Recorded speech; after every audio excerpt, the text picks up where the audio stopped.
Hi, I'm Sasha from Los Angeles, and my mom is my best friend in the world. But we weren't always so close. In fact, we'd have the most epic fights every day. But before I continue, please like and subscribe. Mom grew up in Louisiana near the bayou, and she was always a little weird. Her best friends were animals, and she had a thick southern accent, and she'd say the strangest things. It's hotter than a goat's butt in a pepper patch. But everyone was nice to her because she came from the wealthiest family in town. She met my dad in high school. They fell in love, got married, and had me. But when I turned 5, Dad begged Mom to move to California. A couple of weeks after we moved into our new house, I started to notice Mom acting strange. Late at night, she'd march up and down the sidewalk, glare up at the windows, and sneak into Dad's study. One day, I asked Mom all about it. "Oh, honey, that didn't happen. It was just your imagination." "Nuh-uh, you did it every night this week." Then Mom gave me the strangest look. And that night, I heard Mom and Dad arguing, and a couple of days later, Dad moved out. After Dad left, Mom tried to make me happy, but she only made things worse. On my 10th birthday, she threw me a huge party in our backyard with dozens of kids from school and their parents. But when my mom opened her mouth, it was a disaster.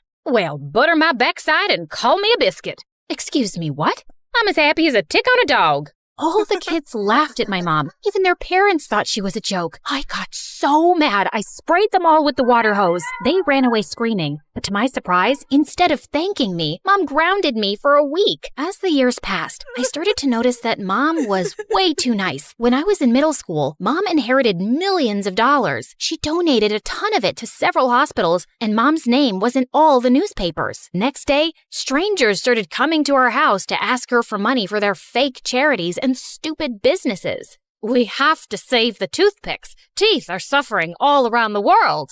"Imagine a plate that could talk to you, then walk into the kitchen and clean itself. Dinner would never be the same." Mom just couldn't tell them no, but the moment they left, they'd call Mom an idiot and spend the money on expensive clothes and fancy cars. Of course, I didn't let them get away with it. I snuck into Mom's office and found all their addresses. Then, I'd toilet paper their house, leave poop on their doorstep, slash their tires, and leave notes demanding that they give Mom her money back or else. It was exhausting protecting Mom all the time, and I swear she never learned. We'd argue for hours about her ridiculous habits, but she refused to change. Dad was worried about Mom too, so he started to come around more. It felt really good having him back in my life. He was the best dad in the world. He took me to the movies, shopping sprees at the mall, and he even let me plan a special vacation to Las Vegas for the two of us when Mom was out of town. I was so excited.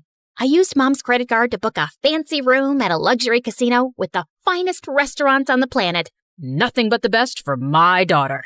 We'd just stepped into the airport when Mom showed up and ruined everything. She canceled the trip and dragged me back home. A week later, I called Dad to apologize for Mom's behavior. "Your mom's crazy. I can't stand her anymore." "Can we hang out this weekend?" "Sorry, I'm busy. Maybe another time." I kept calling, trying to make plans with Dad, but he always made up some excuse, and when he didn't call me for my 15th birthday, I was devastated. Mom caught me crying in my room. The next day, she told me someone special was here to see me. I raced down the stairs. I just knew it was Dad, but instead, it was a huge pig named Sam, and she said he'd be my new best friend. Sam followed me around the house. He ate my homework and pooped everywhere, but after a while, I learned to love him. We took long walks in the neighborhood every day. As you can imagine, everyone in town thought I was a crazy psycho, except for my neighbor Josh. "Wow, cool. Is that a pig?" "No, Sherlock. He's a unicorn." "Can I pet him?" "No." For weeks, every time Josh saw me walking Sam, he'd run up and try to talk to me. One time, he even bought me an ice cream cone. "It's hot. I was thinking that you'd want one. I wasn't sure if you wanted a cone or a cup." "Oh no, it's melting. Oh, now your fingers are all sticky." "I'm fine. It's no big deal." "I'm so sorry. That wasn't smart. I can do better, I promise. Hold on, I'll run and get you a cup." Another time, Josh bought me a hat, a popsicle, a sandwich, a whole pizza, and a t-shirt with our faces on it. Even though he was annoying and talked about the most random things, I started to enjoy his company and developed the tiniest crush. I even let him pet Sam. "Can I really?" "Sure, but be careful. He's kinda shy." Josh rubbed Sam's head. Sam got mad and chased him into the bushes. Josh scraped his knee and started crying like a baby. Mom saw the whole thing and invited Josh inside. And as usual, she embarrassed me. "Now aren't you as cute as a button? No wonder Sasha's been happy as a clam at high tide." Josh was totally confused. Mom, I'm just being honest, honey. You two go together like peas and carrots. Stop acting like a bump on a log. Ain't no secret that you got the hots for that boy. I was mortified. I wanted to fold myself into an envelope and mail myself to Siberia. Luckily, Mom finally left the room. Then Josh started smiling like a demented clown. Why are you looking at me like that? I've got a crush on you too. Soon, Josh and I started dating, but when his parents found out, they weren't very happy. It didn't help that my mom caught Josh's mom making fun of her at the grocery store. That woman has no class. Her clothes are a disaster, and that daughter of hers is a menace. Mom marched up to Josh's mom and started screaming like a maniac. Hold your horses, honey. If you keep talking about my daughter like that, I'm gonna slap you silly. Oh, what's that you say? I can't understand you. Maybe you should learn some proper English. Josh's mom shoved past Mom and started laughing with her friends. Mom grabbed a pie and smashed it in Josh's mom's face. Josh's mom grabbed a cantaloupe and threw it at Mom's head. Then the two of them started fighting like wrestlers in a cage match. Josh tried to break it up, but accidentally got hit in the eye by someone's elbow. Then a couple of security guards showed up and dragged them out the door. The police showed up and gave them both a warning. That night, Josh sent me the worst text ever. It said, "Hi, I can't be your boyfriend anymore. Sorry." I called Josh a dozen times, but he didn't answer. I went to his house, and his mother sent me away. I was heartbroken. Mom tried to comfort me, but it didn't help. The truth was that my mom was ruining my life, and I started to really resent her. I wanted her to change, but I knew she never would. But things started looking up in the fall. I was accepted to a fancy private school across town, and since no one knew me, it was the perfect time to reinvent myself. I changed my hair, bought new clothes, and practiced being cool in the mirror. When school started, the most amazing thing happened. The popular girls loved me. I landed a spot on the cheerleading team, and the cutest boy in school asked me out. To my surprise, I saw Josh in the hallway. He was a new student like me. He tried to say hello, but I totally ignored him. I was way out of his league. Life was perfect until Mom messed up everything. I was hanging out with Lacey and the rest of the cheerleaders when Mom showed up at school to pick me up. Look at that lady. Is that a lizard on her shoulder? Oh, no way. Is she walking a pig? They started laughing at Mom, and I wanted to fit in, so I started laughing too. I know, right? She's so disgusting. I felt bad about it at first, but I couldn't go back to being a freak. I tried to steer my friends away, but Mom saw me and rushed over. Aren't y'all precious? Fine as a frog's hair split 4 ways. It's so nice to finally meet your friend, Sasha. Then the worst thing happened. Sam squealed and then pooped on Lacey's shoes. The entire ride home, I was raging mad. I didn't talk to Mom for the rest of the night. The next morning at school was the worst. Lacey and the other kids couldn't stop talking about Mom. Who was that crazy woman, and how did she know your name? I lied and told her that Mom was my maid, and she was too poor and crazy to live by herself, so she lived at my house. And my real parents owned a successful multinational business, and they traveled to a new country every week on their private jet. Too bad for you. That really stinks. I'd have fired her a long time ago. Yeah, I know. It's hard, but I've learned to live with it. Josh overheard me talking to Lacey and ambushed me at my locker 10 minutes later. What's wrong with you, Sasha? Why would you say those mean things about your mom? Why do you care? You broke up with me because of her. It wasn't like that. It's complicated. Just like your stupid face. My parents gave me an ultimatum. They said that if I kept dating you, then they wouldn't pay my school tuition or give me an allowance or buy me a car. Breaking up with you was the worst decision I ever made. I regret it every day, but I didn't think I had a choice. But now I know I was wrong. I think we can make this work, but even if we can't get back together, maybe we could at least be friends? I've got plenty of friends. I'm really worried about you. You shouldn't have to pretend to be someone you're not just to fit in with those jerks. At least those jerks didn't drop me when things got inconvenient. I stormed off. I couldn't believe that Josh had the nerve to judge me. As the days passed, I ignored Mom and spent all my free time with my new friends. Then I got a phone call from my dad. He asked me to meet him after school. Promise me you won't tell your mom. You must realize by now that she's crazy. I've been trying to contact you for years, but she refused to let me see you. I met Dad at a cafe, and we talked for hours. He told me about his fabulous new life as an artist and how he traveled the world and made tons of money, but I never remembered seeing any of his paintings. He even invited me to travel with him for the summer. Then this strange man came in, and Dad got really nervous. I love you, honey. I have to go, but I promise I'll make things up to you. Dad gave me a big hug and he left with the man. All of a sudden, I felt like I was 5 again, watching Dad leave. A typhoon of tears rolled down my cheeks. I was so angry that I'd missed out on having a dad for so many years because of Mom. By the time I got home, it was really late and Mom was upset with me. Honey, we need to talk. You don't walk Sam anymore. You hardly spend any time with me. And every time I try to talk to you, you're madder than a wet hen and tougher than a $2 steak. What does that even mean? You've been difficult, and you used to be sweet as cherry pie. What's going on? It's you! You're weird and strange, and everyone thinks you're a freak. You're embarrassing, and you've been ruining my life since I was 5. Even Dad says you're crazy, and I know you've been keeping him away from me. Mom looked at me like she'd seen a ghost. What are you talking about? Dad told me everything. He even invited me to travel with him for the summer. He's an artist now, and he's awesome. Your father is lying like a dog on a rug. I should have told you earlier, but your dad has some problems. He's a thief and a con artist, and he owes a lot of money to some really bad men. I didn't believe her. I couldn't. My dad was a good guy. She was the crazy one. I was so angry, I screamed. I couldn't stand being in the same room with her for another second. I turned and ran out the front door. Then, the craziest thing happened. This van rolled up, and the scary man from the cafe jumped out. He grabbed me and tried to pull me into his car. Mom and Sam appeared out of nowhere. Let my daughter go, you low-down, dirty snake. Mom yanked me out of the man's arms and pushed me to safety. Mom and the man fought in the street. Mom slipped, hit her head on the curb, and fell unconscious. Sam bit the man on his butt, and the man ran away screaming. A couple of neighbors called the ambulance. When we got to the hospital, they rushed Mom into emergency surgery. The police told me that they'd caught the man trying to leave town. He and my dad hatched a plan to kidnap me and hold me for ransom. My dad even had an anonymous note on his computer that he was going to send to Mom demanding $2 million for my return. The police arrested them both and threw them in jail. I felt horrible. I couldn't stop crying. Then I turned to see Josh, and he gave me the biggest hug. This is all my fault. Mom tried to tell me the truth about Dad, but I didn't believe her. You can't blame yourself, Sasha. We all make mistakes. I'm sure your mother knows that you love her. What matters is you're here for her now.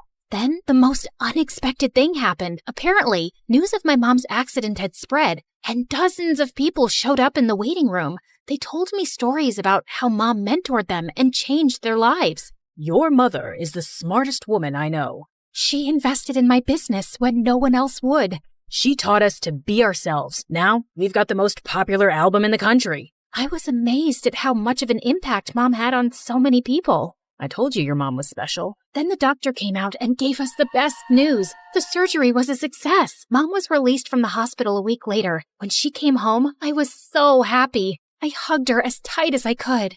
Heavens to Betsy, what's gotten into you? I'm just happy you're okay. I'm sorry about everything I said. I love you so much. I'm not ashamed of you, and I'm proud that you're my mother. I know you love me in your own way. Well, that just stills my pickle. I'm as happy as a clam at high tide. What does that mean? He's not the sharpest tool in the shed. The porch light's on, but no one's home. Huh? We're just kidding. You're the smartest kid I know. I pulled Josh close, and just as I was about to kiss him, Sam jumped between us and licked my face.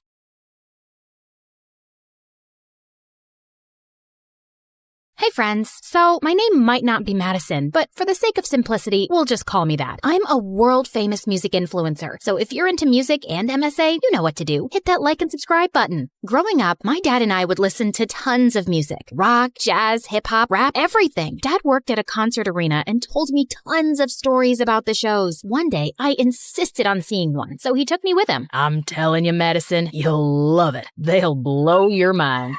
Yay!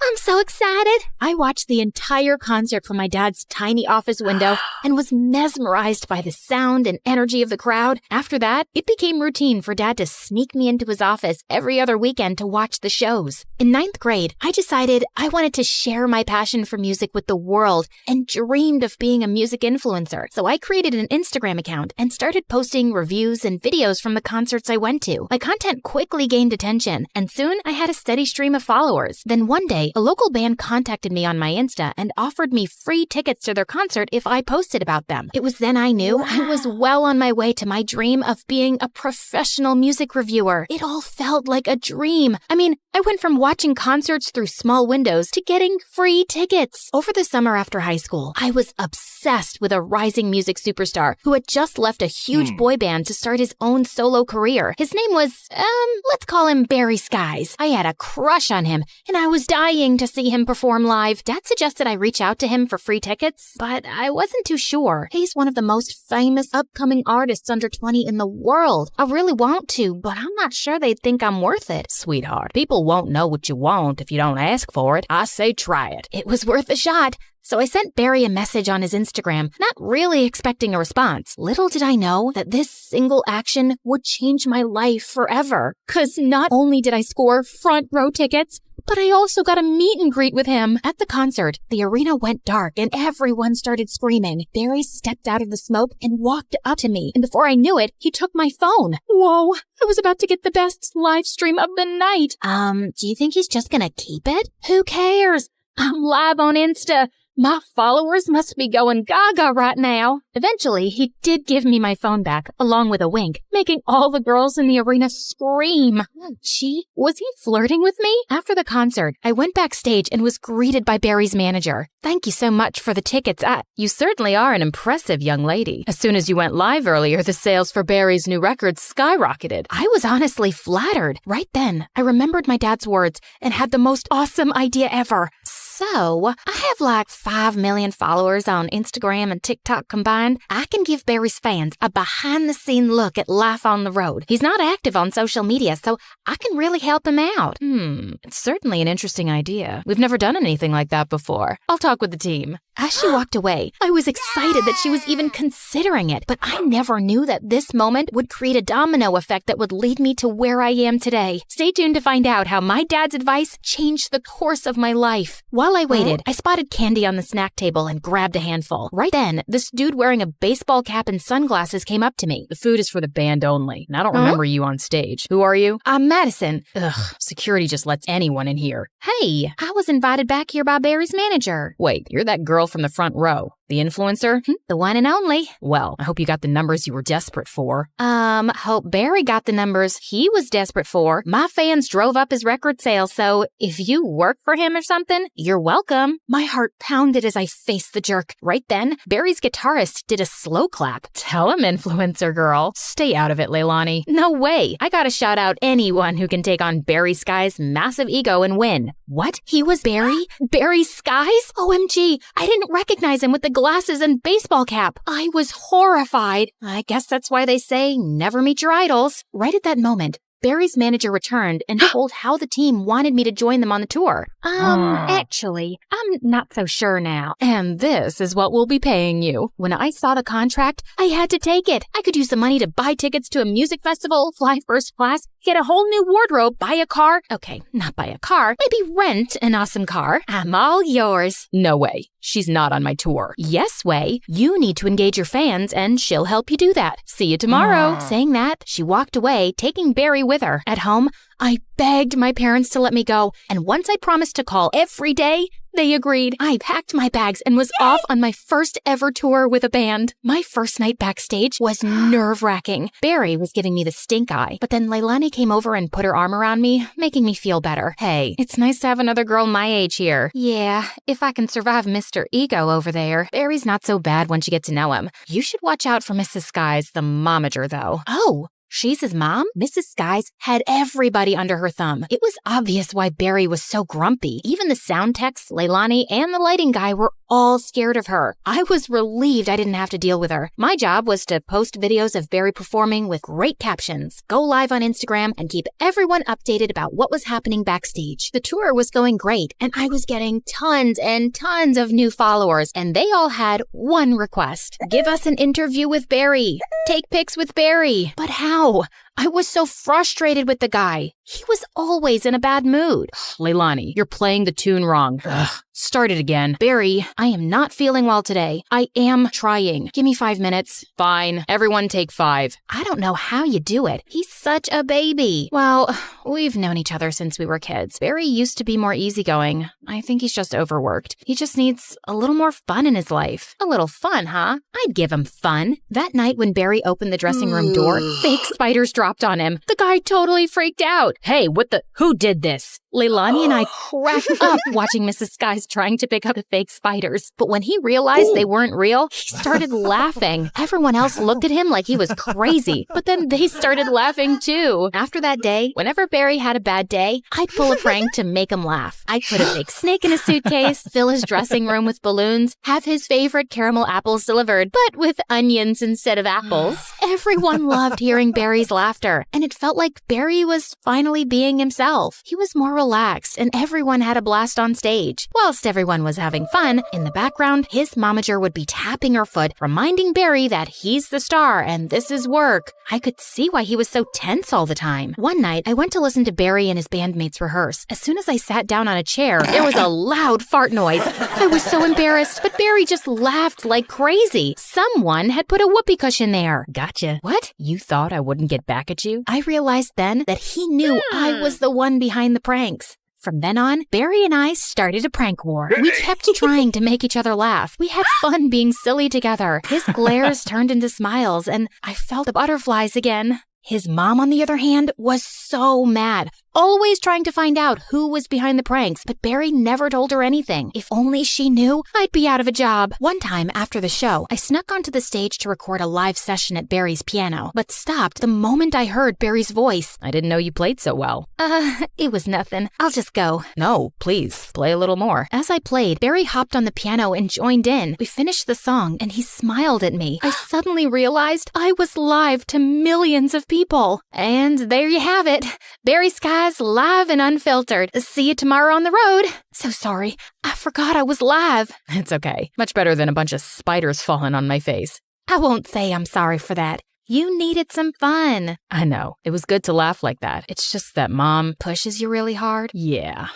I know she wants me to succeed, but sometimes it's too much. I wish I could tell her to just ease up. Give me some time to bond with my band. Give me time to breathe. Why don't you tell her then? My dad told me once, people won't know what you want if you don't tell them. Tell me what, Madison? Before Barry could reply, Mrs. Skies appeared. She must have heard it all. Oh, we're paying you, so hurry up, Madison. In the van. Barry, you in the limo. Mom, I'm taking the van with the rest of the band. Barry, honey, you're the lead singer. I don't think it's a good idea. Mom, I wasn't asking. Come on, Madison. This wasn't going to end well, but from there on out, Barry and I got along much better and realized we had a lot in common, like our favorite movies, books, and so much more. We became really good friends. One night, Leilani told me how it was Barry's birthday, but with all the concerts and touring, even he had forgotten about it. We decided to do something special, so we invited Barry to join us for a night of pizza, cake, and our favorite MSA videos. Wow, thanks a lot. I totally forgot. But we remembered. Come on, blow out the candles and make a wish. I so want to party with you guys, but I've got an early interview with MTV. Barry, you deserve to have some fun. Okay, just one slice. Maybe 2 or 3.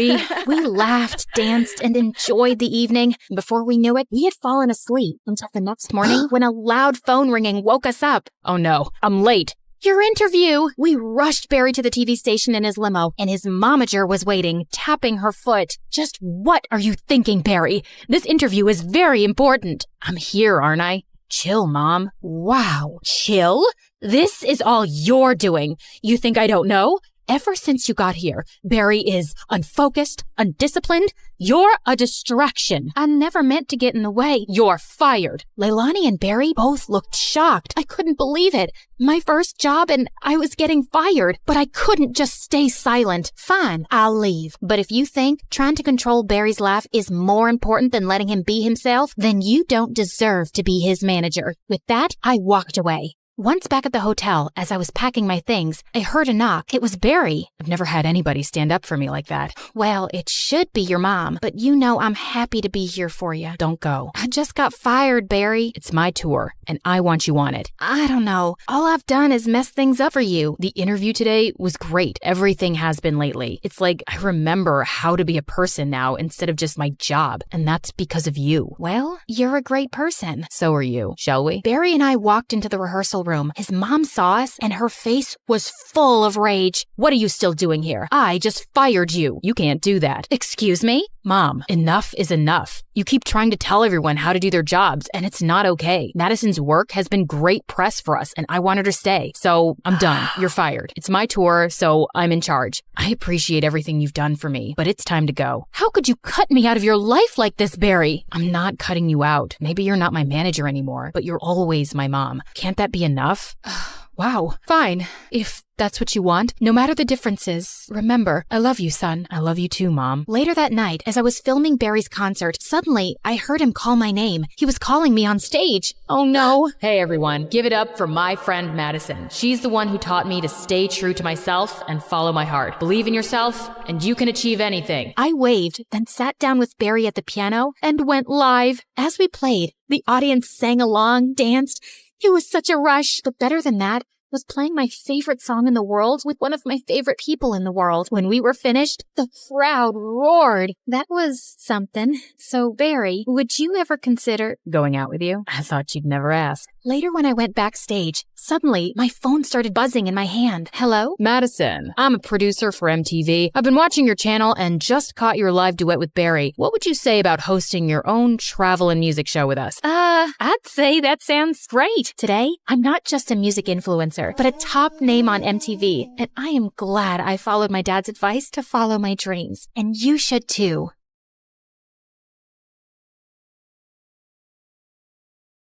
Hi, I'm Layla. And yep, that's me in the front row of a gala. Seconds before, I betrayed my best friend and almost ruined his life. But before we get to all that, please make sure to like and subscribe. Ever since I was little, I've been a lot to handle. Or at least that's what I've been told. By my mom, Layla. By my dad, Layla. By, well, any adult really. But really, I'm just always trying to do the right thing. And sometimes that gets me in trouble. That's why my parents sent me to Woodmere Academy to begin with. That and other reasons. It's only the 5th-ranked preparatory school in the country, but heavens, no one else will take you, no matter how much money we throw their way. Good grief, Leela. How will you replace your father as CEO of Idrizi Tech if you keep up with these morality plays? Woodmere was supposedly elite, but to me, it was just like every other rich kid cesspool my parents plopped me into, complete with snobby, entitled lookalikes who wore the same navy blazer and walked the halls like the world owed them a standing ovation just for showing up. You think you belong here? You're just a poor, worthless... Funny you think he doesn't belong here when your dad basically had to donate a wing to get your sorry butt in here. The scholarship kid ran, but Milo's ego didn't. You're gonna regret that. My family basically runs this school. I'm untouchable. Cool. But are you waterproof? Huh? I bent down and turned the knob on a nearby sprinkler, which aimed straight at Milo and sprayed water all over him. Some other kids watching us laughed. 15 minutes later, I found myself in a familiar place, the headmaster's office. Do you think drenching a student with irrigation equipment is leadership material, Miss Idrisi? I don't think threatening a kid with a lacrosse stick is exactly student of the month behavior either. That student of the month is my grandson. Of course he is. Which is why you're not just suspended. You're expelled. Wait, no, please. If I get expelled, my parents will actually disown me. You don't understand. I'm supposed to be the next CEO of Idrizi Tech. As the school doors slammed shut behind me, along with, my future, I did the only thing a girl with no options and rapidly shrinking inheritance could do. I walked home. Every step was basically a countdown to whatever fresh nightmare my parents had waiting for me. Mom? Dad? Pack your bags. Immediately. Wait, you already know? You bet we do. You got accepted to Advena Academy! I am so sorry. Wait, what? It's the #1 school in the country. Looks like they changed their mind. Wow. So you're not mad about the sprinkler? The what? Nothing. When do we leave? Apparently, we were leaving that night. No time to overthink it, no time to sabotage it. Just a suitcase and a second chance that, let's face it, I totally deserved. And when we got there, my jaw almost dropped. Advena made every other fancy school I'd ever been kicked out of look like a daycare run by raccoons. I waved goodbye to Mom and Dad and approached the doors with a fresh start in mind and a promise in my heart. But as soon as I walked through the doors... Layla Idrissi to the headmaster's office immediately. Oh, what now? I hadn't so much as eye-rolled at anyone, and I was already in trouble? I braced myself as I entered the headmaster's office. But something felt different this time. For one, the headmaster was smiling. Ah, Miss Idrissi.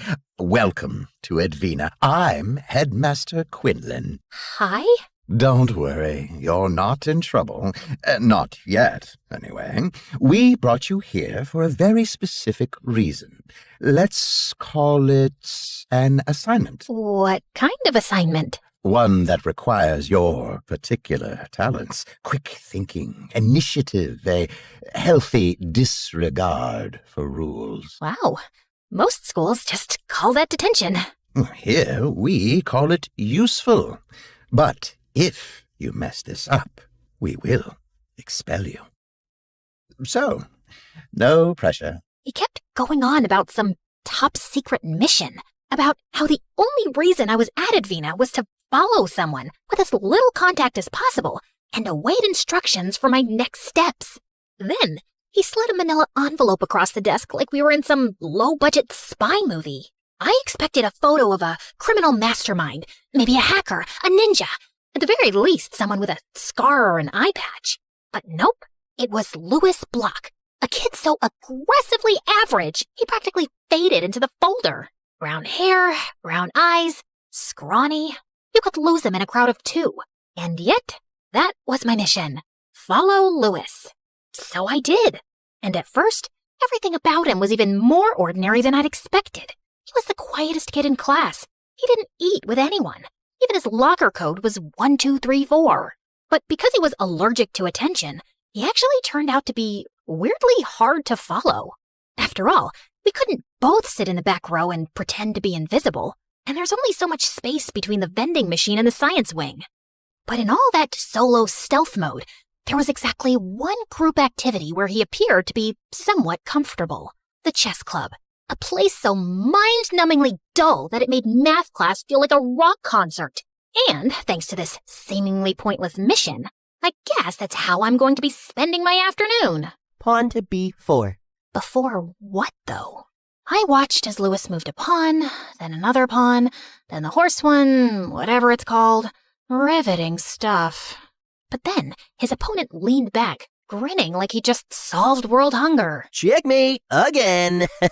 Wow, Louis, do you just come here to be reminded about what a loser you are? Man, even in chess club he was an easy target. My brain was screaming, stay out of it, observe, don't blow your cover. But my instincts, they'd already stood up. Do you just come here to forget that your mom cut your hair with a weed whacker?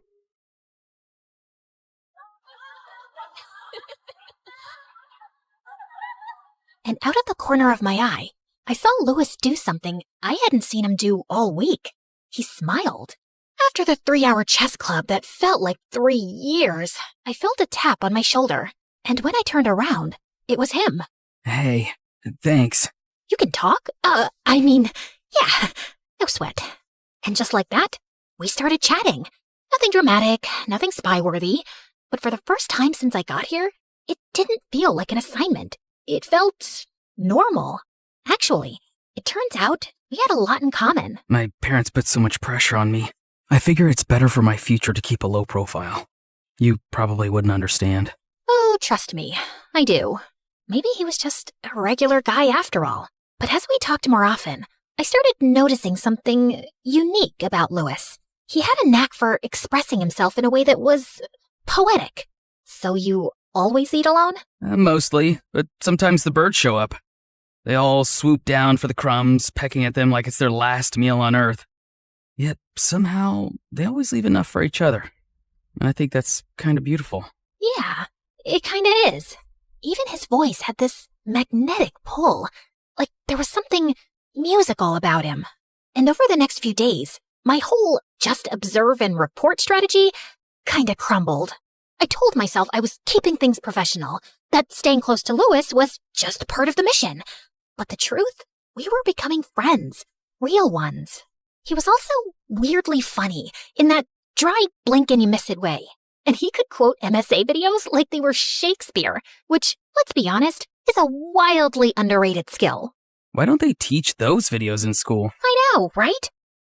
Then one afternoon, I saw him slip into a place I didn't even know students were allowed into. The old theater backstage loft. I waited for a moment, then crept in after him. And that's when I saw it. Lewis, alone, tucked into the shadows with a battered violin under his chin. Playing. But not just playing. Humming, too. A soft, steady note that floated above the strings like it was made of air and magic. It was beautiful. Like, make your heart hurt kind of beautiful. And then, before I even knew what was happening, I was crying. At music. Me. Who knew I could even do that? Unfortunately, he heard my sniffles and looked directly at me. Oh, I'm so sorry. What? No, don't apologize. No, I'm so sorry. And before I could say anything else, he bolted, like he'd accidentally set the building on fire with a G major chord, and I ran after him. I didn't know you could do that. No one does. I mean, they used to. But after what happened with my brother, I stopped, mostly. What do you mean? What happened? I don't know how to explain it exactly. It's like, when I play, it messes with people. Their emotions. Their insides. I don't try to do it, it just happens. He was going through something really hard, and I thought I was helping. I thought if I could just play the right notes, he'd feel better. But he didn't feel better, it just got worse. And then My parents sent me here after that. Said I needed a break from too much feeling, whatever that means. Suddenly, everything made sense. The quiet, the staring out of windows, the assignment in general. I wasn't just following a weird boy with a sad vibe and a violin. This was something else. Something powerful and broken. Later that week, I got called into the headmaster's office again. Miss Idrisi, how are things progressing? With what? Oh, Lewis? Yep. He's just a totally normal guy. Nothing to see here.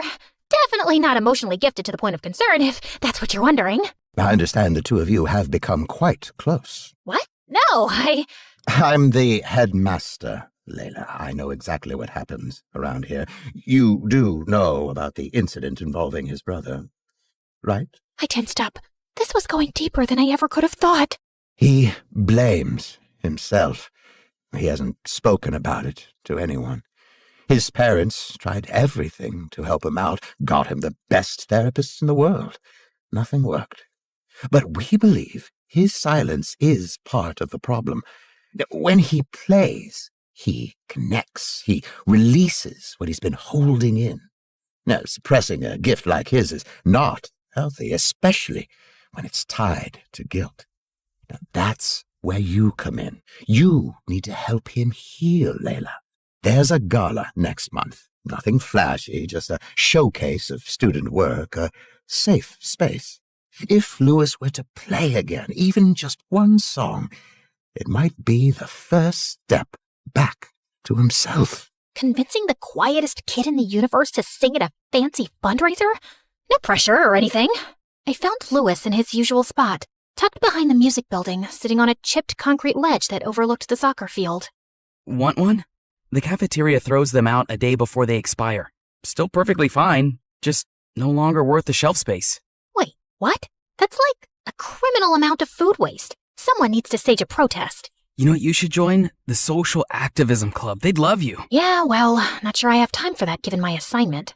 Assignment? Assignments. Like school assignments, homework, tests. Never mind. Anyway, you know what you should join? The roster of performers at the annual gala. Oh, no, Come on, I heard you play yesterday. It was... I said no, Layla. Sorry, it's just not my thing. I should go. But for a while, I kept trying, subtly. Isn't it weird how the word gala rhymes with voila, like a big performance reveal? Sure. But it was hopeless. I could feel my future as CEO of a Drazy Tech slipping through my fingers.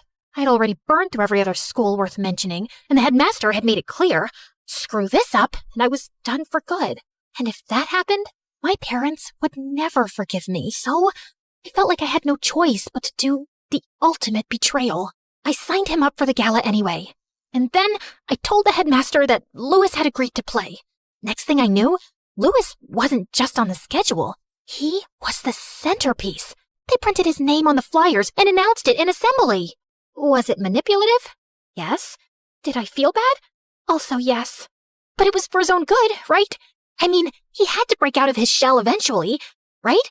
Unfortunately, he didn't see it that way. How could you do this to me? Do what? Oh, please. You think just because I don't talk much means I'm stupid? I know it was you who signed me up for the gala. Thanks for reminding me why I don't trust anyone. I'd done the opposite of what I was trying to do. He wasn't coming out of his shell.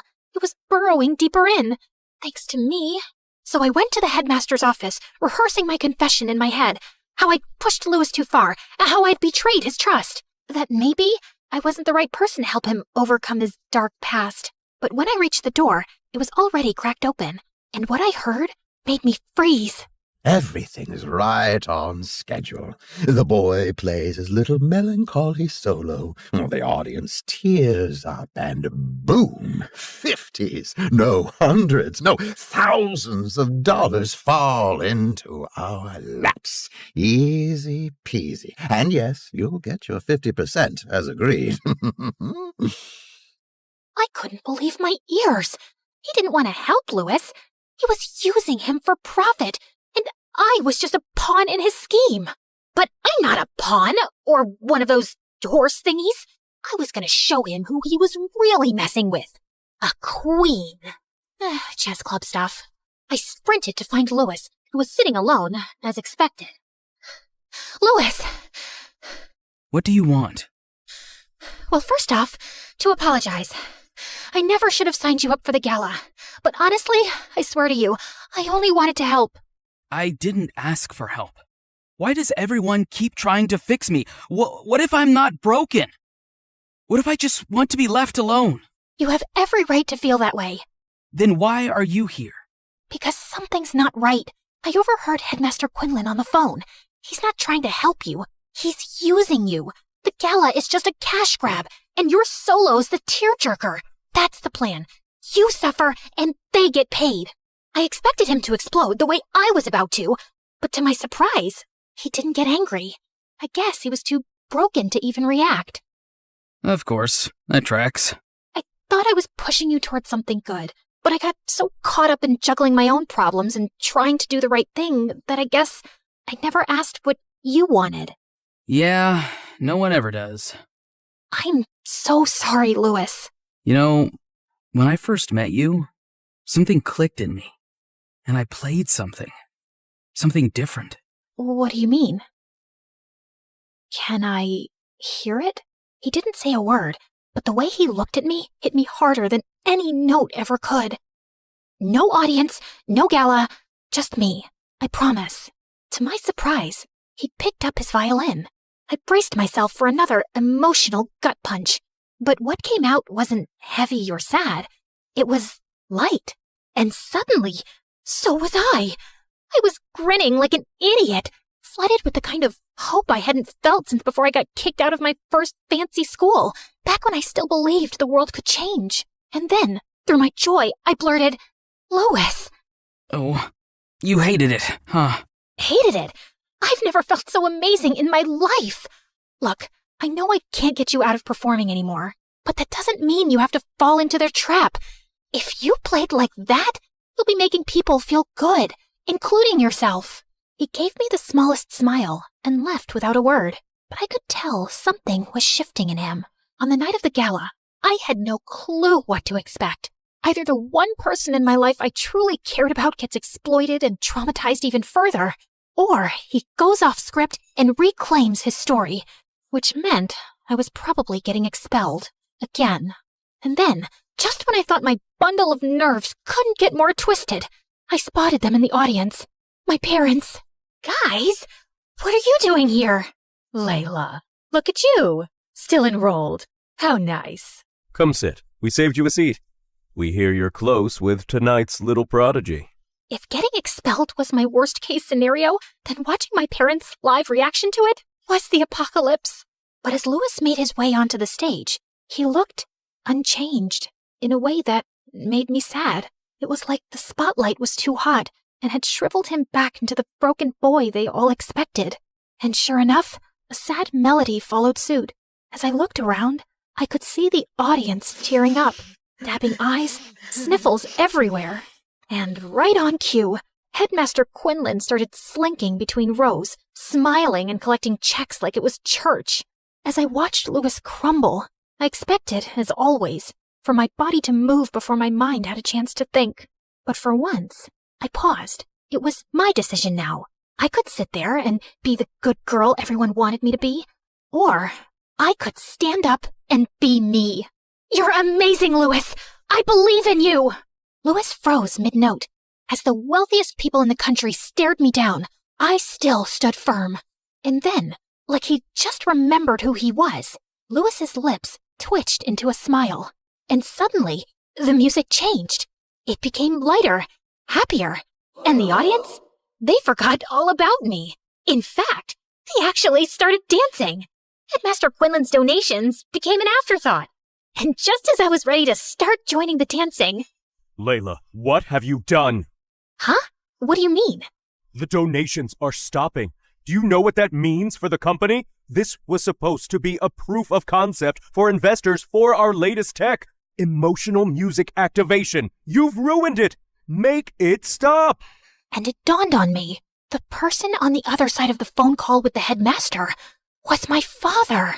How do you think you got into the school in the first place? You had one task. Now we'll never be able to convince the board to make you CEO. No, wait, But I couldn't finish the sentence. I looked up at Louis and saw something I almost never saw in myself. True joy. And then I remembered what he'd said to me. No one ever asks what I want. Did I even want to be the CEO of some big tech company? I realized the answer was no. If Louis could find his voice, then maybe I could too. You know what? Fine. Find another CEO. Layla, you don't mean that. Stop telling me what I mean. I don't want to be the CEO of Idrizi Tech. I want to work on something that helps people, not manipulate them. Now, if you'll excuse me, I have some dancing to do. I walked toward the front of the stage, feeling more alive than I ever had. For a second, Louis looked up mid-note, and our eyes locked. I didn't know what the future held, but I knew one thing. Unlike so much in our lives, we'd earned this moment. The next morning, I was called into the headmaster's office, and I was rehearsing my speech to talk my way out of expulsion. But I walked in to find Headmaster Quinlan looking weirdly ashamed. You're not being expelled. I blinked. But your parents said if you wanted to transfer to any school of your choice, they'd support it. I didn't know what shocked me anymore, that I was still enrolled, or that they actually cared about what I wanted. Maybe, for once, they were trying. Thanks, but I think I'll stay here. I hear there's a social activism club that may need some help. I walked out of the office towards Louis, who was waiting for me down the hallway. Still enrolled? Shocking, I know. You were kind of amazing last night. Kind of? Wow. Stop. I'm blushing. He suddenly stopped walking and looked at me, more sure of himself than ever before. I'm really glad you followed me. Yeah, me too. Turns out, I didn't need a mission to save someone. I just needed to stop chasing who I was supposed to be and finally start choosing who I wanted to be. And maybe, for the first time in forever, that was enough.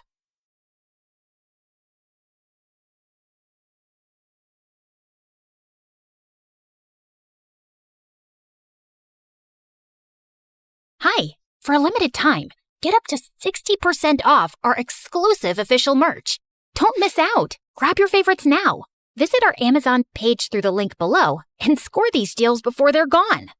Suddenly, I saw one of Mom's menacing security guards racing toward me. I sprinted through the airport, my suitcase wheels spinning faster than my excuses for late homework. But up ahead, another security guard blocked the exit. Luckily, a team of cheerleaders passed by, shaking pom-poms. I wrestled for one. Give it, or I'll cartwheel you out on the runway. I covered my face with the pom-pom, but I knew I was trapped. And then I saw the man of my dreams waiting for his new wife. Okay. Let's back up. My name is Malika, and from an early age, I knew my mom was different from other moms. Mom, some kid is bullying me. So, which option would you choose for him? I could have him dumped in the middle of the forest and let him wander there for a few days. Or would you prefer a deserted island? Oh, no, Mom. I was just kidding. He did nothing. I just wanted to see if you'd care. Love you. You're the best. I stopped her just in time. The kid never bothered me again. Actually, I never saw him at school as he moved. But that was my mom, the undisputed queen pin of our family, and lived a life straight out of The Sopranos. And growing up, I desperately wanted her to change. We could have a normal life, sunbathing with no guards. Okay, you're right. No more bulletproof vests. Wait, what? We can do a little travel to the old country, just the two of us. I was excited for some real mom-daughter time, but then at the airport, everything changed. We'll do the normal life thing. But first, I need you to marry this guy. What? He's the son of my enemy. This way, he can become an empire. Do it for the family. Ugh, really? Guess Mom's never gonna change. Oh, and if you subscribe to MSA right now, you could win $10,000 and jet off somewhere just like I did. I fake smiled, excused myself for the bathroom, and while she wasn't looking and busy giving orders, I dashed off to buy a ticket for any plane leaving soon. My heart was racing, but I was done being part of her chess game. I needed to be me, to live my own story. Goodbye forever. When I landed, I thought I might just get away with it, but the next minute, I was hiding from her guards behind a pom-pom, and then suddenly, I saw this studious-looking girl who, if she removed her glasses, looked almost like me arguing over the phone. I know the priest swears they're a good family, but isn't it weird that they just called this week, and you even agreed to send me over? Just because he's a little richer than us? And why didn't we send a photo first? Oh, right, you never liked any of my pictures enough to show them. Still, I don't like this arranged marriage thing at all. Mom's security guards were getting closer and closer. Mom, yeah, who cares if he's in the police force? What if he chews loudly when he eats or trims his toenails in the sink? And if he spells Melina wrong on the airport sign, I will freak out! Oh no. Her mom was also trying to fix this poor girl up with someone. As fate would have it, a walking Pinterest board for male beauty appeared, holding a Melina sign. Boy, that Melina is lucky. Wait, he hasn't met this Melina yet. I could do this, right? Pretend to be her? Just for a while? Just to escape? I took a deep breath and marched towards him, my heart racing with every step. Yeah, maybe he would catch me, but I had to take a chance. I ran towards my newly arranged marriage. Do you have sunburn? Or are you always this hot? Nice to finally meet you, Rory. I'm Melina. Weird. I was told you were really serious. Well, yeah, And that you'd be taller. Taller? Oh, yeah, that's because of the heels. Today, I thought I'd come as the real me. Shush, I'm having travel sickness, so we need to leave the airport now. Later at his place, I met the mom I never had, but always wanted. She was all sugar and no spice, the total opposite of my mom. So, dear, what are your dreams? To not end up in the family business and fleeing from my own wedding? Oh no, I blurted out. Thankfully, she laughed, probably thinking I was joking. However, Rory wasn't convinced. What's going on? Who are you? For a second, I thought it was all over, but nah, it wasn't that simple. I had one more trick up my sleeve. Oh, Rory, you caught me. I'm actually an international spy on a secret mission, and I thought you'd make the perfect cover husband. Before he could say anything else, his mom stopped his interrogation and he stormed off. But then he tripped on the stair step, and we couldn't couldn't help but laugh like we'd been best friends forever. Once, she caught me staring into space, secretly freaking out about Mom, and she sat down with me and held my hand. If you're worried about anything, just tell me, honey. I'll always be here for you. A part of me just wanted to tell her the truth, but I couldn't. This was exactly the life I'd always wanted. But then, a few hours later, Rory's mom's phone went off. Oh, a big hi. Hey, Melina, it's your mom. I jumped for the phone as quickly as a cat chasing a laser and snatched it out of her hands. I tried to hang up, but I was so nervous I couldn't hit the right button. My daughter had to come back because your son never showed up. I thought you were serious and good people. The deal is off. Luckily, Rory's mom didn't hear that. And at least Melina won't be coming to Rory's house anytime soon. Finally, I managed to hang up and I blocked her number. Then I only had to fake smile and go on with the conversation. Hey, Mom, what's up? Yeah, I got here just fine. The weather? 100% chances of charming conversations and cozy family vibes. Rory's mom laughed happily. When I pretended to hang up with my mom, she gave me a big hug. Just to think, Rory didn't want to take your number in the first place. I had to force him to meet up with you. It was the best thing I ever did. Aww. I loved her. Although Rory's mom already treated me like her own daughter, Rory was still icier than a snow cone in a freezer. But that changed one afternoon. We were walking in the park when his mom, while trying to feed some ducks, fell into the lake. She didn't know how to swim, so she started screaming for help. I immediately jumped into the water to rescue her like a superhero, only to remember seconds later that I didn't know how to swim either. So I started screaming for help. Rory ran towards us and jumped into the lake too. And guess what? Yeah, he didn't know how to swim either. Still, together, the three of us were able to float to shore and get out of the lake safe and sound. I'm sorry. I panicked and didn't know what to do. Don't apologize. You were pretty brave. He smiled for the first time. I couldn't help but blush. I'm just glad you're okay. Wow, did he, care? Wait, did I care? Were those butterflies in my belly? Nah.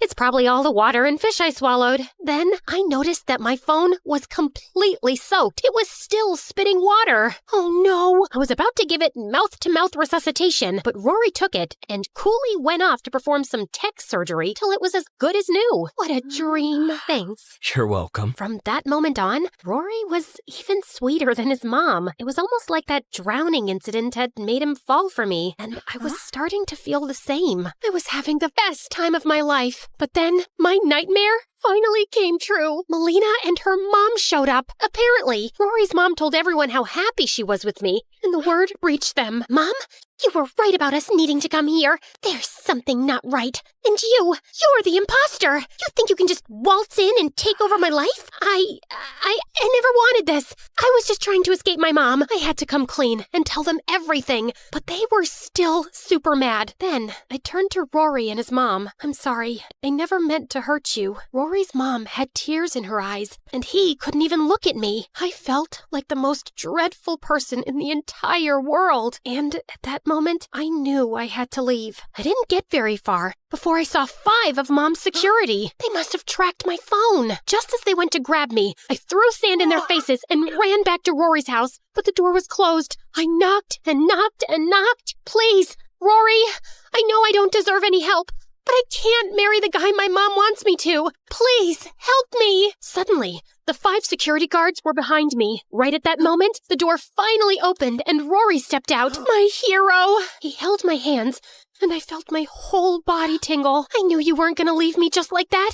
The truth is, I think I love... Rory turned me around to face Mom's security. Here, take her. Wait, what? Rory wasn't saving me. He was handing me over to Mom's security. I knew I couldn't trust you. Like I was saying, the truth is, I loathe you! Despite my kicking and screaming, Rory turned his back on me. So it was just me against them. Time to show them what I'm capable of. I channeled my inner John Wick and leapt forward with a powerful flying kick. Take this! They just caught me in midair and dragged me off. Looks like I need to keep practicing my combat moves. Soon, we arrived at Mom's private jet. You betrayed your family. Now, get ready for your wedding. I started crying, but didn't complain. Maybe it was my destiny. We were just about to take off when suddenly sirens whirred and a bunch of police showed up. I couldn't believe it. They arrested Mom and all her men. I was so confused and scared. But there, on the runway, stood Rory. I had to make it look like I was helping them. As soon as you left, I let the authorities know. I'm actually not a cop myself, but I'm the IT guy for the police force, so I got connections. Ugh, you shouldn't have done that. What? I thought you wanted me to help you. Not by involving the police. Before he could reply, a fight broke out between my mom's henchmen and the cops. And amid all the chaos, I saw Mom escape. I couldn't just let her get away like that and ran after her. Mom, stop, please. I chased her till we reached the edge of a small cliff and there was nowhere to run. You traitor. How could you call the police on me? I didn't, Mom. You think I don't know that you're probably on every wanted list in the country? And if the police ever got their hands on you, you'd be in prison for a long time? Then why are you chasing me? To hand me over to them? Who said that's why I came after you? I just didn't want you to leave without saying goodbye. That was clearly not the answer Mom was expecting. I accept you for who you are, Mom. You're a mafia boss, and even a decade in jail isn't going to reform you. You'd probably be leading criminal activities from inside a prison cell, too. You can't change someone just by wishing they were different, so I'm not even gonna try. But I do get to choose what I want for my life, and that definitely doesn't involve following your orders or going down the same path as you. You'll have to accept that about me, too. Mom stood silent for a few seconds, then suddenly stepped forward and hugged me. I know I'm not like other moms. No kidding, but I do love you in my own way. Also, I see myself in you, and I think you have the makings of a good mafia queen. Really not interested. You might change your mind one day. Don't hold your breath. You should leave now before the cops get here. You'll stay in touch, right? Of course. And you don't need to worry about money either. I'll find a way to get it to you every month. I'll see you sooner than you think, love. Stay safe, Mom. And with that, I let her run off into the forest while I went back and told the cops she'd gone in the opposite direction. I apologized to Rory about my outburst, and I think he knew I let Mom escape, but he never brought it up again. We went back to his house, and after I explained more about my whole scary and traumatic mom thing, Rory's mom forgave me and hugged me too. I moved into a tiny apartment close to Rory's house, but I spend most of my evenings with him and his mom, sharing home-cooked meals and laughter, and it's the happiest I've ever been. Now, a year later, I'm flying off to the Cayman Islands for a 2-week vacation. And yeah, you guessed it, my mom picked the spot. But hey, I'm not complaining.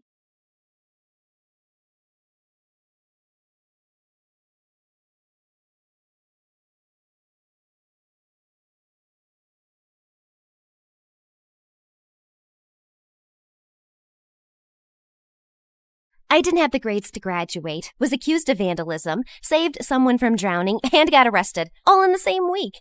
Oh, but before I get ahead of myself, hi, I'm Maya from California. Please like and subscribe.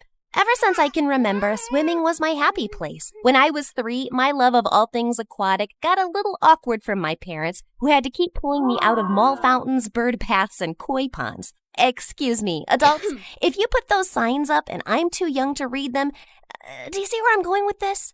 Well, by the age of 13, the only job I ever dreamed about was becoming a lifeguard. Being around water, saving people, and hot guys in swimsuits, what's not to love? But on dry land, that's a whole different story.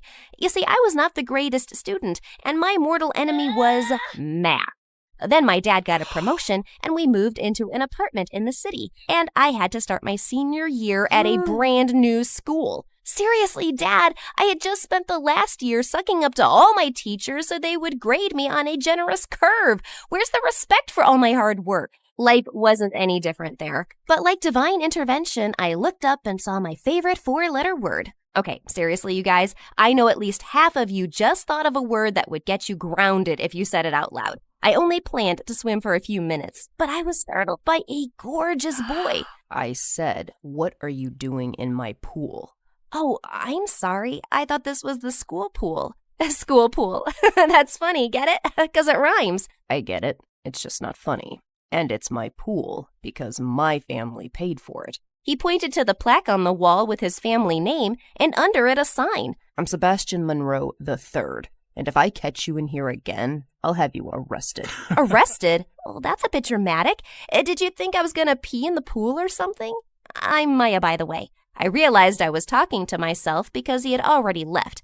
He had the manners of a goat, and that's an insult to goats. I don't get it. Even if his family paid for the pool, it's still the school pool. I have to be on the swim team and prove to him that I'm better. I made the team, of course, and beating Sebastian's top score was just the icing on the cake. so I dominated any competition I was in. I figured Sebastian must have told one of his goon buddies to try to scare me for tearing it up on the swim team because I noticed this nerdy-looking guy lurking outside the school. I tried to approach him, but he was a tricky little thing and got away. Was Sebastian trying to have me stalked or disappeared? Okay, now I'm being dramatic. You guys ever feel like your mind plays tricks on you because you've watched too many crime movies? I walked back into school and saw something I did not expect. Sebastian was leaning against my locker, looking so handsome, but I kept my cool. Your team wins again. If I had known you were part mermaid, I might not have given you such a hard time. Oh, thank goodness. I was wondering how I would go on living without your approval. Now, excuse me, I need to get to my locker. I'll only move if you agree to go out with me. It figures. The only way you could get a date is with blackmail. Okay, I deserved that. But I am trying to make up for being such a jerk to you. I really like you. And I was listening when you introduced yourself, Maya. He leaned in close to me, put his head on my shoulder, and looked up at me. Look, I'm trying to be cute and vulnerable. You guys ever fall for that guy who makes you think, sure, he's a bad boy, but he'll change for me? I guess even you deserve a second chance. Awesome. Where do you want to go? I have this sudden craving for ice cream. He took me to an upscale dessert place and ordered one of everything. He was charming, and I was falling for him like an apple off an Isaac Newton's tree. Oh, hey, I guess I did learn something in class. I thought things are starting to look up. But what do they say about looking up? That's when you trip and faceplant. Yep, I failed my second test. One more and I would get kicked off the swim team. I went to sweet talk the coach, but unfortunately he was allergic to my charm. Thankfully, my parents hired an amazing tutor, Lucy, who knew how to keep me awake, unlike others who snored or were more interested in snacking. And before I knew it, I was doing better on my tests and even got a B+. And by the way, this Lucy is awesome. But unfortunately, the story isn't about her. But please know she's amazing. Maybe I should tell her story one day. Don't you agree, guys? Also, to review, I was dating the hottest guy in school and crushing classes and the swim team. That nerdy guy was still popping up at school, and now that Sebastian and I were dating, I knew he wasn't behind it, so I asked him. Oh, he's probably smitten with you. Too bad you're taken. But I can't stop thinking about it. You just need a distraction. I'm serious, Sebastian. What if He interrupted my rant with a kiss. If he's what? I was so charmed by his kiss that I forgot what I was saying. He who? Well played, Sebastian III. Well played.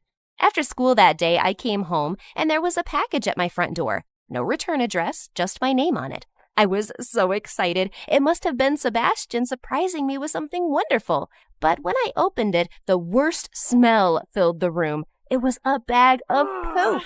My parents called the police, but they said nothing could be done because there was no one to trace it back to. I made a list of people I thought it could be, like Amy, whom I told her boyfriend she had kissed someone else, and Tony, who I totally exposed his crush on our teacher.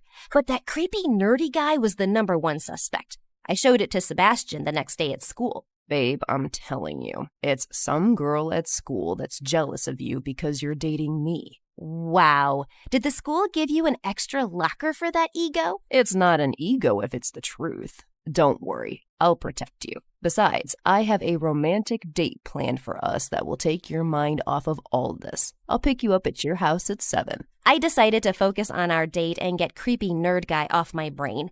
I jumped in my closet for some great chimichurris to go with my dress and started to wonder where Sebastian would take me. But he never showed. I called and texted. Nothing. I was really worried and rushed over to his house. When I showed up, there were police cars everywhere, and my heart sank like the Titanic, thinking something had happened to Sebastian, until I saw him standing next to his car. Sebastian! Oh, thank God you're okay. Then I noticed his car. Someone had spray painted, "Sebastian is a loser, he can't swim." My parents think you did this. All that misspelling? Well, that's just insulting. I'm bad at math, not English. If you're gonna try to frame someone, do your homework. Just as I was about to defend myself, his mom rushed toward me. Is this the monster who did this to my baby? Well, you're lucky there isn't enough evidence to arrest you, or you would spend the rest of your life in jail. Oh, Sebastian, why do you insist on living that low lifestyle? I mean, does it even know about personal hygiene? She walked off in a huff, and I was stunned and hurt. I went to Sebastian for comfort, but instead he yelled loud enough for his parents to hear. I don't care how cute you think it was. We're over. You know I would never do this. It must be that creepy guy. But he just walked away. What just happened? How could he not believe me? I ran away with tears in my eyes and spent the whole night eating half of the world's junk food. The next day at school, Sebastian met me with a big hug and a romantic kiss, like everything was normal. How many personalities am I dating? Sorry about the show last night, babe. It was just to get my parents off my back. You know how parents are. We'll just have to keep our love a secret for a while, and then I will fix everything. Trust me. But you were so mean to me, and you let everyone believe I would do that. Well, yeah, of course. And I did it all for you. I didn't want my mom to get you kicked off the swim team. I was relieved. He really did care about me. I wasn't thrilled about the way he did it, but, boys aren't that bright, and he probably did the best he could. Besides, what do you care about what my parents think? You have me, and that's all that matters. Let's just focus on the senior beach bash tonight and forget them. Well, I have been looking forward to this all year, so I'll meet you there. Once I arrived, I could hear music blasting and see a huge campfire. Sebastian was waiting at the gate for me, but I noticed there was a padlock at the entrance. Come this way. We have to go through the tear in the fence. I'm a little nervous about this. Are you sure we're not breaking the law? What's the big deal? Everyone else is already there. Besides, do you see any signs telling us to stay out? Well, against my better judgment, I agreed. We had fun, and he danced around like a reject from America's Got Talent, but he was cute. Halfway through the night, Sebastian disappeared. I asked if anyone had seen him, and someone said he went to get some pizzas. I was thinking how weird it was that he didn't tell me, like my boyfriend had ghosted me. I just wanted to go home. Suddenly, a guy screamed that some girl had fallen into the water and was sinking. I knew I could swim faster than I could run. Acting quickly, I tore off the bottom of my dress so it wouldn't weigh me down and dove in. It was cold, but all I kept thinking was that I had to save her. I reached her in minutes and swam her to shore. Her boyfriend thanked me 1,000 times, and I could feel their love for each other as her boyfriend embraced her in turn. I was so tired that I laid down on the sand. My teeth were chattering when someone wrapped the jacket around my shoulders from behind. Are you okay? That was some pretty heroic stuff. It was the creepy nerdy guy. You! Why are you following me? Did you send me that poop? What are you even doing here? My interrogation was rudely interrupted by the police showing up and arresting everyone for trespassing. I knew sneaking through a hole in a fence was shady. When we were at the police station waiting for our parents, I saw that guy again. I ran up to confront him. I don't know what your weird fascination is with me, but I'm only going to warn you once. Stay away. I understand you might think that, but I wasn't following you. I've been following your boyfriend, Sebastian. Sebastian? You have a crush on Sebastian? No, but I was, in a way, stalking him. Did you notice that your boyfriend managed to disappear before the police came? I really wanted to argue with him, but he was right. Where the heck was Sebastian? I was released, but my parents were so disappointed. And worst of all, Sebastian was nowhere to be found. I even went to his house when I knew his parents were out, but he wasn't there either. But I saw that creepy guy again. Where is he? And what's the drama? Start explaining. Actually, I found out he's in hiding because he was the one who called the police. Then he showed me pictures on his phone of Sebastian making a call at the beach. Well, that doesn't prove anything, and you still haven't said why you were stalking him. I do freelance work for a tabloid magazine, and they pay big bucks for any dirt on millionaire playboys. Well, listen here, stalkerazzi. Albert. Fine, Albert.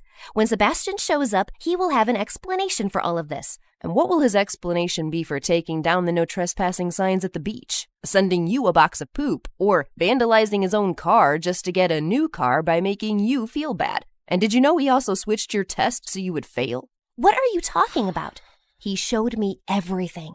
I was crushed. How could I have fallen for such an evil mastermind? I have all the photos saved to this USB to give to my editor tonight. Then, out of nowhere, Sebastian ripped the USB out of Albert's hand and swallowed it. and now it's my word against yours. I thought the next time I saw him, I would run to his arms, but instead I slapped him. I pinned him against the wall, but Albert held me back before I could slap him again.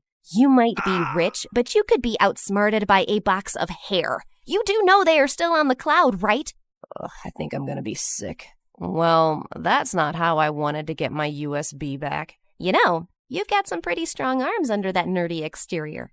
Albert showed the pictures to the police, and Sebastian went to jail. It turns out Sebastian was just a spoiled brat who wanted to get even with me for bruising his ego. Apparently his friends laughed at him when I kicked his butt on the swim team.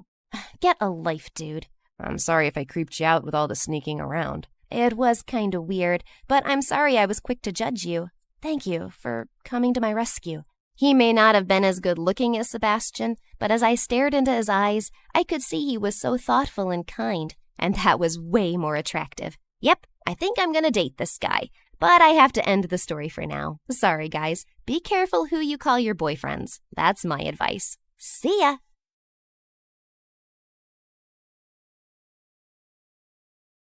Finally, I had the beach house all to myself for an entire month. A summer of sunbathing, parties with friends, and bonfires on the beach was headed my way. I couldn't wait, and the best part, a break from my dad's annoying rules. Hi everyone, I'm Taylor, the girl who has it all. Everyone knows my name, teachers love me, and I live in the sweetest oceanside mansion on this side of the Panhandle. Everything was falling into place. I'd just finished my senior year. I got accepted into my dream college, and I had a killer party planned at the end of the week. Life was great, but my summer dreams shattered like a mirror when I saw a familiar face jump out of a moving truck next door. Before I continue, please like and subscribe. What is she doing here? I ducked behind the railing and peered over at a preppy-looking girl walking toward the neighboring house. Her hair clips stuck out like a sore thumb. Whoa, that's Heather Lanigan. I haven't seen her since... Shut up, Troy. She'll hear us. My annoying little brother almost gave us away. Thankfully, I pulled him out of sight just in time. Weren't you guys like best friends or something? Why are you being so sketchy? I glared at my brother and crept inside as fast as I could, watching from the tilted blinds. Heather and I went way back, but she moved away when we were 12 and took all her insane drama with her. We used to be friends until she started making my life a living nightmare. More on that later. All week, I was forced to sneak around from room to room to stay out of sight, like I was a burglar in my own house. This was not how I wanted to start my summer vacation. Before I knew it, it was the day of my party. I didn't even realize the DJ had arrived to set up his equipment until the doorbell shocked me out of my trance. The guests started showing up, and I wasn't even dressed yet. I threw on the cutest dress in my closet and raced downstairs. Oof, straight into my boyfriend, James. Careful, babe. What's the rush? Sorry, I'm just a little on edge. My arch nemesis moved in next door a few days ago, and I'm pretty sure she's plotting my demise. You mean the tiny little girl on the swing over there? Sure enough, Heather was outside swinging innocently with a lollipop in her mouth like Lord Voldemort with pigtails. I didn't buy her act for a second. Don't let her size fool you. Okay. Should we go dance? Yeah. The music kicked on, and I finally let my guard down. We danced and sang karaoke all night long, having an absolute blast. At one point, I looked out the window again and saw Heather, still alone on the swing set. Maybe I'd been too judgy. I was almost tempted to invite her to the party, when suddenly I heard gasps behind me. Watch out! I spun around and stared just as a light snapped off the railing above. James dove and pushed me out of the way just in time. When I looked back out the window, Heather was gone. I tried to act like it was no big deal. Just a little accident, everyone. No need to stop dancing. But the truth is, I was shaken up. Did Heather do this? Even if she did, I knew there was no way anyone would believe me. After all, no one did the first time she tried to ruin my life. So, about that. Growing up, Heather and I were best friends. We loved all the same things. Fashion, parties, the beach, obviously the beach. But we were also straight-A students and in all the school clubs. My dad wouldn't let me do anything without adult supervision, so I used to always drag my mom to our hang sessions because she was less strict. And Heather would bring her dad since he'd recently sold his company for like $1 billion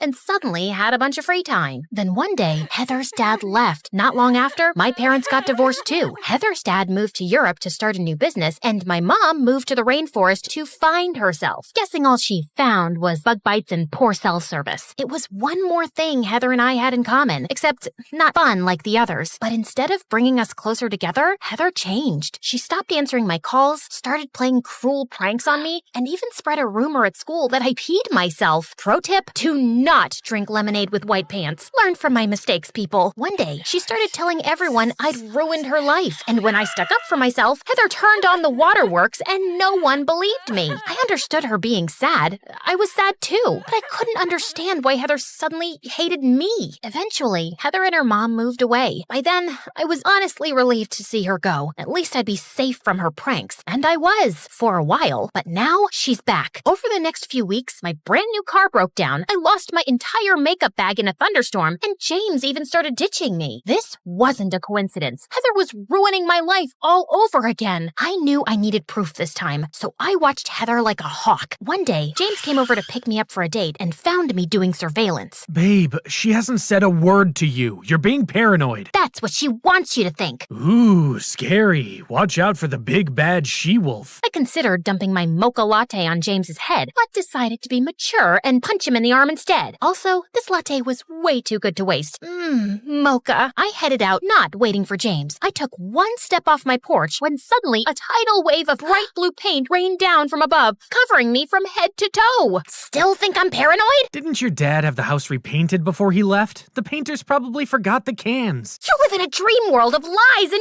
unicorns. I quickly rinsed off and changed so we could make our reservation on time. I wasn't about to miss out on a meal at the most exclusive restaurant in town just because of the Wicked Witch of the Panhandle. When we arrived, I was so excited. But before we could even walk into the restaurant, the hostess came out and stopped us. I'm sorry, miss, but the entire restaurant has been rented out for the evening. What? We had reservations. Someone came and offered to buy out all of the tables. It's out of my hands. I had a sneaking suspicion I knew who that someone was. Before the hostess could stop me, I barged inside and glared at the center table. There she was, seated and sipping her lemonade with that stupid, innocent smile. Oh, hey, Taylor. My uncle bought the place out for me tonight. Who knew you could do that? It was our first time being face-to-face in 6 years, and I was speechless. You know, I didn't expect to see you here. You seem more like a fast food kind of girl. But you, James, a pretty boy like you can do better than this trash. At least this so-called trash could get a date eating all by yourself. That wiped a smirk right off her face. For a moment, I felt satisfied until Heather flung a mound of mashed potatoes right at me. This is the second dress of mine you've ruined tonight, you little... Okay, time to go. Before I could slap that snarky grin off her face, James picked me up and carried me out while I screamed and kicked like a toddler. When I got home, I broke down in tears. All I wanted was to have a fun summer, and Heather had ruined everything. What had I ever done to deserve this? There was a knock at my door, and my little brother Troy came in. Hey, you okay? No, Heather is ruining my life again. Have you tried talking to her? Seems like a better plan than avoiding her forever. That gave me an idea. You're right. How can I get revenge if I'm always hiding? I didn't say anything about revenge. Thanks, Troy. You're a genius. Troy was right. It was time to turn the tables. The next morning, I got up bright and early and headed to Heather's favorite cafe. I had a hunch she'd show up eventually. Sure enough, soon she came in to order. I slipped a note to the barista and hid behind some rando's laptop. Shortly after, the barista put her drink on the counter. Double espresso macchiato for horseface Heather. The entire coffee shop started laughing. Heather turned beet red and then looked right at...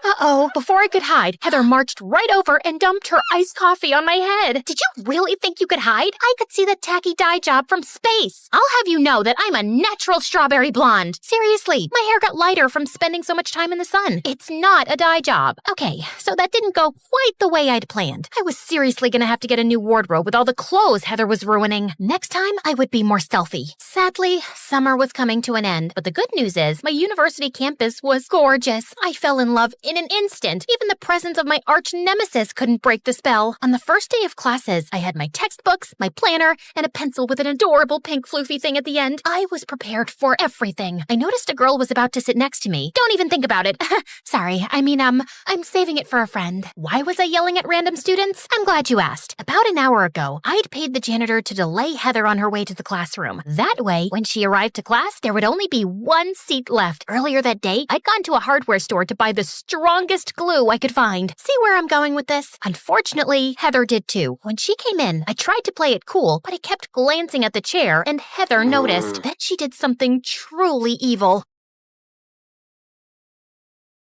but she did something truly evil. Hey, your name's Kiki, right? Would you mind taking this seat? I'm nearsighted, so I like to sit close to the front. As that girl Kiki came over to take the seat, I panicked. Pranking Heather was one thing, but embarrassing this random girl was another. She was about to sit when suddenly I shoved her out of the way and sat there myself. Sorry, I just realized my great-grandmother sat in this seat when she was my age. It's kind of a sentimental thing. You get it. She didn't get it. But whatever. At least I'd saved her from humiliation. Unfortunately, I couldn't say the same for myself. When it was time to leave class, I tried to stand carefully, but the glue stuck to my jeans and ripped a hole right in my butt. What's wrong? Did you pee your pants again? If I did, this would be the first time. It's hard to come up with a good comeback when there's a giant hole in your pants. All of my pranks were backfiring. Clearly, I needed to make better plans. So this time, I did. I spent all week preparing for the most epic prank ever. I gathered 6 chickens, 25 jars of honey, glitter, and a human-sized net. Don't ask. Then I hid in a bush with my binoculars and waited for Heather to get home. I see you decided to be mature and talk things out. Exactly. Thanks, Troy. I am mature. Troy rolled his eyes and went inside. A little while later, I saw headlights approaching, and Heather pulled into the driveway. Everything was ready. Heather was finally going to get a taste of her own medicine. But when she got out of the car, she was on the phone, and I noticed she was crying.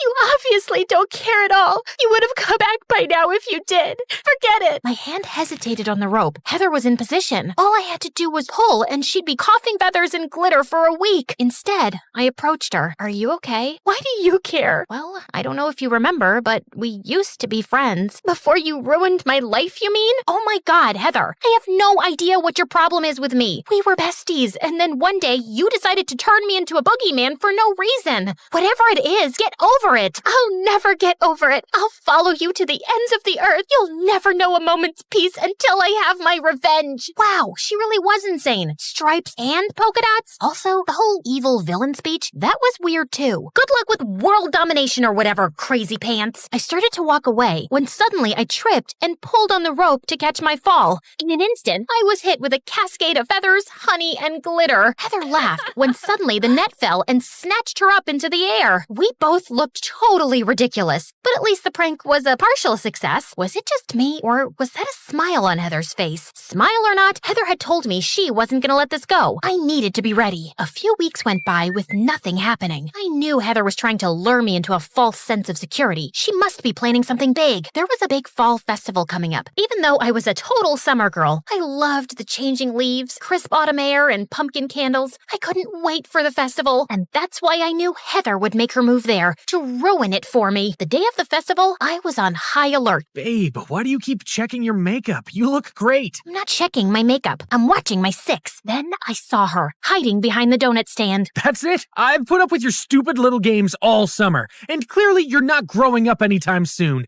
I'm breaking up with you. Also, I lied. Your makeup doesn't look great. You take that back. Have fun being at the festival all alone, loser. Hey, pretty boy. James and I turned at the same time. Suddenly, Heather dumped her pumpkin spice latte on his head. He was about to scream when I took my candy apple and jammed it into his mouth. There, definitely an improvement. Agreed. James stalked off furiously, and Heather and I laughed. You stuck up for me. Well, we did used to be friends. Heather, I'm not lying. I really don't know why you started hating me. You really don't? You set your mom up with my dad. He left my mom and moved to the rainforest with your mom. I was shocked. Heather, I didn't even know they were together. I thought your dad was in Europe. And why would you think I set them up? You used to always bring your mom to our play dates and then leave her alone with my dad because she was less strict than my dad. I wasn't playing matchmaker. I was 11. To my surprise, Heather hugged me. I'm sorry. Listen, your brother came to me last night with tears in his eyes. He begged me to stop. I enjoyed it, but yeah, he was sad. He what? Listen, he's right. I never should have blamed you. It was so hard, and I guess focusing all my sadness and anger on you was easier than dealing with my broken family. I know you had your own struggles too, and I'm sorry if I made things worse. I missed you. I missed you too. I have to go and kill my brother, so come here. What do you say we focus on a couple of those cinnamon donuts?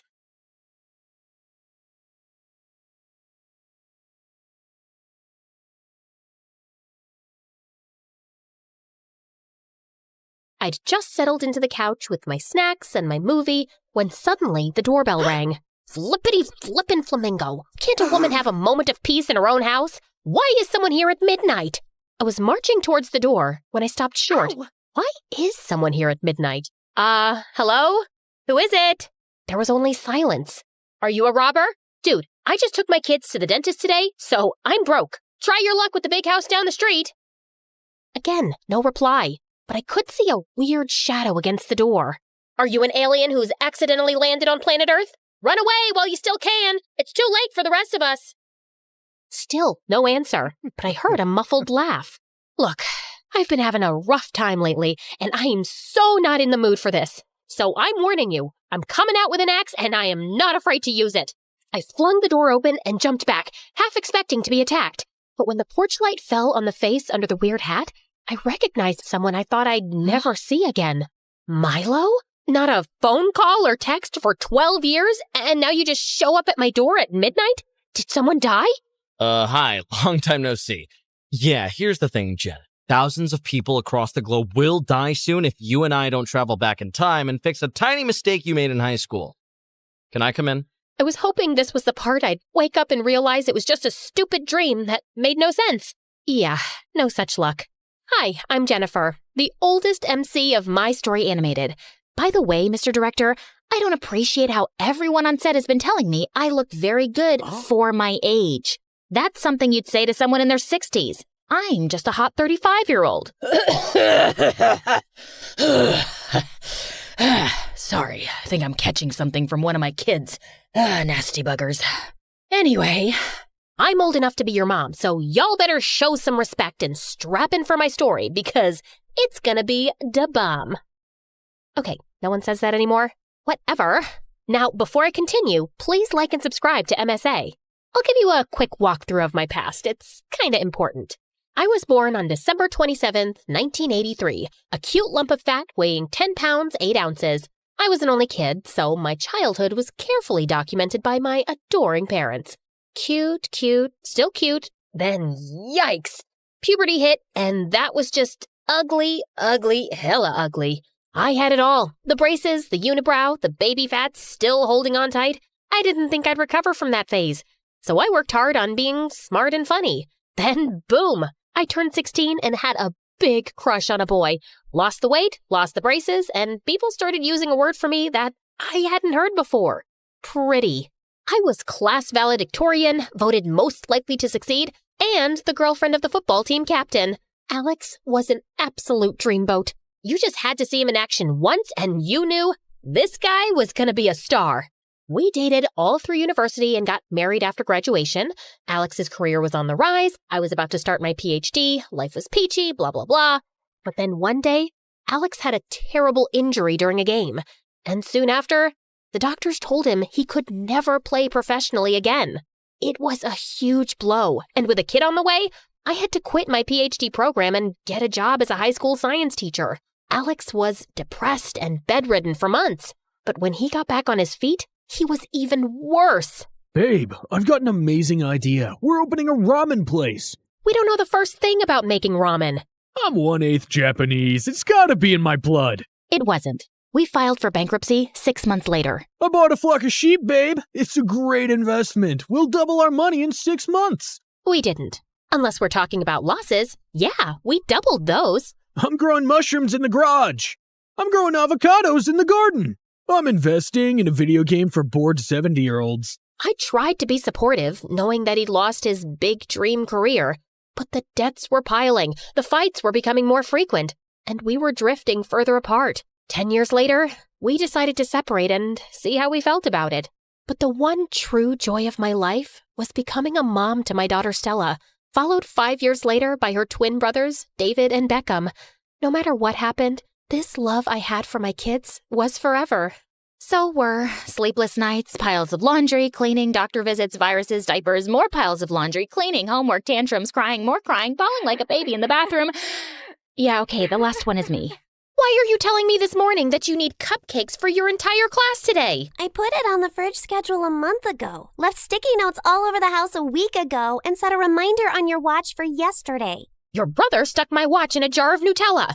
David, Beckham, why do you keep taking your clothes off? That's the opposite of getting dressed. I'll be the only kid who didn't get anything for the class picnic. No, sweetie, wait. Let's see what we got. Here's a jar of peanut butter and some cookies. Ew, no, those are stale. You want to take some prunes? They're great for constipation. Mom, I'll tell the teacher you forgot. It happens. Oh, no, you won't. I know how judgy those teachers are. We're stopping at a bakery. Boys, I swear if you don't stop running this second, I'll call an elf who will call Santa and tell him not to get you any Christmas presents. You don't know an elf? Yeah, we don't believe you. I'm your mother, and mothers never lie to their children. Now get dressed before I call the goblin who eats twins for... Hey, lady, can you control your kids? One of them took my cookie. Oh, God, so sorry. I'll get you another one. A coffee, too. The other brat stuck his gross finger in it. Okay, sure. But you don't have to be so angry. They're just kids. Yeah, I'm angry at you. Clearly you suck as a mom and didn't teach them any manners. Excuse me? You want to say that again to my face? Did you think I said it to your butt the first time?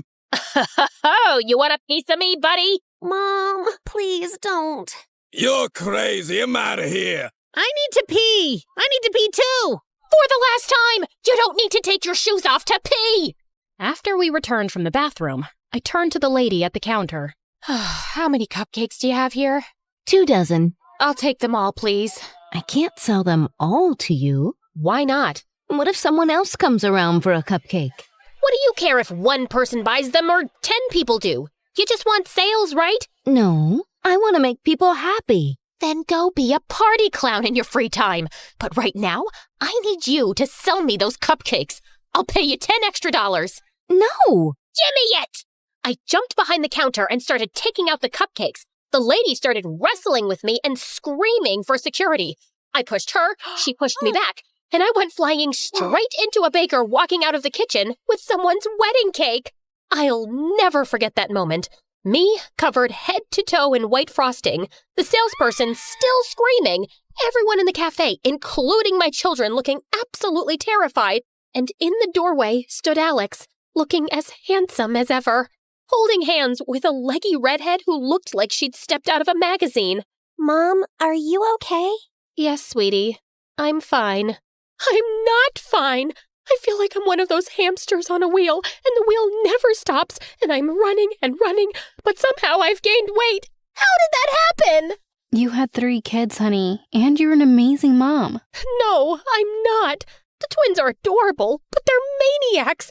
And Stella is so smart, and I'm constantly disappointing her. She knew Alex was dating someone for months, and she didn't tell me to protect my feelings. A 10-year-old shouldn't have to do that. How do you feel about Alex having a girlfriend? I know the marriage has long been over, but I just wasn't expecting him to get over it so quickly, you know? I know. So, yeah, we got a divorce with shared custody of the kids. I became kind of friends with Cassie or Katie or whatever that dumb redhead's name is, and life went on. Now it was Alex's turn to keep the kids overnight, and I had big plans for myself, which were rudely interrupted. You have white hair now. You have a bigger butt now. You checked out my butt? Don't sound so excited. I just made a logical guess. Milo, you want to tell me where you've been for 12 years? You just suddenly left town without so much as a goodbye? Oh, wait, what day was that? Yeah, my wedding day. And you were the best man. I told you I had a brainwave related to my research. Also, you know I hate people in weddings and happiness in general. You left me a text, and I haven't heard from you since. Why come and see me now? Because we have to travel back. Okay, sit down and I'll set up a PowerPoint presentation. Use your words and make them make sense. Okay. So, do you remember what we were doing on the night of 15th December 2000? Sometimes I'm in the shower and can't remember if I just shampooed my hair. So no. Do you remember that you were a nosy person and you suspected something shady was happening in the abandoned warehouse in our town and you dragged me there one night to find out more? Oh yeah, I remember that. And I was right. It was some super freaky science lab. But then we went back a week later and it was gone. Yeah. Have you heard about the xenovirox virus? I recently read about some cases in the news. Soon it'll be a lot more, all over the world. Apparently the virus was created in that shady science lab by some people in government as biological warfare. What? No way! Do you remember that when we were in the lab, you accidentally bumped into some things on a countertop? Did I? You knocked over a vial and the liquid in it got mixed with fluid in another beaker. That was the vaccine. Because of your mishap, the scientists working on it got the wrong result, and he concluded that the vaccine was impossible to make.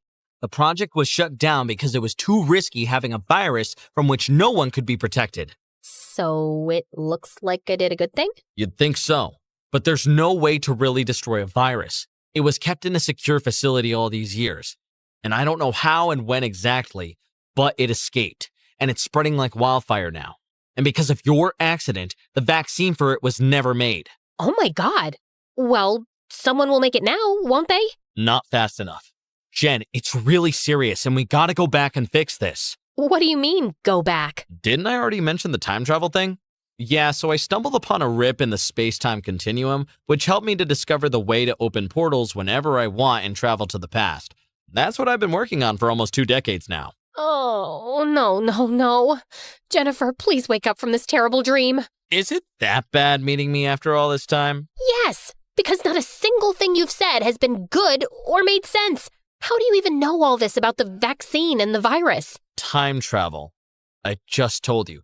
You used to be a lot smarter, Jen. You actually expect me to believe you're a time traveler? If there's anyone who'll believe me, I expect it to be you. I looked into his sharp blue eyes and knew he wasn't kidding. Okay. If you've traveled back in time, why didn't you just fix the problem yourself? Believe me, I tried. But I can't seem to do it alone, and I can't ask anyone else. Come on, we gotta go now. I have this night to myself, Milo, and I don't want to be some hero and save the world. I just want to watch a movie and fall asleep 5 minutes after it starts and have pancakes in the morning. And no, I won't have to make 3 dozen pancakes or eat the cold ones. Fresh, hot pancakes just for me, and coffee, and peace. Let me have this, please. Jen, everyone you love is at great risk. Do it for your kids. No, that's just emotional blackmail. Is it working? Yeah, fine. It's working. Let's go, you weirdo. You're gonna go like this? Yeah? What's wrong with this? Oh, nothing. You look lovely. Is that mustard or barf on your coat? Shut up. Put this hat on, please. Yay! I get a funky hat too. Next, Milo took out a cube, placed it on the ground, and it sprang up into a tent. Hey, I need one of those collapsible things for camping with the kids. That's the astral tent. It's my time machine. Now, I just need a minute to set up the temporal destination. I'd followed Milo here, curious to know what he was going on about. But it just hit me then. Milo was actually mental. He'd really lost it. Oh, you poor baby. What's going on? Nothing, sweetie. It's all okay. I'm here for you, but you need help. Professional help. Do you understand what I'm saying, Milo? No. Can you get your hands off my face? I hear there's really nice places now for people like you, and you'll get the help you need, and I'll come visit you, I promise. Are you talking about a mental institution? I'm not crazy. Of course not, sweetie. You're special. Cut it out. If you think I'm crazy, why did you come with me? I don't know, Milo. Maybe I just came along because I'm actually really happy to see you, even though I've been pretending otherwise. And maybe a small part of me thought, hey, he's a genius. Maybe he really did invent time travel, and you're in for an adventure, Jen, which would be a nice change from your mundane life. But you just pitched up a tent in a field and gave me a stupid hat, and this is also ridiculous. I'm going home. Just as I turned to leave, I heard a buzzing sound from behind me, and I gasped. The tent was glowing. It makes that sound when it's warming up. You want to put that hat back on? Okay, then. As we stood outside the tent, I could feel my heart racing with excitement. Was this really happening? Before we go in, you gotta remember 3 rules of time travel. Number 1, and the most important, don't change anything in the past. We have no idea what happens when we pull out a single thread in the fabric of time. It can have a butterfly effect and change many outcomes, possibly for the worse. Aren't we going back to change something? We already know that has a really bad outcome, so we're gonna risk it. Change nothing else, okay? Got it. Number 2, you can't get recognized by anyone. Tell no one who you are under any circumstances. Done. Number 3. Okay, I think I don't have a number 3. So just 2 important rules of time travel. Also, I gotta warn you, as we travel, you will experience nausea, headaches, dizziness, stomach cramps, palpitations, sweats, and feel like someone kicked you in the back. Sounds like 9 months of pregnancy. Been there, done that. Okay then. You ready? This is insane. Yes, okay. I'm ready. It's good to see you too, by the way. Now, 1, 2, 3, go.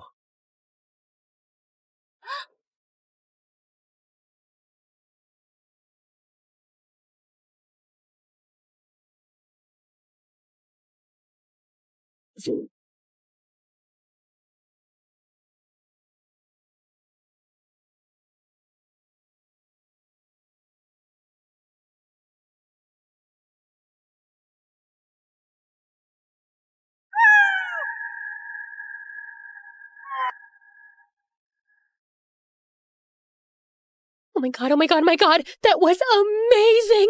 I feel so alive. Woohoo! I'm gonna barf. I followed Milo out of the tent, and my heart caught in my throat. I knew this place. It was the football field in our high school. I'm fine. Thanks for asking. Uh-oh.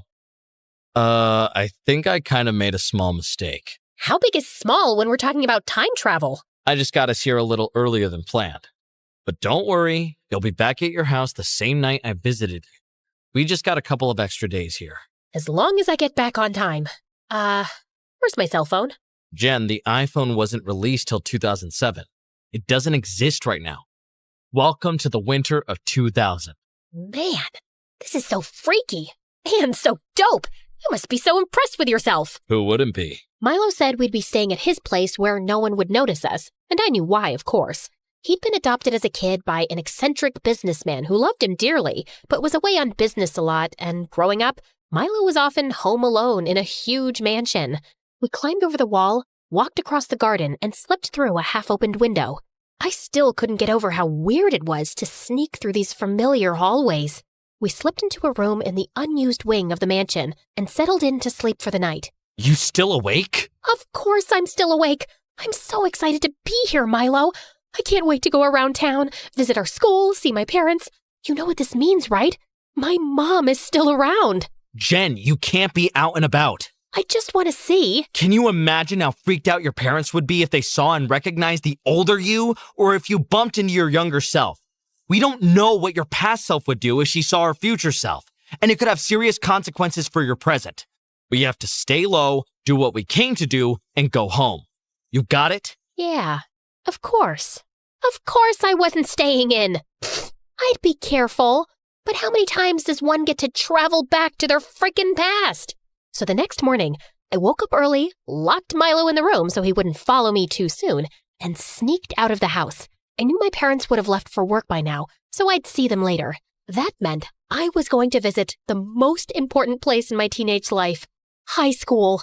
No one even asked me who I was as I entered the premises, and it looked like I'd walked onto the set of Mean Girls. The really low-rise jeans, fitted crop tops, butterfly clips, tattoo chokers, and everything with sequins looked like crimes against fashion to me now. I walked out into the main courtyard, and my heart skipped a beat as I caught sight of a young Milo on a bench, lost in a book on quantum physics. I'd always thought he was cute in his careless, genius way, and he had a bit of a fan following. Hey, Milo, I was wondering if you could help me with my math assignment. I could, but I won't.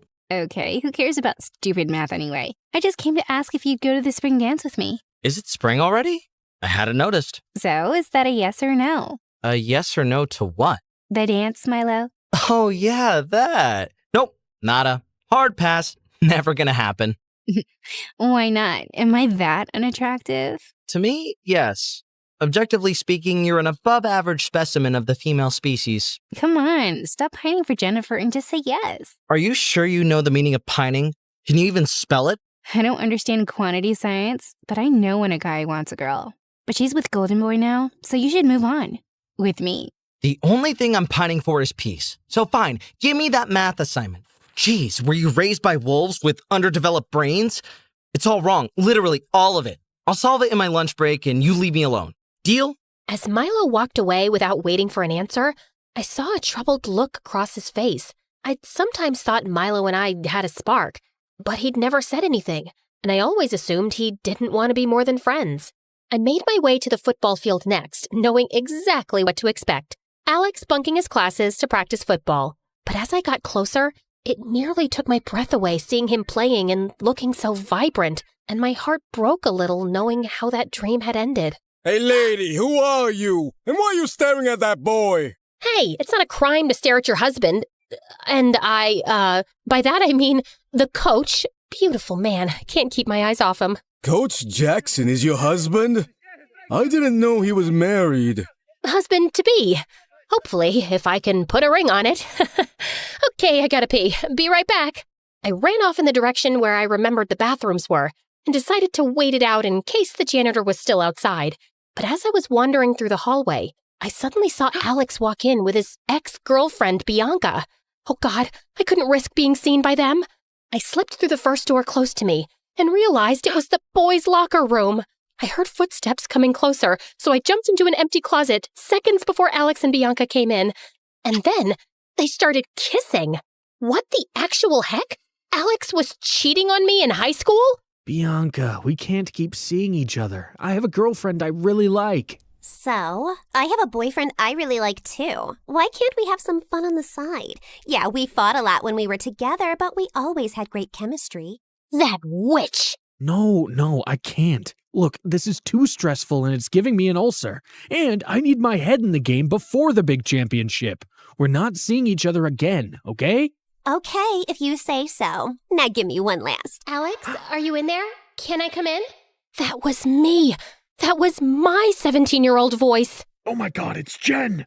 Hey, yeah, I'm changing. Give me a minute. A minute? What'll happen in a minute? Are you gonna do some magic trick to make me invisible? And suddenly, without warning, Alex shoved Bianca in the closet I was hiding in, and I barely managed to press myself to one side and hold my breath. You can come in, Jen. Seeing myself look so young and beautiful made me want to cry.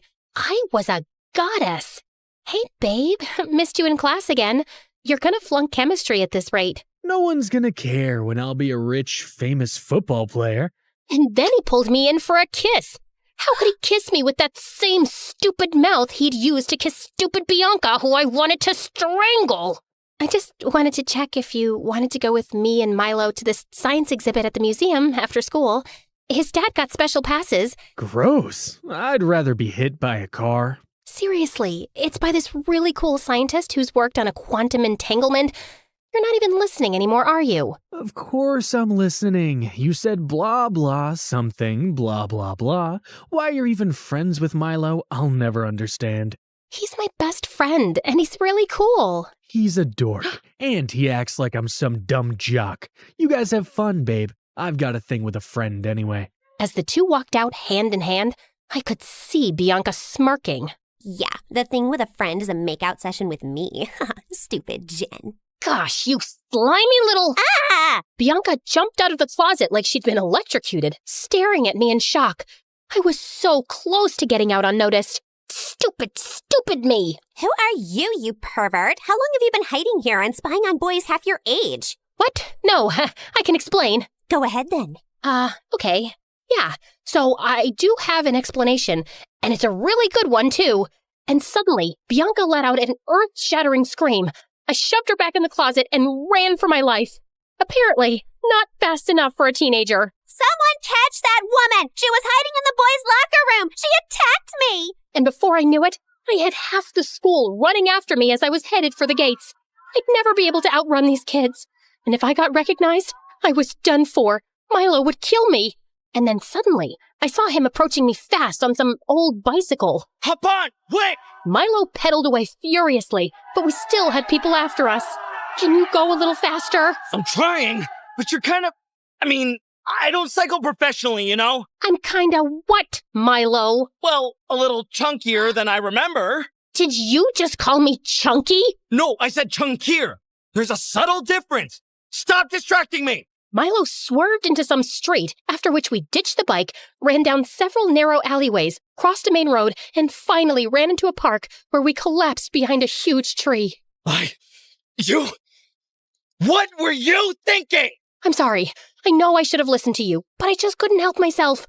Thank you for coming in time. You're not welcome. Milo, it was so cool. I saw you and my younger self, and I was hot. I don't remember being that hot. Do you remember that? I really don't. Also, I caught Alex making out with his frickin' ex, Bianca. Can you imagine? Milo just stared at me quietly. Why don't you look shocked? Wait, did you know back then? I'd heard some rumors. And you never told me? Ow! I wasn't sure if they were true, okay?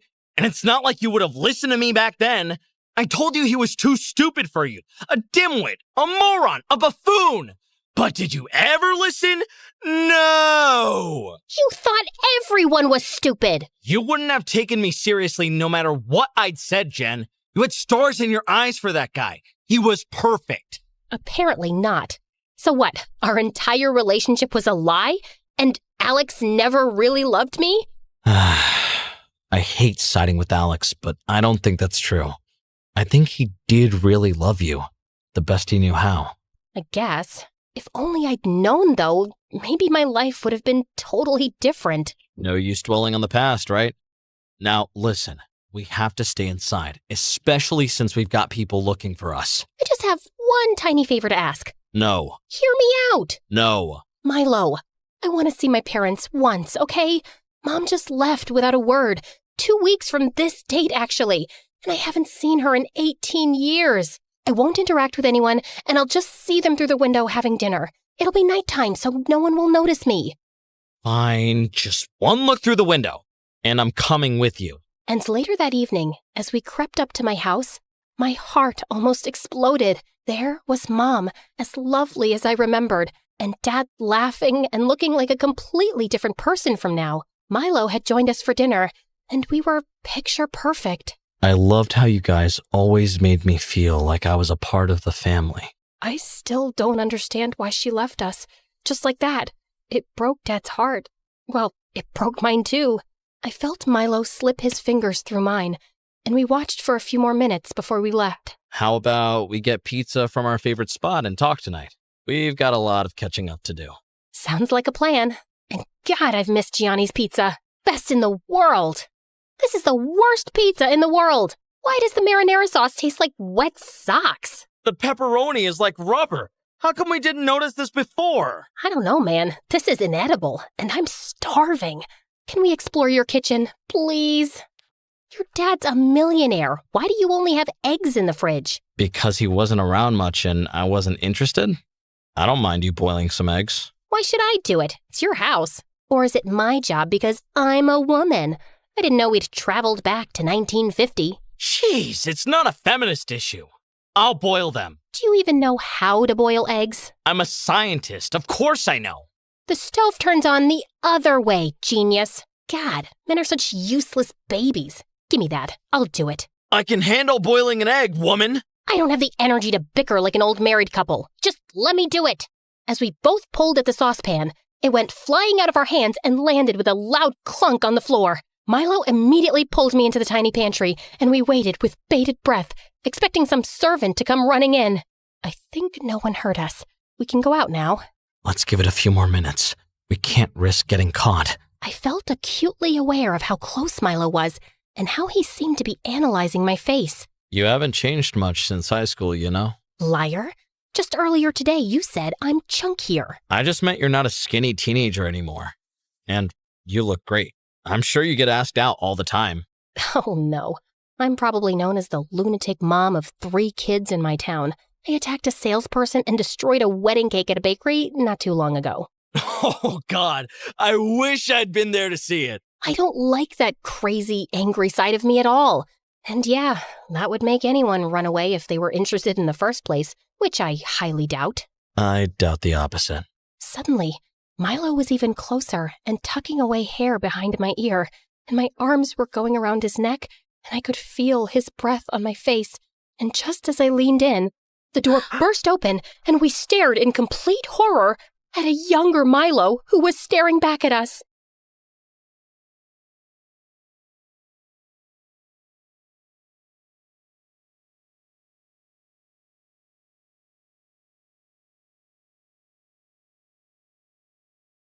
Do I look good, guys? Anything stuck in my teeth? Just let me know in the comments. I really don't trust my assistant. She hates me. See, I was telling a friend one day that my assistant smells like chicken, and I think she overheard. But seriously, I hear bark every time she comes close. Wait, if she sees this, she'll start spitting in my food. Director, please cut this part out, okay? Hi, I'm Cece, and I'm a model and Insta blogger from New York. Now, I know many of you are expecting Ramen to do a part 2. And don't get me wrong, I love her. But let me tell you how I'm better than that noodle-loving rapper. She never even told you her real name or where she's from. But I'm an open book. I have no problem disclosing that my full name is Cecilia and... Wait, I'm getting a phone call from the dragon. I mean, my mother. This can't be good. Be right back. Okay, where was I? Yeah, basically, Ramen's busy and her animator got sick and can't do more parts for now. But MSA can't disappoint you, so I stepped up. Now my story will take this lovely animator, and I chose him because he makes his character shake. Like this, see? See, I have a bit of a history with shaking. I love Rihanna and her song Shine Bright Like a Diamond. But when I was little, I used to hear it as shake your body like a demon. And I wondered, why would somebody shake their body like a demon? Who has even seen a demon shaking? But you know, I'm just an easygoing girl. I didn't question anything and just continued with my life. The reason why I was a relaxed, easygoing kid was because my parents were jerks. You know, like jerks to the point where you just give up and live your life because you have no other option. I was born in a family of French aristocrats who had moved to the US a long time ago. But my parents still acted like they had sticks up their butts. I lived in a large, dull mansion where everything was beige, and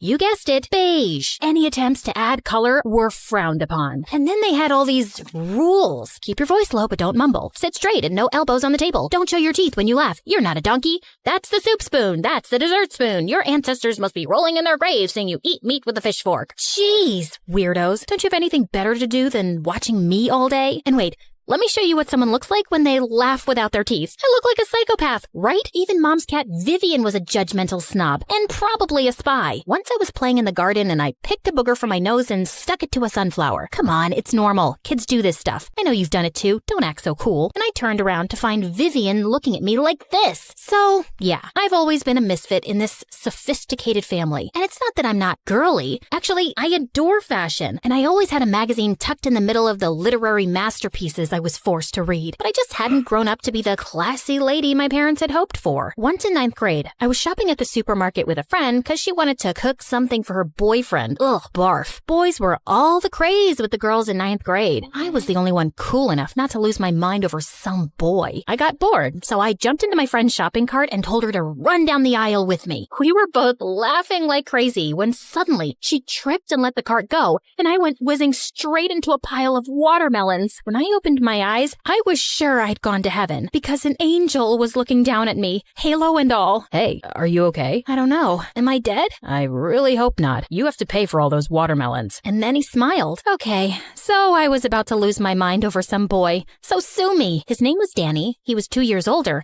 and he worked there part-time as a sales assistant. Our connection was instant, and he asked me out right away. Also, I did pay for the watermelons, but I learned later that the store policy didn't require people to pay for accidents. I think Danny kept the money for himself. And yeah, I didn't question it, because I'm someone who's been shaking her body like a demon for years and never even questioned that. Anyway, a week later, we were officially together. And you know those first days when you're so in love? Sky is bluer, the grass is greener, the air smells like lavender. My stupid 15-year-old brain was telling me that I'd met my soulmate. We liked the same everything, and I could just be myself around him. My parents didn't approve because he wasn't our class, but I couldn't give a hoot. Danny was perfect. So I really can't pinpoint exactly why or when things began going downhill and the lavender started to rot. Maybe because he started going to university and got too busy. Or maybe because someone gave me a modeling offer in the city after seeing my blog. It was a great opportunity for me to enter the fashion world, and I was sure we could make long distance work. Yeah, except that even short distance wasn't working for us now. We were just arguing and getting on each other's nerves all the time. See this picture of Danny? Yeah, that's him as a loser kid. But do you see that annoying half smile? He would smirk just like that when he thought he was right, which was like always. Who wouldn't get annoyed? There were so many little things, like why did he tell so many jokes? Why did he touch his ear so often? Why did he sneeze like a raccoon? Sneeze like a man. But things really escalated when we were out for dinner once and he started eating my fries. Why didn't you just order your own fries? Because I didn't want fries. Then Then why are you eating my fries? I just took a few. You've eaten half the plate. You can't share fries with your boyfriend? This is not about the fries. This is about you. You lied when you said you didn't want any, then you ate mine, and now I'm the bad guy? Cece, you're acting crazy. Oh, you want fries? Here, have all of them. The next day, we broke up after 3 years together. And you know the worst part about dating your best friend? When it's all over, you lose your best friend too.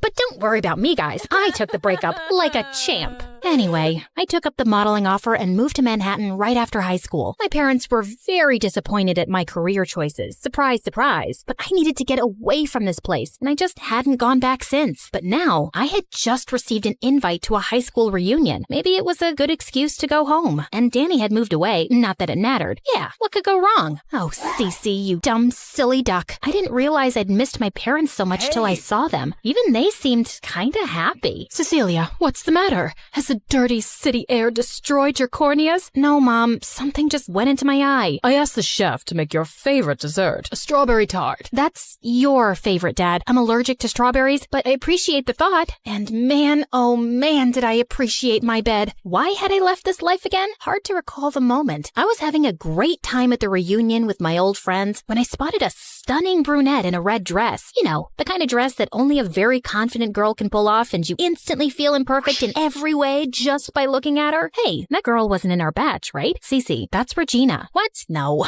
I remember Regina. Duh. She had braces, thick glasses, and she was cute but kind of fat, you know, like plump. Yep, same Regina. She got a major glow up. Also, there's something you should know. Just then, a tall guy in a suit walked up to Regina and kissed her. Danny? Oh my God, I'm not ready for this. I gotta go before he sees me. But as I turned, I tripped over my own feet and crashed into a photo booth. Caption for next Instapost: how to be a complete moron in front of your ex and his gorgeous girlfriend. Why do our meetings always start with you on the floor? Don't stare at my butt, you pervert. What? I swear I wasn't. Ugh, get up, you weirdo. Gosh, he was even cuter than I remembered. You didn't even go to our high school, man. Why are you here? I'm here with, Regina. Cece, you look gorgeous as ever. Mwah.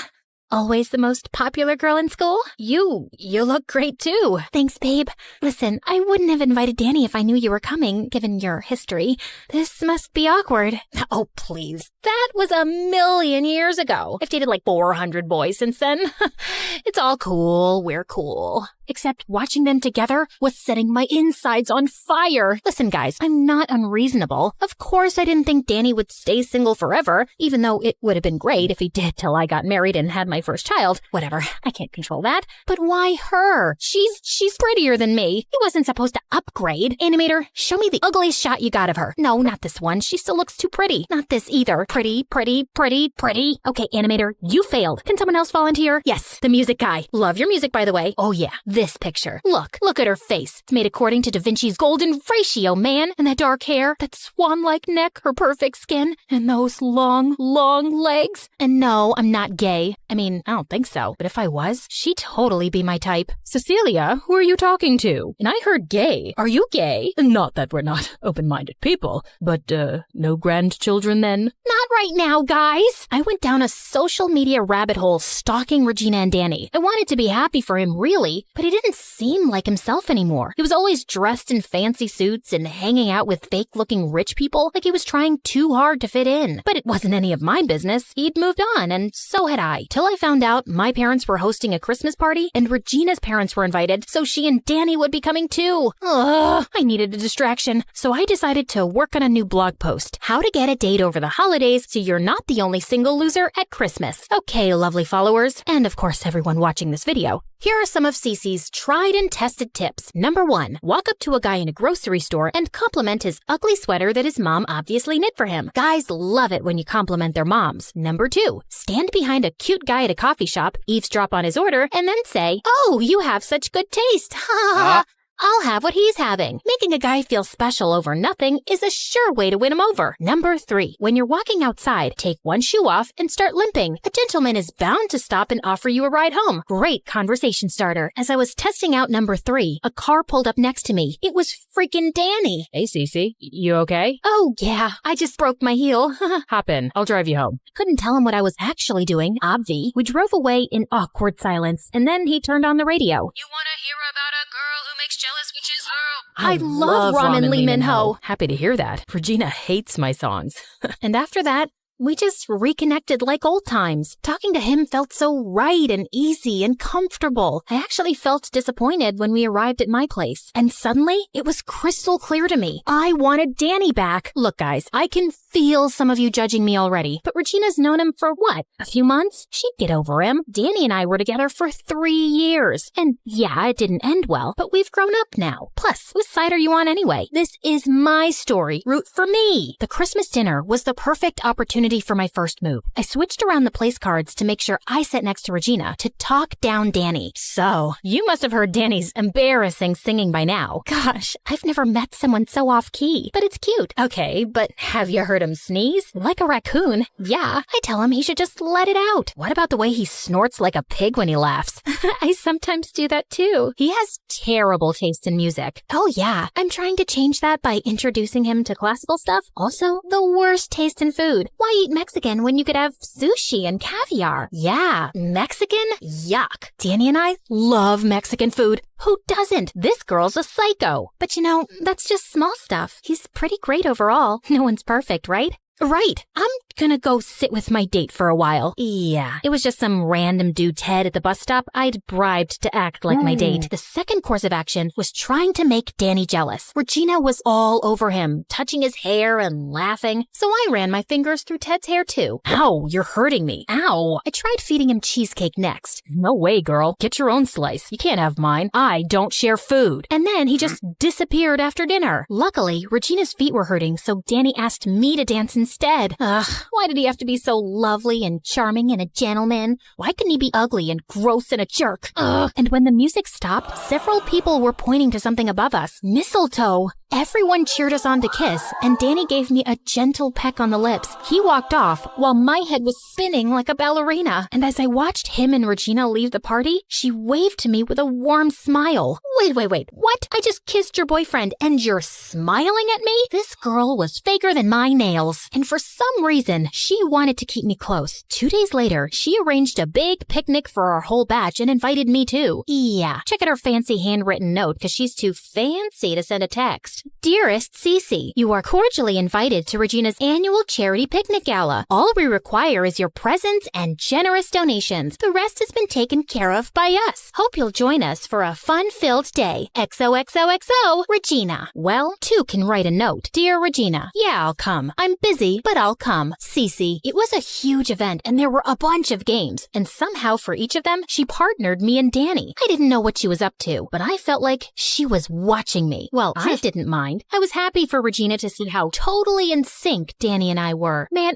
we could finish each other's sentences. We kept meeting for the next few days for some event or the other, but the problem was I was really falling for Danny all over again. Why did I ever let him go? And how could I know if he felt anything for me now? One evening, I was feeling bummed and sitting at my favorite spot when someone joined me. Didn't think I'd find anyone here. Want me to leave? You should have asked that before making yourself comfortable. I have food. You can stay. As we sat there eating crisps, Danny suddenly spoke. Why didn't you come home earlier, Cece? Maybe because I didn't want to return till I'd proved I could make it on my own. It's nice being back, though. Even my parents are a little chilled out now. I got Dad to do a TikTok with me. Can you imagine?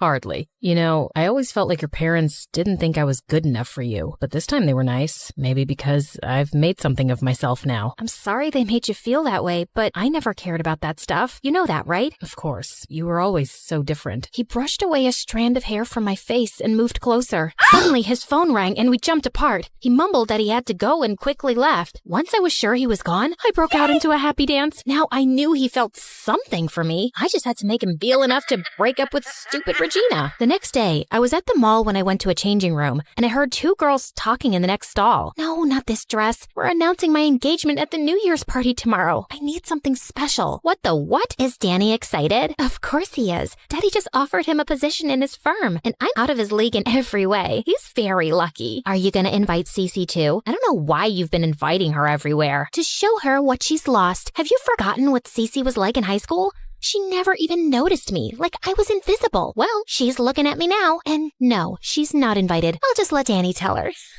I never ignored Regina on purpose. She just seemed like one of those shy kids who wanted to be left alone. I had no idea she felt so bitter, and it didn't sound like she loved Danny. Just saw him as someone she could control because she thought she was better than him. I had to tell him, right? But he was getting engaged. He must have thought it through. What was I gonna do anyway? Crash Regina's New Year's party and object to the engagement? Ugh, that sounds stupid. Okay, now let's just fast forward to the part where I burst into Regina's New Year's party and yelled, I object to this engagement. Regina doesn't really love you, Danny. Danny grabbed my arm and led me out angrily. Cece, what the heck? Danny, don't get engaged to Regina. She's all wrong for you. Who are you to decide that? I just know that. She thinks she's out of your league and she's doing you some favor by being your girlfriend. Regina loves me. Not as you really are. Look in the mirror, man. I've seen you wear nothing but suits these past 10 days. She's changing you so you fit into her pretentious world. You don't know what you're talking about. Okay, fine. Then don't get engaged to her because I love you. What? Yeah, there.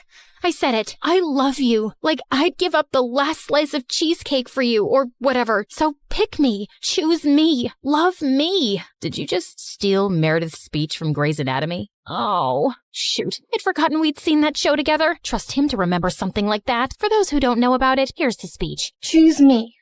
Love me. Okay, so I'm using her words, but I feel the same way. You're just playing games, Cece. You didn't look back once after leaving, and now you suddenly want me? No, you just hate the thought of me with someone else. We didn't work out before, and we wouldn't now. This felt worse than our breakup. And for those of you who are on Team Regina, you must be enjoying this. And you suck. I couldn't stay any longer, so I packed my bags the next day and hugged my parents goodbye. I'll send you TikToks every day. I'll be looking forward to that, Dad. Don't take so long to visit again, Cece. I won't, Mom. Wait, you didn't call me Cecilia. Oh, must have slipped my tongue. Is there something in your eye again? Yeah, I think so. Anyway, I'll come visit soon. Bye!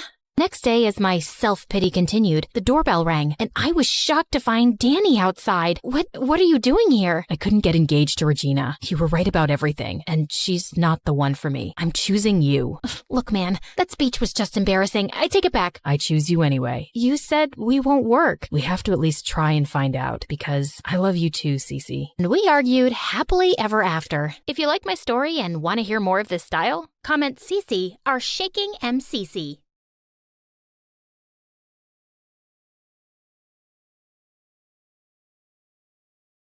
My heart was beating like a drum as I heard the sirens wailing. I felt the cold metal of the handcuffs on my wrists and was horrified as I was being taken away in my dad's police car. This was so not what I had imagined for my life. You must be wondering how I ended up here. Well, let me tell you my story right from the start. Hi, I'm Selma, and thanks to MSA, I get to share my story with you all. So don't forget to like and subscribe. Growing up, it was just my dad and me. He worked as a private investigator and was always busy solving cases. And the fibers on his hairbrush match those left at the scene of the crime. We've got our man. Wow. Even though Dad was at the top of his game, he didn't make much money, but I was content with the few luxuries I had. I never asked for much, unlike other kids who wanted the latest gadgets or clothes. I was totally happy to make some sacrifices if it meant my dad got to do what he loves. He always encouraged me to follow my heart just like he did and find what I love. So as a kid, I had some unusual aspirations. I wanted to be a movie star, unicorn rider, and a ballerina all at the same time. But as I got older, I dreamt of being part of the movie magic. And because I wasn't the best actor, I decided to learn how films were made. Sometimes I would even try and look at Dad's case files to get inspiration to come up with a good movie idea. Dad had no idea. Shh. Some of my friends and I would often pretend we were making our own movies. And action. Yeah, friends, because unfortunately for me, we moved often. Every time Dad got an urgent call, we had to start over. What is it this time? A burglary? Don't tell me. Shoplifting? You know I can't tell you anything until the case is solved. It's for your own safety. This went on for a while until one day, Dad announced we were moving to Los Angeles and we would be staying there longer. Nah, I don't believe you. I'm not unpacking my stuff till I'm sure. Pinky promise. Okay, anything for you, but I have to navigate through a new school, again. I'm sure it'll be fun here. After all, it's Hollywood. He was right. This put me one step closer to becoming a filmmaker. At my new school, I was nervous to redo the whole making new friends thing. For luck, I wore my favorite t-shirt to help give me confidence. I assumed, since it was LA, most kids at school would have a passion for movies, but I was in for a surprise when I was told there was no movie club at school. So I got permission from the principal and created one. After school tomorrow? Sick! This is gonna be so fun. I was so excited for the first meeting and stayed up all night prepping. Well, I shouldn't have gotten my hopes up. Want to know why? 'Cause nobody showed up. I was just about to give up when a boy who looked like he was in a boy band entered. Is this the movie club?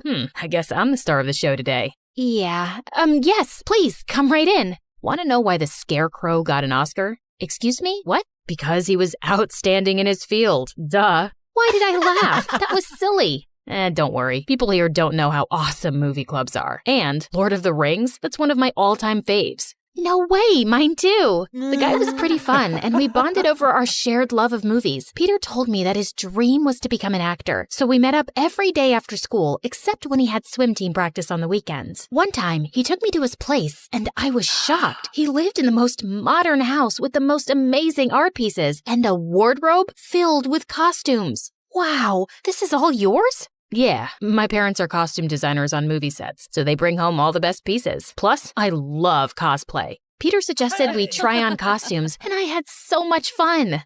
Whoa, you're the most beautiful elf. And you're a handsome one. It was the first time I found someone who liked the same things as me, and the more time I spent with him, the more I liked him. I even developed a tiny crush on him. When it was my birthday, Peter promised to go to the movies with me, and obviously I was very excited, but he never showed up. I was a little angry and asked him about it the next day. My grandma was really sick and I was taking care of her all night. I didn't realize my phone was dead until later that night. I was so busy, I couldn't even inform you. I am so sorry. No, Peter, it's fine. No, it's not. I stood up a pretty girl. I promised to make it up to you. Ugh, that made my silly heart melt. But later that day, something totally bizarre happened. I overheard Peter telling his friends that he was with me the previous day. Hey. Oh, Selma, it's just I don't tell people about my grandma and how sick she is. I don't want pity. You're special. That's why I told you the truth. Okay, but you have to be honest with me. Promise? Promise. To make it up to me, Peter took me shopping at one of the most expensive stores in town. As we entered, I ran into Stacy, our schoolmate, who worked as a salesgirl there. Turns out, Peter and Stacy were good friends. Stacy showed us around, and that's when I saw the most beautiful thing in the world, a diamond bracelet. It wasn't like I could afford it, but they couldn't charge me for admiring it. It was really fun, but as we left, all of a sudden, the alarms blared and security stopped us. What's happening? We didn't take anything. Oh, no, it's his jacket. I forgot to take it off. Hey, Stacy, here you go. I'm sorry. Don't worry, happens sometimes. Peter acted like it was nothing, but I could still feel my heart hammering in my chest. How are you so calm? That was so scary. What if we had gotten into trouble? Come on, it was a mistake. No big deal. And if we're ever in trouble, remember, I'll protect you. Oh my God, this was clearly one of the best days of my life. Oh, by the way, look in your bag. No way! You did not! When did you get it? I can't take it, Peter. It's really expensive. Shh, this is your birthday gift. I hope you like it. I love it. Peter, it's beautiful. Thank you. What's going on here? Who's this? Oh, Dad, this is Peter, my, boyfriend. It's good to meet you, sir. I was just, leaving. Is it all right if I ask some standard questions? Sure, but I know I have the constitutional right to remain silent. Just kidding. I quickly dragged Dad back in before I could start interrogating on poor Peter. How'd you meet him? Tell me everything about him, or else I'll have to look into him my way. And was he gonna kiss you? Yuck. Oh, Dad, this is embarrassing. I met him at school, and he's the sweetest and so talented, and we have many things in common. He looked very scared to me. Does he know me? What is this? Looks expensive. Peter got it for me. And before you doubt how a high schooler can afford this, you should know his family is quite rich. So don't go digging around for information about him. I like him, okay? In the following days, Dad was busy with work, and I spent all my time with Peter. But on one date night, he was so distracted because his phone kept ringing constantly. And I'm not proud of what I did next. I found more than 10 missed calls from Stacy. Why was she calling? I was dying to ask him, but I couldn't speak after I saw the bill. Don't worry about it. Dinner's on me. Peter, maybe next time we do small little things that don't require you spending so much money. I feel guilty. I don't mind. When we got to my place, Dad rushed out. Selma, sorry, urgent work call. I gotta go, sweetie. Nice ride, Peter. I knew that look. That was his detective face. But thank God, whatever that urgent work call was about kept him pretty busy. Unfortunately, once he returned, he had tons and tons of questions about Peter. So many that I finally snapped. Can you just stop it? I'm finally settling in. Finally, I have someone who loves the same things as I do. I'm feeling accepted, and you start with your detective work. Just let me and Peter be. Dad, I really like him. Selma, I was just trying to look out. Don't look out for me. Dad, I need to experience the world myself. I won't be your little girl forever. You're right. I'm sorry, honey. Over the weekend, I was home alone and bored, so I decided to surprise Peter at his swim practice, but I couldn't find him anywhere. When I asked around, I got the most shocking news. There's no Peter on this team. There must be some mistake. Check again. I'm pretty sure. What the heck? Peter was lying to me about it for months, even after he promised he wouldn't lie again? But why? I had to find out. Hey, do you want to go to the carnival now? Selma, on weekends I have swim practice, remember? I'll see you on Monday. Gotta go. Liar. I had so many thoughts and questions, and in the back of my mind, I knew it had something to do with Stacy. Ugh, I was so angry that I ignored all of Peter's calls and texts for the entire weekend. But at school, he stopped me and literally begged me to meet him at a cafe nearby after class. Okay, before I continue my story, I gotta say something. You know it takes only 10 seconds to tie your shoelaces, and it takes 9 seconds to fall in love with someone. But do you know how many seconds it takes to make a stupid decision? 1 second. Agreeing to meet Peter at the cafe was the stupid decision that changed my life. When I got to the cafe, I spotted him with Stacy and instantly saw red. She's why you lied about swim practice? Selma, what do you mean? Cut it out, Peter. I know you've been seeing Stacy behind my back. Hey, first of all, ew, I would never date this loser. He's like a brother to me. What? Look, Selma, I'm sorry I lied, actually, on weekends, I do community service. I got a couple of speeding tickets. I'm not proud of it, and your dad's this grumpy cop. I was afraid that if I told you, you'd hate me. Please, forgive me. I was skeptical, but when he showed me those puppy dog eyes, I forgave him.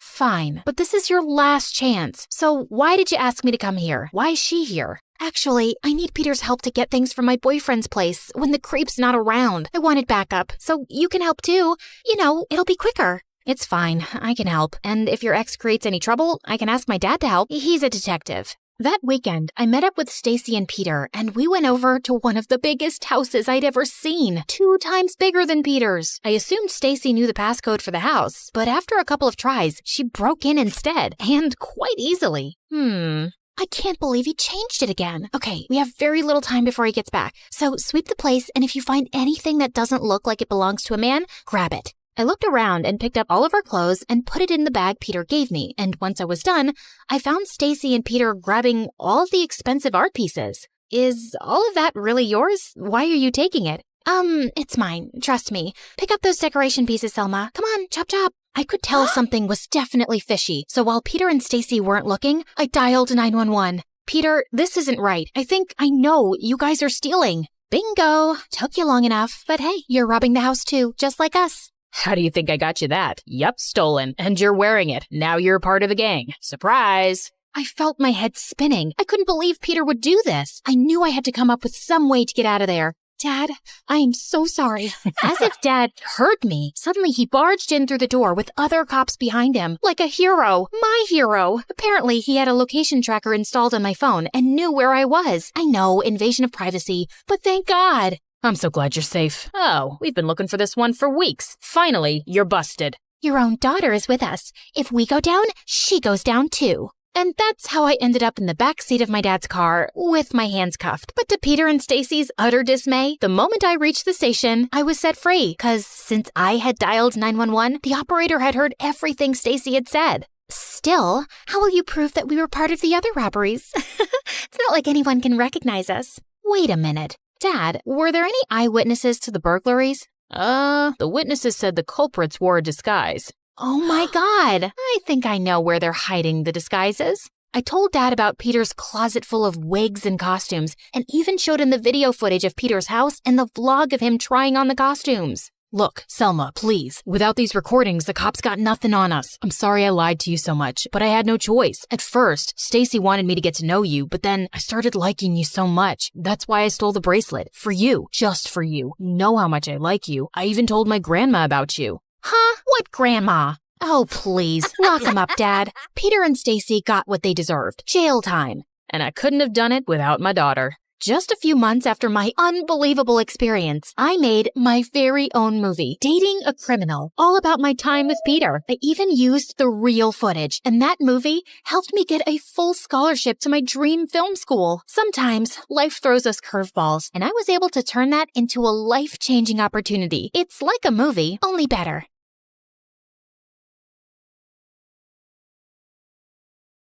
When I was little, my big brother was my protector, and now I'm the one protecting him.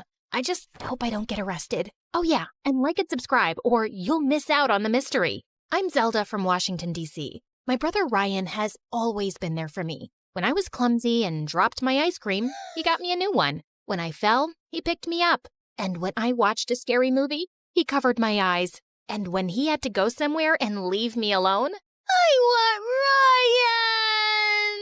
On my birthdays, he always gave me the best presents. One time, he even paid the zoo to let me meet the giraffes and elephants. Mom told me he worked all summer to afford it. Since he was so cool, brave, and awesome, you'd think he'd want to be an astronaut when he grew up, or a lion tamer, or a dinosaur catcher.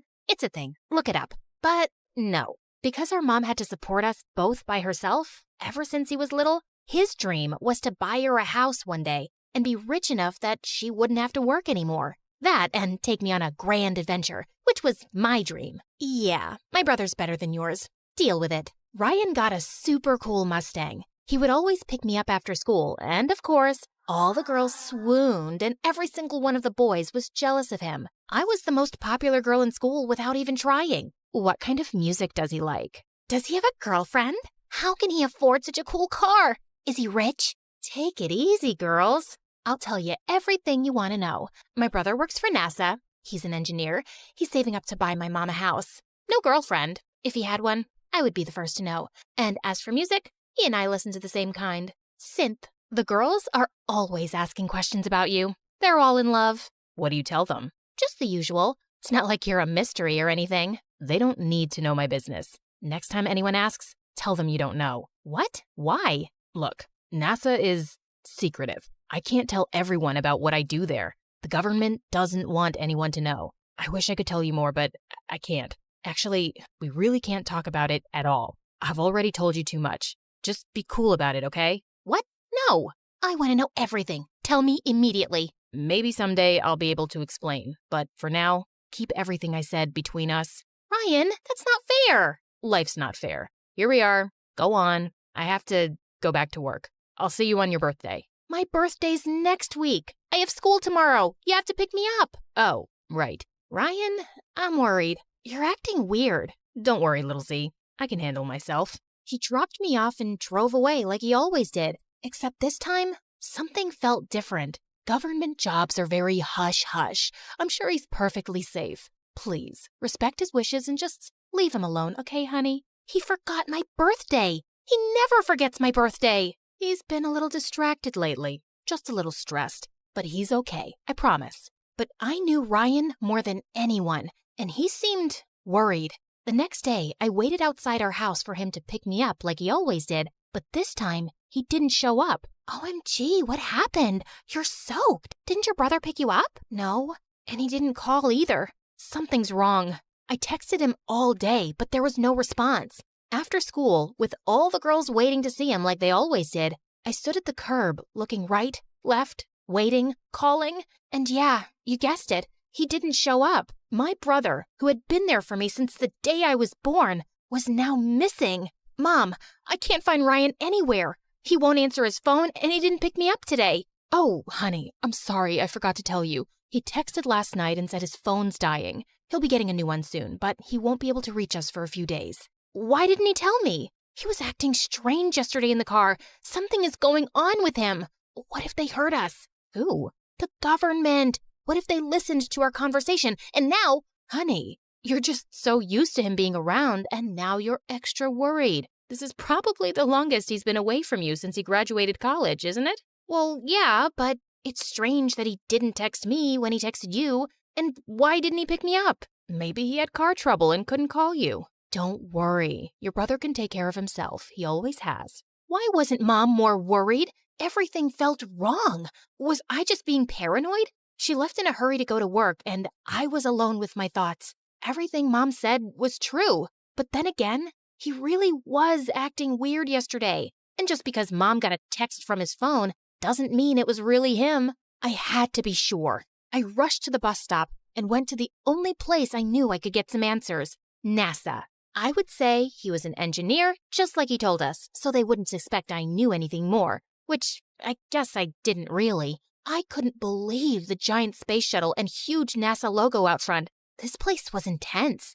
At the front desk, I asked if I could speak to my brother. "What's his name, darling?" I told her and waited while she was on the phone. While she talked to the person on the other line, she looked at me as if there was something she didn't want me to know. "Sorry, sweetie. No one here has that name." That's when I saw two men in black suits and sunglasses at the end of the hall looking at me. Or were they looking at me? Maybe they were just waiting for someone. I didn't want to find out, so I hurried out of there. I had no idea what was going on. It didn't make sense. Unless they really didn't want anyone to know where he worked because he was part of some top secret mission. Without any other choice, I decided there was only one more place I could go to try to find him and find some answers. His apartment. I had only been there one time when I was about to move in a year ago, but I had written down the address. The building was super tall and fancy. I ran to the door and pressed the number to his unit. When an old woman answered, I asked if my brother lived there, thinking maybe she was the maid. "No, he doesn't live here. Sorry." My head was spinning. What the heck was going on? I saw my brother almost every day since we were little. I knew him, didn't I? A black SUV parked right behind me on the curb. I couldn't see through the tinted windows. I ran. Just then, I got a text from Ryan. All it said was an address that I didn't recognize. I tried to call, but there was no answer. What if it wasn't really him? I could be walking right into a trap.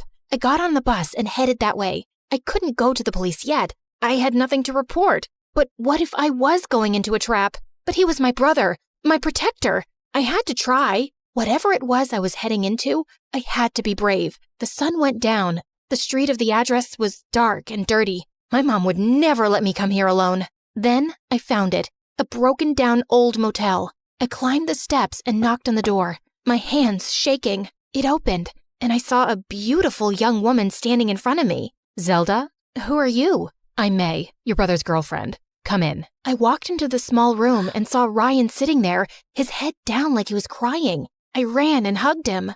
"I'm so glad you're okay. I've been looking everywhere for you. What's going on? I went to your work, to your house." I lied, Z. I don't work for NASA, and I don't live in that nice apartment building. I've been living here. When I showed it to you, I was a real estate agent, but I was terrible and I got fired. Now, I work at a rental car place. The Mustang is theirs. My boss caught me using it last night and fired me. "But why did you lie? I thought we were best friends." We are. I was ashamed. You always thought I was so cool. You looked up to me. I said I would buy Mom a house, and I can't even afford to pay my own rent. She has to help me. I wanted to still be that big brother for you, the one you looked up to. You are my big brother. Of course I still look up to you. You're my whole world. I don't care what you do for work. See, Ryan? Zelda, I told him you'd say that. He didn't want us to meet because he didn't want me to lie to you. But I'm glad you're here now. And I'm so sorry, but Zelda, we need your help. No, we can't ask her to do that.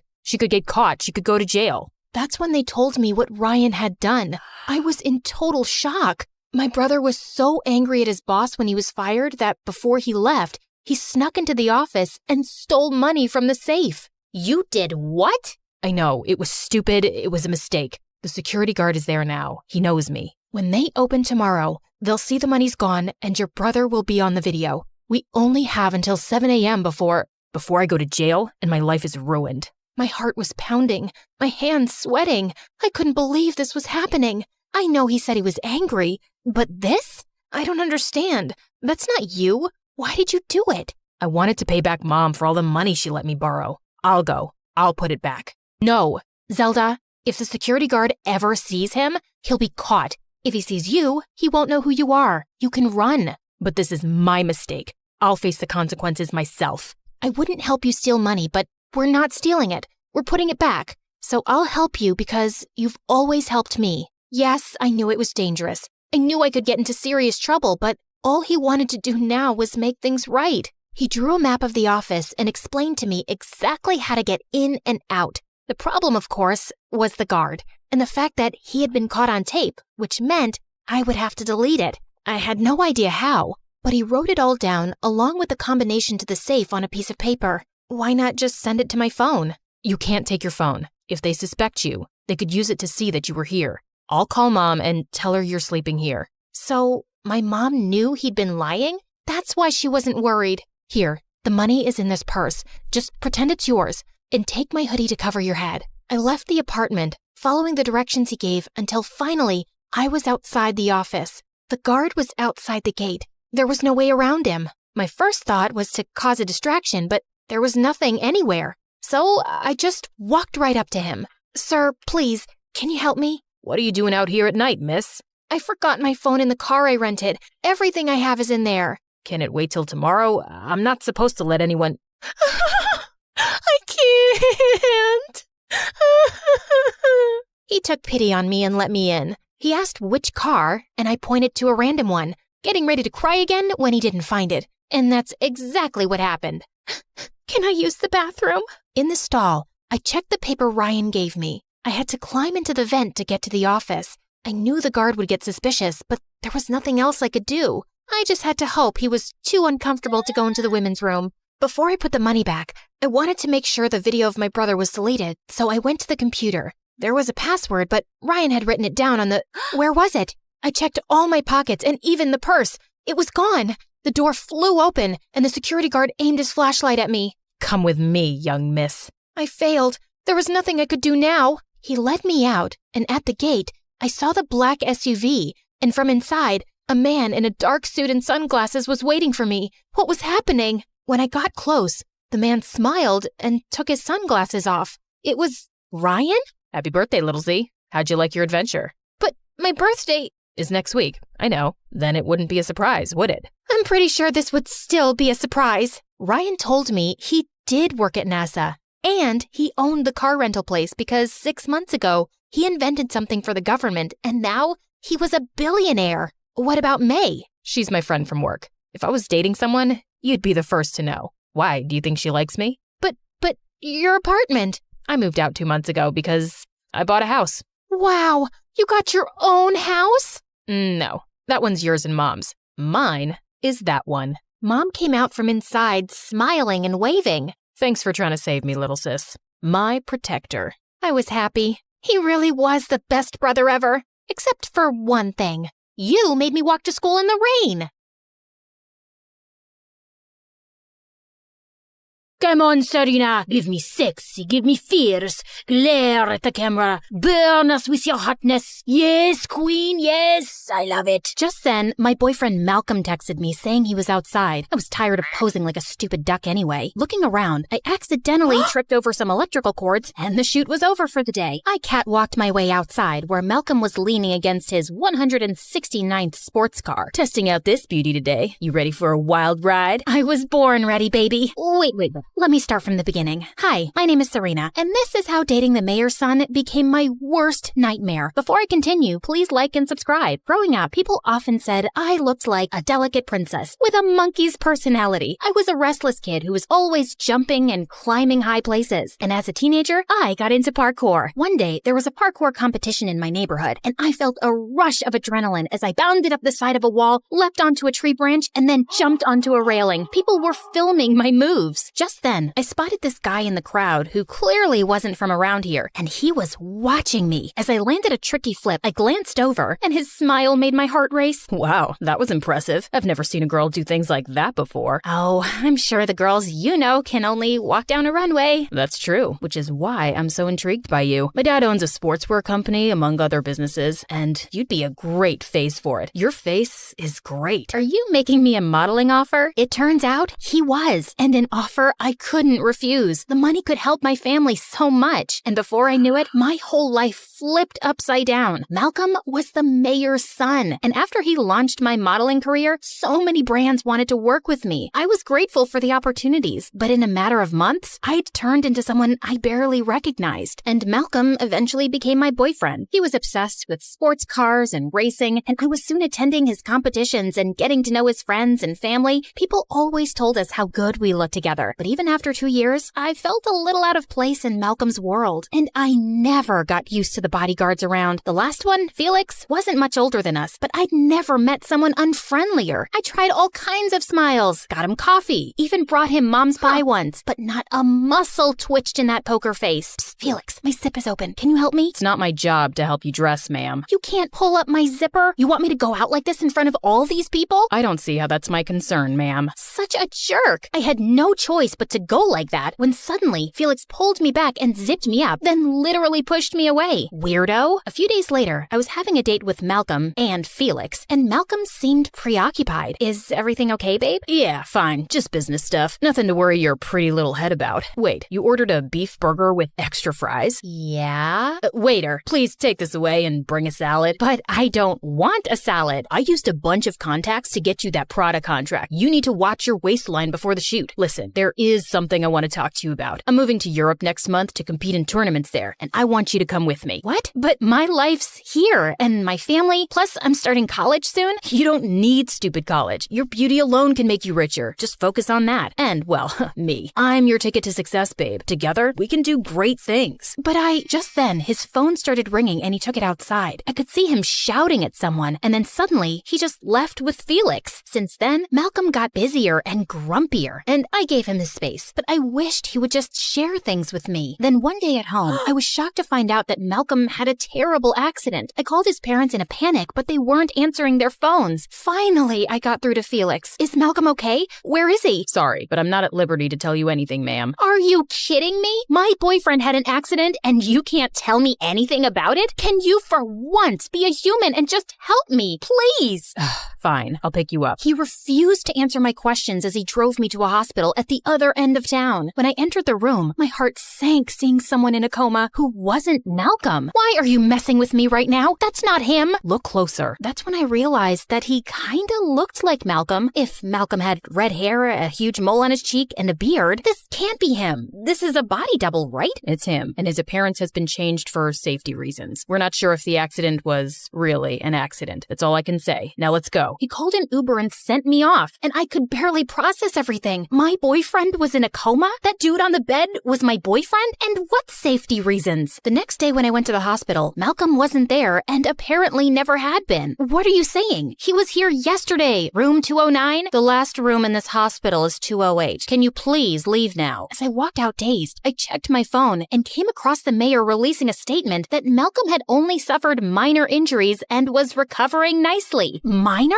Yesterday he was in a freaking coma. I went straight to Malcolm's mansion for answers, but his parents wouldn't let me in. Why would we let you visit our son? We don't even know you. Huh? It's me, Serena, his girlfriend. I think you're hallucinating, young lady. Sir, I know you're concerned about his security, but this is crazy. I just want to know how he's doing. I'm not some imposter. Look, I'll just do my Face ID like I always do. But my Face ID wasn't working anymore. Get lost before we call the police. As I was walking away from the mansion, I suddenly bumped into Felix. Oh, thank God you're here. They won't let me visit Malcolm. They're acting like they don't even know me. I can't help you, Serena. I got fired for taking you to the hospital yesterday. Felix, I'm sorry, but come on. Of all the people, they don't trust you and me? We have to figure out what's happening here. Yes, I'm going to, but I work alone. And then he got into his car and just drove away. I was feeling insane the next 2 days, hatching plans from breaking into the mansion to making noises in the press about the whole thing. Then one evening, I got a call from Felix to meet him at a cafe. So, you know how I said I work alone? Well, I changed my mind, and you can work with me. Yay! He then told me that Malcolm's parents were hosting a grand party for their 40th wedding anniversary that weekend. Their son's in a coma and they're celebrating? Is Malcolm even in a coma? I saw the accident myself, and he was unconscious. But then the mayor's team took over everything, and the next day I was fired. We gotta get inside that mansion to find out what's really happening. I've got us on the guest list. We'll be going as them. Mr. and Mrs. the Ball de la Croix what? Tybalt de la Croix Rousse. They're French. You're not gonna mess up this mission, are you? Because I can get someone else. No, I'll be amazing. I promise. A mission. Wow. Like, I'm super worried about Malcolm, of course, but this sounds exciting. So, you got any, pro tips for this undercover spy biz? Yeah, wear an adult diaper. Can't take bathroom breaks on a mission. And you pee 20 times a day. I do not. Do you wear a diaper? Of course not. I'm trained to hold my pee for 72 hours. Oh, right. Okay. Any other advice? Yeah, wear a dress with a long slit.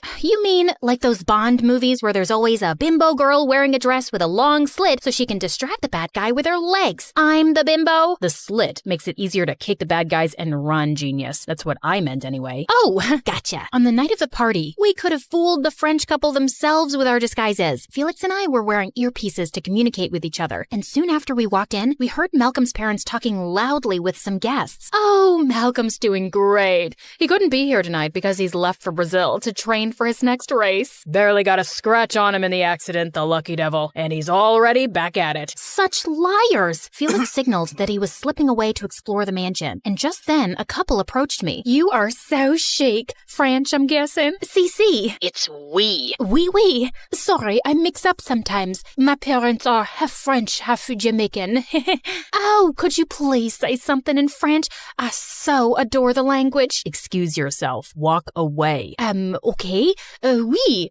Pour vis-à-vis le belle leur frère, le omelette du fromage. It means this could be the beginning of a beautiful friendship. That was mostly garbage. And then you said cheese omelet. Would you care to dance, mademoiselle? The man was dragging me off to the dance floor before I could say no, and some tango music came on. You don't know how to do the tango, do you? Listen, I'm watching you. Just follow my instructions. First, step forward with your right foot and pivot on your left. Then cross your left foot over your right and step back with your right. I had no idea what I was doing, but I soldiered on. No, Serena, your left, not his left. You're gonna trip. Sure enough, I went tumbling to the floor. I quickly got up and walked off to the corner, and I could hear Felix laughing. It's not funny, buttface. Hey, that's no way to talk to your husband. Now, can you just stay out of trouble for 5 minutes so I can focus? Oh gosh, someone's coming. Serena, I need you to remember this password. JK5942-438 $. Wait. What? Let me get this down. Hole the dogs out 4789 hashtag. I have tissue and a lipstick now. Can you start from the beginning? Oh God, there's no time. Just start running towards the main door. What? And just leave you here? I'm right behind you. Run. I started sprinting at mad speed as Felix caught up with me holding a laptop and a bunch of security guards after him. Head towards the garden. We gotta get over that wall. You think you can manage? Oh, Mr. Croissant, you're about to see something really special. I bounded up the wall like a cat and landed on the other side before Felix. We ran towards his car and made a fast getaway. We stopped in a fast food parking lot and Felix opened up the laptop. I'm still buzzing, dude.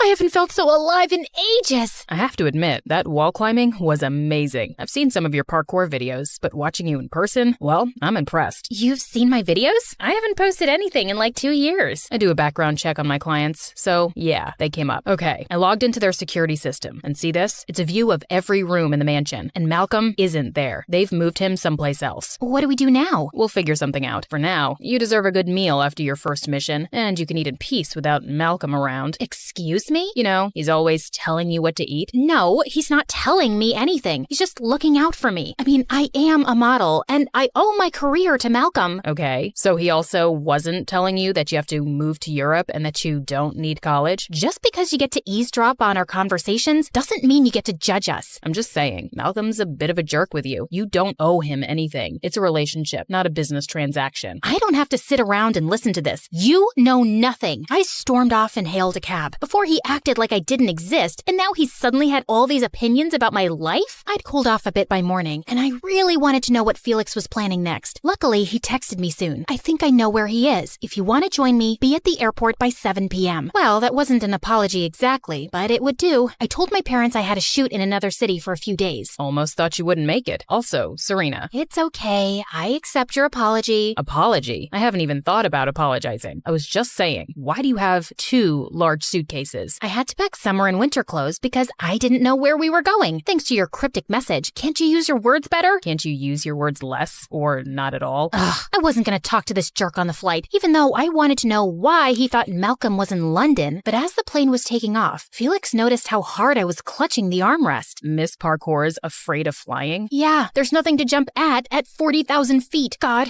I think I'm having a panic attack. Anything I can do? Breathe into this paper bag? Yes, you can. Can you Sing a One Direction song for me. Their songs calm me down. Which one? Any. Sing any. Okay. Baby, you light up my world like nobody else. The way that you flip your hair gets me overwhelmed. Right now I'm looking at you and I can't believe you don't know. Oh, you don't know you're beautiful. He had that half smile on his face, and my heart did something funny, but I snapped out of it. You actually know a One Direction song?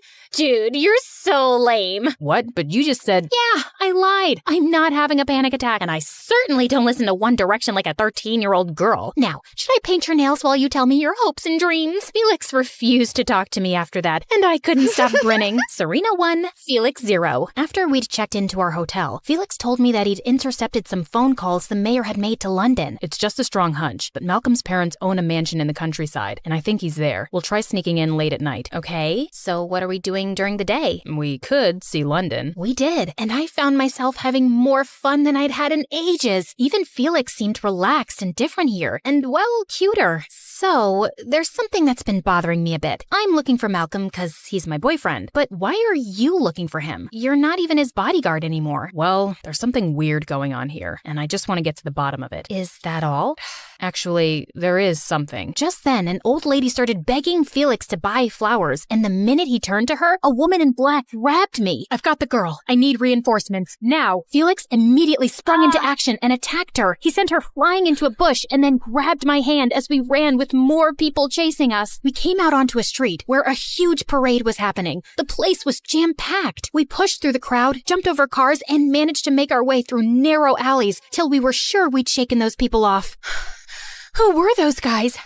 And why did that woman say, "I've got the girl"? What did she want with me?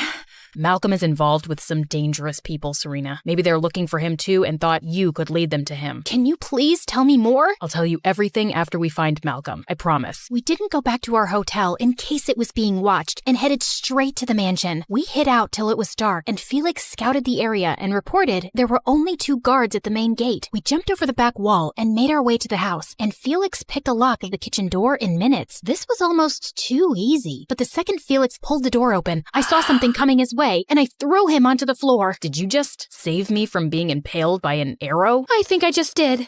Remind me to thank you if we survive this. There were more arrows being shot by a machine, and Felix and I crawled our way out of there and landed in the main hall. Hey, you've scraped your shoulder. Oh, it must have happened while climbing over the wall. Let me take a look. It's bleeding. Felix was standing really close as he inspected my wound, and I was feeling a bit breathless. Suddenly, he stopped short. Serena, what's that around your neck? What, this? It's a diamond pendant Malcolm gave me a few weeks ago. I usually keep it under my shirt. What? Why is your face all weird? That necklace. It's got everything I've been looking for. Huh? Serena, I actually work for the government. I took up a job as Malcolm's bodyguard because we found out he's involved with a ring of diamond smugglers. I've been trying to get to them through Malcolm, but I had no idea he had this necklace, that you had it. This diamond can bring down their whole smuggling operation, so I'm gonna need that, and we can leave now. Wait, leave? What about Malcolm? Actually, my mission is done. I don't need him anymore. So what? You're not gonna help me find him now? Fine, take this necklace and go. I ran off down the hallway feeling shaken, but determined to find Malcolm, and seconds later, Felix was by my side. You're so exasperating. Why do you even care about stupid Malcolm? I'm not explaining myself. Just leave. I opened a door at the end of the hallway, and we entered a bare room, but suddenly, the door slammed shut behind us, and the room started filling up with some gas. Oh, great. Now we're gonna die in a gas chamber. Help! Someone! Help us! No one's coming, and there's no way out. Oh my God,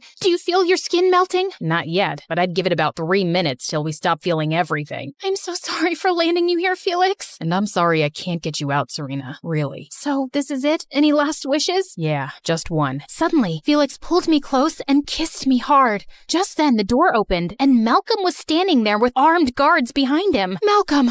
Oh, thank God you're okay. And you just saved us. You weren't gonna die. That's just some harmless smoke to scare intruders. What are you two doing here? Looking for you? Can you please tell me what's been going on? And finally, Malcolm explained everything. A year ago, I got involved with some diamond smugglers. They wanted me to use Dad's connections to make smuggling into the city easier, and they offered a lot of money. I tried doing what they said, but I wasn't successful, and I wanted to back out. And then I had the accident. I did hurt my head, but I was conscious soon and told Dad everything. He got me out of the country to hide me from those people. but I guess they're still after me because I know too much. How come you still have this necklace? Oh, that's just something I picked up from the smuggler's headquarters once. Man, you should have seen the diamonds they have. I'm sure no one noticed me taking this tiny thing. Thanks for the thoughtful present. It's not just a necklace. It has an encrypted microchip that has information about their whole network. We can take them down for good with this. We? Who are you really, dude? Law enforcement. Sorry, I was just acting as your bodyguard. So what happens to me now? If you cooperate, I'm sure we can be lenient with you. Soon enough, some official-looking cars arrived, and as Malcolm was being escorted out, he suddenly asked to speak to me. I should be out of this mess soon, babe. And then we'll go anywhere. Do anything we want. Except that, with you, I haven't really been doing what I want, Malcolm. I'll always be grateful to you for helping me make my family's lives better, but I can't keep being your girlfriend for that reason. Seriously? You're breaking up with me? I made you. So my looks and talent are worthless? I'm not sure I even want to be a model anymore. I'd rather go to college and take up parkour again. Goodbye, Malcolm, and good luck. Felix told me I'd be escorted back home by a security team who'd keep a watch on me till the operation was over. I need to tie up some loose ends here. You were a good partner, Serena. See you around. Did he just leave me with an arm punch? A few hours later, I was settling into my airplane seat, and I couldn't help feeling deflated. Just then, I heard a voice. Scoot over. I'm here to hold your hand. Felix, what are you doing here? Don't you have loose ends to tie? Yeah, but I felt we needed to talk about some things first. Like the fact that you broke up with Malcolm. Just came to my senses, I guess. We're all wrong for each other. Cool. Sounds good. Anything else you want to talk about?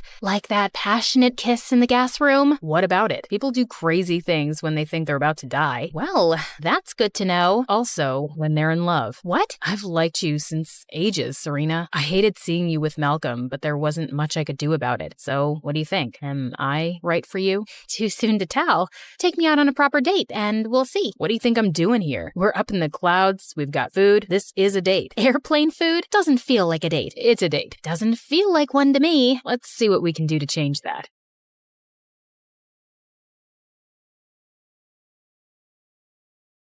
It's a funny thing about most human parents. All over the world, they treat their babies like unique, extraordinary miracles. Every spit bubble and burp is celebrated. Every crooked step is recorded like it's worthy of Olympic gold. Not my mom, though. She never kept records or celebrated milestones.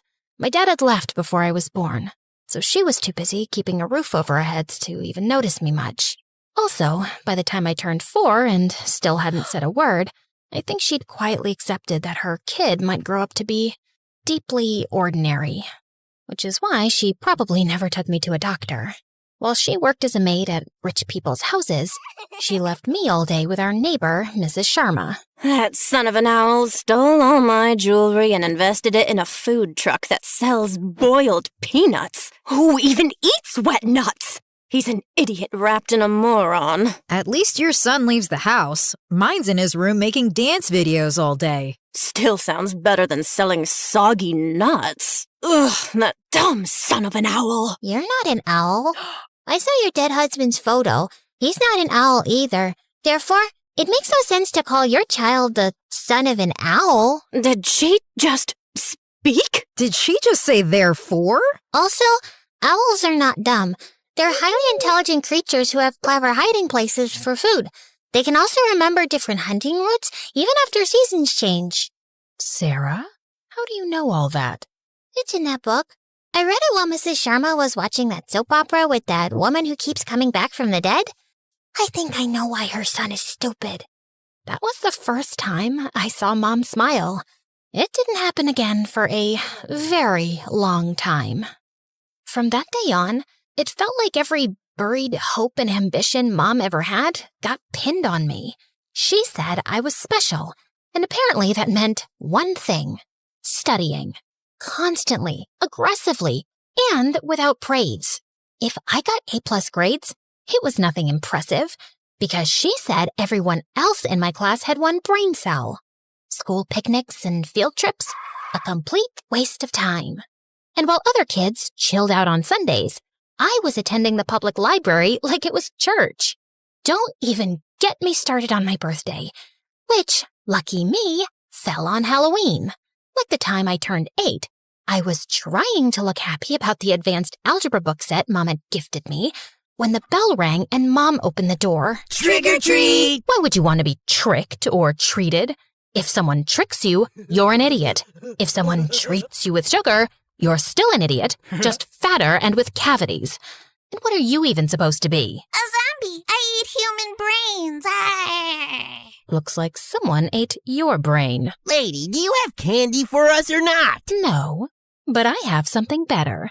Sarah, bring your birthday dessert.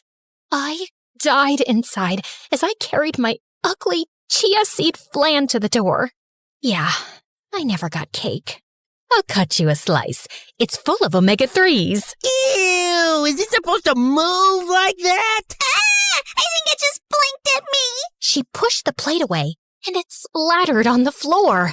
The kids ran off, while Mom yelled after them, and I couldn't stop grinning. That zombie girl was my hero. Yeah, Mom was hard on me, and growing up in that house was stressful. But I realized that life was hard on her too.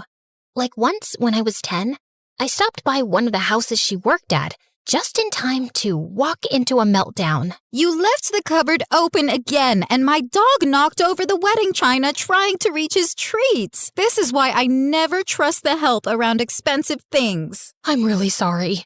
Actually, I've seen your dog open the cupboard by himself before, and maybe you shouldn't keep his treats next to your plates? Sarah, stop. You know what? I was only going to dock the price of one plate from your salary. And suddenly, she grabbed 2 more plates from the cupboard and smashed them on the floor. But look what your daughter made me do. Now you'll be paying for 3. I'm sorry if I made things worse, Mom, but it wasn't even your fault.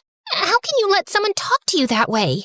Because people like me don't get to argue, Sarah. I can't lose this job, so I nod and apologize and swallow my pride every day. This is why you can't be average. You're going to have to study harder than anyone else and become someone brilliant. And one day, you're going to walk into a house bigger than that, not to clean it out, but because you own it. You're going to go places, and you're taking me with you. Yeah, no pressure at all. I got bumped up to the 9th grade when I was 12.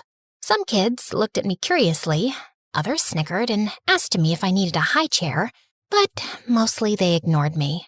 Till the day I was paired up for a science presentation with the most popular girl in class, Brittany, and I ended up correcting her spelling on the board while she was presenting her part.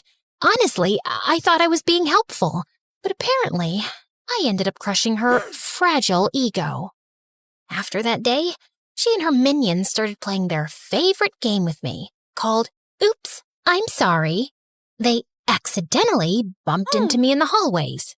Oops, I'm sorry. Accidentally hit my face with balls in the gym. Oops, so sorry. Accidentally kicked my chair from under me in the cafeteria. Oops, I'm so sorry. My elbow got scraped when I fell, so I went to the school nurse to get cleaned up.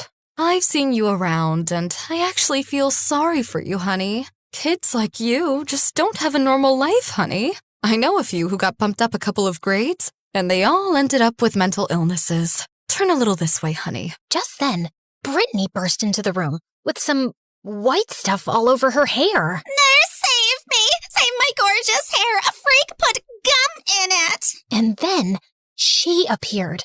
A girl I'd always seen sitting at the back of our class. Don't help her, nurse. She's always bullying that one kid, and someone had to do something about it. As Brittany screamed hysterically, the nurse led her to another room and told her to wait, then returned to me. See, this is what I mean, honey. You should just go back to your old school with kids your age, or you'll end up a criminal most likely. Are you bullying her too, nurse? Are you telling her she doesn't belong here? You know, I have a lot more gum, and I'm not afraid to use it on you too. It took some yelling from the nurse and some convincing from me to make Juno back down. And that was the day I made my first real friend. We started hanging out every day during recess, and then after school too. I knew Mom wouldn't approve of this friendship, but she wasn't home till late in the evening, so she didn't have to know. I tried to teach Juno important things, like studying, time management, basic grammar, and she was always trying to teach me life lessons. Oh, how could I forget the World War II quizzes today? How could I? Oh my god, I can't breathe. I'm gonna fail. I can't fail. Breathe, little nerd. You'll be just fine. Even Einstein failed a quiz one time. Try to get a life. Try to be cool. It's not life and death. It's just high school. And she was always trying to make me stand up for myself. Like the time she told me to meet her in the schoolyard after hours. We are gathered here today so you can learn to grow a spine and stop being a soggy breadstick. Ouch. You don't have to be so harsh. Okay, sweetie, we are gathered here today so you can learn to grow a spine and stop being a soggy breadstick. Now picture I'm Brittany. What do you really want to say to her? Brittany? I think you're kind of mean. Ew, are you trying to write her a love letter? Please stop kicking my chair. Are you clenching your butt? Unclench immediately and let out the rage. You shouldn't have poured soda in my backpack, you witch. Yes, give me more of that. Tell me something you hate and have never said out loud. I hate Jessie Flynn, Mom. It looks like it was made from alien boogers. Just smile at me sometimes and get me a freaking chocolate cake, woman! Oh no, I'm sorry. Your mom. What? Oh my god, your face. I hate you! I didn't know how fast everything would change, but for a little while, I just got to be a kid with a best friend, and it was glorious. One evening when I got home, I was surprised to find Mom there earlier than usual. Your mock SAT scores came today. Quite pathetic for a genius. I didn't have much time to prep, but I'll study harder for the next try. Oh, I'm sure you will. Now that your little adventures with that girl are over, you think I don't know where you go after school? Clearly, she's distracting you. She's not a bad influence, Mom. She's the only reason I don't feel like I'm suffocating all the time. Oh, poor you. Suffocating in a house you live in for free, with everything handed to you. And all you have to do is study. But no, you've got other priorities, like hanging out with some loser. You don't even know her. She's kind and brave and funny. I know her family. They're poor and cheap. And what are we, Mom? Royalty? Juno's my best friend, and I don't care if you don't approve. I felt shocked at myself as Mom looked at me. She got up and left the room. The whole weekend, she gave me the silent treatment, and the guilt started eating me up.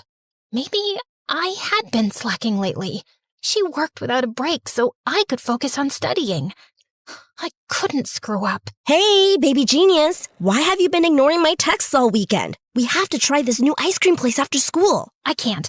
My SAT mock scores weren't good, so I need to catch up with prep. You're 12. You've got like 500 years before the SATs matter. And seriously, none of this exam stuff is that important. Yes, it is. It's important to me, because I don't want to be a nobody stuck here for the rest of my life. You mean, like me? Well, you do treat everything like it's a joke. Not all of us can do that.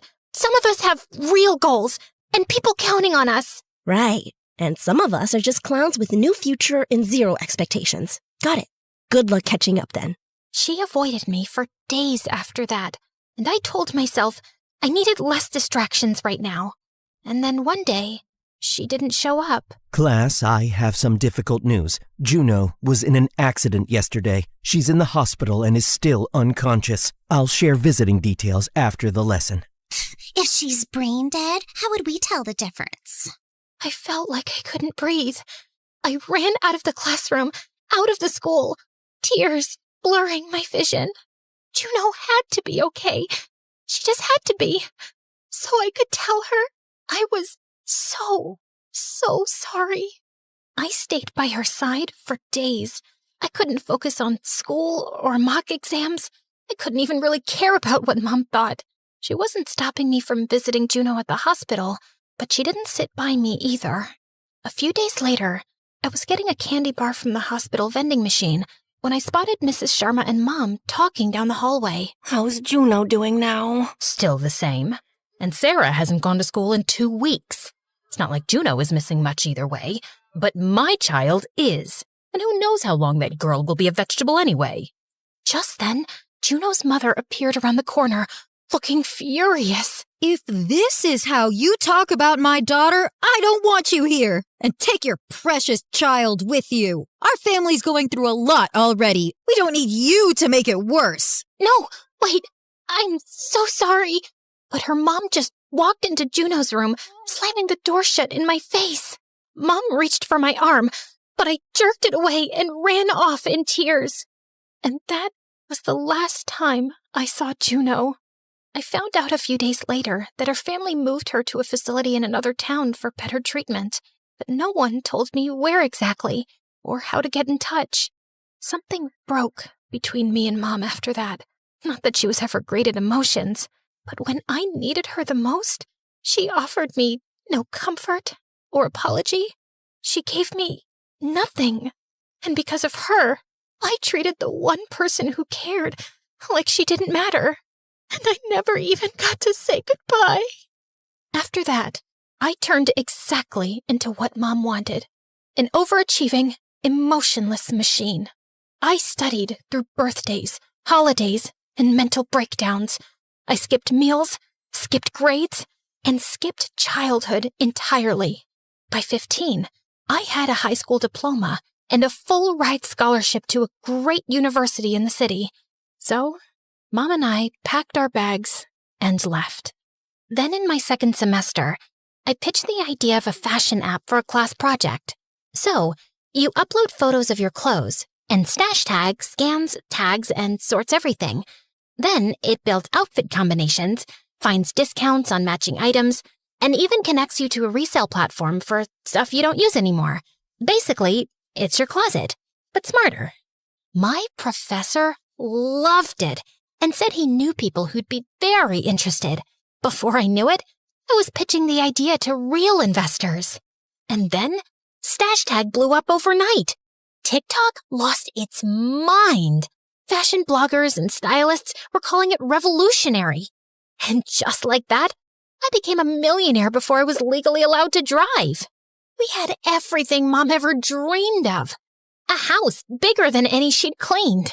Respect. Security. She even started her own business called Bright Minds Academy, a prep center for SATs and college applications built on the slogan, I raised a genius. Let me help you raise one too. I was happy for her, really. I'd worked hard so she could live this life one day. But I'd also worked hard to get away from her. So, at 19, I'd quietly applied to a master's program in literature some months ago, just because I wanted to do something for me. The university was across the country, and my flight was tomorrow. I was going to tell her tonight, over dinner. And then, I got the phone call from Mom's secretary. Miss Sarah, your mom slipped down some stairs. You need to come to the hospital immediately. The next few weeks went by in a haze of test results and doctor consults. Mom had suffered a spinal injury and head trauma, and she still hadn't woken up. And then one night, I was jolted from my sleep with a smack on my face. Ow! What the heck? Oh my God, Mom? You're awake! Get away from me. Who are you? Where am I? What? Mom, it's me, Sarah. It's okay. You had an accident. I don't know you. I don't want to be here. She yanked the blanket off herself, but she couldn't get off the bed. Why can't I move my legs? Mom, please, calm down. What did you do to me? What's wrong with me? Just then, some medical staff rushed in and calmed Mom down by giving her sedatives. And the next morning, the head doctor gave me his diagnosis. Your mother's spinal trauma caused temporary paralysis from the waist down, which will be fixed with physiotherapy and she will walk soon. But mentally, it seems like she reverted to when she was 8 years old, and we don't know if it's permanent. So, are you saying she doesn't remember me? She only remembers some of her childhood. So yes, she has no awareness of who she became as an adult or who you are. I know this is a lot to process, but we will help you both adjust. First, she ruled my life as my mother. Now, she'd forgotten that entirely and was about to rule it as an 8-year-old. She got to be a child again, and somehow I still wasn't allowed to be. After a few days of making her understand the situation, the doctor said I could take Mom home. I knew she was confused and scared, and she'd act out, but I had no idea what I was in for. I hired qualified nurses and maids for her, and she kept chasing them all away. She pushed me in the bathtub. She locked me in the supply closet and wouldn't even let me out to pee. She headbutted me when I tried to wake her up for lunch. I decided to take some Zoom meetings from home to keep an eye on her. And I had a new surprise waiting for me every day. Like the whoopee cushion she placed on my chair, which made a big fart noise the second I sat down. And the next day, I jumped up in pain when I sat on a toy porcupine. And the day after that, I didn't find anything on my chair. But as soon as I sat down, my feet landed straight into a tray of green slime. I was so sick of her stupid tricks, especially when I found out she was funding them with my Amazon account. And anytime I tried to talk to her, it was just so difficult to get through. So, the doctor said I shouldn't call you Mom anymore since it makes you so uncomfortable. Yeah? Also, because I'm not your mom? Right. So I'll just call you Mary then. Nope. Only my friends call me that. You can call me Your Majesty. Yeah, that's not happening. Suit yourself. Mary, can you please put that away and eat your food? You need to take your meds after this. Mary? Mary? Mary? Your Majesty? Yes, servant. Please finish your food. Okay, servant. Don't you think that sounds a lot better than Sarah?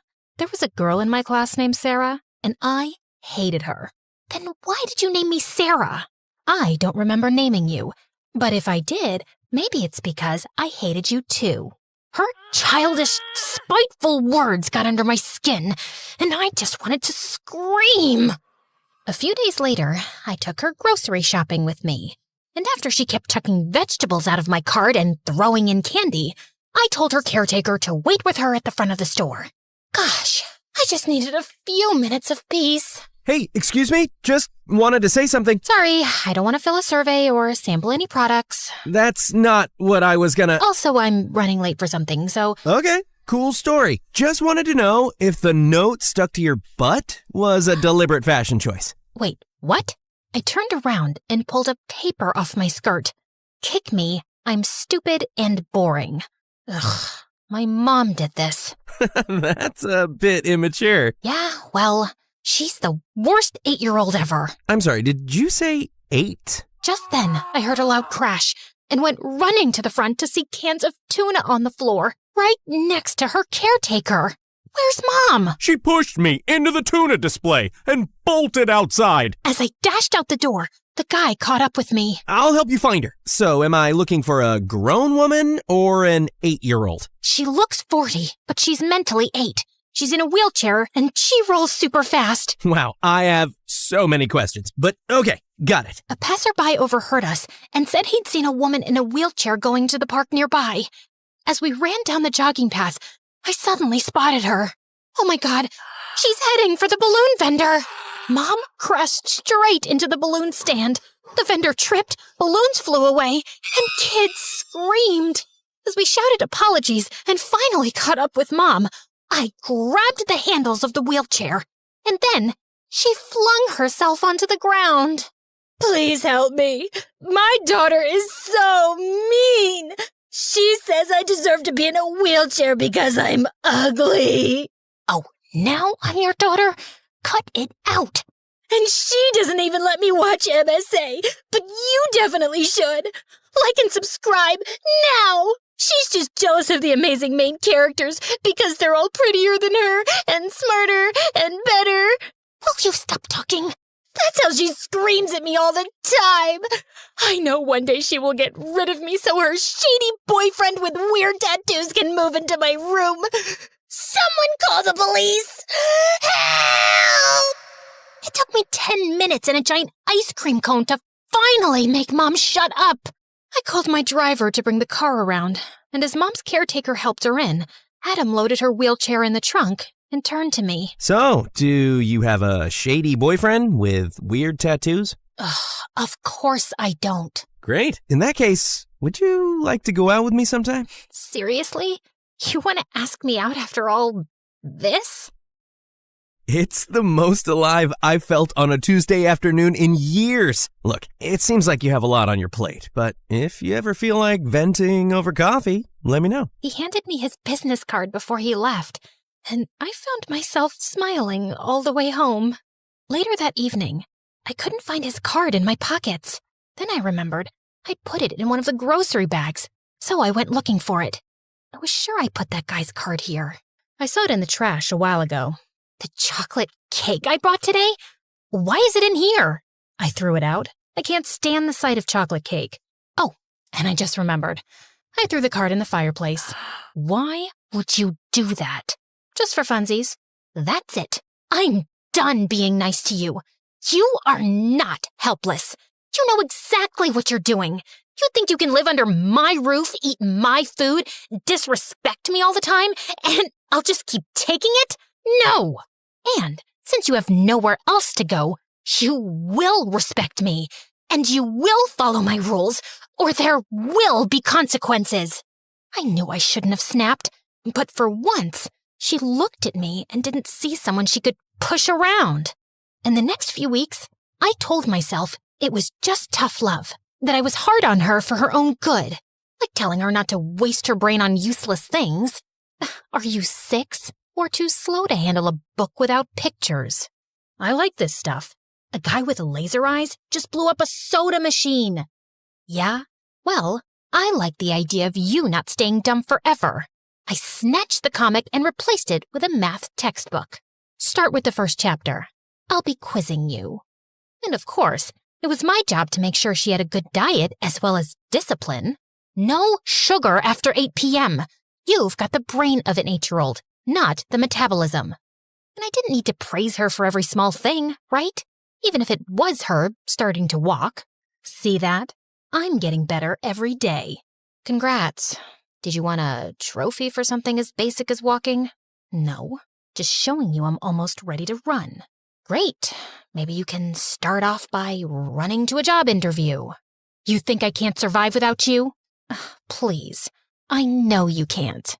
But I knew I was becoming my mother, and I didn't know how to stop, or if I even wanted to.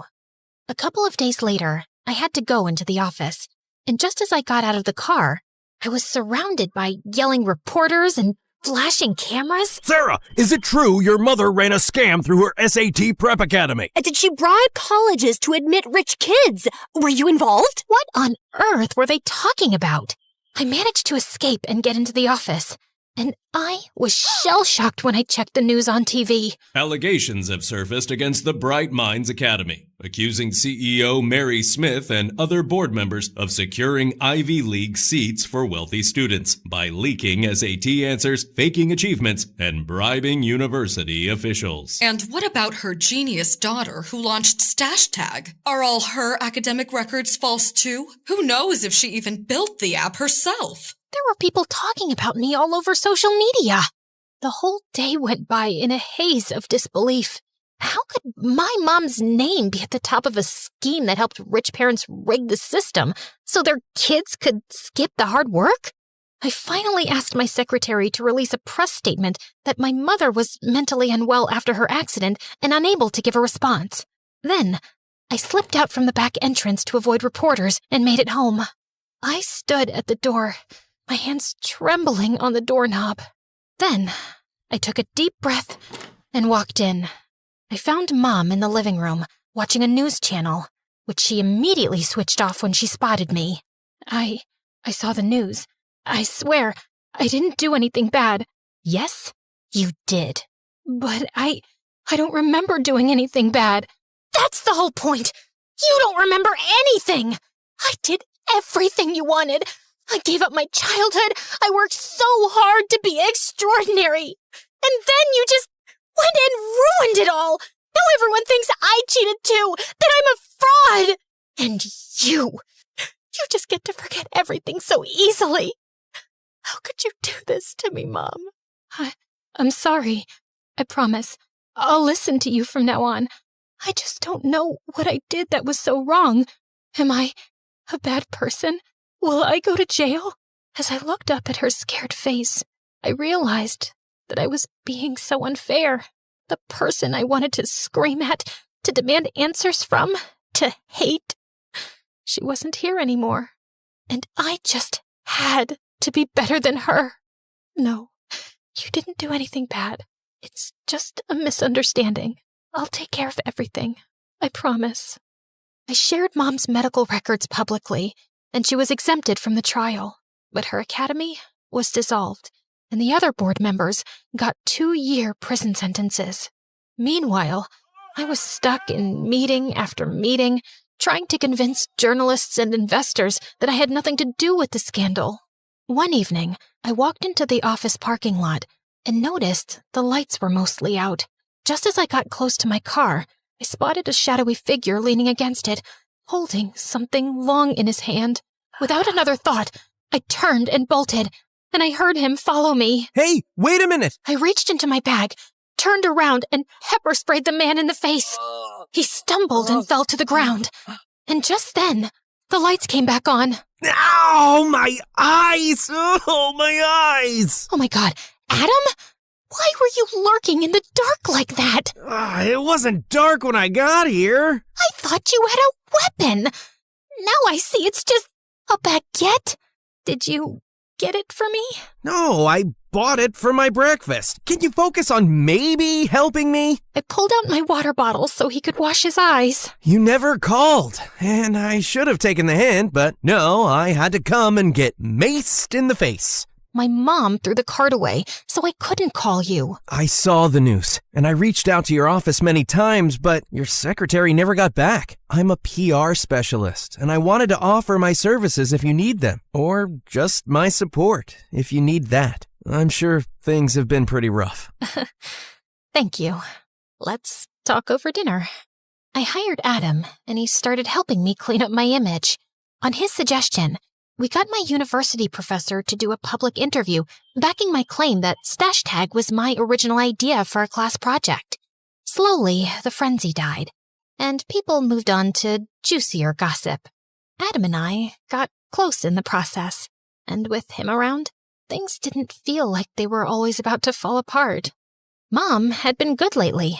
She was treating me well and helping around the house, and one evening, she even surprised me with a small tea party, for which she'd ordered cakes online, a chocolate one for me, and vanilla for herself. So, what's your deal with chocolate cake? Why do you hate it? After my parents' accident, I had to live with my aunt, and I hated it there, so I acted out a lot. Auntie always said chocolate cake was only for special kids with good manners, which was never me. Every birthday, my cousins got this big chocolate cake with candles and frosting, and I never did. So I started saying I hated chocolate cake. Like, if I couldn't have it, I'd pretend I didn't want it. And then, I guess I started hating it for real. I felt a lump in my throat. She'd never given me details of her childhood before, and I'd never asked. How about you try it now and see how you feel? Mom stared at it uncertainly, then took a small bite. She seemed surprised by her own reaction and blinked hard, like she was trying not to cry. It's really good. Yeah? How about you and I go to Paris and try the world's best chocolate cakes? I think we both deserve some fun. Maybe my mom didn't know how to love better because no one had ever loved her right. Maybe the wrong things she'd done came from always being in survival mode and never feeling safe enough. And choosing to forgive her and being different from her, maybe That was the smartest thing I would ever do. Because letting go of your anger takes real strength and wisdom. Breathe, little nerd, you'll be just fine. Even Einstein failed a quiz one time. Try to get a life, try to be cool. It's not life and death, it's just high school.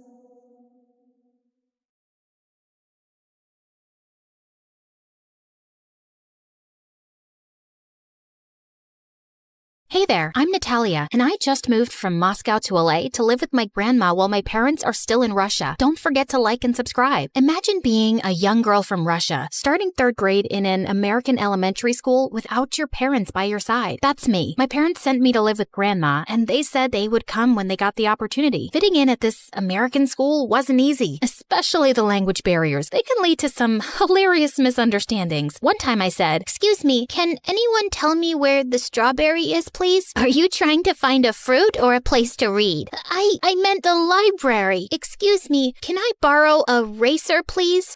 Sure, Natalia. Do you want a Ferrari or a Lamborghini? Oh, I meant an eraser. Excuse me, can I have a sheet of paper, please? I have a cow of paper. Would that work? Hey guys, cut it out. She's new here and learning the language. We all make mistakes, right? Here you go, Natalia. Here's a sheet of paper. I don't know why, but I just hugged Jake and mumbled a thank you. The whole class laughed even louder.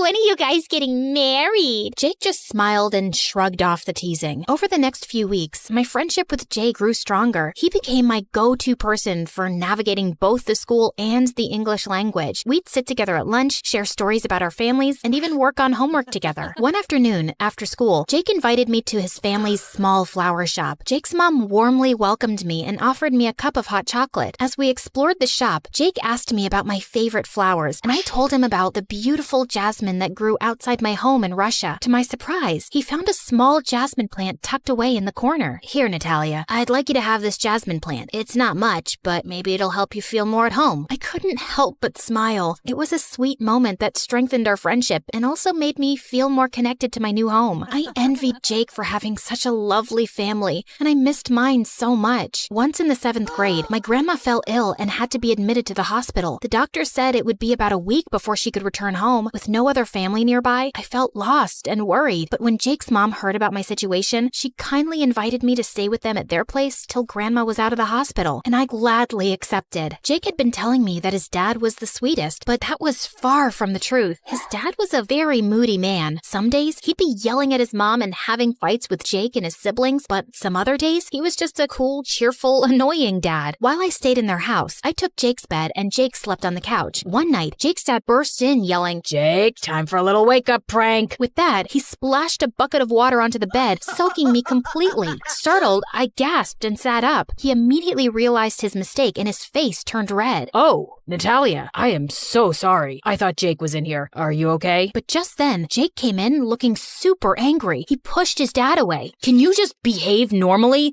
Like a normal dad? It's not always the right time to joke or prank. You're the most..." "It's okay. He was joking." "Stay out of it, Natalia. My dad is crazy. I don't know why he's here instead of being in a mental asylum." Suddenly, his dad started crying like a little boy. It was so loud that he woke everyone up. This was crazy. But what happened in the morning was crazier. When Jake's dad saw me, he started yelling at me and threatening me for shouting at him yesterday. "No, sir, it wasn't me." "Shut up. Just leave my house." Jake held my hand and took me out. He started apologizing and told me that his dad had some issues and he was very ashamed. There's nothing to be ashamed of, Jake. Some parents just love their children in their own way. The important thing is to understand them and respect them. Respect a crazy psycho like him?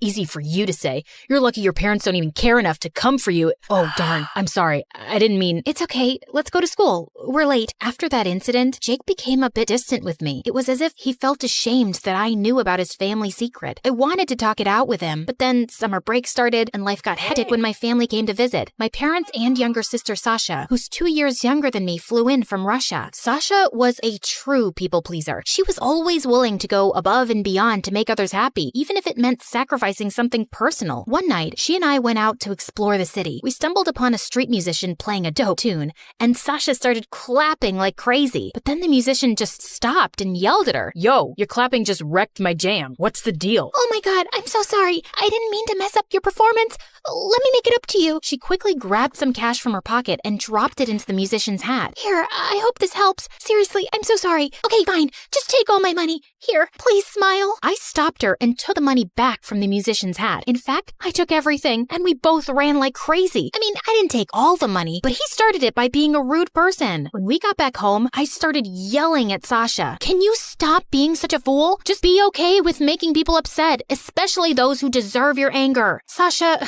my sister, I love you. That's why I'm insulting you. Please listen to me. Just then, Mom barged in. Lucky for her, she has her entire life to listen to you. We're going back to Russia next week, and Sasha's going to stay with you and Grandma. We're coming to live here as soon as we can, honey. On the first day at school after summer break, Sasha was super excited to join me. As we walked through the hallways, I introduced her to my friends, and soon enough, we bumped into Jake. Hey, Sasha, nice to meet you. Your sisters told me a lot about you. Oh, really? I hope it's all good stuff. Because, sometimes I can be a disappointment. And I'm not saying this because I'm nervous or anything, but I mean, in general, I am a disappointment. Just then, the principal walked in, tripping on her own shoelace and accidentally dropping a stack of papers. Sasha immediately rushed to help her. Oh, looks like school's off to a flying start, huh? The principal laughed at her joke, and everyone around joined in. I liked that side of Sasha. She's kind and always rushes to help. I could see in Jake's eyes that he was also impressed. Maybe also because Sasha was prettier and taller than me. Maybe now he'd like her and something romantic would happen between them. That didn't bother me, right? Jake is only my friend. I think you need to go stop your sister. She's giving away all her school supplies to some girls. Oh, God. Things between me and Jake started to go back to normal, and the three of us spent a lot of time together. And Jake even started coming more often to our home. He almost felt like a family member. One day, Grandma fell ill again, and we were very worried about her. To make us feel better, Jake offered to stay next to Grandma all night, especially since Sasha and I had exams the next day and needed to sleep well. I think maybe he'd also take any chance to spend time away from his dad. During the night, I heard some loud noises. I woke up and didn't find Sasha next to me. I rushed downstairs to find a group of shady-looking boys about to leave the house with Sasha, who seemed unsure and anxious. Sasha, what are you doing? Hearing my scream, Jake dashed downstairs. Hey, let her go. Jake threw a punch at one of the boys, making him stumble back. Get out of here and don't come back. The boys realized they were no match for Jake and scrambled out of the house. I turned to Sasha, feeling confused and shaken. Sasha, what just happened? Why were those guys here? Please don't be mad. They said they needed me to help them with their science project, and they were scared that someone would see them and tell the teacher that's why they wanted to work at night. I just couldn't say no. Are you stupid? God knows what they wanted from you at this late hour. This is not about pleasing people. This is just pure stupidity, Sasha. She started crying, and Jake patted her back and winked at me to stop. Hey, Sasha is smart, and I'm sure she won't do this again. Oh, by the way, I meant to ask you, Natalia, would you be my girlfriend? What? What a weird timing. No, it's perfect. I feel like I'm the man of the house. Just saved a damsel in distress.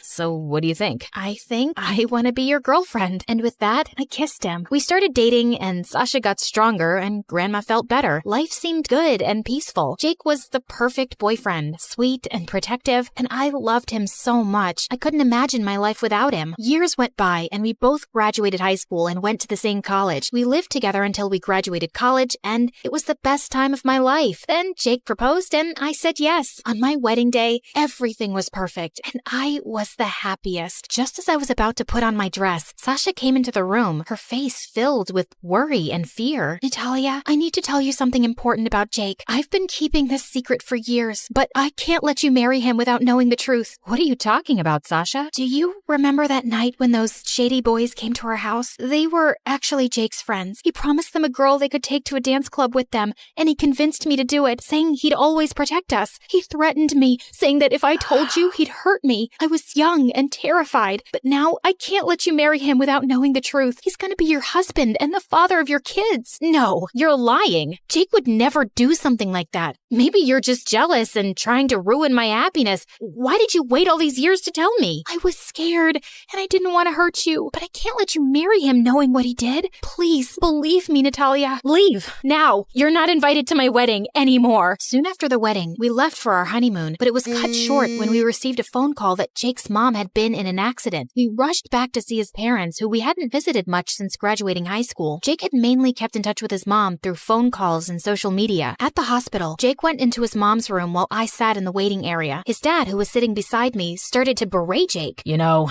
my son is a heartless jerk. You never should have trusted him. You made a mistake marrying him. Just then, Jake walked in and heard his dad's words. Shut up, Dad. You have no right to talk about me like that. I'm ashamed that you're my son. You never stood by my side. You were born a jerk, and I bet you're cheating on your wife. Jake couldn't take it anymore. He grabbed my hand and we left the waiting room together. I could see the pain in his eyes, and I chose to believe in the man I knew and loved, pushing away any doubts starting to creep in. A week later, we both returned to work. Jake left the house earlier than me, accidentally leaving his personal laptop open. On an impulse, I started going through his social media and stumbled upon his Instagram account, where I discovered he was chatting with several girls. Some of them were even sending him their pictures, to which he responded with compliments like gorgeous. I couldn't believe my eyes, and anger surged through me. But the next moment, I felt a strange sense of relief. Despite everything, he had chosen me in the end. I began rationalizing his behavior, thinking maybe he'd grown bored of being with just one woman for so many years, and that somehow made it acceptable. I started to blame myself, thinking maybe I'd been too busy with my studies, work, and life in general. In that moment, I made a promise to myself to become a better wife and to give Jake the attention he needed. Days went by, and I did everything to become a better partner to Jake. I even decided to become a stay-at-home wife, dedicating my life to our marriage. I also made up my mind to get pregnant, even though Jake had suggested waiting for 2 more years. I thought a baby would solve all our problems. Eventually, I got pregnant. I planned a romantic surprise dinner to share the news with Jake. When I finally told him, he snapped. What? Are you serious? We agreed to wait 2 years. I don't want kids right now. I thought it would be a good surprise, and it might bring us even closer. Look, I'm sorry for reacting like that. It caught me off guard. I didn't mean to upset you. Still horrified by his outburst, I told him I'd be sleeping on the couch that night. I said I'm sorry, but if that's what you want, then fine. The next morning, I apologized to Jake for my mistake and asked for his forgiveness because my reaction was exaggerated. He simply said, "I forgive you." Weeks went by,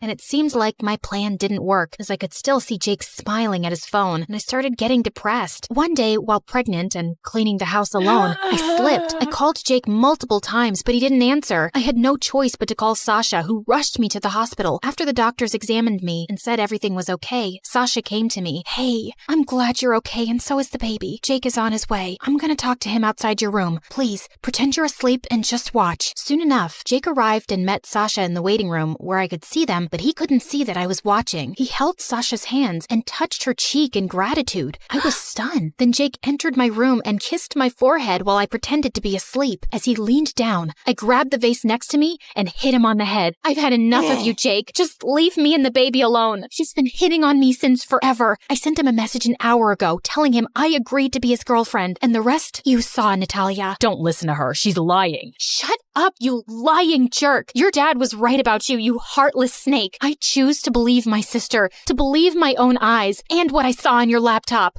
I'm such an idiot for putting you first, but I know better now. I come first. I'm an amazing woman, and I deserve better. Just get lost, or I'll start screaming until security takes you out. Go to hell, Jake. You're such a witch, a stupid immigrant that I felt sorry for and took care of. And this is how you repay me? An ungrateful monster? He kept screaming like a madman till security guards took him away. I knew I'd never allow Jake to come back into my life again. I turned to my sister, and I hugged her tight.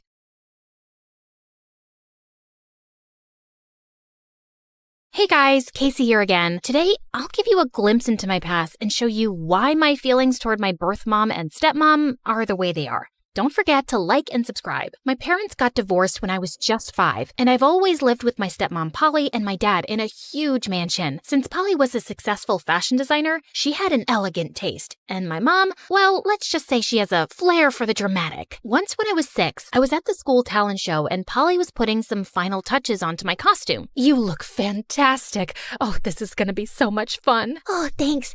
I hope so. I love our teamwork." Just then, Mom burst in wearing a ridiculous peacock dress with a colorful tail that kept getting in her way and knocking over objects. "Oh, hi there. Your outfit is, noticeable." "Oh, yes, I know. I'm going to sing opera, but I'm afraid people might faint because they might not be able to handle how amazing my voice is. The judges won't be able to resist my stunning outfit." "It's not a competition, Mom." But Mom just walked off onto the stage and started singing. She was an opera singer before her marriage, and she did have an incredible voice. But 5 seconds into her performance, she did a ridiculous dance move tripped over her costume and ripped it apart, revealing her polka-dotted underwear. Polly rushed over to help Mom. Oh dear, that's really unfortunate, but it could happen to anyone. Here, let me help you fix that. Oh, you think this can be fixed? If this happened to you, you'd be crying like a baby. Get your hands off me, you stupid woman. Everyone in the crowd was laughing at Mom, and I felt humiliated, and the incident really affected me because just 2 days later, I ended up picking a fight with some kids and landed in the principal's office. Casey, I'm really disappointed about the fight today, which is why I've called your mom and stepmom to discuss this. That's it? So kids fight all the time. Why are we wasting our time here? He's the principal. Let him talk. We take any form of aggression very seriously in this school. Can you tell us what happened, Casey? I got angry at a few kids for making fun of my mom, so I hid their lunches. Atta girl. Serves them right for mocking me in my gorgeous outfit. In fact, let me teach them a lesson. With that, Mom left the office and went running to the cafeteria and started screaming. You think my costume is funny? Have you seen the way you guys dress up? I should be laughing at you, because your sense of fashion is a joke. The kids stared in shock, and some of them even started crying. You'd be so lucky if you got to wear outfits as magnificent as mine. If I hear you've mocked me again, I'll make sure you're only allowed to wear polka dot socks for the rest of the year. Well, that's one way to handle it. The principal called security, who took Mom out, while Polly apologized on her behalf. Honestly, I was getting tired of Mom's behavior. She was crazy and embarrassing. I even started making excuses to visit her less often. I loved hanging out with Polly because she was so much more intelligent and sophisticated. Once in 7th grade, I was supposed to visit Mom, but I lied that I was busy working on a school project. Polly and Dad had to go somewhere and they couldn't find a babysitter. I knew Polly would never invite Mom to stay with me, so I had the place to myself, and I loved it. But an hour after they left, I got hungry and decided to cook something. I had no idea what I was doing and ended up spilling boiling water all over myself. I cried till I passed out. What kind of circus are you running here? You were supposed to be watching her. Unbelievable. We didn't know she'd be cooking while we were out. It was an accident. Let's focus on Casey's well-being now. You two couldn't take care of a cactus, let alone a child. I'm going to tell everyone about this. Casey is doing fine. The burn is major, though. Her arms and legs are really hurt, and she'll need some weeks to recover. Great. Can we see her now? Of course. Not you. You've done enough, you dumb witch. Mom burst into my room, threw herself on my bed, and started crying like a hyena. That entire week as I recovered, Mom constantly fought with Polly until Dad decided it was better for Polly not to visit me at all. But that wasn't half as scary as the day I found out that Mom had filed a custody case over the burning episode, and worse, she'd won it. Suddenly, I had to live with Mom instead of Dad and Polly, and it was really tough on all of us. Especially me, because now I had to deal with her constant craziness. So when they invited me over to dinner one day, I was over the moon. It was their anniversary, and I wanted to look my best, but my scars were still fresh. So even though it was pretty hot, I chose a long-sleeved outfit. Just as I was ready to leave, Mom walked into my room. You're wearing that in this heat? You must be boiling. I feel fine in it, don't worry. Fine, suit yourself. But don't blame me if you're uncomfortable all night. Feeling fairly confident, I arrived at Dad's place and Polly immediately pulled me into a hug, and she didn't comment on my outfit even once. I won't lie, it was uncomfortable to wear full sleeves, and even kids at school gave me crazy looks for dressing up like that, but some of them were nice. I even made some new friends, but there was no one I was really close to. I think God heard me whining because one day after school, I walked into Mom's apartment to find a boy on the couch playing with some toys. Mom? Who's this? Oh, right, I forgot to tell you. This is your half-brother Ethan. His dad had custody, but he's been really sick lately. He's asked me to take care of Ethan for a while. My what? You're my sister? I'm so happy to see you. He hugged me, but I just stood there dumbfounded. I had a half-brother, and Mom kept it from me all this time? Mom, how could you not tell me about this before? Does Dad know? Mom, I'm talking to you. Get off your freaking phone. Oh my God, do I have to tell you everything? You know now. Anyway, I'm tired. You two get to know each other. After the the initial shock subsided, I realized it wasn't Ethan's fault that Mom had kept him a secret from me. Having him around actually brought some unexpected joy into our home. One day, Ethan and I were in the living room playing a game where we had to act out random scenarios. All right, let's see your best chicken moves. He got up and started doing the most awkward, hilarious chicken dance I had ever seen. I couldn't stop laughing. We were having a great time, and then Mom walked in. What is all that noise? Just a little chicken action, Mom. Wanna join? Mom was hesitant for a moment, then decided to give it a try. She started flapping her arms and attempted a few clumsy dance moves, but suddenly she lost her balance and fell, hitting her head on the coffee table. Mom, are you okay? We rushed to help her up, and after a visit to the doctor, it turned out she had a mild concussion and needed to rest for a week. Ethan and I spent the week bonding over board games, movies, and even more silly dance sessions. Living with Dad was kinda tough. He's always busy and I've had to move schools a lot. That sounds hard, Ethan. Yeah, but I've always admired you. I wished I could be part of your life. Dad once told me about you, actually, and I made a secret account on Instagram and started following you. Aw, I wish I'd known about you earlier, but I'm so glad you're here now. From then, our bond grew stronger, and it really felt like we were becoming a family. That is, till one day, Mom decided we needed family bonding time, so she planned a trip to the beach. Despite the heat, I was wearing long pants and a light jacket. I could feel stares from other people at the beach, but I didn't care. My scars were my business, and no one else's. But when Dad and Polly showed up, Mom lost it. Who invited you? What are you doing here? I did. They're part of my life too, and I want them here. This is unbelievable. You always find a way to ruin everything. No, Mom. You're the one who's always causing drama. For once, can't we all just enjoy a day at the beach? Despite my best efforts, Mom refused and continued to throw a tantrum. Eventually, Dad, Polly, and Ethan and I decided to leave her on the beach and enjoy the day on our own. A few hours later, when Ethan and I got home, we found the apartment turned into a weird tribute to Mom's opera career. Everything was covered with her performance posters, reviews, costumes, and props, and Mom was sitting there in another ridiculous outfit. Why was she always so attention-seeking? Ah, you're back. I hope you had a great day at the beach with your little family. What's all this, Mom? It's a reminder of who I am, who the real star of this family is. You think you can just live your life without recognizing my greatness? Think again. Just then, I caught Ethan's eye, and we both burst out laughing at the absurdity at the scene. But Mom wasn't the least bit amused. She started singing and wouldn't stop for hours. And finally, Ethan called Dad to come and take us, and we both left with him. We stayed at Dad's for a few weeks, and Mom tried contacting me several times, but I never responded. I was done with her craziness. As months went by, life seemed to get back to normal with Polly and Dad, and I was happy. Then one day, I received a mysterious Instagram message from an account with no profile picture asking me to meet them. The person was claiming to be some long-lost sibling of mine. I thought it was a prank, but the person kept sending messages and begging for a chance to talk. So, after talking it over with Polly and Dad, I decided to give it a shot. What did I have to lose, right? I arranged to meet the anonymous person at the cafe, and even Polly and Ethan came along. We were nervous, but curious. When I finally saw who it was, my mind went blank. It was a girl, and she looked so much like me and Ethan. Hi, I'm Alex.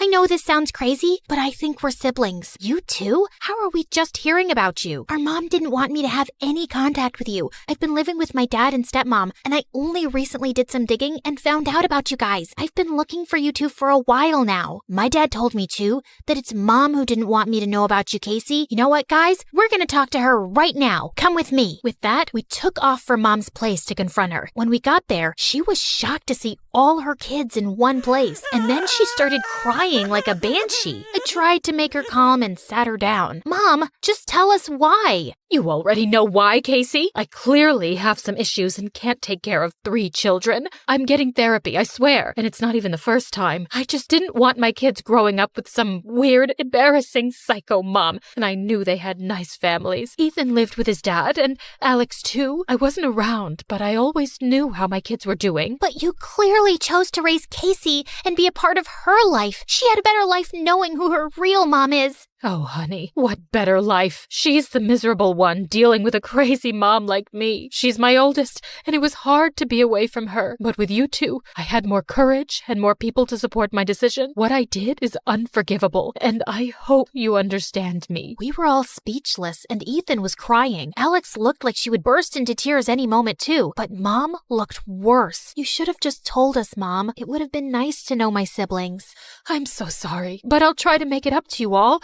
Speaking of which, I found a really good skin doctor, Casey, and he said he can fix your arms and legs so you can finally wear some decent clothes. Polly can help you. We all burst into laughter while still in tears. That was Mom for us. We decided to put everything behind us and give Mom a chance. It was a hard decision, but with our parents' love and support, we had hope for a better future. Hi, I'm Layla. And yep, that's me in the front row of a gala. Seconds before, I betrayed my best friend and almost ruined his life. But before we get to all that, please make sure to like and subscribe. Ever since I was little, I've been a lot to handle. Or at least that's what I've been told. By my mom, Layla. By my dad. Layla! By, well, any adult really. But really, I'm just always trying to do the right thing. And sometimes that gets me in trouble. That's why my parents sent me to Woodmere Academy to begin with. That and other reasons. It's only the 5th-ranked preparatory school in the country, but heavens, no one else will take you, no matter how much money we throw their way. Good grief, Layla. How will you replace your father as CEO of Idrizi Tech if you keep up with these morality plays? Woodmere was supposedly elite, but to me, it was just like every other rich kid cesspool my parents plopped me into, complete with snobby, entitled lookalikes who wore the same navy blazer and walked the halls like the world owed them a standing ovation just for showing up. You think you belong here? You're just a poor, worthless... Funny you think he doesn't belong here when your dad basically had to donate a wing to get your sorry butt in here. The scholarship kid ran, but Milo's ego didn't. You're gonna regret that. My family basically runs this school. I'm untouchable. Cool. But are you waterproof? Huh? I bent down and turned the knob on a nearby sprinkler, which aimed straight at Milo and sprayed water all over him. Some other kids watching us laughed. 15 minutes later, I found myself in a familiar place, the headmaster's office. Do you think drenching a student with irrigation equipment is leadership material, Miss Idrizi? I don't think threatening a kid with a lacrosse stick is exactly student of the month behavior either. That student of the month is my grandson. Of course he is. Which is why you're not just suspended. You're expelled. Wait, no, please. If I get expelled, my parents will actually disown me. You don't understand. I'm supposed to be the next CEO of Idrizi Tech. As the school doors slammed shut behind me, along with, my future, I did the only thing a girl with no options and rapidly shrinking inheritance could do. I walked home. Every step was basically a countdown to whatever fresh nightmare my parents had waiting for me. Mom? Dad? Pack your bags. Immediately. Wait, you already know? You bet we do. You got accepted to Advena Academy! I am so sorry, Wait, what? It's the #1 school in the country. Looks like they changed their mind. Wow! So you're not mad about the sprinkler? The what? Nothing. When do we leave? Apparently, we were leaving that night. No time to overthink it, no time to sabotage it. Just a suitcase and a second chance that, let's face it, I totally deserved. And when we got there, my jaw almost dropped. Advena made every other fancy school I'd ever been kicked out of look like a daycare run by raccoons. I waved goodbye to Mom and Dad and approached the doors with a fresh start in mind and a promise in my heart. But as soon as I walked through the doors... Layla Idrizi to the headmaster's office immediately. Oh, what now? I hadn't so much as eye-rolled at anyone, and I was already in trouble? I braced myself as I entered the headmaster's office. But something felt different this time. For one, the headmaster was smiling. Ah, Miss Idrizi. Welcome to Advena. I'm Headmaster Quinlan. Hi? Don't worry, you're not in trouble. Not yet, anyway. We brought you here for a very specific reason. Let's call it an assignment. What kind of assignment? One that requires your particular talents, quick thinking, initiative, a healthy disregard for rules. Wow. Most schools just call that detention. Here we call it useful. But if you mess this up, we will expel you. So, no pressure. He kept going on about some top secret mission, about how the only reason I was at Advina was to follow someone with as little contact as possible and await instructions for my next steps. Then he slid a manila envelope across the desk like we were in some low-budget spy movie. I expected a photo of a criminal mastermind, maybe a hacker, a ninja, at the very least someone with a scar or an eye patch. But nope, it was Louis Block, a kid so aggressively average he practically faded into the folder. Brown hair, brown eyes, scrawny. You could lose him in a crowd of two. And yet, that was my mission. Follow Louis. So I did. And at first, everything about him was even more ordinary than I'd expected. He was the quietest kid in class. He didn't eat with anyone. Even his locker code was 1, 2, 3, 4.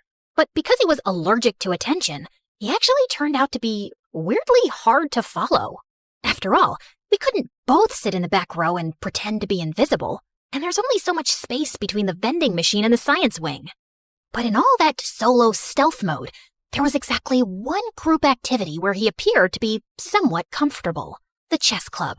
A place so mind-numbingly dull that it made math class feel like a rock concert. And, thanks to this seemingly pointless mission, I guess that's how I'm going to be spending my afternoon. Pawn to B4.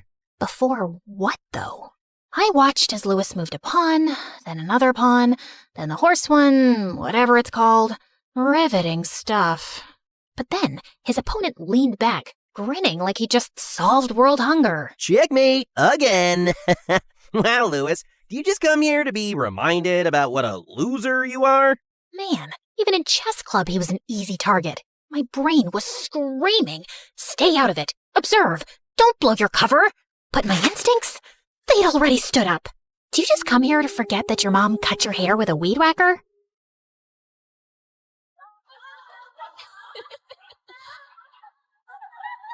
And out of the corner of my eye, I saw Louis do something I hadn't seen him do all week. He smiled. After the 3-hour chess club that felt like 3 years, I felt a tap on my shoulder. And when I turned around, it was him.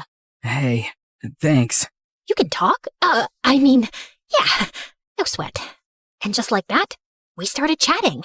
Nothing dramatic, nothing spy-worthy. But for the first time since I got here, it didn't feel like an assignment. It felt normal. Actually, it turns out we had a lot in common. My parents put so much pressure on me. I figure it's better for my future to keep a low profile. You probably wouldn't understand. Oh, trust me, I do. Maybe he was just a regular guy after all. But as we talked more often, I started noticing something unique about Louis. He had a knack for expressing himself in a way that was poetic. So you always eat alone? Mostly, but sometimes the birds show up. They all swoop down for the crumbs, pecking at them like it's their last meal on Earth. Yet, somehow, they always leave enough for each other. I think that's kind of beautiful. Yeah, it kind of is. Even his voice had this magnetic pull, like there was something musical about him. And over the next few days, my whole just observe and report strategy kind of crumbled. I told myself I was keeping things professional, that staying close to Louis was just part of the mission. But the truth? We were becoming friends, real ones. He was also weirdly funny, in that dry blink and you miss it way. And he could quote MSA videos like they were Shakespeare, which, let's be honest, is a wildly underrated skill. Why don't they teach those videos in school? I know, right? Then one afternoon, I saw him slip into a place I didn't even know students were allowed into. The old theater backstage loft. I waited for a moment, then crept in after him. And that's when I saw it. Louis, alone, tucked into the shadows with a battered violin under his chin, playing. But not just playing. humming, too. A soft, steady note that floated above the strings, like it was made of air and magic. It was beautiful, like make your heart hurt kind of beautiful. And then, before I even knew what was happening, I was crying at music. Me, who knew I could even do that? Unfortunately, he heard my sniffles and looked directly at me. Oh, I'm so sorry. What? No, don't apologize. No, I'm so sorry. And before I could say anything else, he bolted, like he'd accidentally set the building on fire with a G major chord, and I ran after him.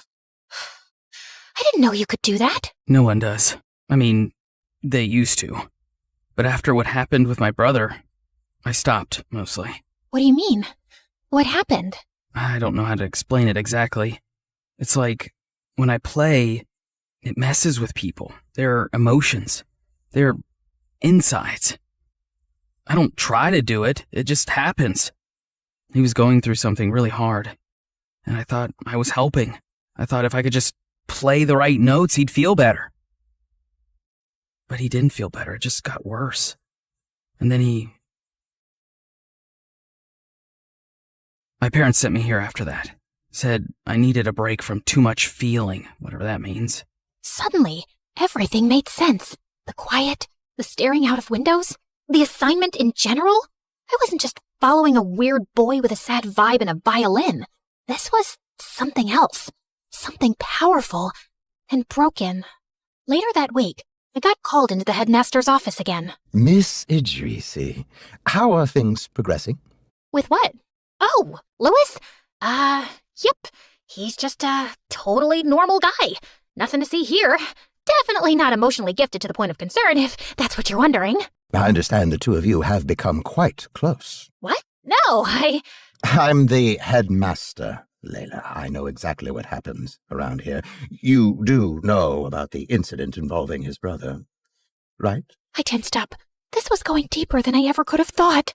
He blames himself. He hasn't spoken about it to anyone. His parents tried everything to help him out, got him the best therapists in the world. Nothing worked. But we believe his silence is part of the problem. When he plays, he connects, he releases what he's been holding in. Now, suppressing a gift like his is not healthy, especially when it's tied to guilt. Now, that's where you come in. You need to help him heal, Layla. There's a gala next month. Nothing flashy, just a showcase of student work, a safe space. If Louis were to play again, even just one song, it might be the first step back to himself. Convincing the quietest kid in the universe to sing at a fancy fundraiser? No pressure or anything. I found Louis in his usual spot, tucked behind the music building, sitting on a chipped concrete ledge that overlooked the soccer field. Want one? The cafeteria throws them out a day before they expire. Still perfectly fine, just no longer worth the shelf space. Wait, what? That's like a criminal amount of food waste. Someone needs to stage a protest. You know what you should join? The Social Activism Club. They'd love you. Yeah, well, not sure I have time for that given my assignment. Assignment? Assignments. Like school assignments, homework, tests. Never mind. Anyway, you know what you should join? The roster of performers at the annual gala. Oh, no, Come on. I heard you play yesterday. It was... I said no, Layla. Sorry, it's just not my thing. I should go. But for a while, I kept trying. Subtly. Isn't it weird how the word gala rhymes with voila, like a big performance reveal? Sure. But it was hopeless. I could feel my future as CEO of Idrisi Tech slipping through my fingers. I had already burned through every other school worth mentioning, and the headmaster had made it clear, screw this up, and I was done for good. And if that happened, my parents would never forgive me, so I felt like I had no choice but to do the ultimate betrayal. I signed him up for the gala anyway. And then I told the headmaster that Louis had agreed to play. Next thing I knew, Louis wasn't just on the schedule. He was the centerpiece. They printed his name on the flyers and announced it in assembly. Was it manipulative? Yes. Did I feel bad? Also yes. But it was for his own good, right? I mean, he had to break out of his shell eventually, right? Unfortunately, he didn't see it that way. How could you do this to me? Do what? Oh, please. You think just because I don't talk much means I'm stupid? I know it was you who signed me up for the gala. Thanks for reminding me why I don't trust anyone. I'd done the opposite of what I was trying to do. He wasn't coming out of his shell. He was burrowing deeper in.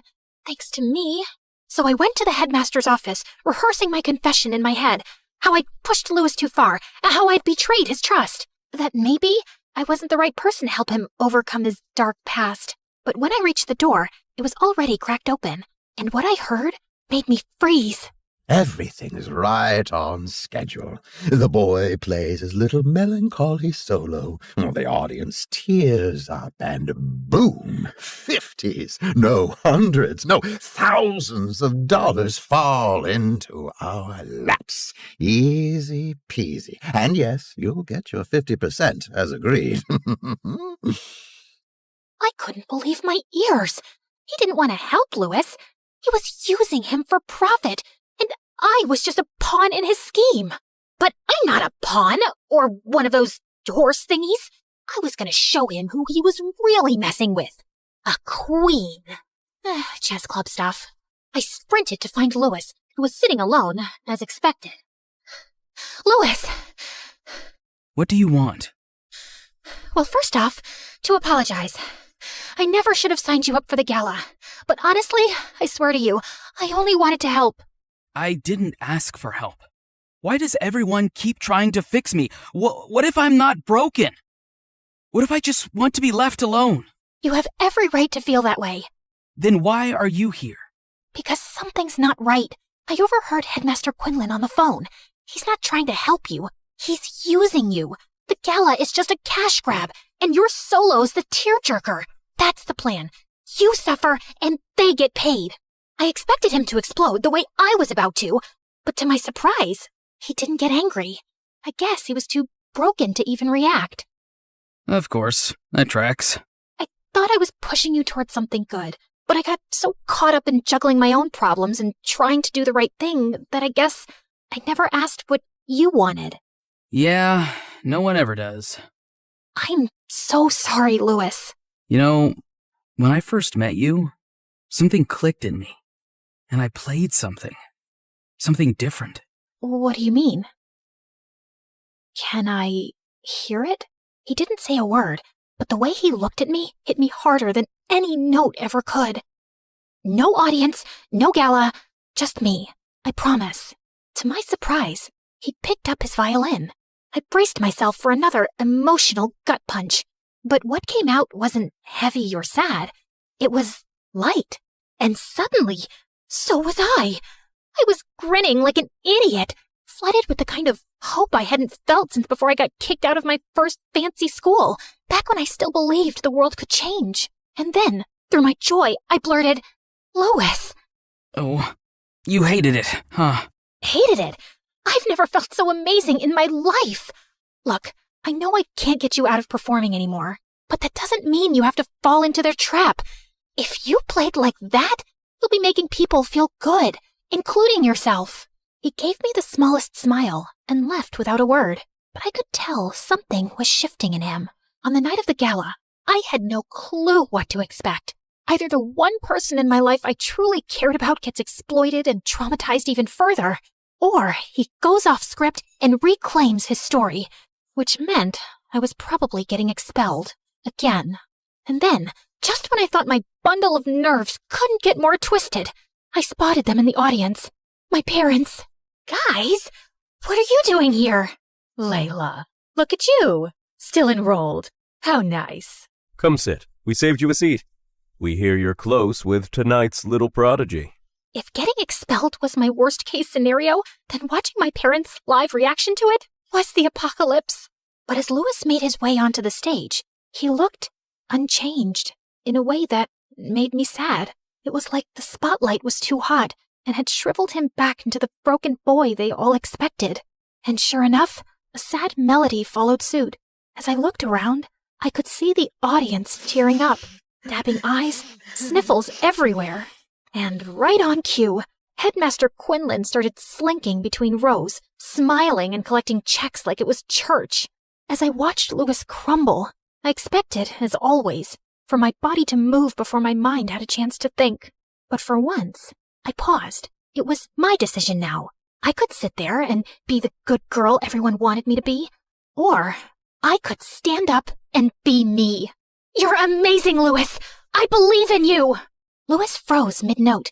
As the wealthiest people in the country stared me down, I still stood firm. And then, like he'd just remembered who he was, Louis's lips twitched into a smile. And suddenly, the music changed. It became lighter, happier, and the audience? They forgot all about me. In fact, they actually started dancing. Headmaster Quinlan's donations became an afterthought. And just as I was ready to start joining the dancing... Layla, what have you done? Huh? What do you mean? The donations are stopping. Do you know what that means for the company? This was supposed to be a proof of concept for investors for our latest tech. Emotional music activation. You've ruined it. Make it stop. And it dawned on me. The person on the other side of the phone call with the headmaster was my father. How do you think you got into the school in the first place? You had one task. Now we'll never be able to convince the board to make you CEO. No, wait, But I couldn't finish the sentence. I looked up at Louis and saw something I almost never saw in myself. True joy. And then I remembered what he'd said to me. No one ever asks what I want.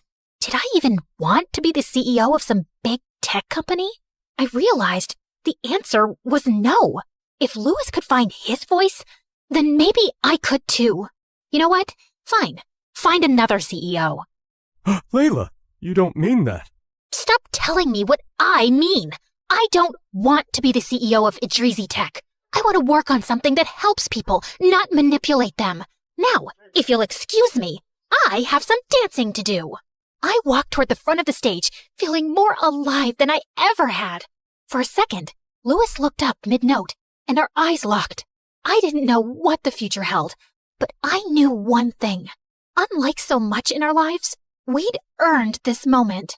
The next morning, I was called into the headmaster's office, and I was rehearsing my speech to talk my way out of expulsion. But I walked in to find Headmaster Quinlan looking weirdly ashamed. You're not being expelled. I blinked. But your parents said if you wanted to transfer to any school of your choice, they'd support it. I didn't know what shocked me anymore, that I was still enrolled, or that they actually cared about what I wanted. Maybe, for once, they were trying. Thanks, but I think I'll stay here. I hear there's a social activism club that may need some help. I walked out of the office towards Louis, who was waiting for me down the hallway. Still enrolled? Shocking, I know. You were kind of amazing last night. Kind of? Wow. Stop. I'm blushing. He suddenly stopped walking and looked at me, more sure of himself than ever before. I'm really glad you followed me. Yeah, me too. Turns out, I didn't need a mission to save someone. I just needed to stop chasing who I was supposed to be and finally start choosing who I wanted to be. And maybe, for the first time in forever, that was enough.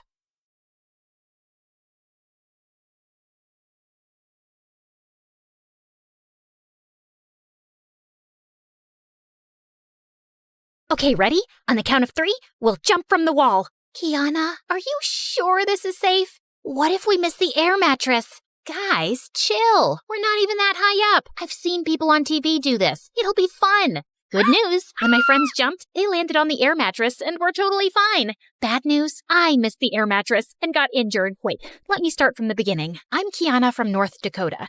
And you probably think I'm a moron for doing something so dangerous. But what can I say? Teenagers do stupid things sometimes. Don't pretend like you haven't. Before I continue, please like and subscribe. Luckily, when I got to the hospital, the doctor said I was fine, since I didn't jump from that high up. But I still had to wear an arm and leg cast for 3 freaking months. When I returned to school, everyone had heard what had happened and showered me with love, saying how relieved they were that I was okay. But then in math class, something strange happened. So today, we'll be doing exercises 8 and 10 in our workbooks. What about exercise 9, my good ma'am? Are you mocking my accent?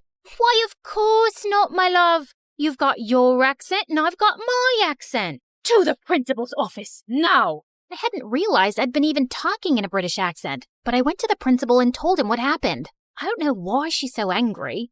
Maybe it's her time of the month, if you know what I mean. Kiana, stop with that British accent right now. I'm not doing one. The principal and I fought back and forth for a while before he called my parents. Except I was still doing a British accent when they arrived without knowing it, and continued talking British for several days. Eventually, Mom and Dad took me to a doctor since I was acting so strangely, and to my shock, the doctor told me I'd developed a brain condition as a result of my injury. It was called foreign accent syndrome, which meant I would always talk like a foreigner now. So I started talking in a British accent all the time. It wasn't a huge deal, but kids at school were confused that I'd completely switched my way of speaking. Most of them thought I was messing around and it was annoying, and some British kids at school always felt I was making fun of them. As time passed, everyone started avoiding me because I made them uncomfortable. So I was stuck having no friends and wanting my normal accent back. One afternoon, I was doing homework in the schoolyard when suddenly someone held out a diamond ring in front of my face. Here, take my promise ring that I spent $10,000 on for my stupid girlfriend. In fact, why don't I date you now instead of her? How about you give it to my sister, who you're apparently in love with? Ugh, not those two. Dean and Brielle were the hottest, most popular kids in school and had been dating on and off since 9th grade. Since they were known for always fighting, I didn't take Dean's offer seriously and walked away. But a week later, someone rang our doorbell one morning, and I was shocked to see Brielle standing there. Kiana, right? I need to talk to you about something important. Come in. My ex-boyfriend Dean is a monster. He cheated on me and made out with my sister. And now I want revenge, and I need your help. Why do you need my help? You and I have barely even spoken before. Look, I know a lot of kids at school think you're weird, but Dean's always found you very attractive. I always catch him staring at you during class, and if he hadn't been with me, he probably would have asked you out. So I was thinking, maybe you could get him to date you for a month. Then you can make a TikTok fake crying and telling everyone that he hurt you and took advantage of you. I don't think anyone would take it seriously if I did it, since we're always fighting about one thing or another. Can you please do this for me? My head was spinning. First of all, did she just say that the most popular guy at school thought I was pretty? Well, if he was a cheating jerk, then maybe it didn't matter. But still, wow. Brielle begged me to help her out and went on and on about how much fun we could have taking Dean down together. Was she implying that we could be friends? I hadn't had a friend in so long. And now I could be BFFs with the school queen bee, who could maybe help me make other friends. I just had to ruin the life of her awful ex-boyfriend. I'm in. That week, Brielle and I found an empty classroom during lunch to go over our mission. Step 1, flirt with Dean and let him know you're interested. Smile at him during class, give him a compliment, or do a classic dropping your school books to get his attention. I hadn't flirted with any boy since before my injury, but I was confident I still had game. So when I saw Dean, I walked close to him and threw my textbooks onto the floor. But unfortunately, one of them landed on his foot and he screamed. Ow! Ow! My foot is broken. I'm gonna lose a foot. I'm so sorry. Dang it, I was supposed to get you to ask me out, not murder you. Oh, it's you, Kiana, hot girl from history class who talks with a British accent, even though she's American? Yes, that's me. You poor thing, getting hit with a textbook and having your girlfriend dump you. Actually, our breakup was mutual, so... I can only imagine what it must be like getting dumped, thinking you'll be alone, single, and pathetic forever. But lucky for you, I'm gonna let you take me out to dinner on a date. Really? You can even pick me up in a car and bring me flowers, especially white roses, please. They're my favourite. But it's my gift to you. Dean immediately said yes, and I was so proud of myself for being so smooth. But unfortunately, my actual date wasn't very enjoyable because Dean was the most obnoxious guy ever. He complained about everything. The chairs made his butt hurt, the music was too loud, and when he bit into some spicy buffalo wings, he started crying and saying he needed to go to the hospital. I'm gonna die. I'm gonna die. I'm gonna die. Of course, because so many people have died eating buffalo wings. Finally, when the date was over, Dean dropped me off in his car. I can't believe I didn't ask you out earlier. 2 years wasted with Brielle when I could have been the boyfriend of this beautiful goddess right here. He was looking at me with stars in his eyes. Oh boy. I told Brielle everything over video chat. This is perfect. You've already got him wrapped around your little finger. In a month, you're gonna tear his heart to shreds like he tore mine. I really did have him wrapped around my finger. Dean texted me as soon as he woke up the next day and sent me like 8 different heart emojis. How was he already so into me? When Dean saw me at school on Monday, he came up to me right away holding a stuffed tiger.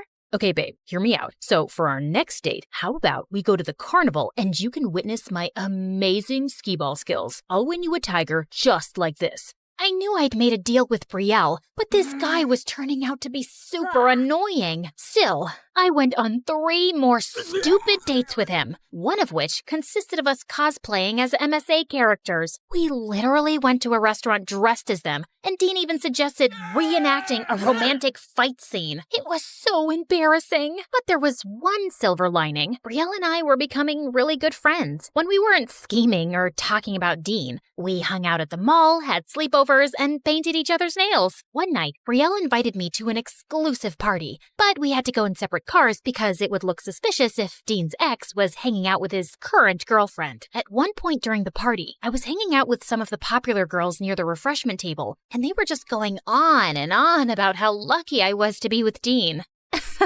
He is quite lovely and very easy on the eyes, but between us, he's also a bit of a dork. He's obsessed with stuffed animals, cartoon movies, and even owns fuzzy slippers. Trust me, ladies, beneath that gorgeous physique lies the cringiest guy ever. Sorry that you think I'm so cringy. I turned around to see Dean standing behind me with a hurt look. Oh man, what was he doing here? Of course, this was a popular kids' party. He walked off and I felt a little guilty, so I followed him. Dean, I'm sorry. I didn't mean what I said. Well, all right, I did mean it, but... You don't have to date me if you don't like me, Kiana. It's not a big deal. Just don't lead me on, because I actually like you. Oh, please. No, you don't. You're just looking for a rebound girlfriend since you broke up with Brielle. Why would a guy like you like an unpopular weirdo like me anyway? Maybe because I don't think you're a weirdo. Maybe because I think your fake accent's adorable, and even though we have different interests, I've had a lot of fun on our dates. That's very sweet. How about we start over? No more crazy, overly romantic dates. We'll just take it slow and get to know each other. Dean seemed to really like that idea, and after our talk, I sort of started enjoying spending time with him. We'd do homework together and video chat at night. He definitely seemed like a sweet guy, which made it all the more confusing why he'd do something like cheat on his girlfriend. One morning, Brielle and I were walking home from the gym when Dean texted me to tell me he was sick with the flu. Poor thing. I should stop by and bring him some soup. But he just said he has the flu. You don't want to get sick? I know, but he's all alone in bed and not able to do anything. I'll wear a mask. Trust me, Kiana, he's a millionaire who has chefs and servants waiting on him hand and foot. What, do you want to spend time with him? No, of course not. I just feel, since I'm his pretend girlfriend, it's weird if I don't check up on him. I quickly went home and made Dean soup that I brought to him. But when Dean opened the door to his room, my heart did a giant thump. He was shirtless and had the abs of a freaking Roman god. You cooked me soup? You're the sweetest girlfriend ever. I sat with him while he ate the soup in bed. It tastes perfect. Brielle used to do stuff like this for me when we first started dating, but then we started fighting a lot and she stopped doing nice things for me. Well, I don't think you have a right to complain about Brielle. You're the one who cheated on her and kissed her sister. She told me about it. We ran into each other. Okay, fine. I cheated on her, but that's only because we got into a huge argument and in a fit of rage. Brielle started talking about how handsome my best friend was and that she was going to leave me and date him. I thought she was serious, which is why I hit on her sister. But she wasn't serious, and that's why we broke up. Right after that, I bought her that diamond promise ring. I guess it was both our faults. We both cared about each other. We just weren't working as a couple anymore. I was speechless as Dean told me all of this, and suddenly, it didn't feel right following through on the plan anymore. And the whole day at school on Monday, I avoided Brielle. But finally, she caught me reading a book in the school garden and asked me what was going on. All right, fine. I needed a bit of space from you. Dean told me the truth about what happened. How you threatened to date his best friend and that there was a misunderstanding. I know that's no excuse for what he did, but your whole revenge plan is over the top, and I'm not following through with it. Okay, whatever. It was over the top and immature. I get it. So just break up with Dean now and don't talk to him anymore. What? I'm not allowed to talk to him now? Why would you want to? He's my ex-boyfriend. You don't have feelings for him or anything, right? I mean, I have spent a lot of time with him, so it'd be weird for us not to talk. But why do you care? Do you still have feelings for him? Brielle got really quiet, and that's when it hit me. Of course she still loved him. He'd been her freaking boyfriend for 2 years. And worst of all, I could feel myself developing feelings for Dean too. There was only one thing I could do. Break up over text and never talk to the guy again. But as soon as I sent the message, Dean started calling and blowing up my phone. And 20 minutes later, I heard a knock at my bedroom window. 3 guesses who had climbed onto my balcony. Kiana, I don't understand this. Why are you breaking up with me suddenly? Because I was never supposed to date you. Before I could stop myself, I ended up telling Dean all about my plan with Brielle, and he was stunned. Okay, that is officially the most messed up thing Brielle has ever done. And I can't believe you'd agree to something like this. What kind of sick person are you? What? I wanted to make a friend. Wait, did I just talk in my regular voice? The doctors had said foreign accent syndrome could go away with time, but that was the first time I'd spoken in an American accent since the incident. I immediately ran downstairs to tell my parents what had happened, completely forgetting about the drama with Dean and Brielle. My parents and I jumped up and down and cheered, while Dean just stood there staring at me. He was probably thinking what a freak I was, so that probably meant he was over me. It sure seems like it anyway. He avoided both me and Brielle at school. Brielle was happy for me about my recovery, and we both kind of pretended like the Dean drama never happened. But one day, she came over and dropped a bombshell on me. She was leaving the city and moving hours away. I was heartbroken. No, this is a good thing. Now you can be the most popular girl at school and date Dean. I talked with him the other day. He wants to be with you, Kiana. He's moved on from me. So if you guys want to date, go for it. But how would that make you feel? Don't you still love him? Yeah, I do, and it will hurt knowing he chose you over me. But I want you to be happy, Kiana. I know our friendship started with just you doing me a favor, but I've grown to care about you. You were there for me at one of the hardest times in my life. Suddenly, I saw a car pull up in the driveway, and it was Dean. He was coming to see me, probably to profess his love for me. He got out of the car, and he looked so handsome in the sunlight. I was ready to run into his arms and kiss him, but I didn't. I couldn't hurt my best friend like that. That's why I sent Dean home and told him I wasn't interested. Kiana, you don't have to do this. I'll get over my pain. You have my blessing to be with him. I know, and maybe I will one day when you are over him. But I care about you more than him. You were there for me during the hardest time of my life. Thank you. I'm gonna miss you so much, girl. I'm gonna miss you too. Good luck, Brielle.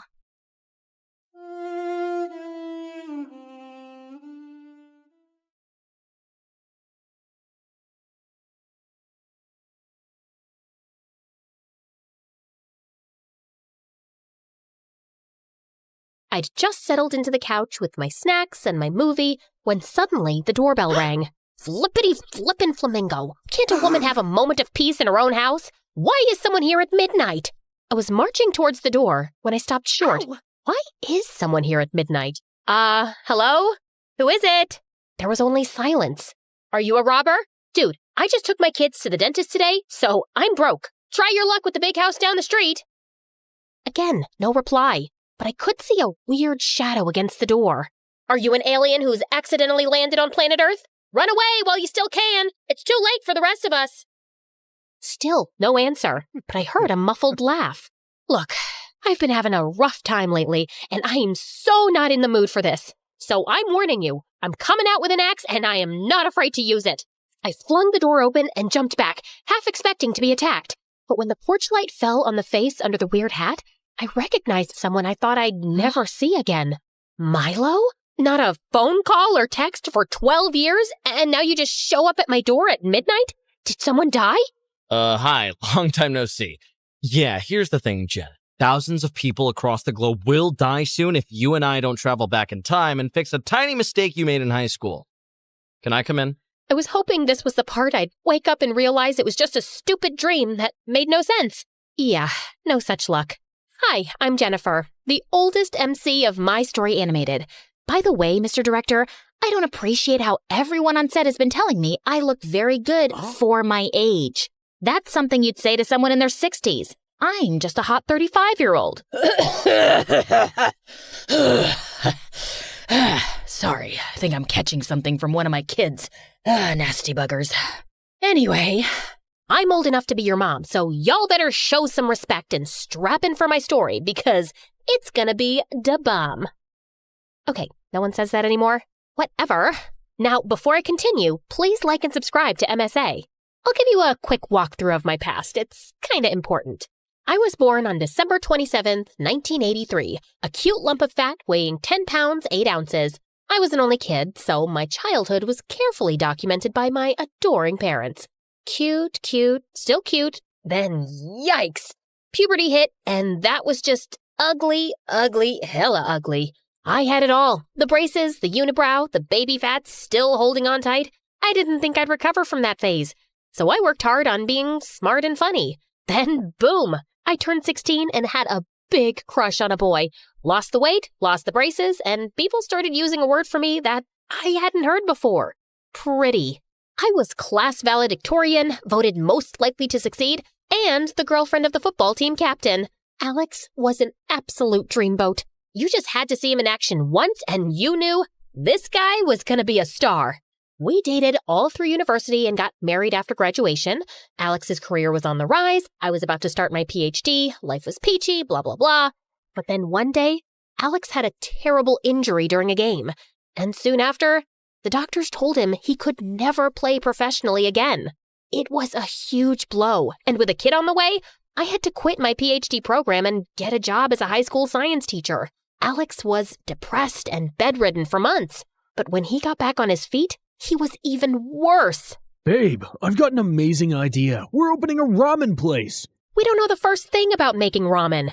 I'm 1/8 Japanese. It's gotta be in my blood. It wasn't. We filed for bankruptcy 6 months later. I bought a flock of sheep, babe. It's a great investment. We'll double our money in 6 months. We didn't. Unless we're talking about losses. Yeah, we doubled those. I'm growing mushrooms in the garage. I'm growing avocados in the garden. I'm investing in a video game for bored 70-year-olds. I tried to be supportive, knowing that he'd lost his big dream career. But the debts were piling, the fights were becoming more frequent, and we were drifting further apart. 10 years later, we decided to separate and see how we felt about it.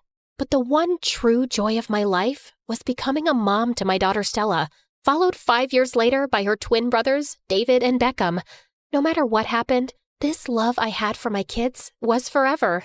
So were sleepless nights, piles of laundry, cleaning, doctor visits, viruses, diapers, more piles of laundry, cleaning, homework, tantrums, crying, more crying, bawling like a baby in the bathroom.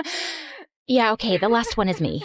Why are you telling me this morning that you need cupcakes for your entire class today? I put it on the fridge schedule a month ago, left sticky notes all over the house a week ago, and set a reminder on your watch for yesterday. Your brother stuck my watch in a jar of Nutella. David, Beckham, why do you keep taking your clothes off? That's the opposite of getting dressed. I'll be the only kid who didn't get anything for the class picnic. No, sweetie, wait. Let's see what we got. Here's a jar of peanut butter and some cookies. Ew, no, those are stale. You want to take some prunes?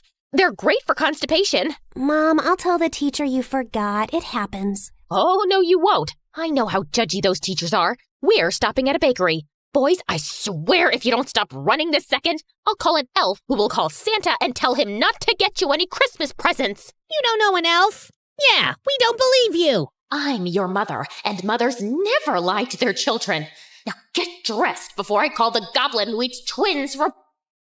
Hey, lady, can you control your kids? One of them took my cookie. Oh, God, so sorry. I'll get you another one. A coffee, too. The other brat stuck his gross finger in it.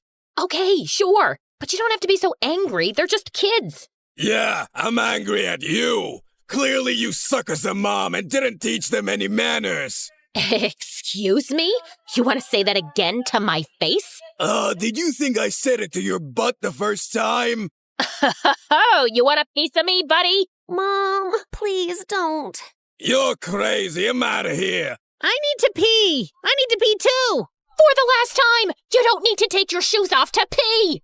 After we returned from the bathroom, I turned to the lady at the counter. How many cupcakes do you have here?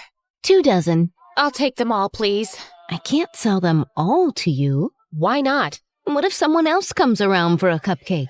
What do you care if one person buys them or 10 people do? You just want sales, right? No, I want to make people happy. Then go be a party clown in your free time. But right now, I need you to sell me those cupcakes. I'll pay you $10 extra. No! Give me it! I jumped behind the counter and started taking out the cupcakes. The lady started wrestling with me and screaming for security. I pushed her, she pushed me back, and I went flying straight into a baker walking out of the kitchen with someone's wedding cake. I'll never forget that moment. Me, covered head to toe in white frosting, the salesperson still screaming, everyone in the cafe, including my children, looking absolutely terrified, and in the doorway stood Alex, looking as handsome as ever, holding hands with a leggy redhead who looked like she'd stepped out of a magazine. Mom, are you okay? Yes, sweetie. I'm fine. I'm not fine. I feel like I'm one of those hamsters on a wheel, and the wheel never stops, and I'm running and running, but somehow I've gained weight. How did that happen? You had 3 kids, honey, and you're an amazing mom. No, I'm not. The twins are adorable, but they're maniacs. And Stella is so smart, and I'm constantly disappointing her. She knew Alex was dating someone for months, and she didn't tell me to protect my feelings.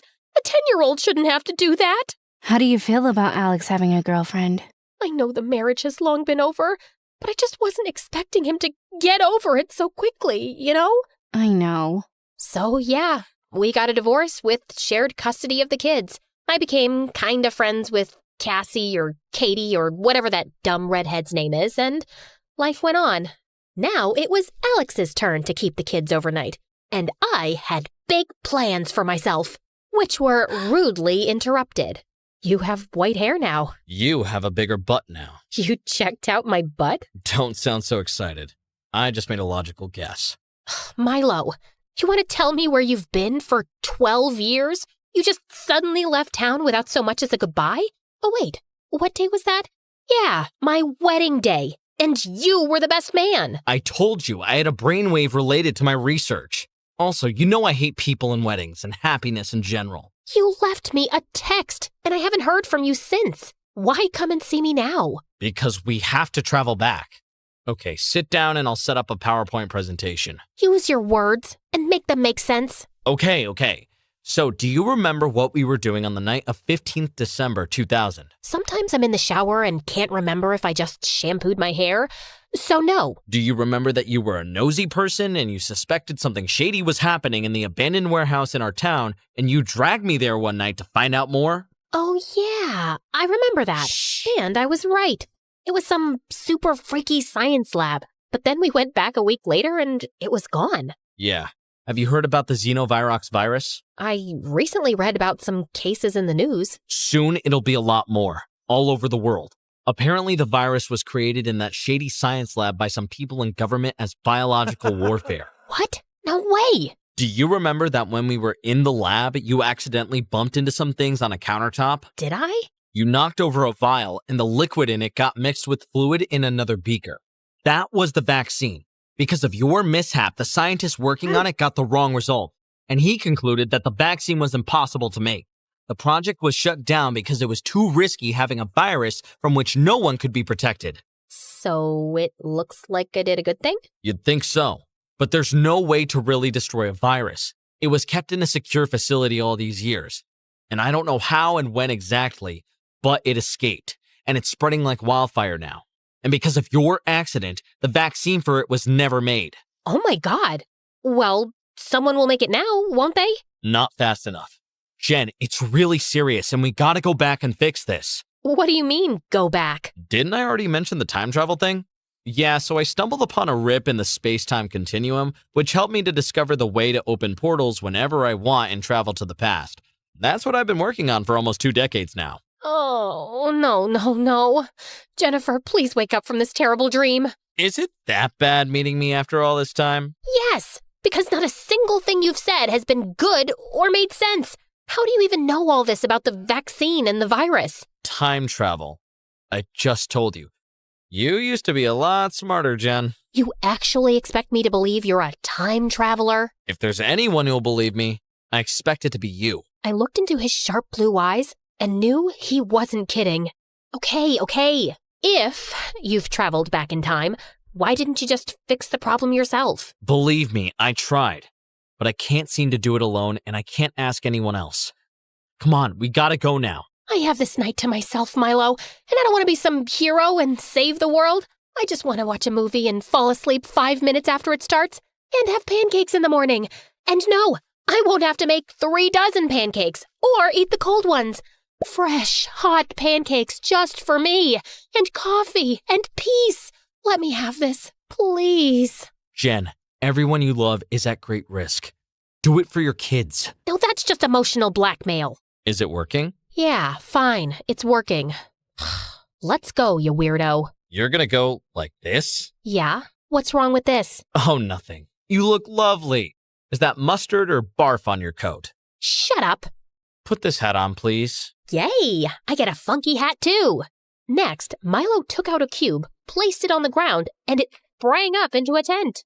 Hey, I need one of those collapsible things for camping with the kids. That's the astral tent. It's my time machine. Now, I just need a minute to set up the temporal destination. I'd followed Milo here, curious to know what he was going on about. But it just hit me then. Milo was actually mental. He'd really lost it. Oh, you poor baby. What's going on? Nothing, sweetie. It's all okay. I'm here for you, but you need help. Professional help. Do you understand what I'm saying, Milo? No. Can you get your hands off my face? I hear there's really nice places now for people like you, and you'll get the help you need, and I'll come visit you, I promise. Are you talking about a mental institution? I'm not crazy. Of course not, sweetie. You're special. Cut it out. If you think I'm crazy, why did you come with me? I don't know, Milo. Maybe I just came along because I'm actually really happy to see you, even though I've been pretending otherwise.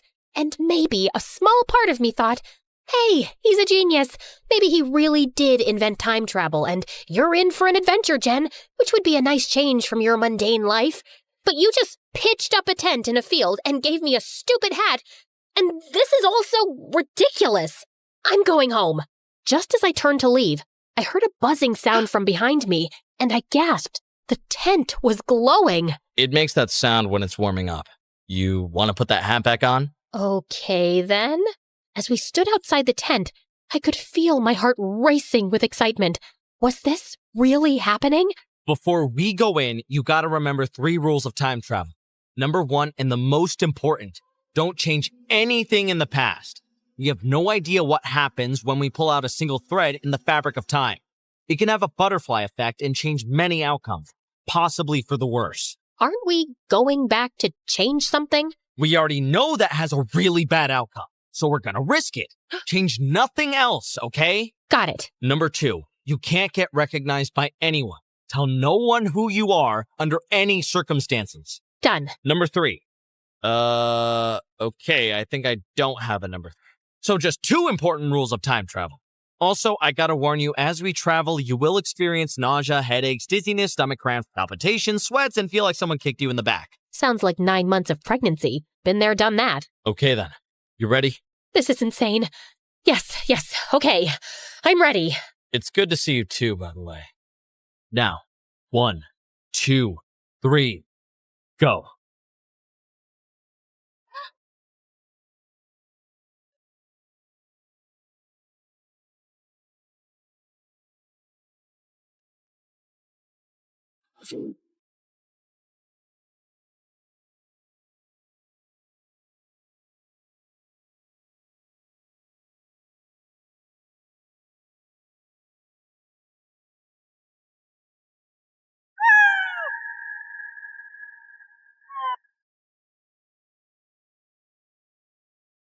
Oh my god, oh my god, oh my god. That was amazing. I feel so alive. Woohoo! I'm gonna barf. I followed Milo out of the tent, and my heart caught in my throat. I knew this place. It was the football field in our high school. I'm fine. Thanks for asking. Uh-oh. I think I kind of made a small mistake. How big is small when we're talking about time travel? I just got us here a little earlier than planned. But don't worry, you'll be back at your house the same night I visited you. We just got a couple of extra days here. As long as I get back on time. Where's my cell phone? Jen, the iPhone wasn't released till 2007. It doesn't exist right now. Welcome to the winter of 2000. Man, this is so freaky and so dope. You must be so impressed with yourself. Who wouldn't be? Milo said we'd be staying at his place where no one would notice us, and I knew why, of course. He'd been adopted as a kid by an eccentric businessman who loved him dearly, but was away on business a lot, and growing up, Milo was often home alone in a huge mansion. We climbed over the wall, walked across the garden, and slipped through a half-opened window. I still couldn't get over how weird it was to sneak through these familiar hallways. We slipped into a room in the unused wing of the mansion and settled in to sleep for the night. You still awake? Of course I'm still awake. I'm so excited to be here, Milo. I can't wait to go around town, visit our school, see my parents. You know what this means, right? My mom is still around. Jen, you can't be out and about. I just want to see. Can you imagine how freaked out your parents would be if they saw and recognized the older you, or if you bumped into your younger self? We don't know what your past self would do if she saw her future self, and it could have serious consequences for your present. We have to stay low, do what we came to do, and go home. You got it? Yeah, of course. Of course I wasn't staying in. I'd be careful. But how many times does one get to travel back to their frickin' past? So the next morning, I woke up early, locked Milo in the room so he wouldn't follow me too soon, and sneaked out of the house. I knew my parents would have left for work by now, so I'd see them later. That meant I was going to visit the most important place in my teenage life, high school. No one even asked me who I was as I entered the premises, and it looked like I'd walked onto the set of Mean Girls. The really low-rise jeans, fitted crop tops, butterfly clips, tattoo chokers, and everything with sequins looked like crimes against fashion to me now. I walked out into the main courtyard, and my heart skipped a beat as I caught sight of a young Milo on a bench, lost in a book on quantum physics. I'd always thought he was cute in his careless, genius way, and he had a bit of a fan following. Hey, Milo, I was wondering if you could help me with my math assignment. I could, but I won't. Okay, who cares about stupid math anyway? I just came to ask if you'd go to the spring dance with me. Is it spring already? I hadn't noticed. So, is that a yes or no? A yes or no to what? The dance, Milo. Oh, yeah, that. Nope, nada. Hard pass. Never gonna happen. Why not? Am I that unattractive? To me, yes. Objectively speaking, you're an above-average specimen of the female species. Come on, stop pining for Jennifer and just say yes. Are you sure you know the meaning of pining? Can you even spell it? I don't understand quantity science, but I know when a guy wants a girl. But she's with Golden Boy now, so you should move on. With me. The only thing I'm pining for is peace. So fine, give me that math assignment. Jeez, were you raised by wolves with underdeveloped brains? It's all wrong, literally all of it. I'll solve it in my lunch break and you leave me alone. Deal? As Milo walked away without waiting for an answer, I saw a troubled look across his face. I'd sometimes thought Milo and I had a spark, but he'd never said anything, and I always assumed he didn't want to be more than friends. I made my way to the football field next, knowing exactly what to expect. Alex bunking his classes to practice football. But as I got closer, it nearly took my breath away seeing him playing and looking so vibrant, and my heart broke a little knowing how that dream had ended. Hey lady, who are you? And why are you staring at that boy? Hey, it's not a crime to stare at your husband. And by that I mean the coach. Beautiful man. Can't keep my eyes off him. Coach Jackson is your husband? I didn't know he was married. Husband-to-be. Hopefully, if I can put a ring on it. Okay, I gotta pee. Be right back. I ran off in the direction where I remembered the bathrooms were and decided to wait it out in case the janitor was still outside. But as I was wandering through the hallway, I suddenly saw Alex walk in with his ex-girlfriend, Bianca. Oh God, I couldn't risk being seen by them. I slipped through the first door close to me, and realized it was the boys' locker room. I heard footsteps coming closer, so I jumped into an empty closet seconds before Alex and Bianca came in. And then they started kissing. What the actual heck? Alex was cheating on me in high school? Bianca, we can't keep seeing each other. I have a girlfriend I really like. So, I have a boyfriend I really like too. Why can't we have some fun on the side? Yeah, we fought a lot when we were together, but we always had great chemistry. That witch! No, I can't. Look, this is too stressful and it's giving me an ulcer. And I need my head in the game before the big championship. We're not seeing each other again, okay? Okay, if you say so. Now give me one last. Alex, are you in there? Can I come in? That was me. That was my 17-year-old voice. Oh my god, it's Jen. I'm changing. Give me a minute. A minute? What'll happen in a minute? Are you gonna do some magic trick to make me invisible? And suddenly, without warning, Alex shoved Bianca in the closet I was hiding in, and I barely managed to press myself to one side and hold my breath. You can come in, Jen. Seeing myself look so young and beautiful made me want to cry. I was a goddess. Hey, babe, missed you in class again. You're gonna flunk chemistry at this rate. No one's gonna care when I'll be a rich, famous football player. And then he pulled me in for a kiss.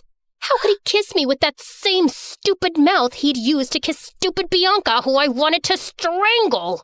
I just wanted to check if you wanted to go with me and Milo to this science exhibit at the museum after school. His dad got special passes. Gross. I'd rather be hit by a car. Seriously, it's by this really cool scientist who's worked on a quantum entanglement. You're not even listening anymore, are you? Of course I'm listening. You said blah blah something, blah blah blah. Why you're even friends with Milo, I'll never understand. He's my best friend, and he's really cool. He's a dork, and he acts like I'm some dumb jock. You guys have fun, babe. I've got a thing with a friend anyway. As the two walked out hand in hand, I could see Bianca smirking. Yeah, the thing with a friend is a makeout session with me. Stupid Jen. Gosh, you slimy little... Ah! Bianca jumped out of the closet like she'd been electrocuted, staring at me in shock. I was so close to getting out unnoticed. Stupid me. Who are you, you pervert? How long have you been hiding here and spying on boys half your age? What? No, I can explain. Go ahead then. Okay. Yeah, so I do have an explanation, and it's a really good one, too. And suddenly, Bianca let out an earth-shattering scream. I shoved her back in the closet and ran for my life. Apparently, not fast enough for a teenager. Someone catch that woman! She was hiding in the boys' locker room! She attacked me! And before I knew it, I had half the school running after me as I was headed for the gates. I'd never be able to outrun these kids. And if I got recognized, I was done for. Milo would kill me. And then suddenly, I saw him approaching me fast on some old bicycle. Hop on, quick! Milo pedaled away furiously, but we still had people after us. Can you go a little faster? I'm trying, but you're I don't cycle professionally, you know? I'm kinda what, Milo? Well, a little chunkier than I remember. Did you just call me chunky? No, I said chunkier. There's a subtle difference. Stop distracting me. Milo swerved into some street, after which we ditched the bike, ran down several narrow alleyways, crossed a main road, and finally ran into a park where we collapsed behind a huge tree. What were you thinking? I'm sorry. I know I should have listened to you, but I just couldn't help myself. Thank you for coming in time. You're not welcome. Milo, it was so cool. I saw you and my younger self, and I was hot. I don't remember being that hot. Do you remember that? I really don't. Also, I caught Alex making out with his frickin' ex, Bianca. Can you imagine? Milo just stared at me quietly. Why don't you look shocked? Wait, did you know back then? I'd heard some rumors. And you never told me? Ow! I wasn't sure if they were true, okay? And it's not like you would have listened to me back then. I told you he was too stupid for you. A dimwit, a moron, a buffoon. But did you ever listen? No! You thought everyone was stupid. You wouldn't have taken me seriously no matter what I'd said, Jen. You had stars in your eyes for that guy. He was perfect. Apparently not. So what, our entire relationship was a lie? And Alex never really loved me? I hate siding with Alex, but I don't think that's true. I think he did really love you, the best he knew how. I guess. If only I'd known, though, maybe my life would have been totally different. No use dwelling on the past, right? Now, listen, we have to stay inside, especially since we've got people looking for us. I just have one tiny favor to ask. No. Hear me out. No. Milo, I want to see my parents once, okay? Mom just left without a word. 2 weeks from this date, actually. And I haven't seen her in 18 years. I won't interact with anyone, and I'll just see them through the window having dinner. It'll be nighttime, so no one will notice me. Fine, just one look through the window, and I'm coming with you. And later that evening, as we crept up to my house, my heart almost exploded. There was Mom, as lovely as I remembered, and Dad laughing and looking like a completely different person from now. Milo had joined us for dinner, and we were picture perfect. I loved how you guys always made me feel like I was a part of the family. I still don't understand why she left us, just like that. It broke Dad's heart. Well, it broke mine too. I felt Milo slip his fingers through mine, and we watched for a few more minutes before we left. How about we get pizza from our favorite spot and talk tonight? We've got a lot of catching up to do. Sounds like a plan. And God, I've missed Gianni's pizza. Best in the world. This is the worst pizza in the world. Why does the marinara sauce taste like wet socks? The pepperoni is like rubber. How come we didn't notice this before? I don't know, man. This is inedible, and I'm starving. Can we explore your kitchen, please? Your dad's a millionaire. Why do you only have eggs in the fridge? Because he wasn't around much and I wasn't interested? I don't mind you boiling some eggs. Why should I do it? It's your house. Or is it my job because I'm a woman? I didn't know we'd traveled back to 1950. Jeez, it's not a feminist issue. I'll boil them. Do you even know how to boil eggs? I'm a scientist. Of course I know. The stove turns on the other way, genius. God, men are such useless babies. Give me that. I'll do it. I can handle boiling an egg, woman. I don't have the energy to bicker like an old married couple. Just let me do it. As we both pulled at the saucepan, it went flying out of our hands and landed with a loud clunk on the floor. Milo immediately pulled me into the tiny pantry, and we waited with bated breath, expecting some servant to come running in. I think no one heard us. We can go out now. Let's give it a few more minutes. We can't risk getting caught. I felt acutely aware of how close Milo was and how he seemed to be analyzing my face. You haven't changed much since high school, you know? Liar. Just earlier today you said I'm chunkier. I just meant you're not a skinny teenager anymore. And you look great. I'm sure you get asked out all the time. Oh no. I'm probably known as the lunatic mom of 3 kids in my town. I attacked a salesperson and destroyed a wedding cake at a bakery not too long ago. Oh, God. I wish I'd been there to see it. I don't like that crazy, angry side of me at all.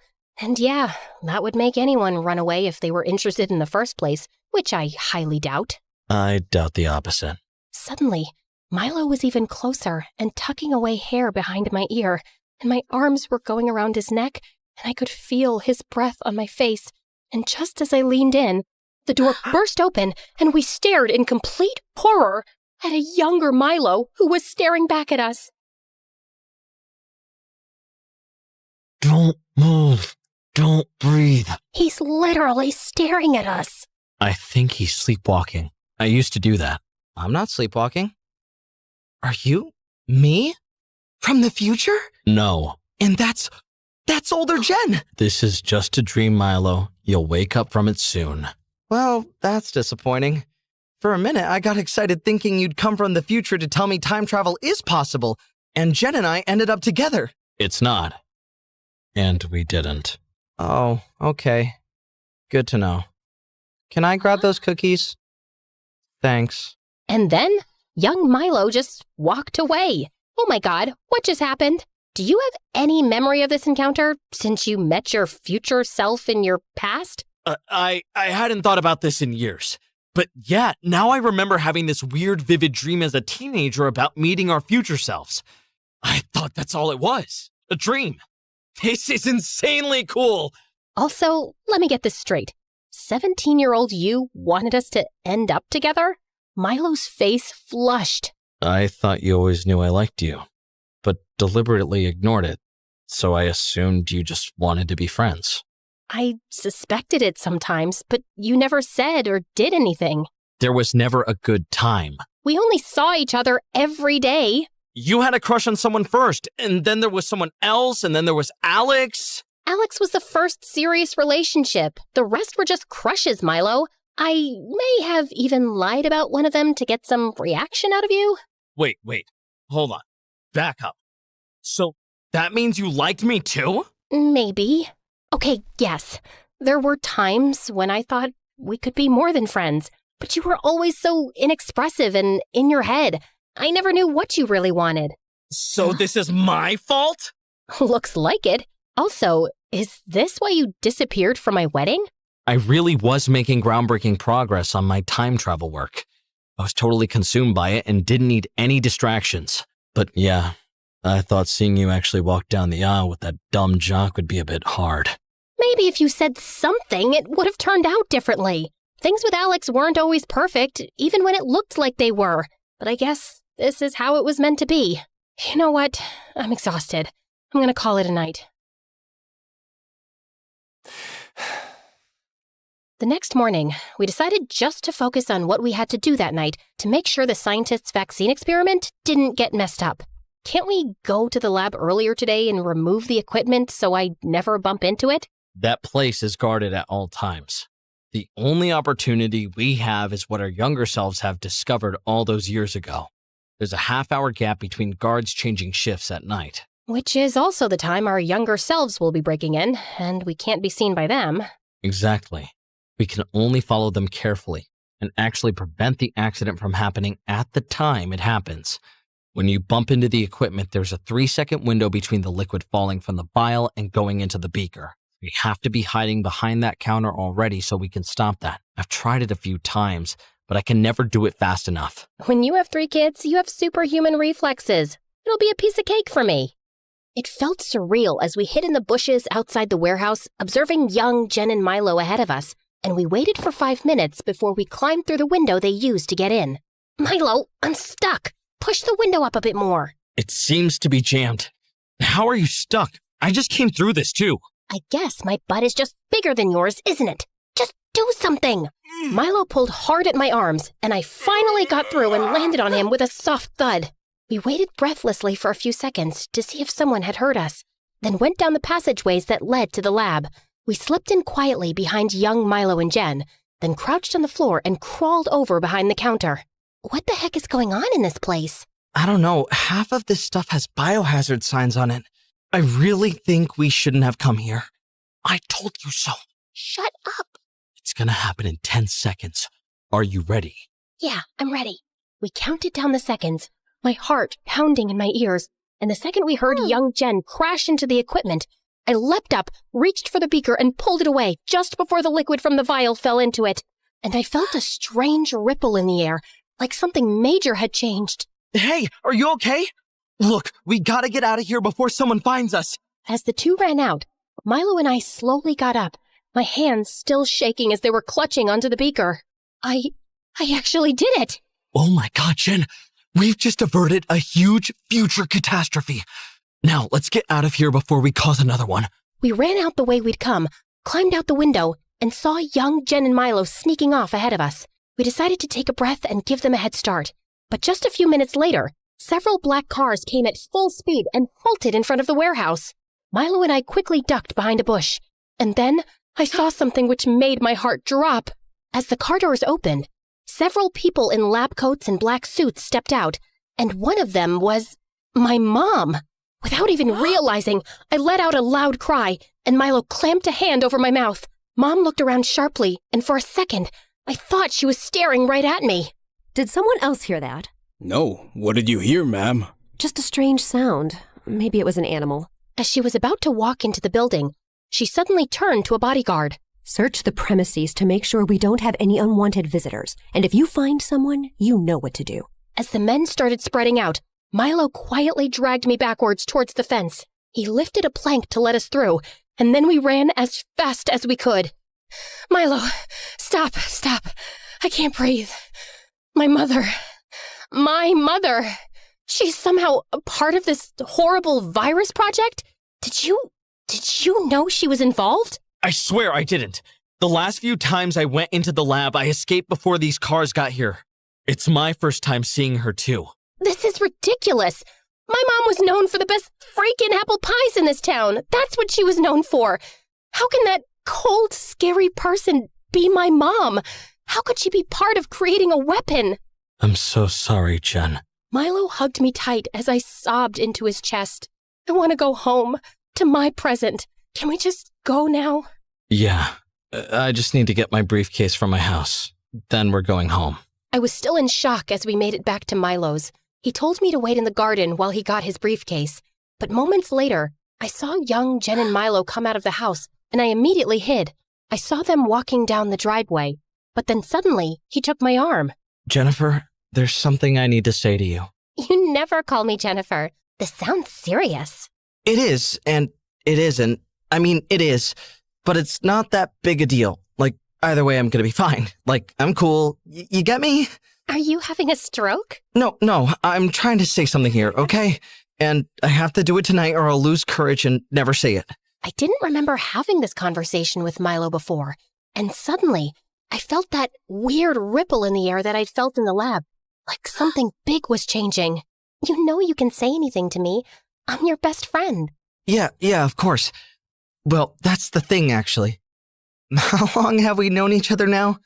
4 years, I guess. So in that time, the thing is, Jennifer, I have to confess that What the heck? I think I'm in... And suddenly, I desperately started making sounds like a crow. Oh God, what is that? Sounds like a bird being murdered. It doesn't sound like a bird from this planet. The car is ready to drop Miss Jennifer home, sir. I gotta go. It's late. Let me know if you find that poor, tortured creature. Young Jen left in the car, and young Milo stood there looking after her, then went back to the house with his head hanging. And I was still reeling with shock when I heard Milo behind me. Hey, we're good to go. I turned around and pounced on him. What did you do? What? Why are you attacking me? What did you do? Ow! Get off of me and stop pulling my hair! What is the matter with you? You did something, Milo. I know you did. I don't remember you ever coming close to telling me that you were in love with me. So why did I just witness your younger version about to say that to my younger version? Oh, God, I didn't know he'd do it here and you'd see it. Tell me what you did! All right. Remember how last night you were blaming me for never having the courage to say anything? And you have been saying you have a mundane life and you wish things could have been different? So, yesterday when you went to bed, I slipped into Milo's room. I used to write notes to myself as reminders all the time, so I left a note saying that I had to tell you how I felt tonight. I just tried giving my younger self a little push, that's all. That's all? Are you kidding me? You tried to change a major event, Milo. After all the rules of time travel and your lectures not to change a thing, you actually tried to change our destiny? I thought that's what you wanted. That's not what I want now. You should have said something in the past. That's exactly what I was doing. Why are women so confusing? No.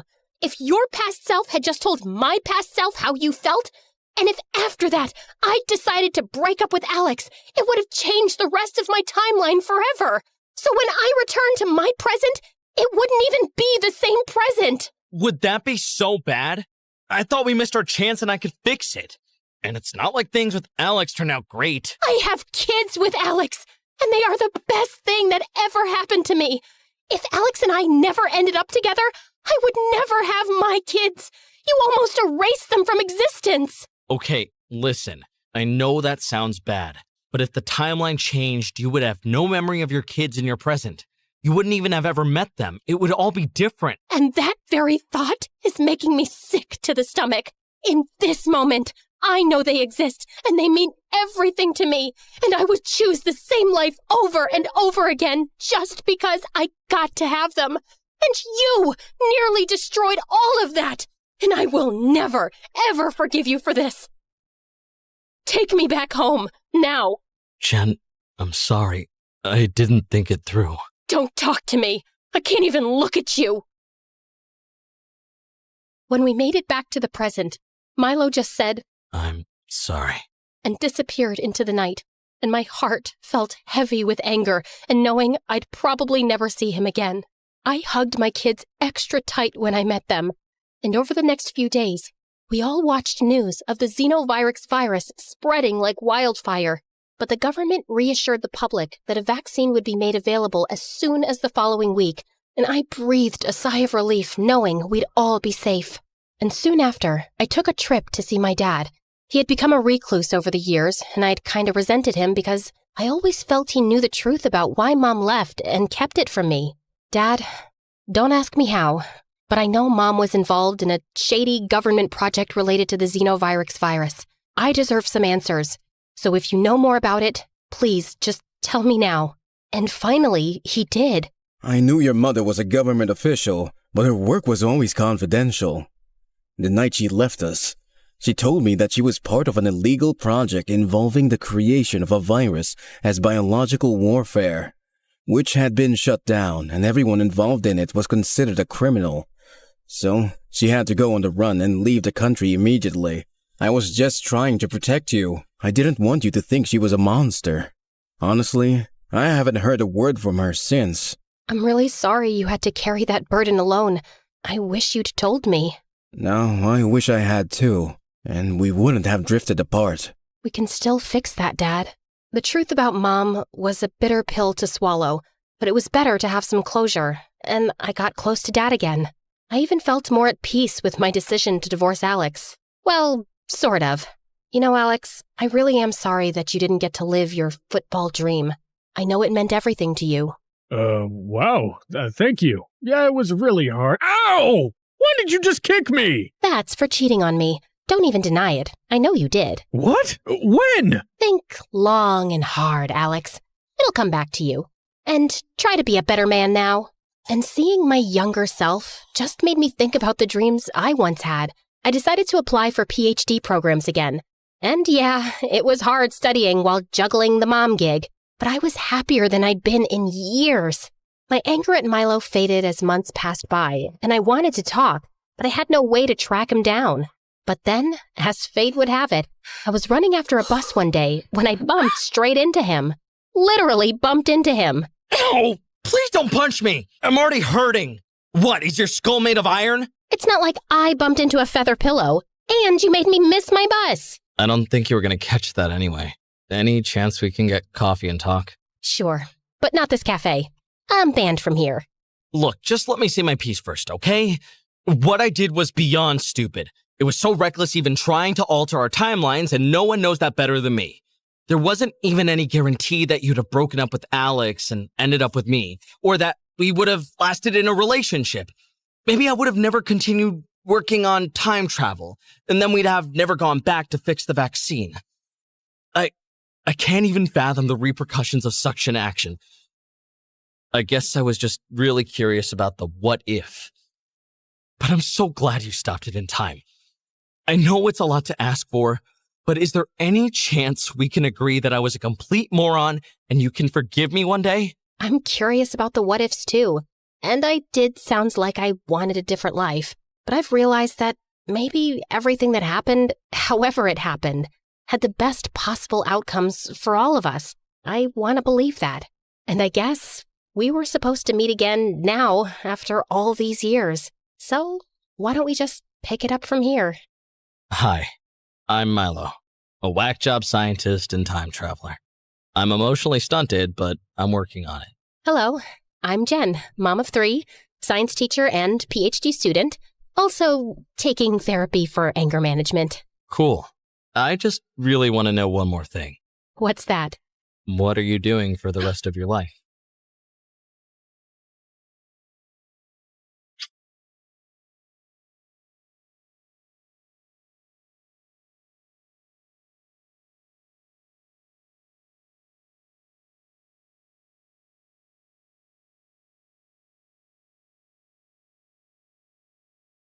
Hi, I'm Elodie. Before I tell you my story, please like and subscribe. I was born on the outskirts of Paris, and my early life was pretty uneventful until I turned 7, and my parents decided we were going on our first real vacation. That involved flying to the Maldives on the other side of the earth. I was super excited, but as soon as the plane took off, I started feeling very uneasy. The height made me feel dizzy. Then, halfway in our flight, we started having really bad turbulence, and that made me panic. Are we gonna crash? Don't be silly. The chances are really low. So you're saying there is a slight chance we might die? I cried hysterically for the remaining flight, and when we finally landed, I was shaking. Not even a week of fun at sea could make me forget, and when it was time to go back home, I refused to get on the plane again. I caused such a scene at the airport that my parents had no choice but to take a ship for the return trip, and it drained their credit cards. This is the last time we're going on vacation ever. Mom and Dad argued about money all the way home, and soon after, they separated. I was convinced it was my fault. No, honey. We were having problems for a while. And don't worry, we'll be okay. But seeing them divorce was heartbreaking. Dad remarried, had new children, and completely forgot about me. Mom tried many things to cheer me up, but it seemed like nothing was working. Until one day, she took me ice skating at the local rink, and that changed everything. When I was on the ice, it felt like I was flying, and all my problems disappeared. Mom saw the potential I had and signed me up for private lessons. By the time I was 10, I was already winning junior local competitions. My training was expensive, but Mom worked double shifts to cover for it. If this is your dream, I will do anything in my power to help you. You're the best, Mom. I'll make you proud. At school, I did well enough. My peers admired me, but unfortunately, I didn't have many close friends. Also, as time went by, I started noticing I wasn't like other girls my age. Like one time when I was 15, I was at a friend's house for a sleepover and we were watching the movie Titanic. During the final scene, all the other girls were crying, but I just couldn't get it. I snatched the remote and paused the movie. This is so stupid. Look, there's enough room on that door for Jack to climb too. Elodie, you're ruining the moment. This moment is already ruined. Who even likes such dumb movies? Needless to say, I was never invited for a movie night again. So maybe I wasn't that much of a romantic. Or at all. Big deal. As I grew older, most of my peers started dating, breaking up, and crying over ice cream, while I was still waiting for my first crush to happen. I felt like I was being weird, and the only person in the world who got me was my best friend Louis. We got closer months ago. Mom is happy I'm not getting distracted by dating, but her sister and friends always ask why I don't have a boyfriend, as if there's something wrong with me. It's not something you can force, the same way I can't like girls. And even if you never fall in love with someone, who cares? You're amazing just the way you are. I know, but sometimes I wish I wasn't so different, and that guys would stop asking me out. I wish that was my problem. It would be if you came out. No thank you, I'd rather swim with alligators. Louis was terrified of his father finding out he was gay. In a way, we were both fishes out of water, and maybe that's why we got along so well. I knew I could talk to him about everything without being judged. When I turned 18, I was added to the national competition that would send the winner to the Olympics. That would give me the opportunity to have a real sponsor, relieving Mom of the huge financial burden. By that point, I was training daily, and my coach had given me a very complex program. You have a real chance of winning, Elodie, but you really need to land that triple axel. That jump would keep me up at night. It was so difficult. Less than 20 women landed it in competition ever. And as if that wasn't enough, one day, the restaurant where Mom worked caught fire, and she ended up in the hospital with a broken ankle and some burns. Her condition wasn't too serious, but she needed time to recover. I won't be able to work for a while. I'm sorry, Elodie, but I can't pay your coach anymore. I was devastated. It felt like my only chance at a career had just been taken away. But I didn't want to show that to Mom. She was already feeling bad, and I didn't want to make her feel worse. I picked up a job in a small cafe to earn some extra cash, but between studying and working, I was exhausted. I was crying on the phone with Louis one night when he came up with a crazy solution. You won't like it, but hear me out. My dad is having this big party in a couple of days with all his business partners, and he insisted that I invite my girlfriend. What girlfriend? I may have lied about that. Dad kept asking me why I was still single at my age, so I panicked and told him I was dating someone. I know, it's wrong, but I never expected him to meet her. Anyway, you could pretend to be my girlfriend, and I'll ask him to sponsor you. He likes donating to all sorts of causes, and for a potential daughter-in-law, I'm sure he'll accept. I don't know. Lies like that always end badly. Can't you just tell him the truth? You don't know him. Ever since I was little, he wouldn't stop talking about my future wife and how he hopes I'll have like 25 grandkids. Trust me, this is the only way. I was uncomfortable with the fake dating plan, but Lewis was right. It would benefit both of us, at least until I managed to win the championship and get another sponsor. So when the day of the party rolled out, I put on my prettiest dress and ended up charming all of the guests. Lewis was cold sweating when it was time to introduce me to his father, and I could see why. His dad was a very stern-looking man with a permanent frown on his face. But when we started talking, he seemed kind in his way. Lewis took the opportunity to tell him about Mom's incident and how I needed help with my career. I understand, but unfortunately, this isn't a good time for my company. Maybe next year. I felt like the earth stopped spinning. Lewis looked as shocked as me and promised to talk to his dad again, but it was of no use. Some days later, I was at the cafe working, but I really couldn't focus and started crying again. Just then, someone tapped on my shoulder. Why is a pretty girl like you crying? You're ruining your makeup. I looked up and saw Henry, a famous skater who had won the championship the previous season, staring at me. He sat me down, and I ended up telling him all my worries. So now, my career is basically over. It doesn't have to be. I can pay for your training. Really? You can?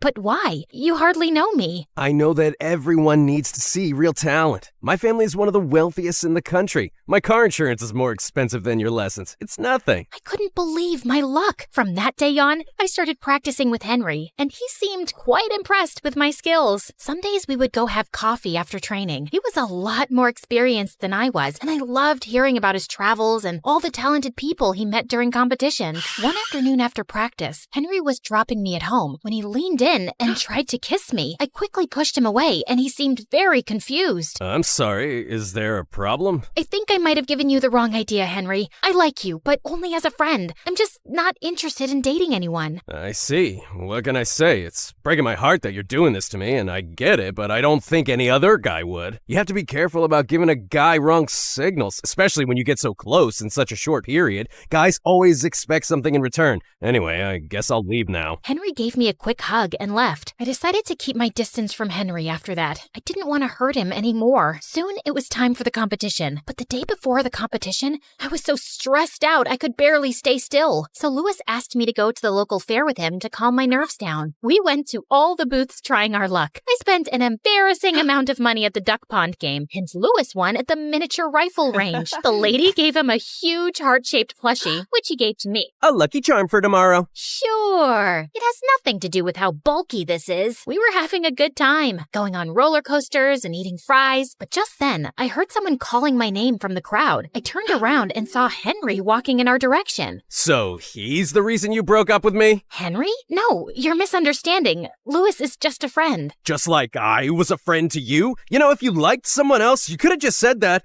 And what's even about this guy that made you reject me? Is it money? Careful, dude. You got yourself a gold digger. Don't you dare talk to her like that. Or what? You'll hit me? Henry took a step forward, his fist balled up, but I got in the way and pushed Henry aside. It's not worth it, Lewis. He's just a crazy, possessive guy. Forget about him. Oh, wow. Crazy and possessive? This is how you say thank you for being a good friend and helping you? Something this idiot would never do? I wanted to argue more, but I decided against it and left with Lewis. I couldn't believe Henry would turn on me like that. I thought he was my friend, but I couldn't waste too much sleep because of him. I had a competition to win. I set the alarm on my phone and went to sleep early so I got some rest. But the next morning, I woke up to Lewis screaming in my face. Get up, Elodie, you're late. What? Oh my God, how did I not wake up? I checked my phone and the screen was glitching. It looks like my phone's broken. We don't have time for that. Hurry up or you'll miss the competition. I quickly got dressed and left with Lewis, but the road was jam-packed with traffic. It was the weekend and the main carnival day. As if that wasn't enough, the main bridge was closed because of a small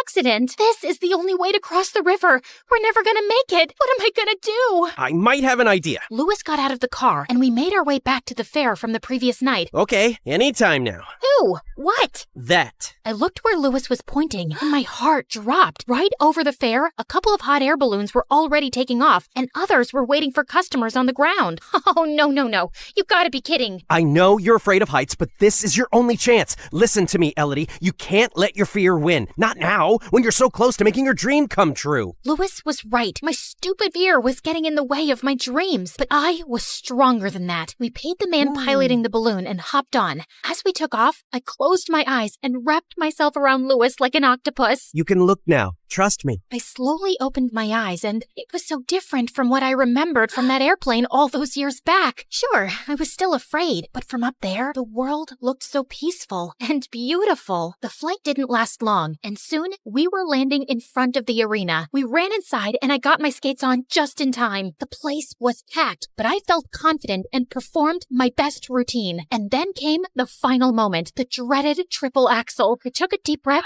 and spun 3 times, landing beautifully. The crowd went crazy. The results were announced soon after, and I was over the moon to bag the first prize. Right after I got my trophy, I was getting back to Louis when Henry got in my way. What now? I just came to tell you that I'm sorry. I was wrong and totally out of line. Also, I really thought that hackers would hack your phone and keep you away from the competition, but I guess talent always finds a way. You hacked my phone? That's why the alarm didn't go off and nobody could reach me? That's horrible, Henry. Why would you do that? Because I wanted to show you your place. But like I said, I was wrong, and I'd like to start a new friendship with you from scratch. Yeah, I don't think so. I can't trust you, and friendship is based on trust. Now, if you'll excuse me, my friend is waiting for me. I went backstage to Louis and was kind of surprised to see his dad waiting for me. Congratulations, young lady. I'm proud my son has such a talented girlfriend. Actually, Dad... Louis gathered himself for a moment and then told his dad the truth. I'm sorry for all the lies, but all this time I was afraid of disappointing you. You're right, I am disappointed, but with myself. I kept projecting my ideal life without even considering you'd want something different.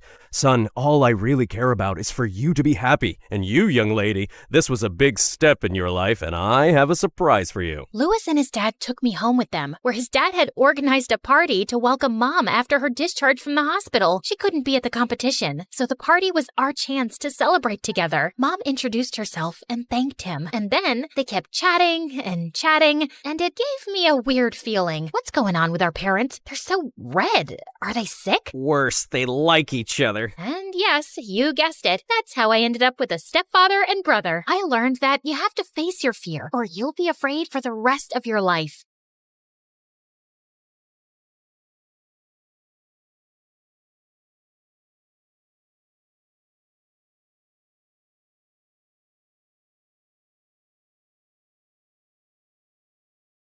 Hi friends, I'm Jana from Pennsylvania. Please like and subscribe. I grew up happy. My dad worked in marketing and my mom was a teacher. We had a beautiful big home, white picket fence, even a dog named Biscuit. Every birthday I got a huge party, and every summer we stayed at a house by the lake. My friends and I spent every moment together. Everything was wonderful. Then my dad lost his job. Suddenly, everything in my life became horrible. We had to sell our beautiful house, and I said goodbye to all my childhood friends since we moved to a completely different state. Our new place was a tiny little apartment. On the first day there, I saw rats. They didn't allow animals either, so we had to give Biscuit to a friend. Dad had to take on 2 jobs, and my parents began to fight all the time. I went from being happy in every part of my life to just wanting to be someone else. Without my friends or parents around, I turned to basically just watching TV. Everyone there seemed to have the perfect life. Beautiful apartments, sparkly dresses, fun parties, and friends. They also had something else in common. They all moved to New York to start a new life of glitz and glamour. Maybe if I went to New York, I could be someone totally new too. As soon as I turned 15, I started working at the local ice cream shop. I saved every single penny, smiling even as the rudest people came into the store. This strawberry ice cream is too pink. My kid dropped his ice cream. We want a new one. This is melting. I want my money back. It didn't matter what they said to me. All I cared about was saving for my new life. Slowly, my savings started to add up. By the time I turned 16, I had enough for a weekend in New York. I knew I couldn't have a whole new life yet, but for now, a weekend would be enough. I finally told my parents on the morning of my birthday. I'm going to New York for the weekend. New York? That's so expensive. We can't pay for that, honey. I saved up from the ice cream shop. Okay, but call us every day, okay? Yeah, sure, whatever. They dropped me off at the train station and I was off. I was so excited to finally be on my own and knew that at least for the weekend, I could be whoever I wanted. New York was so exciting. I could go wherever and do whatever. I tried on dresses at a fancy department store. I bought a hot dog from someone off the street, then got sick an hour later. But it was okay. I was living my dream. Finally, I went to the hotel I booked. I dreamed of gold chandeliers and well-dressed doormen and expensive steak dinners the whole train ride here. Instead, I got this. The hotel was tiny, dirty. Flies buzzed in the lobby. I didn't even have my own room. It was filled with other people and I just had a single bed. I think there's been a mistake. Nope, this is what you booked. Welcome to New York. This was not what I imagined my New York trip would be like, but it was all I could afford. Even in my dream city, I was still the same person and my life hadn't changed at all. Suddenly, New York didn't seem that great. It was smelly and dirty and there were way too many people. Hey, watch where you're going. Who are you looking at?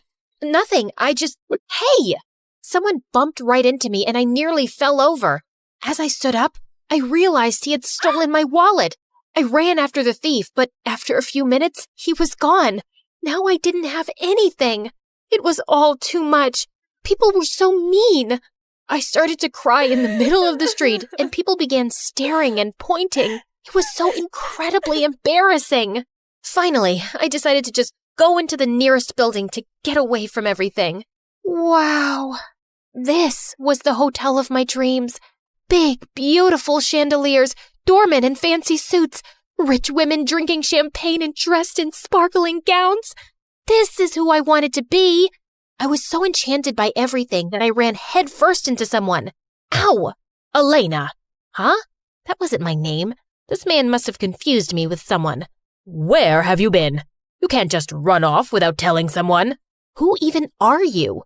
I'm Stefan. Your parents sent me to make sure you stayed safe. You have to tell me when you leave the hotel. Come, let's go back to your room.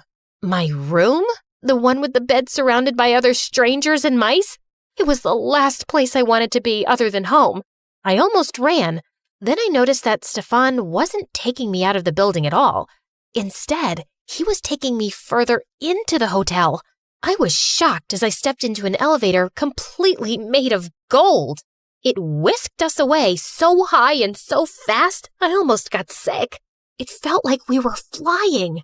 The elevator doors opened directly to a hotel room.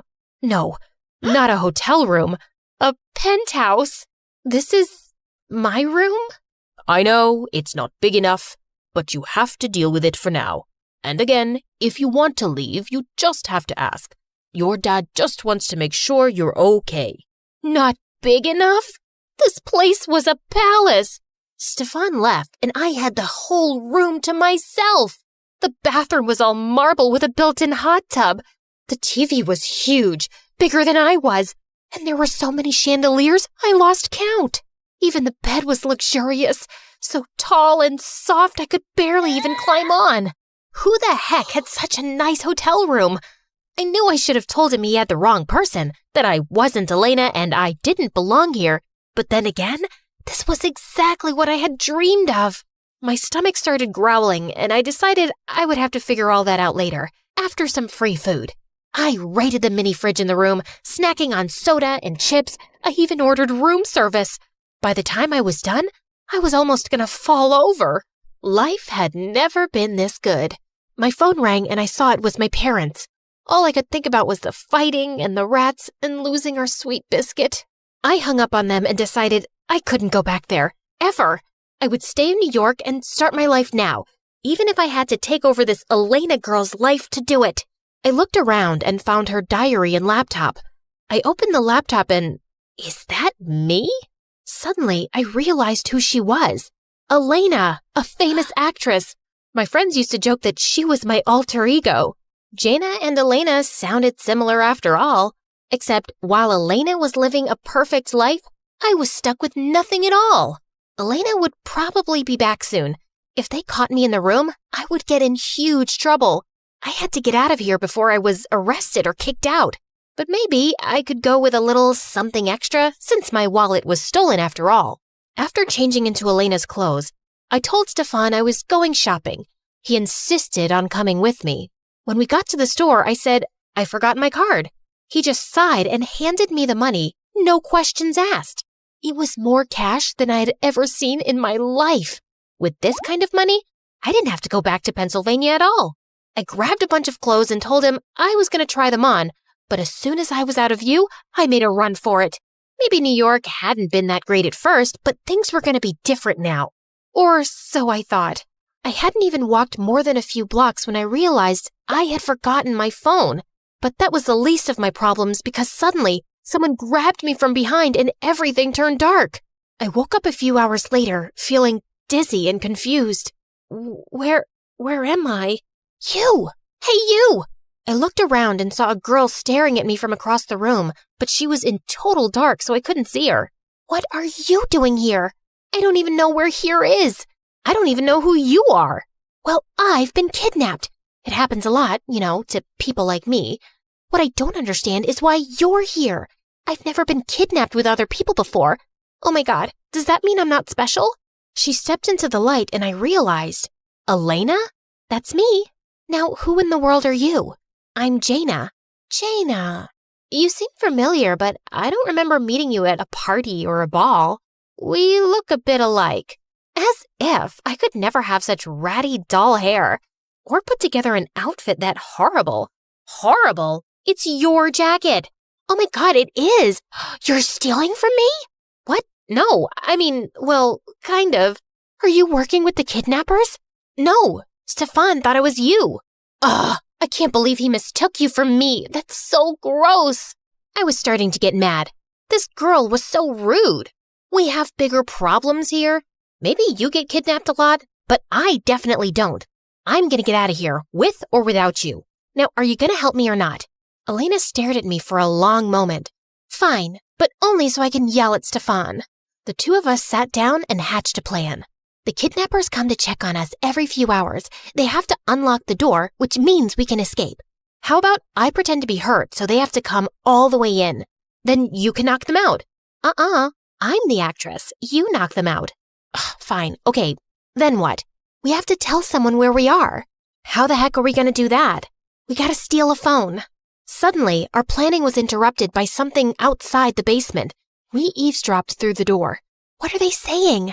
They don't know which one of us is actually famous. That's why they kidnapped us both. We only have a little time then. Once they figure out which one of us is the real Elena, who knows what they'll do? Probably wonder how they could possibly have been so dumb to think someone like you could be someone like me. That kinda hurts, Oh, sorry. I'm not very good with people. They usually just want my money or a picture with me. No one really talks to me except bodyguards. That sounds terrible. I'm sorry. I gave Elena a big hug and she began to tear up. I actually liked things better when we didn't have money. Really? Yeah. My dad doesn't care about me anymore. That's why I keep letting myself get kidnapped. All my dad does is work and fight with my mom. I don't think it's the same. They care about you, right? Right. My dad doesn't even remember my birthday. Elena looked very sad. I felt guilty about not answering my parents' call earlier that day. I knew Elena would do anything to have her dad call her. Suddenly, we heard footsteps in the hallway. Quick, the plan! I hid behind the door while Elena retreated to a far corner. She started crying and pretending that she was hurt. It felt like it was straight out of a movie. One kidnapper entered the room and looked concerned. As he walked towards Elena, I used a chair and hit him. He was knocked right out. I rummaged through his jacket until I found his phone. Got it! We dialed 911. Then quietly, Elena and I tiptoed up the stairs and out of the basement. We took off our shoes to be extra quiet and snuck past one of the kidnappers snoring on the couch. We were almost out the door when someone suddenly shouted, Hey, they're getting away! One of them ran and blocked off our exit and reached out to grab us. Elena and I ran in opposite directions. We ran into the dining room. I started throwing everything I could find. A fork, a napkin, a frying pan. Throw your shoes! These are designer! You matter more than your shoes! I grabbed a plate from the dining table and chucked it at the kidnapper. It shattered against his head and took him down. Go, go, go! Elena sprinted to the door. To freedom! Yes! Not so fast, girlie. The last kidnapper grabbed me by the arm, yanking me away before I could make it out. That hurts! You're coming with me. I'll get that ransom if it's the last thing I do. Jana! Elena was standing in the doorway, frozen in fear. Why hadn't she left yet? Go! I won't leave you! Suddenly, the front door came down entirely. Give us our daughter back. Dad! Mom! I was so relieved to see them. I almost started crying.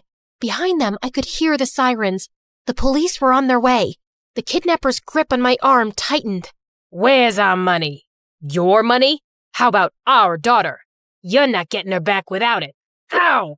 Elena grabbed me and dragged me away from the kidnapper. Come on, Jana, let's go! You threw the shoes!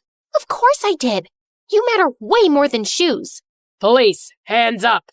And just like that, the police came and arrested all of the kidnappers.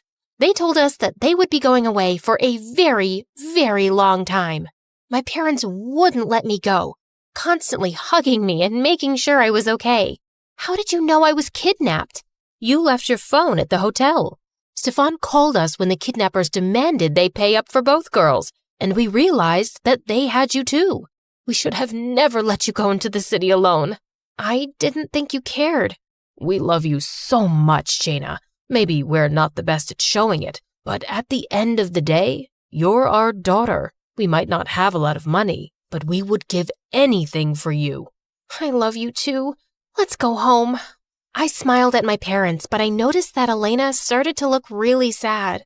Her parents hadn't come at all. It was only Stefan. Are you gonna be okay? I'll be fine. I just wished my family cared as much as yours did. You know, friends can be family too. We smiled at each other, and I reached out and squeezed Elena's hand. Come visit me in Pennsylvania?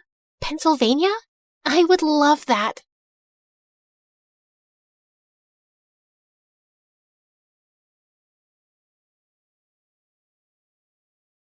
Hey there, I'm Natalia, and I just moved from Moscow to LA to live with my grandma while my parents are still in Russia. Don't forget to like and subscribe. Imagine being a young girl from Russia, starting 3rd grade in an American elementary school without your parents by your side. That's me. My parents sent me to live with grandma, and they said they would come when they got the opportunity. Fitting in at this American school wasn't easy, especially the language barriers. They can lead to some hilarious misunderstandings. One time I said, "Excuse me, can anyone tell me where the strawberry is, please? Are you trying to find a fruit or a place to read?" I meant the library. Excuse me, can I borrow a racer, please?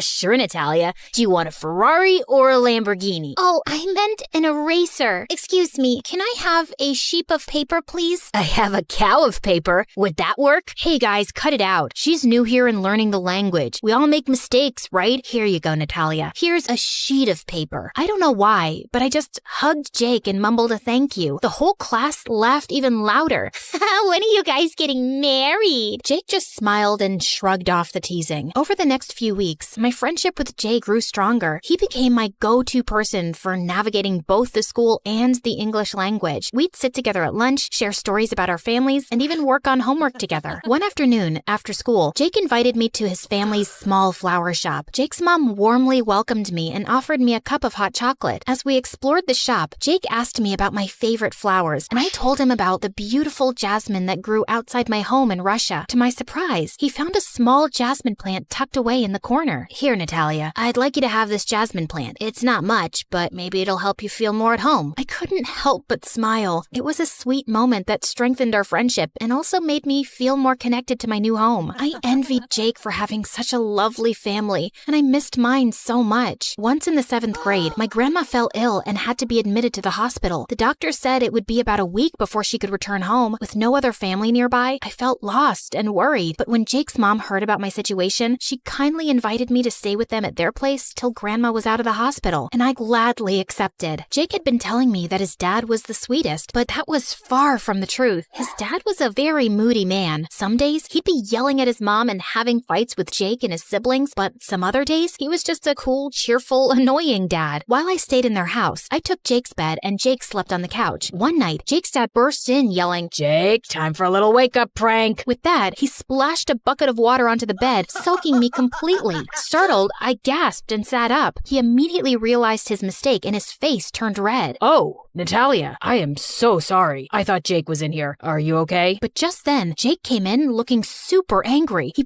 pushed his dad away. "Can you just behave normally? Like a normal dad? It's not always the right time to joke or prank. You're the most—" "It's okay. He was joking." "Stay out of it, Natalia. My dad is crazy. I don't know why he's here instead of being in a mental asylum." Suddenly, his dad started crying like a little boy. It was so loud that he woke everyone up. This was crazy. But what happened in the morning was crazier. When Jake's dad saw me, he started yelling at me and threatening me for shouting at him yesterday. "No, sir, it wasn't me." "Shut up. Just leave my house." Jake held my hand and took me out. He started apologizing and told me that his dad had some issues and he was very ashamed. There's nothing to be ashamed of, Jake. Some parents just love their children in their own way. The important thing is to understand them and respect them. Respect a crazy psycho like him? Easy for you to say. You're lucky your parents don't even care enough to come for you. Oh, darn. I'm sorry. I didn't mean— It's okay. Let's go to school. We're late. After that incident, Jake became a bit distant with me. It was as if he felt ashamed that I knew about his family secret. I wanted to talk it out with him, but then summer break started and life got hectic when my family came to visit. My parents and younger sister Sasha, who's 2 years younger than me, flew in from Russia. Sasha was a true people pleaser. She was always willing to go above and beyond to make others happy, even if it meant sacrificing something personal. One night, she and I went out to explore the city. We stumbled upon a street musician playing a dope tune, and Sasha started clapping like crazy. But then the musician just stopped and yelled at her. "Yo, your clapping just wrecked my jam. What's the deal?" "Oh my God, I'm so sorry. I didn't mean to mess up your performance.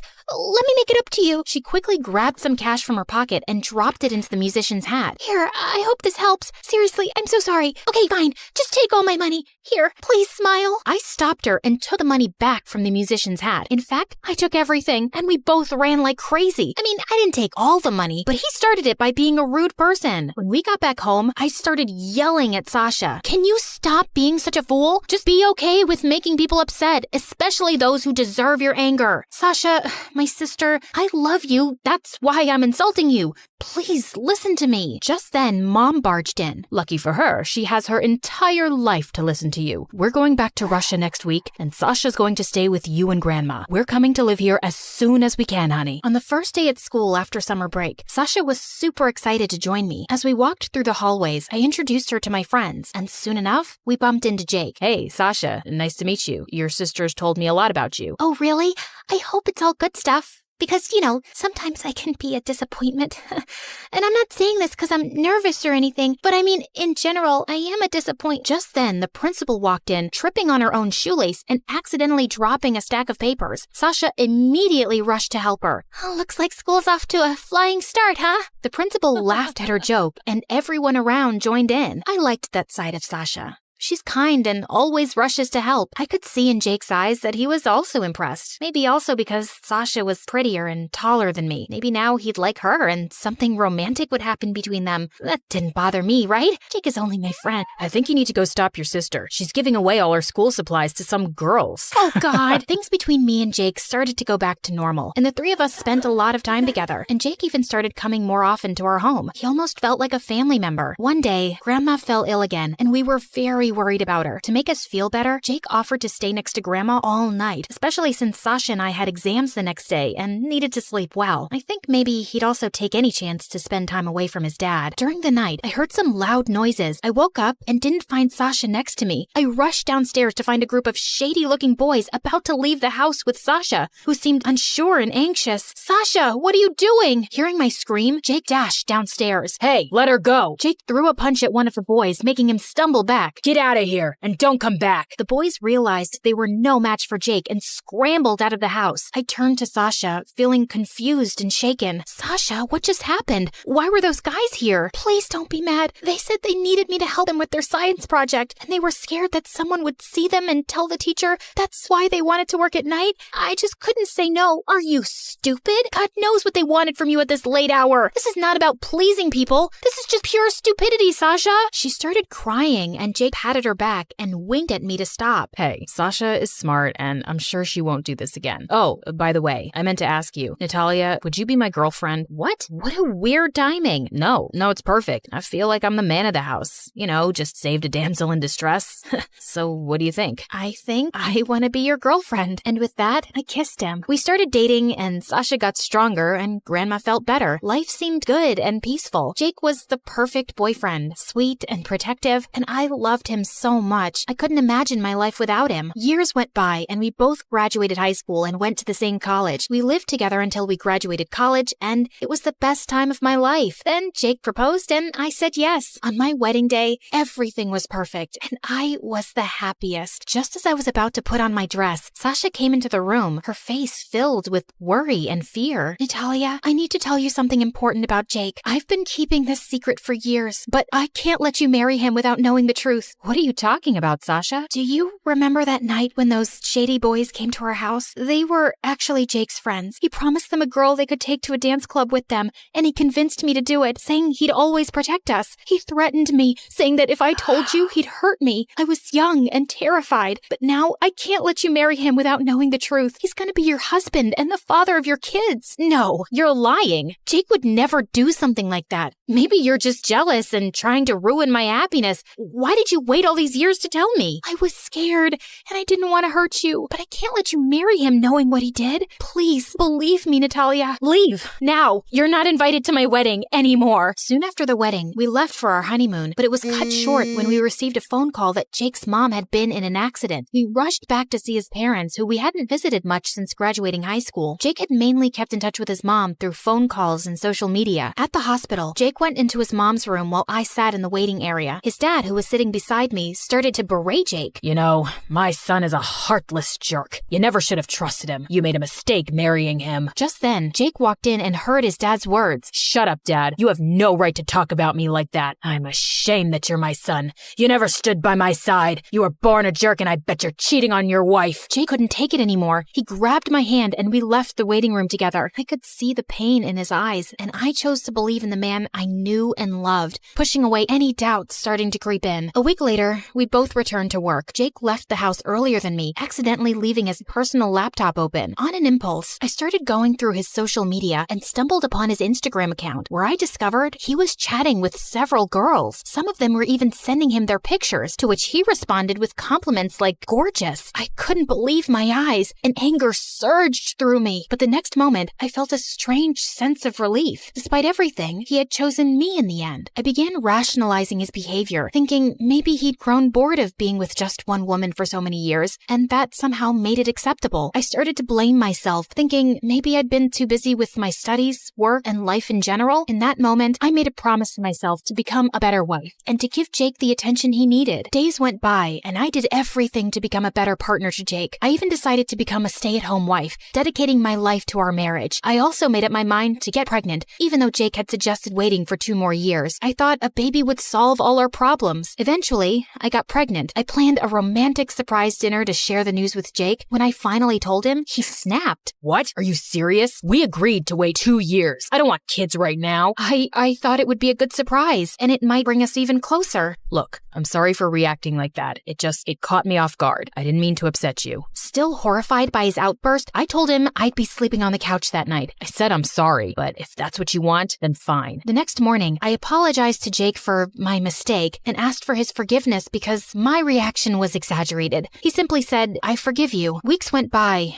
and it seems like my plan didn't work, as I could still see Jake smiling at his phone, and I started getting depressed. One day, while pregnant and cleaning the house alone, I slipped. I called Jake multiple times, but he didn't answer. I had no choice but to call Sasha, who rushed me to the hospital. After the doctors examined me and said everything was okay, Sasha came to me. "Hey, I'm glad you're okay, and so is the baby. Jake is on his way. I'm gonna talk to him outside your room. Please, pretend you're asleep and just watch." Soon enough, Jake arrived and met Sasha in the waiting room where I could see them, but he couldn't see that I was watching. He held Sasha's hands and touched her cheek in gratitude. I was stunned. Then Jake entered my room and kissed my forehead while I pretended to be asleep. As he leaned down, I grabbed the vase next to me and hit him on the head. "I've had enough of you, Jake. Just leave me and the baby alone. She's been hitting on me since forever." I sent him a message an hour ago telling him I agreed to be his girlfriend, and the rest you saw, Natalia. Don't listen to her. She's lying. Shut up, you lying jerk. Your dad was right about you, you heartless snake. I choose to believe my sister, to believe my own eyes, and what I saw on your laptop.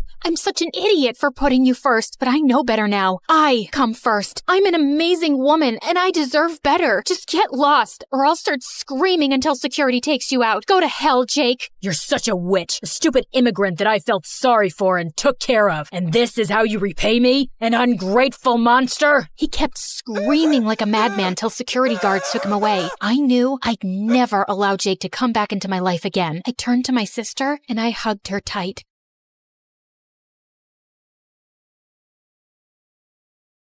True friends are those who care without hesitation, who remember without limitation, who forgive without explanation, and who trust without communication. The woman had a baby in her arms and ran as fast as she could, never looking back. "At last we are safe, my love. We are going to America, the land of opportunities. Our future will be different now." That's what Robin's mom had hoped for when she ran away from her husband in Brazil and moved to the USA. But making a living in the USA wasn't as easy as she thought it would be. At age 4, Robin and her mom were living in a shelter home and had trouble making ends meet. On the day of Robin's 5th birthday, her mom saved enough money to take her to a playland, a place Robin had wanted to go to for a long time. Well, the playland rides were super fun until the card was exhausted. Just when Robin's mom was about to take her off the ride, the woman came and swiped her card. No, you didn't have to. We were done. Please, let me. Hey, kid, take as many rides as you want. I need to finish this card today, or else my daughter, Summer, will have me stay here for the rest of my life." Seeing the lady's daughter jump up and down like a kangaroo on a sugar high, Robin knew what she meant. Soon the girl went running towards the jungle gym, and her mom got Robin in there too. As Robin was having fun, she heard a scream and instantly ran towards the sound to find the other girl stuck in one of the tunnels. "Are you all right? Please help. Oh, thank God you're here. I was so scared. It was so dark, but also colorful. Oddly like the witch's house from Hansel and Gretel." Robin pushed, and in no time the girl was able to get out of the tunnel. Both became good friends, and seeing how much both girls liked each other, Summer's mom soon offered Robin's mom a job at her home. She had to work as the cleaning lady, but she also got to have a room in the big mansion. As time passed, both girls became inseparable. Soon they started going to the same school and were like two peas in a pod. But the kids there always had something to say about how different Robin and Summer looked, especially Anya, who was mean as a snake. "Together, you both make the number 10. Does Summer eat all of your food, Robin?" "Jerk, her weight is a temporary caloric imbalance, but your stupidity is a permanent genetic malfunction. If you say something to my friend again, I'll..." "Let it go, Robin. It's not worth it." Such mean comments didn't affect their friendship until they joined ballet classes together in the 8th grade. "Come on, Summer. There are just 5 ballet positions we did this year, and you can't even get one of them right. Look at Robin. Her posture is like a delicate swan. But no buts. Come on, you can do it. Let's try it again." Seeing how hard Summer was pushing herself, Robin couldn't just sit by, so she started doing ballet and ended up landing straight into her teacher, on purpose. "Oops, I am so sorry. I guess lesson's over now, right? Come on, Summer." But Summer wouldn't budge. She remained standing in that awful position until there were tears in her eyes, and that's when Robin had had enough. "I swear, if you don't stop, I'll never talk to you again." "Then don't. I guess it would be better that way." Saying that, Summer kept on repeating the ballet steps till she was out of breath. That was the day something between the girls changed, and Summer started to spend less and less time with Robin. Worse, she got into all kinds of diets and started to hang out with Anya, the same girl who used to make fun of her. Once during lunchtime, as Robin started to enjoy her chocolate muffin, she could see how badly Summer wanted it, so she offered it to her. Oh, no. Don't tell me you're going to eat that. And why can't she eat that? She doesn't have to starve herself. How can she eat that? You touched it. Aren't you her maid or something? Or her mom, like they clean your toilets? Summer, that's so unhygienic. Yeah, gross. Her mom does scrub our toilets. What was I even thinking? Thanks for rescuing me, girl. Come on, let's go have some detox water. As Summer left with her new friends, Robin was left in shock. That was the day Robin promised herself to turn her life around. So she focused hard on her studies and soon started acing her exams. By the time the girls reached high school, Summer was the official queen bee of the school. She had it all. A hot body, designer clothes, designer bags. She even had followers carrying her bag for her. But there was one thing Summer didn't have: Calix. Summer had a huge crush on the school's heartthrob. The guy was the perfect combination of beauty and brains, a jock and a straight-A student. And Robin had a crush on him too. Even though Calix might have smiled at her once or twice, Robin never spoke to him, knowing how much Summer liked him. One time, Robin was running late for school and was rushing when suddenly a car zoomed by and someone threw juice on Robin. Hey, jerk, watch where you're going. Oh, it's you, of course. Ugh. I didn't do it on purpose. Hey, come on, we're running late. And Robin, don't worry. You look the same trashy as usual. Robin hoped that Summer would say something in her defense, but she just avoided her gaze and drove off. When Robin reached the school, she caught her reflection in a window and saw her hair was a mess. As she fixed herself, she spotted a smiling face. It was Calix behind her. Hey, what happened to you? Nothing. Just started the day on the wrong foot, I guess. Well, you still look amazing. Never mind. Saying that, Calix walked away, leaving Robin stunned. Whoa, did the Greek god-looking hunk tell her she looked amazing? He sure did. After that day, Calix and Robin's paths started to cross almost every day. One time, Robin ended up accidentally stepping on Calix's heels in the crowded lunchroom. Another time, they were paired together in the science lab. And once in the cafe, Robin was buying a donut when she realized she'd forgotten her wallet, and Calix came to the rescue. Oh, you didn't need to. This is so embarrassing. I forgot my wallet. Come on, it's 50 cents. You need to loosen up a bit. So I'm throwing this party, and I would love if you could come, please. She isn't gonna come. She's always too busy studying, but I'll come. Would you like that, Calix? Of course. Robin, do try to come, and, I'll see you guys later. Just as Calix left, Summer's sweet smile faded, and she glared at Robin. You know I like him. That's why you're running after him. You are pathetic, Robin. Robin felt like slapping Summer, but controlled herself. Later that night, she was all dressed for Calix's party. She wasn't doing it to make Summer jealous, but because for the first time, someone from school had invited her over. Just as Robin reached Calix's place, she spotted him and was swept away when the boy came running and took her hand. Whoa. And I thought you looked pretty in glasses. You look mesmerizing in this dress. Thank you. Calix then took Robin to the dance floor, and as she was having the time of her life, Robin spotted the look of hatred on Summer's face. But once the song ended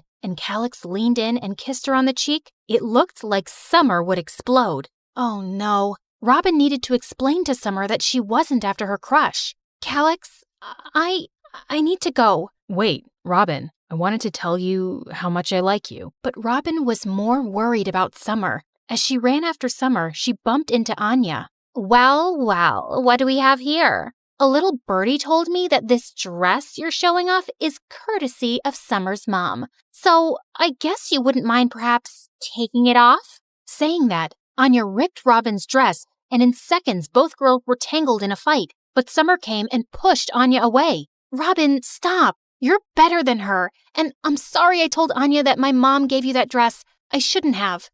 Want to go home? Yes, I would like that. Summer and Robin sat in the car and talked after such a long time, and for a while, Robin thought everything between them would be all right. But But just then, it started raining like crazy, and Robin realized that they were going towards a cliff. That particular cliff had a bad reputation among the townfolk for being haunted by ghosts. Why are we going there? Summer, you're so scared of horror stuff. Why do you want to see it? Just wanted to look at the city from up here. Ever since I learned how to drive, I wanted to go there. I've heard the view is to die for. Once the girls reached the cliff, they both enjoyed the view, but then suddenly, someone kicked Robin out of her car. It was Anya. She had been hiding in the back seat. What are you doing? It's raining. Summer, let me in. I'm scared. This place, it's creepy. Oh no, you witch. You thought you could just steal my guy? Walking back home in this rain will teach you a lesson. Or maybe make some friends with some ghosts. What? No, she can't walk back. It's raining. Let's just drive around for 5 minutes and come back for her. No way. She tried to steal Calix. I say punish her. Saying that, Anya took the steering wheel and they both drove off while Robin kept begging for her to stop. She even ran after the car, but exhausted, she fell to her knees. The next day, when Summer woke up, she was sure that Robin would be sick and tired from walking back home. But to her surprise, she saw Robin's mom all worried. Summer, did you see Robin last night? I've been waiting for her all night, but she didn't come home. What in the world? As her mom and Robin's mom called all their friends and then the cops, Summer felt her world shake. But before going to school, Summer saw a shadow enter Robin's room. Perfect, she's back. Got her mom worried for nothing. But upon entering Robin's room, she saw nothing except wet shoe marks on the floor and all the way up to the ceiling. Whatever you're up to, it won't work on me, Robin. Ugh. Saying that, Summer left for school. But when the announcement of Robin's disappearance was made, she felt confused. What? If Robin was still missing, who was that at home? During break time, Summer told Anya everything, only to be laughed at. So, you're saying Robin turned into a ghost who can climb walls? Or is she now Spider-Man? I don't know. I just think we should tell the police about last night. Police? Don't be crazy. She'll be back in no time. Don't be so dramatic. A few days later, Calix visited her at night, and right then, an officer also came to speak to Robin's mom. But as she opened the door, Summer saw something behind them. A person. Robin. Oh my God. She's here. She's coming here. What? Who's here? Kid? You all right? Scared witless, Summer ran into her room and shut herself in there. The next day at school, Anya came to Summer. You're trying to blackmail me? I'll ruin you, Summer. What are you talking about? Don't play dumb. I got this note in my locker. I know you're trying to spook me. Seeing the note, Summer's heart leapt into her throat. It was Robin's handwriting. I am coming. Everyone will pay. I swear it's not me. It's Robin. It's actually Robin's ghost. She wants revenge, I think. OMG, what have I done? All because of you. You left her there and she isn't back. This was all your idea. Shut up. And my idea? You were the one who tricked her. Keep your mouth zipped, or else. Or else what? You're horrible. I wish I could have seen your real face earlier. Robin was the only true friend I had. Yeah, and she's gone. Boo-hoo. This was the point Summer realized what a jerk Anya was, and she hoped and prayed her real friend would return, alive. A week later, in the evening, her mom was out and Summer was alone, when all of a sudden the lights went off. Summer immediately lit a candle and looked out the window. She almost fell on her butt. She couldn't believe her eyes. It was Robin. Robin looked deathly pale, like a ghost. You betrayed me, Summer. You betrayed me. Why did you betray me? No, I didn't. It was a... And then there was a loud bang on the door. And in the split second where Summer looked at the door, Robin was gone from the window. But the banging kept going on, driving Summer mad. No, I won't open the door. Never. Just then the lock turned, and Summer screamed. But her mom entered and seeing her crying on the floor, hugged her. Mom, Robin was outside on the porch.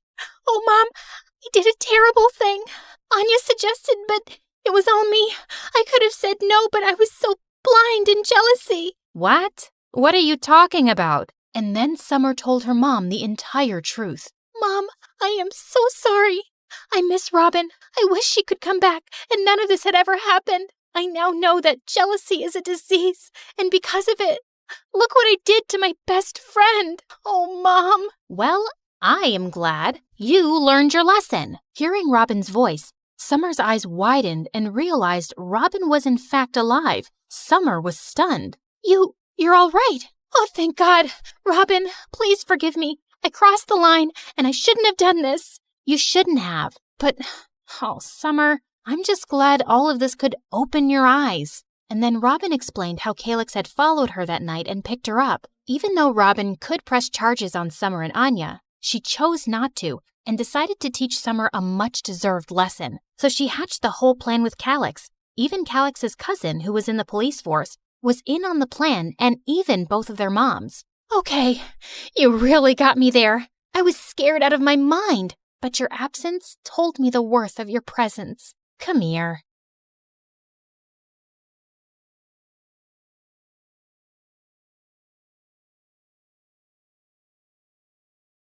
Hi, I'm Princess Leia from Liechtenstein. Before I continue, please hit like and subscribe. The moment my mom gave birth to me, everyone in the village instantly fell in love with me. I was the world's friendliest baby and loved attention. Then when I was 2 years old, my sister Emily was born, and she was a little different. Every time Emily was around people, she would scream and find somewhere to hide. One day, when I was 8 and Emily was 6, Mom and Dad had a royal garden party. I loved talking to all the grown-up guests, but Emily was terrified. Leah, I don't want to be with all these people. I want to be in my room, but Mom isn't letting me. Here, you can hide underneath my gown. Then no one will see you and I'll sneak you out. But hiding my sister underneath my dress wasn't the best idea. I ended up tripping over the refreshment table, spilling a chocolate fountain over some lady's dress. Mom and Dad were horrified, and my clumsy accident ended up being all over the news.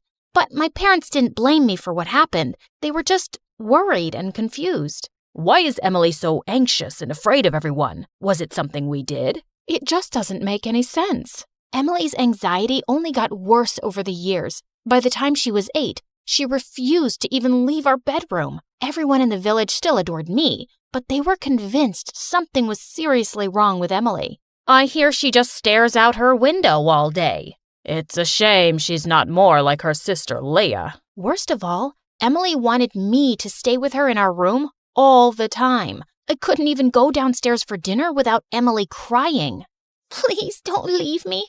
I'm so lonely, and you're the only person that I actually like. It was so hard saying no to her. My parents tried enrolling her in therapy, but nothing seemed to work. And as time passed, I got tired of being cooped up in our room and wanted to go and have a life. One night when I was 16, I took a walk around the castle to get some fresh air.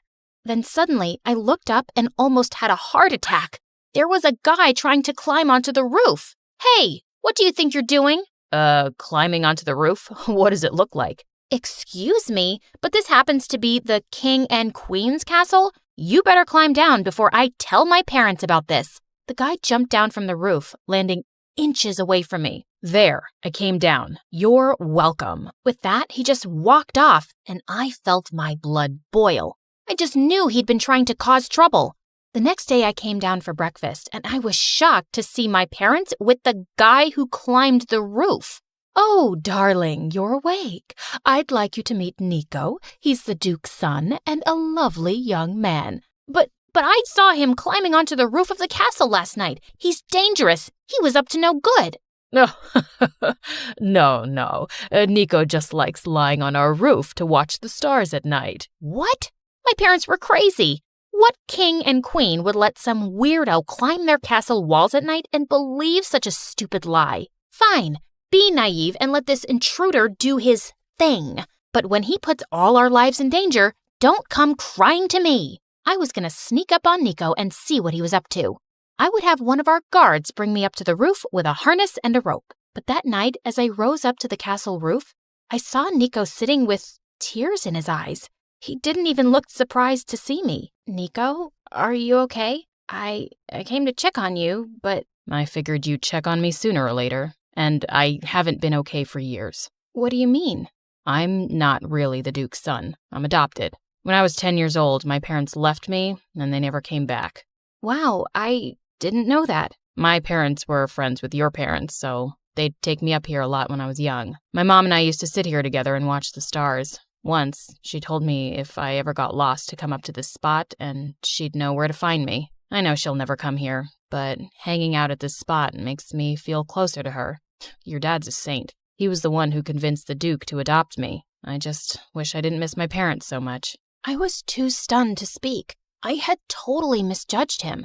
We ended up talking for hours, and before I knew it, the sun had come up. I should go, but this was really fun. Maybe we can do this again tomorrow night? I'd like that. You're a good listener, Leah. Then one day, something crazy happened. I was having lunch at school when suddenly a few girls came up to me with smirks on their faces. According to one of your mates, your weirdo sister threw a chair at a new mate of yours this morning? We didn't know she was that crazy. Oh, God, I wanted to disappear. They should just lock her up forever. You shouldn't have said that. I yanked the girl's hair hard and she started to scream. Just then, someone pushed the girl backwards and I saw it was Nico. You forgot you're speaking to our future queen, girls. Come on, Leah, let's go for a walk. Nico led me away from the girls, and that's when I asked him how he was in my school. I've been homeschooled my whole life, but my dad decided it was time I start studying with other royals. I was really happy Nico had transferred, but his words made me think of Emily. She had never been able to go to a normal school. All of a sudden, I had tears in my eyes, and I told Nico everything about Emily, how she never came out of her room, how my parents were ashamed of her, and how I always needed to stay with her. What if the girls are right? What if Emily really is crazy and she starts losing her mind? I don't know, but you shouldn't have to sacrifice your life for her. Emily probably just needs someone outside her family to feel safe with. If you want, I'll come over and talk to her. I hugged Nico and immediately agreed. That night, I brought him into our bedroom and Emily started having a panic attack. Hey, it's okay. Nico's a friend. Then suddenly, Emily stood up to really get a look at Nico. And seconds later, she was swooning. I never knew Leah had such handsome friends. You know I'm a princess too, right? Emily started flirting with Nico like crazy. But as the night went on, Nico got her to start opening up about her issues. I get what you're going through. Sometimes I get so depressed, I don't even want to leave my bed. But sometimes being alone makes it worse. How about I introduce you to some of my friends from school? We can start slow. To my shock, Emily agreed. Nico and I started out by taking her for walks in the park, and once in a while introducing her to people. I was so grateful for Nico, and as time passed, we grew really close, and I secretly started having feelings for him. Then one night, the three of us were walking along the pier when suddenly Nico tripped and fell sideways into the lake, hitting his head on a rock. Then he started sinking into the water. I jumped into the lake to get him. When I managed to pull him out, he was unconscious. Luckily, I knew CPR, and within an hour, he started to wake up. He was saved. The next day, I went to visit Nico at his house to see how he was. When I got there, he was lying on the couch, and he looked super out of it. Hey, how are you feeling? I just remember that I hit a rock and almost drowned, and that someone special saved my life. You have no idea how much it means to me, Leah. I haven't felt this loved in years. My heart soared. I was just about to lean in and kiss him when Emily came over and Nico took her hand. Emily told me she dove into the water to get me and then did CPR. She's an absolute angel. To my horror, Nico pulled Emily close and kissed her. I felt like I was going to throw up. I yanked Emily's arm and pulled her into the other room. How could you take credit for saving Nico's life? He's been my best friend for the past year, and you know what? I'm in love with him. Leah, I've been miserable my whole life. I don't know if any guy will want to be with me ever, considering all the issues I have. This could be my once-in-a-lifetime chance at happiness, but I guess that doesn't matter. So go tell Nico the truth and be the village hero. I'll just lock myself away in this bedroom forever. Emily stormed off into the bathroom and slammed the door. I couldn't think straight. I ran out of Nico's palace to clear my head. I wanted to tell Nico the truth so badly, but what if Emily was right? What if this was her one chance at a normal life? In the end, I decided to let Emily take the credit. It probably wouldn't be a big deal. She'd get to be the village hero for once. Plus, it wasn't like she and Nico were going to get married overnight. I had time to think things over. Except Emily's fame lasted for more than a week. Worst of all, she and Nico were getting close. The two of them even went out together. He comforted her every time she had a panic attack and congratulated her every time she left the castle. God, was he her boyfriend or her babysitter? Then one night, my parents invited Nico over for dinner, and Dad made an announcement that sent me over the edge. After much thought and discussion, we would like for Nico to be our new king. We love him like our own son, and we can't think of who'd be a better husband for our daughter. My jaw dropped. I was going to be with Nico after all? Everything was going to work out? But Emily was fuming. You're just going to take Nico away from me? Like that? You mean I'm gonna marry Leah? Actually, you're going to marry Emily, and she's going to be the queen instead of Leah. You two make such a beautiful couple, and it was truly a miracle that Emily was able to save your life, even with all her challenges, and that's remarkable. I felt like I'd been punched in the face. That's insane! I'm the eldest daughter. I've been preparing to be queen my whole life, and you know what? I'm the one who saved Nico. I should have never let Emily lie and take the credit for it, and I'm not letting her take my crown or marry Nico either. Before anyone could react, I fled from the table and into my bedroom. Then suddenly, I felt someone standing over me, and it was Emily, with fire in her eyes. Why would you rat me out like that? You can still have any guy you want, as long as it's not Nico. I've loved Nico for over a year. Emily, I've sacrificed everything for you. I spent days on end locked in this room so you wouldn't feel scared and alone. Is this the thanks I get? So, you're saying I owe you in some way? I never asked you to sacrifice yourself for me. You could have left me for a few hours if it was too much. It's not my fault you don't know how to set boundaries. Sorry, but I'm only responsible for my own happiness. That was it. Without thinking, I slapped Emily across the face hard. Emily turned around and was about to push me, but instead, she tripped and fell backwards, tumbling down the stairs. Everyone called for help and an ambulance came. What had I done? I went with everyone to the hospital, but I wasn't able to see Emily yet. I felt sick to my stomach. Suddenly, I felt someone's hand on my shoulder. It was Nico. Hey, Emily's gonna be okay. She'll be in a cast for a few weeks, but don't worry. I think there's something seriously wrong with me. How could I hurt my sister like that? Maybe because you were fed up with letting her take what's yours. The servants overheard your conversation with Emily, that it was you who saved me and how you let her take the credit. I was totally silent. I hadn't really thought of it that way, but Nico had a point. Also, I need to confess something. I'm in love with you too. I've been in love with you for ages. I thought I loved Emily because she saved my life, but we don't have that connection that you and I have. I want to be with you, Leah, not your sister. Suddenly, Nico leaned in to kiss me. Oh God, I wanted to kiss him so bad, but what about Emily? I couldn't do this to her. I ran away from Nico at that second. I had to talk to Emily. I went out to bring her flowers and then apologized for everything. Actually, I'm the one who owes you an apology. I went way too far by stealing both Nico and your crown from you. I know Nico doesn't see me like that. It's okay, Emily. It's in the past now. Everything is going to be all right. I'm so glad you're okay. Honestly, me too. I hugged my sister tight. Today, I'm married to Nico as the Queen of Liechtenstein. And Emily is married too, with 3 kids.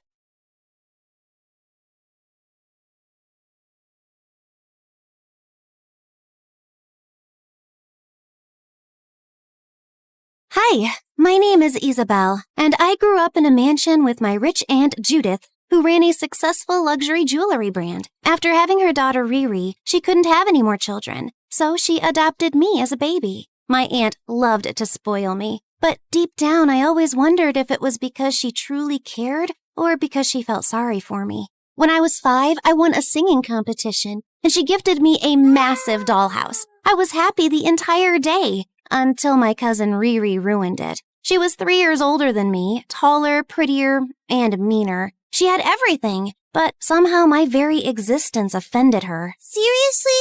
She gets a castle for singing a stupid song? Meanwhile, I asked for a bathtub filled with melted chocolate, and you said no. Riri, first you wanted a voice-activated mirror that only gives compliments, then a tiara for your dog, and now a chocolate bathtub? And I told you, she's special. Be smart like her and ask for something reasonable. First of all, a voice-activated mirror that only gives compliments is actually a brilliant idea, especially at my age. It helps me build confidence, which is what you need to be successful. But of course you wouldn't see that, just like you somehow think a song from your little charity case is castle-worthy. The words stung, but I pretended they didn't. My aunt always told me to ignore her, but it was hard when she made it her life's mission to make me feel small. I used to always ask about my mom. I only had one picture of her holding me, and I kept it with me everywhere I went, folded, worn, and almost falling apart. When I got older, things only got worse. By 5th grade, I had stopped growing. At 4'11", I was the shortest kid in school, and people noticed, not in a good way. Sometimes it made me so frustrated that I avoided everyone and spent time alone. My aunt would check on me, but I didn't want to burden her any more than I already did. It was enough that she had Riri as a crazy daughter. You're like my daughter, Isabel. You can tell me anything. Like. She said like her daughter. I knew she meant well, but somehow that one little word stuck with me. One time, our school took us to an amusement park. I was sitting alone when the new girl Daphne walked up to me. She was tall, confident, and way too friendly for my liking. Why are you just sitting here like a statue? Come on, it's a field trip. Act like it. Thanks for the motivational speech. Now get to the point. Jeez, someone's cranky. I'm just asking if you want to go on a ride with me.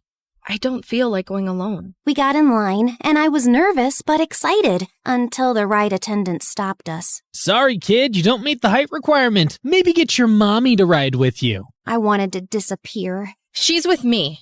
I'm her older sister, and I'll make sure she's safe. The attendant gave us a look, then shrugged and let us in. Seriously? This is your brilliant plan? You're welcome, short stack. From that day on, Daphne and I grew closer. We became BFFs, and it was amazing having her around, especially with Riri constantly making my life miserable. One day, when I was in the 7th grade, I got accepted into an elite summer camp for free because of my high grades. My aunt was so proud, she bought me a new car. Why would you buy her a car she can't even drive? And even if she could, she'd never reach the steering wheel. Aunt bought me the car for the driver to pick me up in it. Not my fault you're only good at failing and bullying. How dare you! I'll catch you and sit on you. Riri charged at me, but I spun away effortlessly, landing in a perfect stance on the other side of the room. Oh dear, how many talents do you have? Aunt Judith immediately enrolled me in a gymnastics team, and soon I became the best one there. And with every perfect landing, every gold medal, I hoped maybe this would make her love me even more. Your mom also used to be a gymnast. Hearing that made me feel closer to her. And from that moment, I loved gymnastics even more. But all this gymnastic thing only made Riri even more jealous. Instead of improving herself, Riri just got worse. She started sneaking out, wasting money on useless things, and hanging out with shallow friends. One night, Aunt Judith got a phone call from the police station. They had arrested Riri after she and her friends vandalized the principal's house and threw eggs at all the neighborhood cars. Aunt had to pay a hefty fine and cover the damages to get Riri out of trouble. Oh, why can't you be a normal child? Oh, you mean like Isabel? The perfect little angel who never talks back, never does anything wrong? Why don't you just adopt her and finally get rid of me? Hey, don't talk to Auntie like that. She loves you. You just refuse to act like a daughter. Shut up! No one's talking to you. This is between me and my mother, you charity case! That's enough, Riri. I have given you enough chances, and you've always disappointed me. And what about you? You got her home and forgot about me. I'm done being a second fiddle in my own house. I'm going to that fancy boarding school in France. Go ahead, let Isabel call you mommy instead. Aunt and Riri had a huge fight, and after a few days, Riri left for boarding school in France. I knew Aunt loved me, but I also knew no matter what, she would always love Riri more. And that was okay. Riri was her real daughter after all. Aunt tried to hide her sadness, but it was clear. She wasn't happy that Riri left. I guess this is what they mean when they say a parent's love is unconditional, even when their child doesn't deserve it. At least I had Daphne around, but things at her house weren't great. Her dad was unemployed, yet he'd go missing for days and then come back like nothing happened. Her mom worked 2 jobs just to make ends meet. You know what annoys me? Not just that my dad is a useless human being, but also a liar. He keeps bragging about having another family. We know it's all nonsense, but it still hurts. I just wish Mom would finally stand up to him and leave him for good. She's incredible and doesn't need him. Yeah, that sucks. Wow, that's all you've got? You're terrible at this, you know that? Hey, I've told you 100 times already, and here I am saying it for the 101st time. Just come live with me. Aunt Judith already agreed. She likes you and thinks you're a good kid. She'd think anyone is a good kid compared to the airhead she gave birth to. One day, when I was in 9th grade, my aunt told me she had to go on a business trip for an entire month. I tried to convince her to stay, but she wouldn't change her mind. Isabel, this is a huge opportunity for me. I can't miss it. Besides, you're a responsible kid. You can have Daphne stay over, and I'm sure you two will have the best time. That night, I slept next to Aunt Judith because I knew I was going to miss her a lot. A few days later, Daphne came to stay with me. One afternoon, while we were chilling in the living room, someone knocked on the door. I opened it and saw a beggar standing there. She had a scarf wrapped around her and wore oversized sunglasses. But something about her felt weirdly familiar. Oh, dear.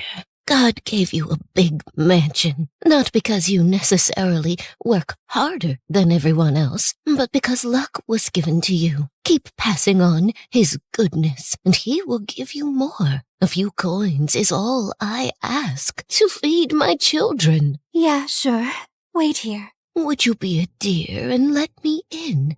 I've been walking since morning. Just a moment of rest. That's all I ask. I won't forget this favor. I'll keep you in my prayers, always. I didn't see the harm, so I let her in. Halfway up the stairs, I suddenly remembered I'd left my purse downstairs. I turned back, and there she was, standing by the entryway, grabbing a crystal diamond decoration off the side table and shoving it into her bag. Hey, what are you doing? Hearing my shout, Daphne rushed out from the living room and grabbed the woman's wrist, stopping her mid-motion. I ran down and yanked off her sunglasses and scarf. Mom? I can explain. I didn't know this was your friend's house. I swear. But still! Mom, you're a thief! How could you do this? I'm not a thief. I ask rich people for help. And sometimes I take a little. So what? They won't even notice. Oh my God! Is this your side job? Or is this the whole job? Begging and stealing? How else am I supposed to feed you? Pay for your bills? You think that useless, worthless father of yours is gonna do it? They started arguing, Daphne freaking out, her mom making excuses like it wasn't a big deal. Enough! They both turned to me. Just go. I'll talk to my aunt and see how we can help. Daphne's mom scoffed, grabbed her bag, and stormed out. You don't have to do anything for us.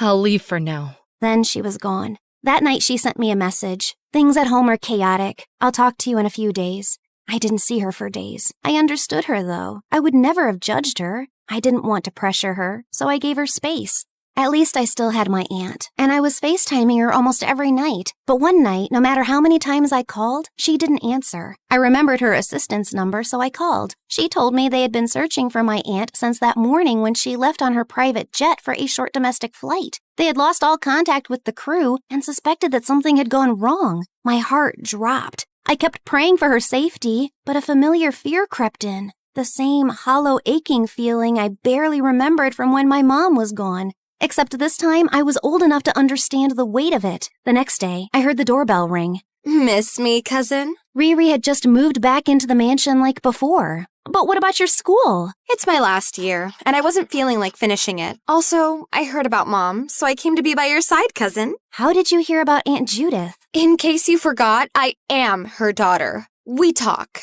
And her assistant told me the same thing she told you, so I immediately booked a flight and came here. Oh, by the way, I brought a guest. I hope he doesn't bother you. But if he does, well, I don't care. This is my mansion. This is my home. Just then, her guest stepped inside, and I couldn't help but notice how familiar he looked. Is he your boyfriend? On trial. I haven't made up my mind yet. He's my classmate, but he's a cutie, right? On a scale of 10? Solid 9, yeah? I looked closer at him. My stomach dropped. The resemblance was unreal. He looked just like Daphne. His name was Nathan. Riri kept insisting that he and I were strictly forbidden from interacting with each other. Never talk to him. What if he is, I don't know, coughing and about to die? If he's dying, you call me. Riri, an emergency! But if he's just coughing and clearly just needs a glass of water, then you call me, Riri, an emergency! See the difference? First one is Riri. Second one is Riri. Got it? Or do I need to write it down for you? What's it like going through life without a single working brain cell? Say that again. Let me simplify it for you. You are stew. Before I could finish, Riri lunged at me. I started kicking her, but she knocked me down and sat on top of me, pinning me in place. God, I've been waiting for this moment for years. Jeez, when did you get this fat? No wonder you wanted a bathtub full of chocolate. You were planning to drink it. I shouted for the maids and shoved Riri so hard that she stumbled back, knocking over her boyfriend, who apparently had been about to pull her off me. He winced in pain. Then she smacked his neck. Man up! Instead of defending me, you just stood there like an idiot watching. No, he didn't just stand there. He tried to help me. He was pulling you off. No, he didn't. Yes, he did. He already likes me. Nathan opened his mouth to speak. Shh! Is that your mouth moving? You don't talk, you don't breathe, you don't blink unless I give you permission. Then she grabbed his hand and dragged him upstairs. What is she hiding this time? For the next few days, Riri treated Nathan like her personal assistant. He carried her bags, brought her breakfast, and basically followed her around like a lost puppy. I tried to corner him multiple times, but he always ignored me. Until one day he was struggling to balance a ridiculous tower of whipped cream, marshmallows, and a giant stack of pancakes in one hand, while clutching a bunch of papers in the other. He nearly lost his footing. I quickly stepped in, grabbing some of the toppling food just in time. Thank you. You're welcome, Nathan. I'm here if you need anything. And I'm here if you need a punch in the face, cousin. As Nathan walked away, a piece of paper slipped from his hand and fluttered to the floor. I picked it up. It was a card with his face on it, the words written in big fancy letters. Happy 18, dear. Wait, 18? How could he be in Riri's class if he was already an adult? The place felt suffocating, so I decided to visit Daphne for a change. But as I got closer to the door, I heard shouting and screams. I rang the bell, and Daphne opened it without a care in the world. Oh, cool. Perfect timing. Come, enjoy the show. Inside, her mom was swinging a kitchen spoon wildly, while her dad sat on the couch, calmly playing on Daphne's iPad, the one she had won in her school's science competition. You spent my last $20 on a lottery ticket? I was supposed to buy dinner! It's called investing. You don't get rich without taking risks. And when I do, I'm moving in with my other family. She swung the spoon at his head, but he ducked just in time. The spoon smacked the lamp instead. She's always aiming for the head, but his survival instincts are getting too good. Why don't you go steal some money, woman? Make yourself useful. I'm gonna steal your kidney in your sleep. All right, it's getting too graphic. Let's go to the park. As we walked out, I couldn't help but think about how messed up everything was. Not just Daphne's family, but mine too. And all I wanted was to be hugged, whether by my aunt or my mom. Just someone who felt like home. Days turned into weeks, and I kept trying to contact Aunt Judith, but there was still no sign of her. With each passing day, the silence grew heavier, and hopelessness started to sink in. A few days later, Riri decided to throw a party, despite my constant arguing. Your mom is still missing. How could you even think about throwing a party? I would throw a party or even run for the presidency if I wanted. That's none of your business, Shorty. I knew there was no point in arguing with her, so I decided to use this to my advantage. Maybe I could get Daphne to come and meet Nathan. Plus, we could wear costumes. 1, to embarrass Riri, and 2, to get Daphne involved in helping me figure out who Nathan really was without Riri finding out. On the night of the party, Daphne and I walked in dressed as Riri's biggest failed dreams. I wore a bathtub costume, covered head to toe in fake dripping chocolate. On the front, a golden nameplate read, Riri's Royal Spa, where luxury meets chocolate. Daphne, on the other hand, had a giant cardboard mirror strapped to her chest that read, You are beautiful, Riri, every time she pressed a button. The room went silent for a moment. Then, boom, everyone burst out laughing. Riri stormed toward us, eyes flaring. Isabel, what do you think you're doing? I know this is you from your height. You look like an elf-sized jacuzzi. Then she turned to Daphne and smacked the button on Daphne's mirror. Okay, this can stay. Maids! Catch that infant-sized hot tub and throw her away! Next thing I knew, I was sitting in my room watching the party from the window when I spotted Daphne moving toward Nathan. She stared at him for a few seconds, then suddenly froze. Her whole body tensed. Then without hesitation, she whipped around and bolted toward me. Not so fast. Before Daphne could make it out, Riri grabbed her by the arm. We're making a line. Everyone gets a turn to press your button. I want to reinforce the saying that I'm very beautiful until it becomes an absolute truth. By the time Daphne finally broke free, half an hour had passed. She burst into my room gasping like she had just run a marathon. He just looks like a lost brother. Then maybe he is? Didn't your father always say he had another family? We spent the next hour throwing out every possibility, debating whether this was just a coincidence or something bigger. You know, I always thought Riri was just jealous and angry at me, but when Aunt went missing, I really believed, just for a second, that maybe she'd understand what it's like to live without a mom. And then? And then she threw a party.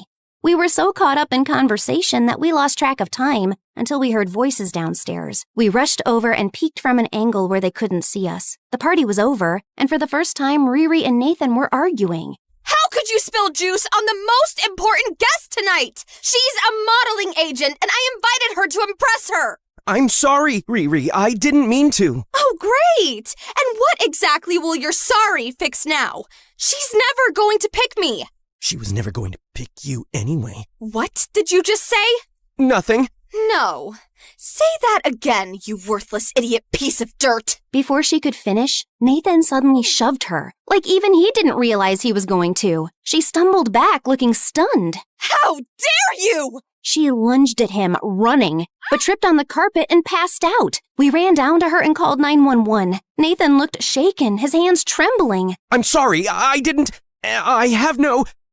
sorry. We reached the hospital and Riri was immediately taken into the ICU. Nathan and I were waiting outside when this gum-chewing redhead nurse walked over. How is she? She's stable. Oh, thank God. Wow, I didn't think you'd take the news so well. You're tough for such a tiny person. What do you mean? You said she's stable. Yes, like not getting any worse. So she's getting better? Oh no, not at all.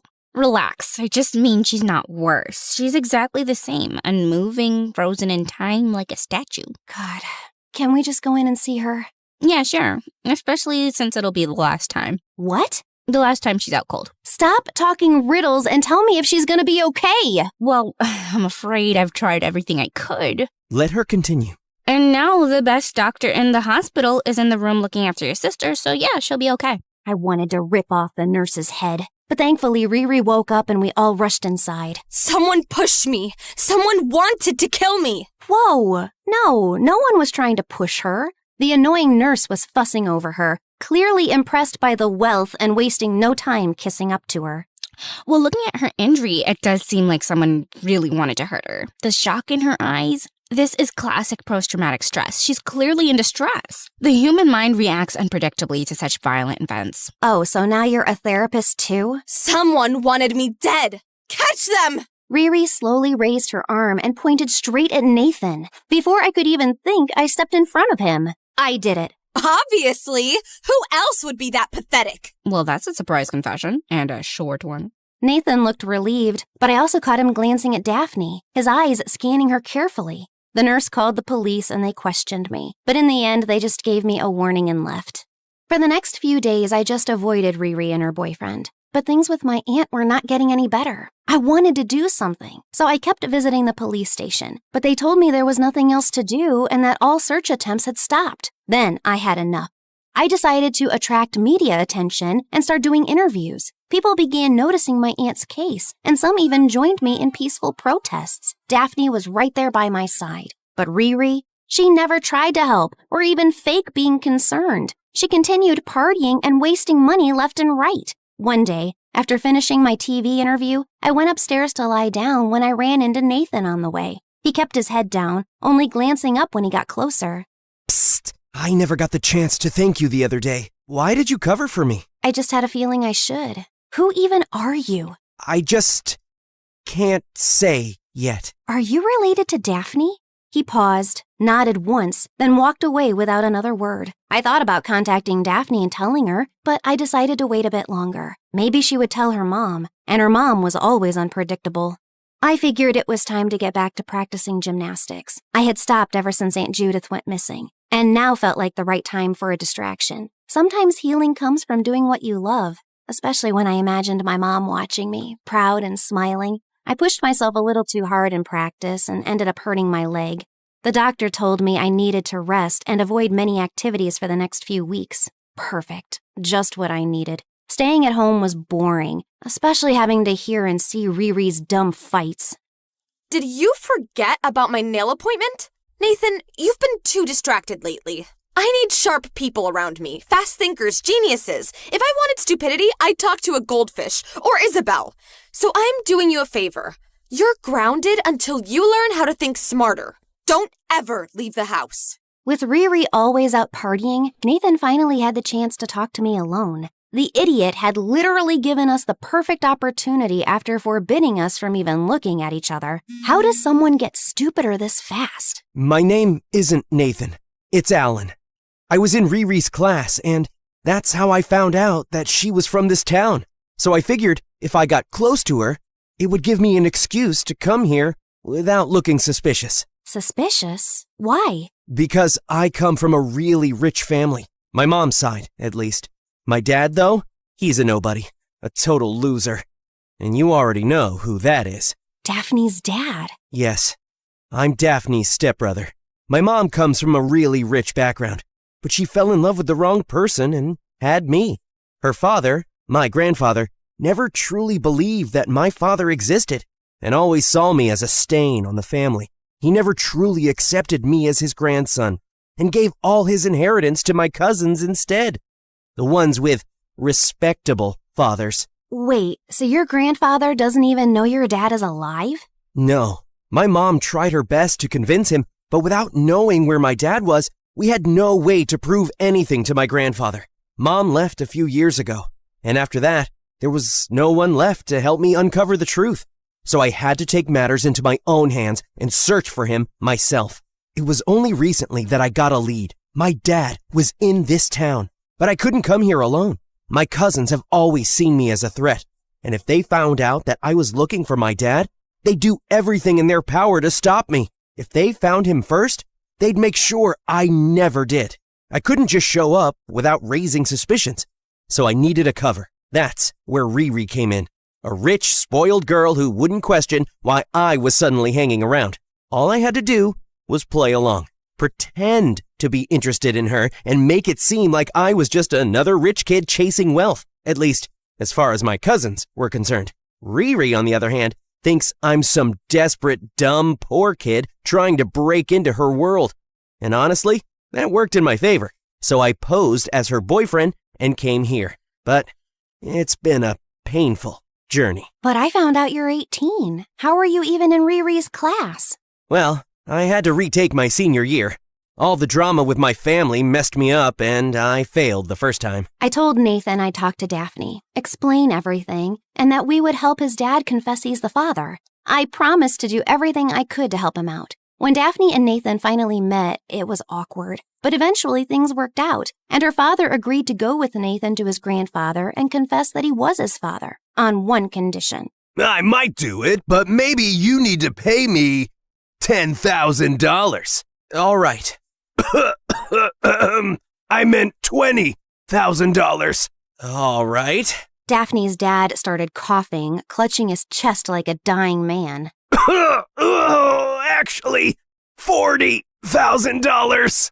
All right. Daphne's dad suddenly collapsed onto the couch, wheezing like he was on his deathbed. Oh, I see the light. What I meant to say was $50,000, and it's over. Daphne's dad immediately sat up, miraculously healed. Pleasure doing business with you, son. Nathan handed over the money, and just like that, the deal was sealed. Nathan also suggested helping us find Aunt Judith. I have a feeling Riri is hiding something. What do you mean? I know she's stupid, but not this evil. We should search her room. That night, we waited for Riri to go out, and the three of us snuck into her room. We searched everywhere but found nothing. What do you think you're doing? We spun around to see Riri standing at the door, calmly licking Nutella off a spoon. If you're looking for something to help you find Mom, don't bother. I already did. I hired expert investigators and they found her. Turns out she lost her memory on some island. I've been paying for her treatment. Don't worry. She's in one of the best hospitals. I just didn't feel like seeing her anytime soon. Are you serious? We've been searching for her for months. The entire town has been helping us. Why didn't you say anything and save us all the effort and the stress? What is wrong with you? And you were all very cute about it, very passionate. Gold star for effort. Calm down. She's fine.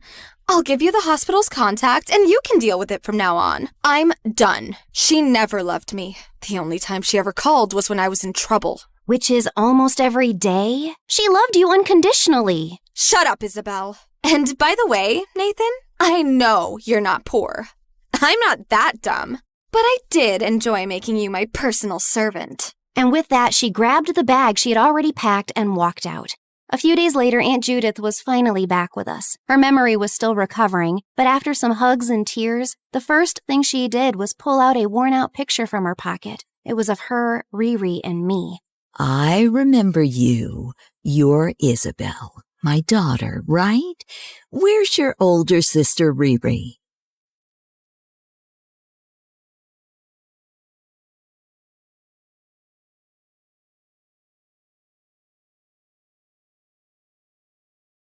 I stomped my feet on the floor, pounded the walls with my fists, and let out my most glass-shattering scream. There she goes again, throwing another temper tantrum. That was my dad, and that's me rolling around like a pig in mud. My dad was about to leave for another business trip, and I didn't want him to go. He was a wealthy, highly successful businessman and was constantly traveling the world to meet with new clients. But Dad, do you have to go? Yes, someone has to pay for this mansion and all of your expensive things. Now get up off the floor. You don't see your sister throwing a tantrum, do you? Yeah, Jenny. You look like one of those filthy goats we saw at the petting zoo. Aw, those goats were so cute. My big sister Clara gave me a disgusted look. She was a year older and always trying to make me look bad. And okay, maybe being on the floor wasn't helping my case. Hi everyone, I'm Jenny, aka the Jockey Barbie. But before I tell you how I got that nickname, please like and subscribe. Growing up, my sister had always overshadowed me. When I was 6 and learned how to play the ukulele, Clara taught herself to play the violin. When I put on a puppet show for my parents with stuffed animals, Clara directed a whole play with actors and fancy sets and everything. One time when I was 12, the president and the first lady came to visit our house for dinner. It was a big deal. There were a bunch of reporters, and the staff prepared the house for weeks. My dad was so nervous that he started yelling at a servant. This is gold cutlery. I told you to use silver. The first lady hates gold. Fix it now. Yeah, everybody knows that. Are you stupid? When they walked away, I sneaked over to the servant, who was in tears. You're doing a great job. And then I slipped her a huge tip. I put on my best dress for dinner. I thought I looked cute, at least until I saw Clara. She looked like an absolute princess. At first, it made me feel invisible, but then I decided to be brave. When it came time to serve the soup, I jumped up. I got this. I was thrilled. Finally, a chance to make Mom and Dad proud. I walked gingerly to the first lady, being extra careful, when suddenly a foot stuck out and tripped me. The soup went flying all over the first lady and the president. Then a bunch of Secret Service guys tackled me like I was an assassin or something.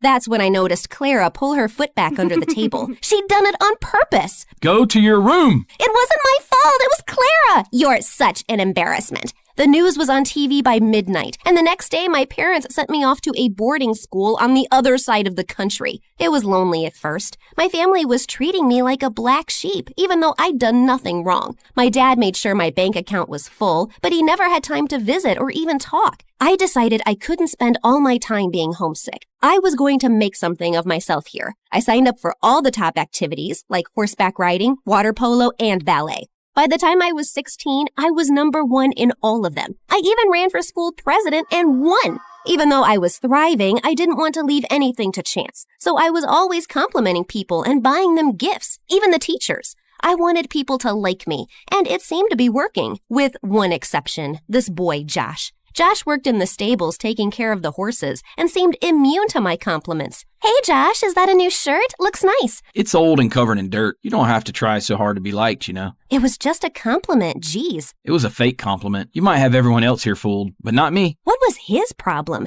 He did have gorgeous eyes, though. As he handed me the horse's reins, our hands touched. It was electric, an instant spark. But then he pulled away. How about I take you out for lunch at La Rosa? It's the fancy place by... No, I don't need your bribes. Happy riding. It wasn't a bribe, it was an invitation. But Josh had already walked away. With race day only a week away, I needed to focus on training. But as hard as I tried, my mind kept wandering back to Josh. Maybe the right gift would win him over. Hey, Josh, I saw these boots and thought of you. Told you I don't want your bribes. Do you even know what a bribe is? I'm not asking for anything in return. Yeah, you are. You're asking me to like you. So you admit you don't like me. What did I do to you? I didn't say I didn't like you. I just don't know the real you. At that moment, he leaned in close to me. Oh, my heart fluttered. Was he about to kiss me? But then he stretched past me to adjust the saddle. I totally knew that's what he was doing. Why would I even want Josh to like me? He was always dirty, smelled like a farm, and he was the least friendly person I knew besides my sister Clara. Maybe that's why.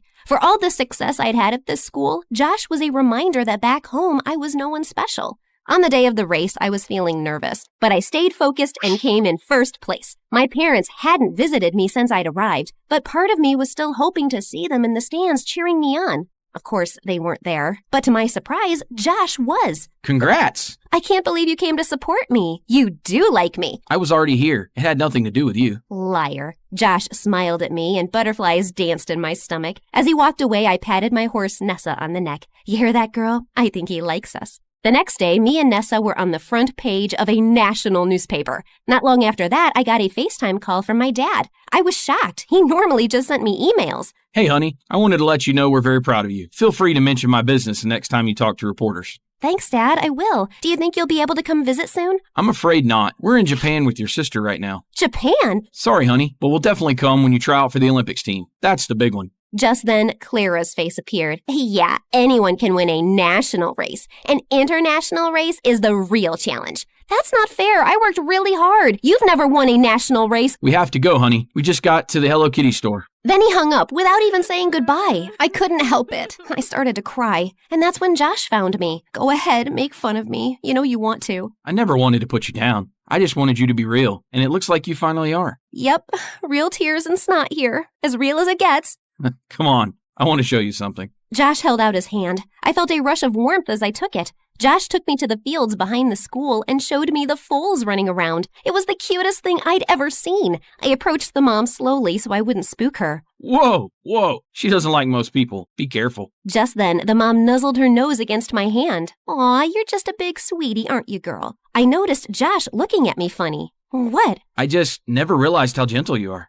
After that day, Josh and I started hanging out more. He was strange and funny, and I loved how kind he was to animals. I was surprised to learn that he didn't actually go to our school. No way my parents could ever afford that. They've been struggling with money, so I took this job to help out. Josh, I'm so sorry. Why? We're happy. I love working with horses. Sure, times are tough, but money isn't everything. They're amazing parents. You're lucky. I mean, don't get me wrong, my parents are great. They're just not around much.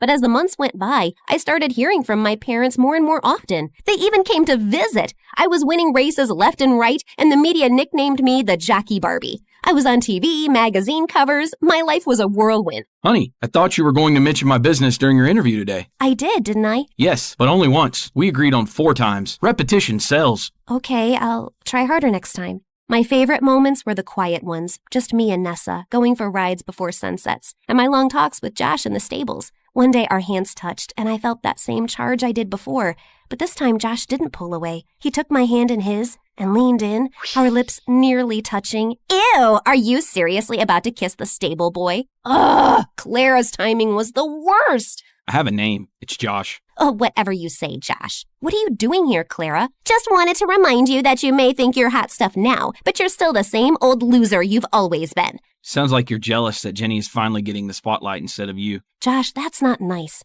Are you seriously taking her side? I just want everyone to get along. Is that so wrong?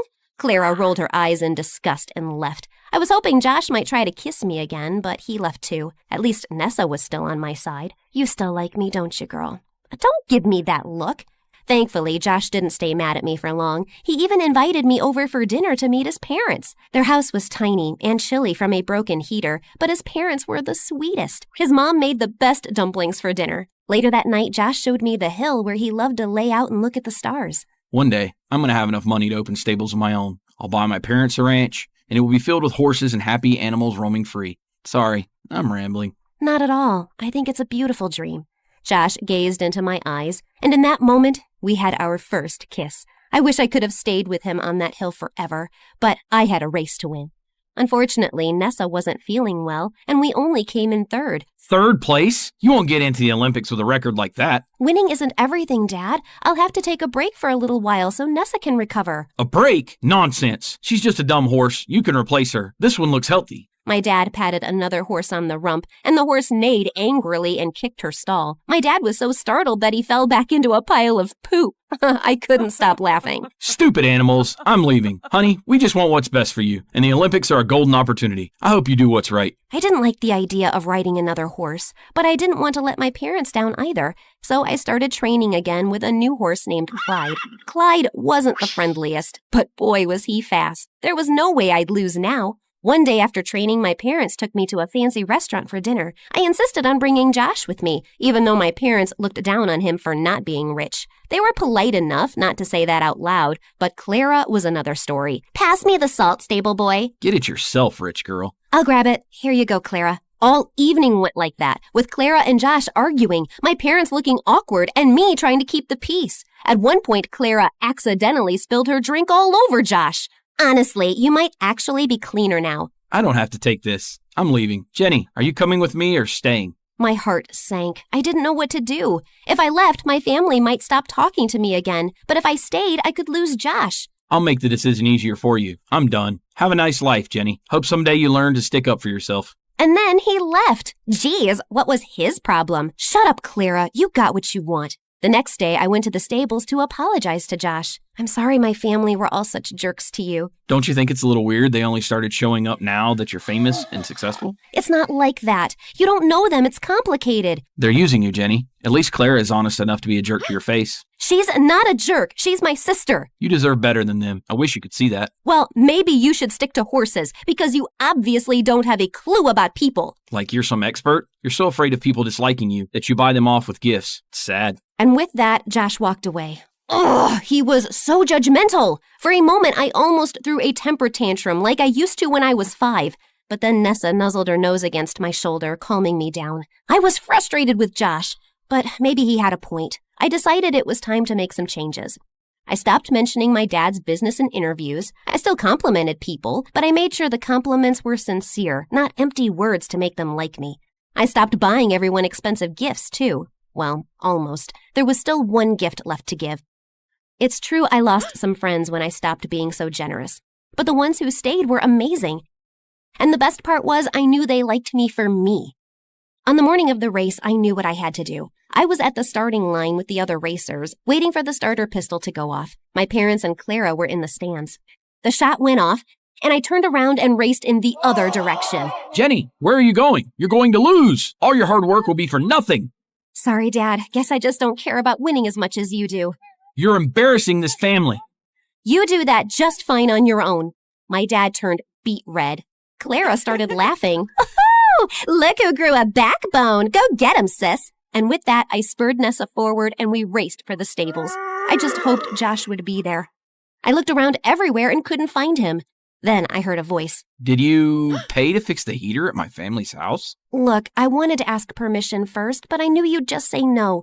It's not a bribe. You don't have to talk to me or even like me. Your parents were kind to me, and I wanted to return the favor, that's all. And I finally stood up to my parents. I'm done being a people pleaser.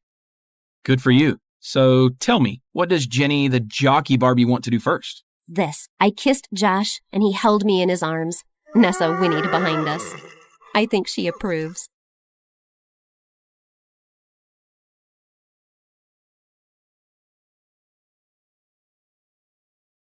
All right, here's a weird one for you. I accidentally became a teacher at 14. Yep, you heard that right. I taught my own classmates for weeks. Growing up, my parents were super intense about my education. They were both professors at the local university. Dad was a professor of mathematics, and Mom was head of psychology. 60% of kids without a master's degree are said to be clinically sadder than those without. They were basically prepping me for Ivy League school from the ripe old age of 5. Mom, can I play in the sandbox? No, honey. The sandbox isn't going to help you get into a good college. You need to master your ABCs first. But no matter how hard I tried, I just wasn't good at school. I just didn't see the point. What would I learn there that would help me achieve my true passion? Dancing. Ever since I was young, just the sound of the garbage truck backing up would make me bust a move. Honey, are you feeling okay? One morning, while I was choreographing a new dance for the school talent show, my parents stormed into the room like two furious prosecutors ready to deliver a life sentence. Becca, turn that noise off right now. I froze mid-move, 1 foot in the air, and held up my harmonica bottle like it was Exhibit A.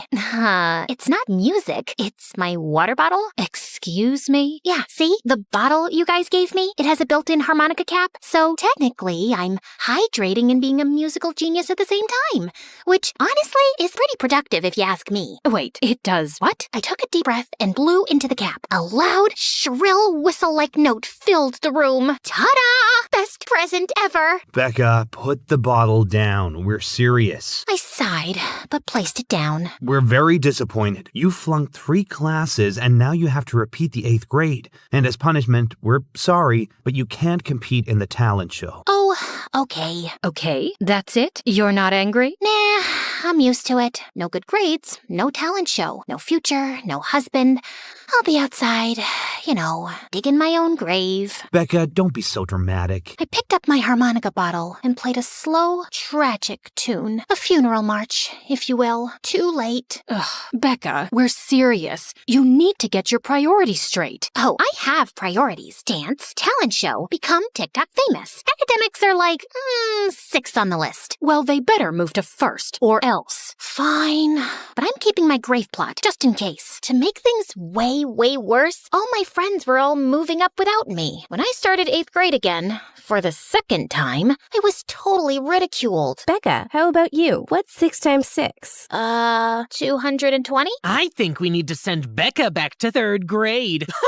Ha, idiots. Laugh it up now. Just wait until I'm your teacher. First lesson, Advanced Apologies 101. Homework, begging for mercy. I was miserable, but as I was walking home from school, I heard my favorite song playing, like it had come from the heavens. I followed the noise to a brick building. When I looked through the window, I saw a group of teenagers my age with their own totally distinct styles, taking turns showing off their individual dance routines. They looked happy. I rushed home, ecstatic. Mom? Dad? I've seen the light. I found my calling. I need to join a modern dance class. Becca, sweetie, how about you find your calling in algebra first? Ugh, algebra doesn't call anyone, Mom. It's like a spam call. Modern dance is my destiny. And your grades? What about those? I'll get my grades up. Straight A's. I'll even tutor other kids. Just let me dance.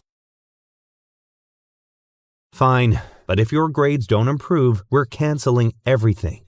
Yes! Thank you. I won't let you down. Unless it's a backflip. Then I might. Becca. Sorry, couldn't resist. Thank you. Now all I had to do was figure out how to pull the grades thing off. I just needed to find Jeannie. Jeannie was a bookish girl who was made fun of at the talent show last year for her terrible choreography. But one day in the bathroom, I caught her practicing a TikTok dance. Oh gosh, I didn't know anyone was in here. Look, I know you want to become a good dancer. Redeem yourself from last year's dumpster fire, right? Well, I have a proposition for you. I offered to teach Jeannie how to dance in exchange for letting me copy off her tests. Class was a little intimidating at first. Everyone seemed poised and confident, and I'd never shown anyone my routine before. But when the instructor put me on the spot, something primal kicked in. I just went for it. I had no idea if I was any good or not. And then, as I was mid-spin, I fell onto the floor. Hard. I was mortified. cried. After class, I got a tap on my shoulder. It was a boy from class, and he had a sly smirk on his face. I totally thought he was gonna make fun of me. I like your moves. They're very personal, full of emotion, deep. Wait, really? Before I could say anything else, like, thank you, I heard a loud beep. Come on, honey, let's go. Mom seemed to be in a salty mood when I got into the car. Did you have fun at class? So much fun.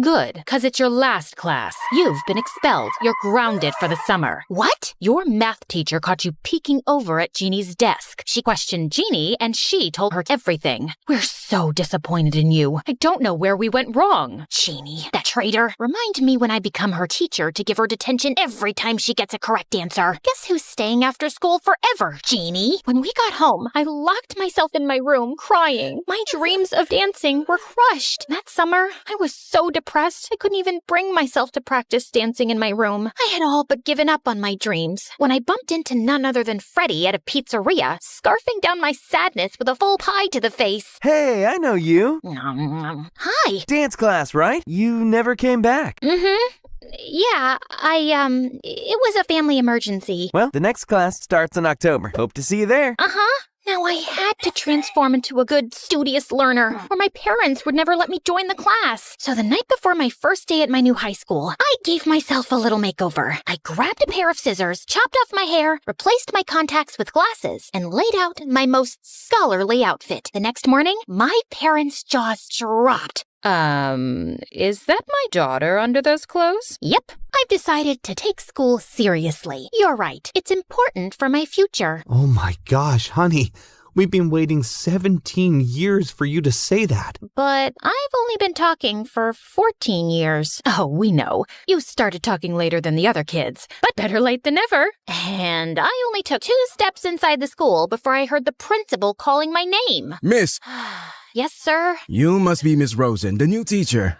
I thought you didn't get any of our voicemails that we couldn't find a substitute for a month. So glad you made it work. Your CV is impressive, and we're excited to have you as the homeroom/English teacher for grade 9. Wow, I must have overdone the scholarly look, but the bell rang before I could respond. Sorry, gotta go. Don't want to be late for class. I walked into homeroom feeling intimidated, and now old. All the kids knew each other. They were talking about their crushes and summer jobs and all the usual stuff. But then I heard them talking about something that put a pit in my stomach. So did you get through the summer reading list? Yeah, duh. I'm not going to be an idiot like my mom. I want to get into a good college and marry a successful doctor. Wait, are you taking algebra or calculus? Summer reading? Calculus? I was in way over my head. I hadn't prepared for any of this, and I only had 1 month to get my grades up before dance class enrollment. I took the only seat available, which was right next to them. Hi, I'm... Nice mom hair. Seriously, my grandma has more fashion sense than you. You look like you could be our teacher. I had to stay studious. Wait. Suddenly, I had an idea. If I looked so much like this teacher, I stood up and confidently strutted to the front of the classroom. That's because I am your teacher. Yep, Miss Rosen. Why not play into it, right? I was just doing a little social experiment to see how you kids act when the teacher isn't around. And I gotta say, I'm very disappointed with a few of you. The bullies' faces went pale. Now everyone... take your seats and pipe down while I take attendance. I shuffled through the desk, but I couldn't find the attendance list. Miss Rosen must have had it. You know what? Why don't you tell me your name so I don't pronounce them wrong? I had no idea what I was doing, but it occurred to me that I'd have better luck giving myself good grades if I was my own teacher, right? Plus, I'd have access to all the test answers. I only had to keep it up for a month. Couldn't be that hard. Okay, class, today I want you to think about your favorite book from the summer reading list and tell me what spoke to you about it. Be specific. I had the students opening up, talking about literature, and having a whole dialogue with each other. And all I had to do was sit back, ask some questions, and let the students take over. Exactly. I agree with Anne. I liked the plot. I just didn't connect with the main character. Why don't you think you connected with Holden Coford? Caulfield? Yep, that's the one. Because he's a spoiled, selfish weasel. You sure you're not talking about yourself, Jeff? That's extra homework for you, miss. Now, let's unpack why you feel the urge to insult Jeff. You suck at teaching. Okay, detention. Wow, It felt good to have power, and I actually felt like I was kind of good at this. Soon, I was borrowing my mom's clothes, kicking on the makeup, and saying things like, no running in the hallways. It was awesome. Don't worry about Becca's absence. I've already been in touch with her parents, and she'll be back to school in no time. I'm handling it. I brought straight B's back to my parents. Didn't want to be too suspicious and get A's. And when they called to confirm I was doing well and not cheating, I answered. She's a wonderful student, Miss Baker. She really applies herself, and she's improving every day. Oh, that's such a relief. You know, she always was a troubled student. Well, maybe if her parents... you're doing a wonderful job. She's brilliant. When I got home, Mom and Dad were actually smiling. We heard you're doing excellent in school, so... We're letting you join dance class. Thank you. When I got to the dance studio, I was ecstatic to find Freddie mid-stretch. And when the teacher paired us up as partners, I thought I'd be thrilled. But I just couldn't keep up, and I felt like I was slowing him down. I think you're naturally gifted. You just need more technical practice. How about we train outside of class? The competition is coming up soon, and I need you in top form. How could I not agree to that? Soon, Freddie and I were spending so much time together. My heart was beating out of my chest every time we would dance. Everything was going according to plan. Teaching by day, dancing by night. But suddenly, my teacher responsibility started picking up, and I had to lie to Freddie about why I couldn't attend our private practices. I have a parent-teacher conference that I have to attend. As the student, of course. I suck at math. The truth was, I had to grade papers and accompany the students on field trips and host office hours and actually meet with parents about their stupid kids. I was so tired, and I could tell Freddie was getting annoyed with me. Then one day at school, standing in front of the class, I saw a familiar face seated in front of me. Freddie? I heard we had a new student. Freddie, is that right? Fred, yeah. Did he recognize me? I couldn't tell, but soon I was so distracted by him finding out my secret, I had a hard time keeping up the charade. And Freddie was being so weird and quiet. In dance class, he was charismatic and lively, but here, he sat in the back of the room all alone. I couldn't tell if he was hiding my secret or what. It was starting to get to me. I couldn't even look him in the eyes when we danced. Is everything okay? Yeah, Obs. Is everything okay with you? Yeah, you just seem different. Nope. I'm exactly the same as I am. Not the same as who you think I might be, but... Okay, distracted then. I promise you, my heart is in this. You have to believe me. I want us to win. Yeah. At school, I started to put on heavier makeup and frumpier clothes to improve my disguise. I was so worried about Freddie. I didn't even know what I was talking about in class anymore. With a shaky hand, I wrote something on the board. Okay, where does the comma go in this sentence? The bully came up to the board and confidently drew a comma in. Correct! No, it's not. I was testing you. You don't even know basic grammar? Everyone in the class was snickering at me. I felt like I was the dumb student again. What? Of course I do. Are you guys hot?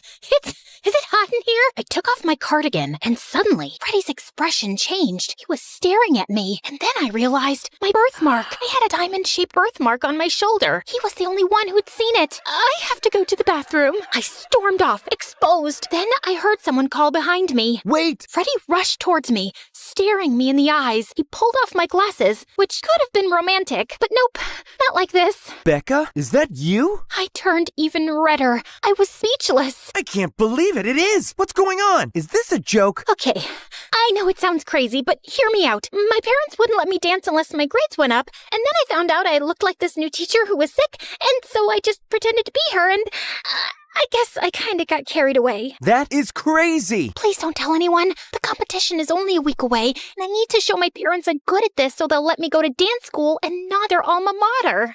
Here I was, just excited to spend more time with you outside of practice. But for you, it was always about winning the competition. I'm sorry, and that's not true. I won't spill your secret as long as you do something for me. Parent-teacher night. No! I couldn't go to parent-teacher night. My parents would be there. But Freddie was right. I owed him. He'd spent so much time trying to help me, and all I did was hurt him. Freddie is wonderful. He's making so many friends. Everyone loves him. Really? That's surprising. He got into a bad fight in his last school because some football player was making fun of him for being a dancer. He broke the guy's nose. He did? Yes. We told you in the beginning of the semester, Ms. Rosen. Suddenly, a familiar voice interrupted. Hi, sorry to interrupt, We're here for our 5 p.m. with Miss Rosen. Oh my gosh, I was about to have a parent-teacher conference with my parents. I quickly powdered my face, pushing my hair in front of my face, trying to obscure myself. Yes, come in. I'm sorry. We'll pick this up later. So, how is Becca doing? Oh, Becca, she's an absolute dream. I'm sorry, I can't understand you. Would you mind pushing your hair out of your face and looking towards us? Oh, I'm a little sick, so I don't want to get you ill. No, that's okay. Just, it's a little rude not to be looking at us while you're talking. As I turned towards my mom, head tilted down towards the table so she couldn't see me, my glasses fell off. Mom picked them up and handed them to me. When I reached for them, I saw her eyes go wide. She was staring at the frayed sleeve peeking out from underneath my blazer. It was her frayed shirt. Becca, I thought you sounded familiar. Before I could respond, Freddie's mom burst in. Ms. Rosen, when you're done, I'd love to reconvene about Freddie. Totally. Miss Rosen. Ha! Lady, this is my dog. As my mom was finishing her sentence, I was literally diving headfirst out the window. Becca, come back here. I landed in the grass and sprinted away as fast as I could. When I finally arrived at the dance studio, I was exhausted and busted. I yanked off my teacher disguise, revealing the leotard underneath, and rushed into the competition. Becca, we're about to be on. Did you talk to them? How'd it go? Yeah, all good. They totally bought it. Freddie, you were in on this, weren't you? Oh yeah, they totally bought it. I whipped my head around to see Freddie's mom, boiling red, but not redder than the faces of my own parents who were right by her side. Becca, you are not dancing until you explain yourself. The music was starting. The spotlight was on us. I'll explain. Just dance. I locked eyes with him, desperate. He was fumbling at first. I could feel his nerves. Freddie, don't worry about them. This is for you. You got this. And then we didn't miss a step. Freddie was amazing. When it was over, I couldn't hear my parents screaming. I was overwhelmed by the applause and the glimmer in Freddie's eyes. You really pulled through. I'm impressed. I'm so sorry for lying. I really love spending time with you, even when we're not dancing, but especially when we're dancing. I saw him hiding a smirk, and that was enough of an invitation for me to lean in and kiss him.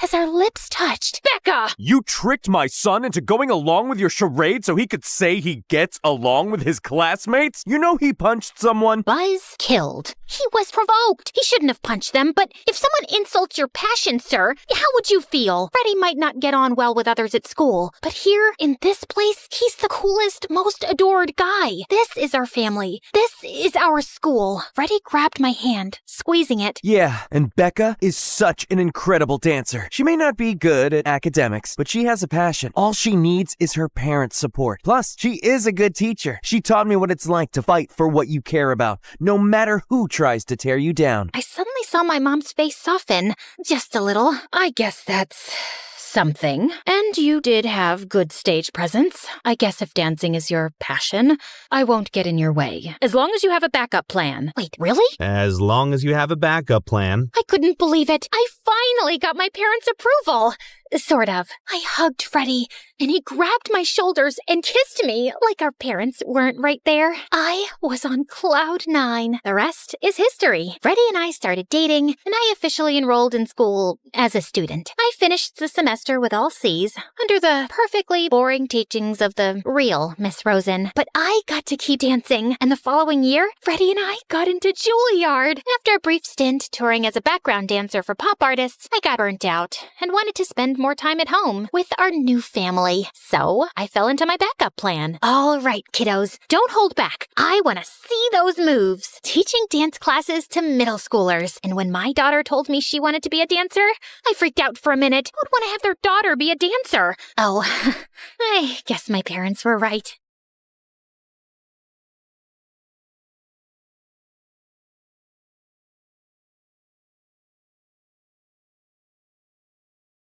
I stole my dad's car and went with my friend Josh to our town's sketchy hidden gambling place. So, did you find a job yet, or is your dad kicking you out soon?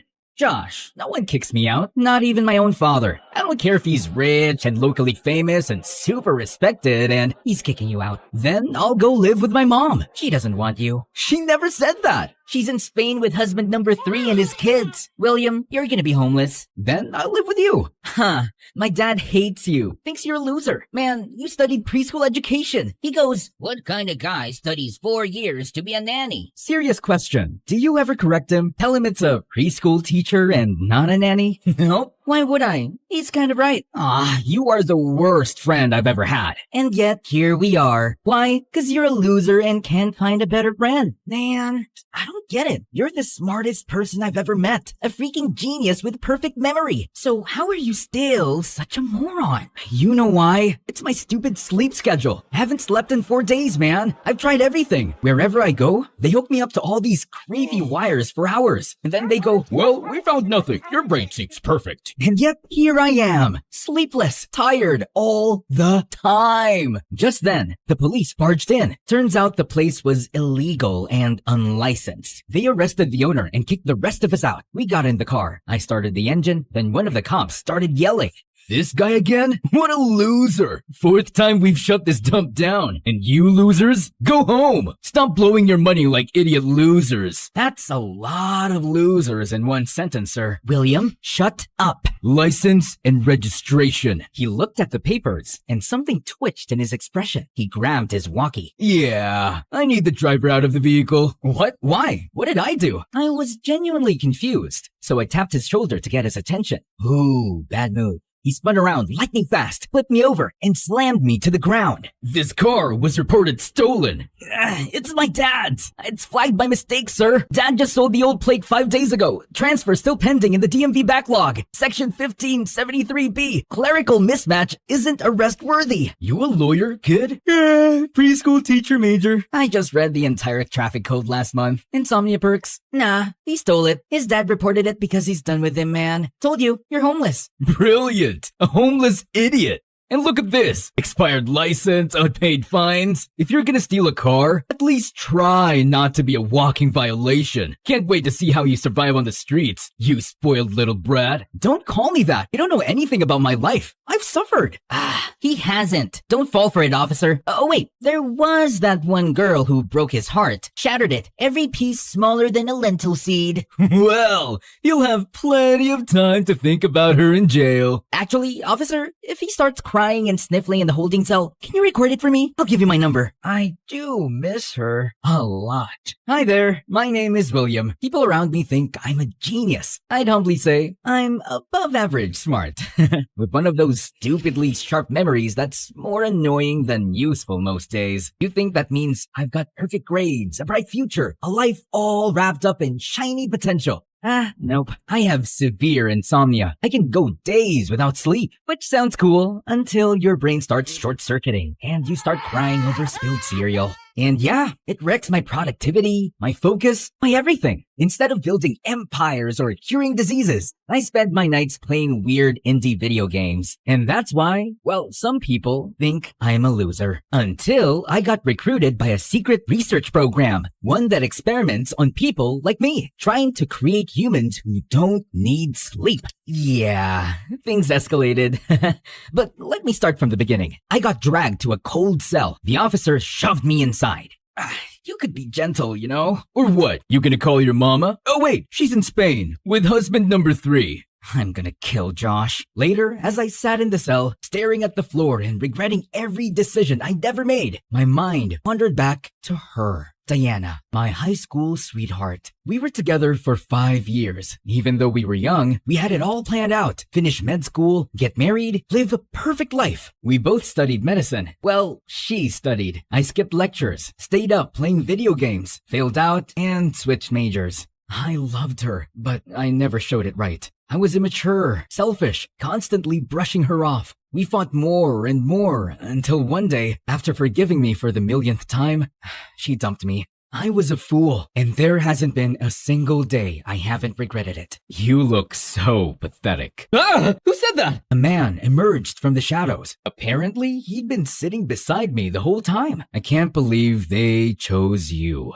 Choose me? For what? Who's they? Yes, boss. I'm looking at him now. He definitely looks like an idiot, so it's him. Confirmed. Excuse me? You can't just talk about me like that. Don't worry, boss. It's all an act. He was literally curled up 5 seconds ago, sobbing with snot on his face. That was a private moment. Everyone has those. Without warning, the man pressed his hand against a section of the wall. It looked like any other brick until it creaked slightly and swung open from a hidden hinge. There was a narrow, dark tunnel behind it. Before I could react, he grabbed my arm and dragged me inside. My dad will end you when he hears about this. He literally had you arrested. We walked into a massive soccer field. I was never into soccer, only ever saw it in Mr. Beast videos.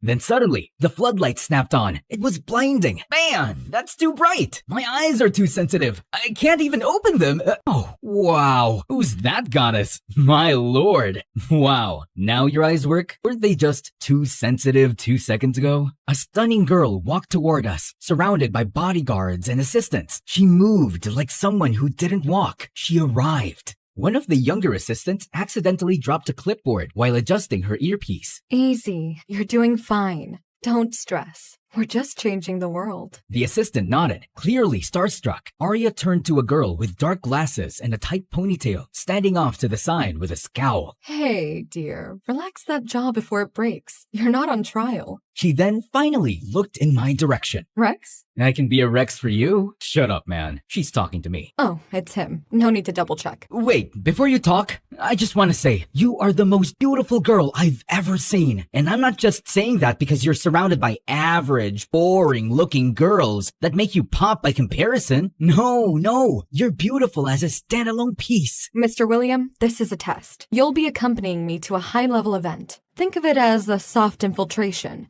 Your job is to look sharp, stay quiet, and observe everything. I have no idea what that means, but I'm in. So I'll be your undercover date. Fake dating is my thing. I've done it like 1,000 times. No. What date? Ugh, why are men so dumb?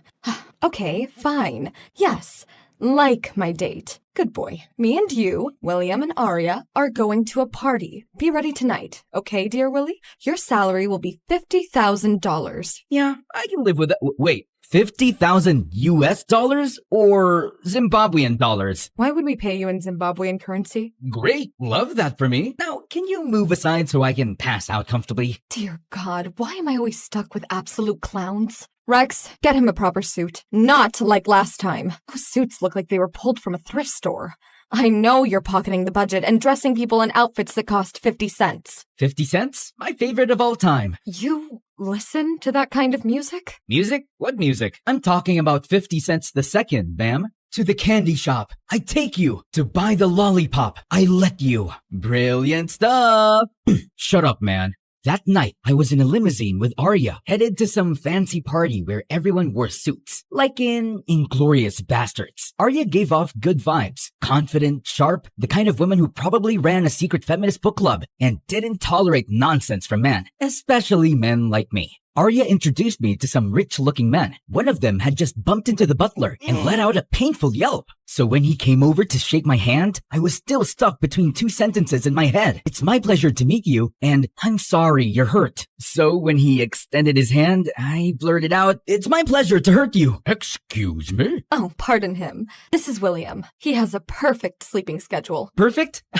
No, I barely sleep. I once stayed up 3 straight days playing a game where I raised goats on a haunted farm. Even better. That's exactly what we're looking for. You, kid, are going to be a huge contribution to our research. What research? Oh, Arya didn't tell you? I didn't think he'd understand. It's complicated. That wasn't very nice, but I didn't say anything. Maybe it really was some top secret genius level thing, but I could tell it was about people with messed up sleeping schedules. So, with that brain of yours, do you speak, like, I don't know, code, secret language, do puzzles for fun? Code?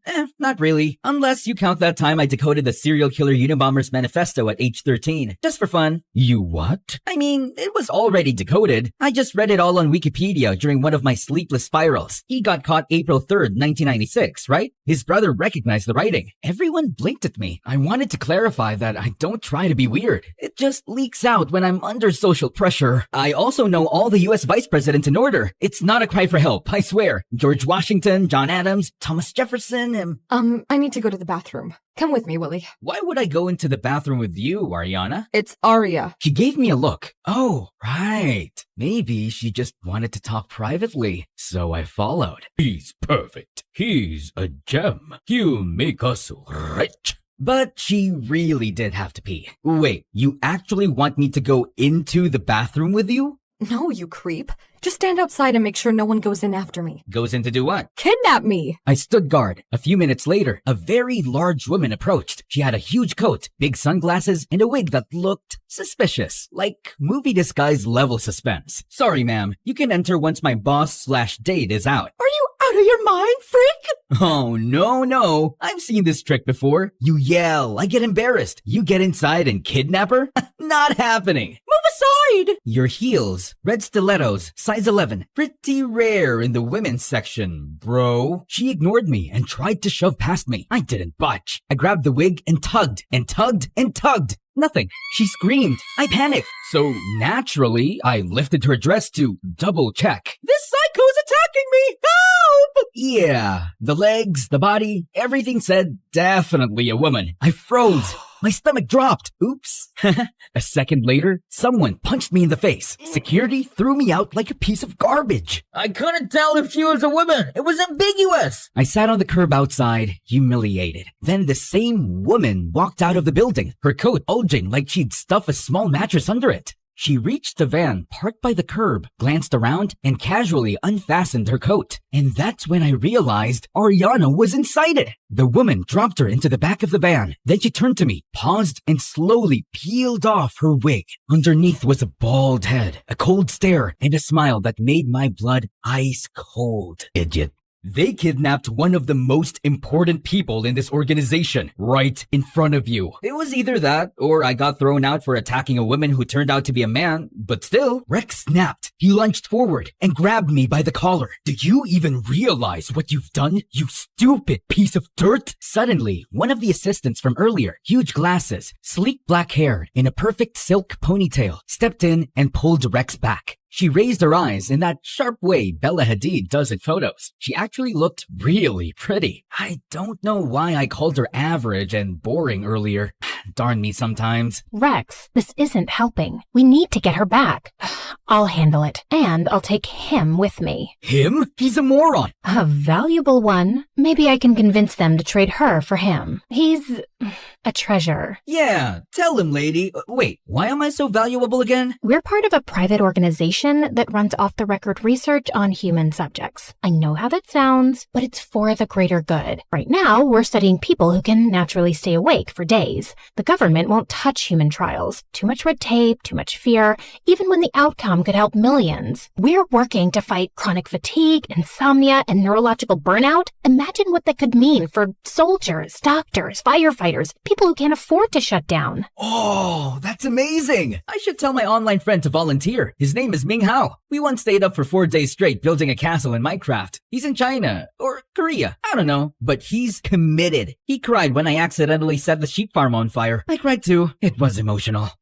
Get ready, William. We leave in half an hour. Rex, you'll be on comms. We'll talk through the earpieces. You're our eyes. If anything happens to Arya, I swear I'll never forgive myself. She's the reason I got out of bed some days. Wait. Who kidnapped her? Our competitor. They're another organization. But unlike us, they run purely on illegal human experimentation. Arya's a genius in the field, and they've been trying to recruit her for months. She kept refusing. So now, they've taken her. They're going to force her to work for them. You say that so casually. That's horrifying. It is. That's why we do this ourselves. No backup. So, secret agents, rogue labs, sleepless experiments, kidnapping, and you're bringing me into this? Yeah, well, time to be useful for once. Prove you're not just a loser. You're a loser with dreams. Thank you, I think. We have to get Arya back. Our idol. Our hero. Our queen. Our leader. Our guardian. The rest of the team suddenly joined in, forming a weepy group hug. I swear, it looked like a cult. Our beloved, our heart and soul. She's not your god too? The entire circle froze and turned to glare at me like they were ready to commit murder. Soon, we were in some fancy sports car. Arya's assistant was driving. It was a long, tense, weirdly silent ride. The kind where you could practically hear the awkward. So, I didn't quite catch your name when you told me. I didn't tell you my name. Okay, so... So what? Your name! Don't yell at me. I'm not yelling, girl. Don't call me girl. Fine, sorry. I'm sorry. You can call me D. D. I like that. Sounds like a baby trying to talk. D-do-gee-goo. Come on, don't frown. I'm messing with you. Why are you messing with me? We're on a mission. Did you mess with Arya like this? Huh? Did you? Oh, her? Heck no. She's a total snob. Yeah, that's what you guys do. The second a woman is competent, confident, and knows her job, you call her a snob. Oh, God. Arrogant, annoying, selfish, stupid. I'm not listening to your rant. Be-do-gee-goo-bee-boo. Ba-ba-ma-moo. Just then, someone slammed into us from behind. A loud honk, honk, honk followed. Whoa! Someone's after us! Dee's face went serious. Her jaw clenched. She slapped my thigh twice and snapped. I'm not burying you today, dummy. Then she floored it, swerving left and right to lose whoever was behind us. You think they're armed? Want to switch seats? I drive, you shoot with your rifle? Rifle? You know what? Yes, let's switch. Just drive straight. Got it? We tried to swap seats, but we hit our heads hard. Ouch! Oh, it's okay. I got you. I slid down awkwardly, tucking my legs under the steering wheel and gently helped her climb over me. My hand steadied her back and her hair brushed my face. For a second, it felt like the world paused. Now swing around and block their path. Excuse me? You said drive straight! She didn't answer. Instead, she grabbed the wheel and whipped the car around to face the other vehicle. She pulled out a gun and aimed. The car stopped. A goth-looking teenager stepped out of the car, and a moment later, her blonde mother climbed out of the passenger side as well, wearing oversized sunglasses, clutching her purse, and speaking in a thick, southern accent as she rushed toward us. Oh my goodness, I'm so sorry, y'all. She just got her license a week ago. I swear she drives like she's in the Fast and Furious movie. We were chasing after you to say sorry. You could've just yelled sorry and leave us alone? Oh, bless your heart. I could never do that. There's a little diner just over there. They've got the best pancakes. Come on now, let me treat y'all. They got ice cream with it? William! What? I'm starving. Guys, it's on me. I mean, I don't have money, but I do have my credit card and a salary of $50,000, so no problem. Oh, hun, come on, pull over. Just so you know, it's 50,000 Zimbabwean dollars. Seriously? What? What if they're actually thieves? You can never be too careful. Yeah, just like when they kidnapped Arya. God, this is gonna be a long trip. We sat in a retro-looking diner with neon signs flickering like they were trying to die quietly. Pancakes, fries, and coffee smelled better than any five-star restaurant I've never been to. The southern lady insisted on treating us, and Dee and I were too exhausted to argue. Her goth daughter, still sulking in silence, sat across from me next to Dee, messing with her black nail polish. The mom kept scolding her like we weren't just in a car chase 5 minutes ago. Can you stop already? You're embarrassing. No wonder Dad left you for someone my age. Hey, young lady, don't talk back to your mom. Shut up. This is all your fault.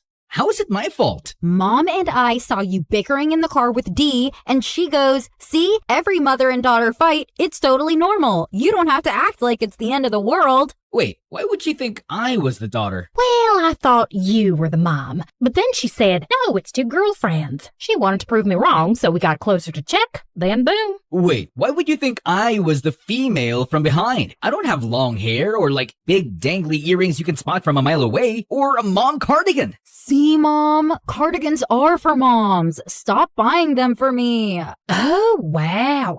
So that's what I get for buying you things. Not a thank you, just a sass and insult. When was the last time you got me a present? Literally yesterday. Telling me you're pregnant ain't a present. Why not? It makes you a grandma. Maybe then you'll finally stop throwing tantrums every 3 hours. Guys, let's breathe. First, congrats on the baby. What flavor is it? What? I mean, what gender? Sorry, I'm eating. My brain used the wrong word. Ugh, whatever. You're just some rando we almost rear-ended. Random? I memorized your license plate while you were tailgating us. Florida tag QX51P9, cracked left headlight, and the We Don't Dial 911 bumper sticker peeling at the corner. So, when are you due? Who cares? I'm miscarriaging. Ah, God forbid. Okay, listen. Both of you need to learn how to shut up and actually hear each other. You clearly love each other. You just suck at showing it. Don't be like me. Don't lose the person who truly cared. Oh, honey. I rested my head lightly on her shoulder for a second.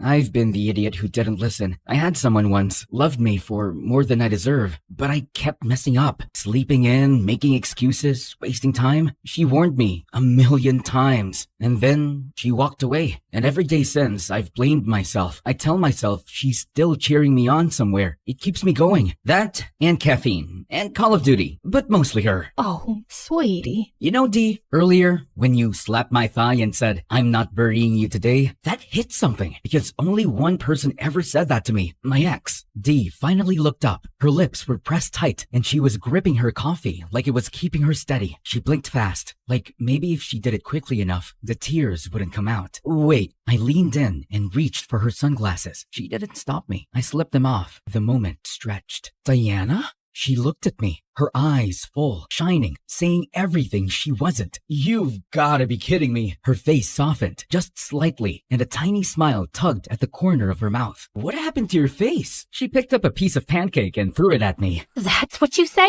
After all this time? Oh, wait. I'm just a boring, average-looking girl, right? I'm sorry, okay? I really am. I looked at you again later, really looked, and I swear, I was like, darn, she's beautiful. And yet, you didn't even remember me. In my defense, you changed everything, including your voice. New hair, thick glasses, colored contacts. Your eyes used to be bright blue. Now they're dark green. I think you got a nose job and a ponytail surgery and maybe chin filler, some cheek filler, possibly some temple work, also buccal fat removal, though that might just be weight loss. I'm not sure. Wow. And he was mad we thought he was a female? Hey, he's more of a man than most guys I've met. Yeah, tell him, boss. Yes, he's a lazy, reckless, stupid loser, but he's got a good heart. William, why didn't you come after me? I tried. You shut me down, remember? I was ashamed, Diana. I'd been letting you down for years. I kept thinking if I worked on myself, fixed things, I'd be worthy again, that I'd show up with something to offer. How's that working out for you? I did study something, but yeah, the sleeping issues are wrecking me. I'm trying. I really am. I'm sorry, Diana. Please, let's just be friends. That's all I'm asking. Oh, come on, hun. Give him a chance. Diana looked at me. She tilted her head, as if considering it, her eyes softening just a little. Then she grabbed the nearest juice cup and threw it in my face, and just walked out. Diana, wait! Ladies, it was lovely meeting you. Here's my card. Let's stay in touch. And if the baby's a boy, can you name him William? No way. Cool. Drive safe. I'm sorry, hun. I'm sorry, Mama. Why does the card say he's a babysitter? Our car ride was painfully quiet. Awkward, too. I didn't dare say anything that might upset Diana, so I kept my mouth shut. At least, until I couldn't anymore. Hey. Shut up. I just want to say I'm sorry. Shut up. Shut up. Shut up. What more do you have to say? Sorry? Sorry you forgot the so-called love of your life? Her face? Her voice? Sorry you never came back for me? Sorry you didn't work harder on yourself? Even though you knew I was in pain without you? But I did the right thing. I moved on. Look at me. Moving on so well, right? I'm doing great. So don't you dare say sorry to me now. I was actually going to tell you to turn your headlights on, but yeah, that too. What is wrong with you? She started hitting me. I mean, actually hitting. Then she let go of the steering wheel just to hit me harder. Whoa, eyes on the road! She didn't care. She kept throwing punches and random objects at me until, thud, we hit something. What did you just do? Switch seats. I'll drive in case someone needs to take the blame. Good idea. It's your fault anyway. We scrambled to switch places, and just as I opened the driver's door, someone stepped into view. It was dark, but I could make out the shape. Tall, broad-shouldered, built like Thor on a bad day. Then he hit us with a flashlight, straight to the face, just like in a horror movie. The guy looked about 60, with wild hair, a patchy beard, and maybe 4 teeth total. Oh, and he was holding a hammer the size of Thor's. You hit my animal. I understand, sir. Let me check on your animal. Why? Are you a vet? No, but I am, sir. You are? Oh, yes, she is, definitely. We got out and walked toward the creature. It turned out to be a horse, and honestly, it looked completely fine. Still, the man gave me the creeps, kept staring like he was trying to read my soul with his good eye.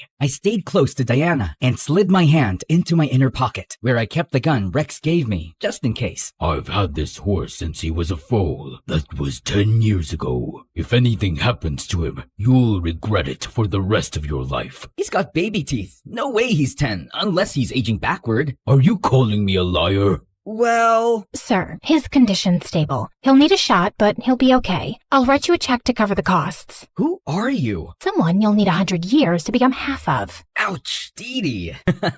Okay then, all settled. Nice to meet you, sir. Have a great night. The Thor man didn't respond. We headed back to the car. I turned the key. Nothing. It didn't start. It was working just fine. You're a jinx. You can spend the night in my cottage, not far from here. That's so generous of you, sir. But we really have to keep going. I'm coming. No, wait a second. We stepped into his cottage, and to my surprise, it was actually kind of cozy. Rustic wood everywhere, a roaring fireplace, and a giant creepy picture frame of him with a woman, presumably his wife, and a young boy. Just then, Thorman was carrying 2 bowls of soup. Eat. Oh, no thanks. I'm good. I said eat. Yes, sir. Soup is great. Love soup.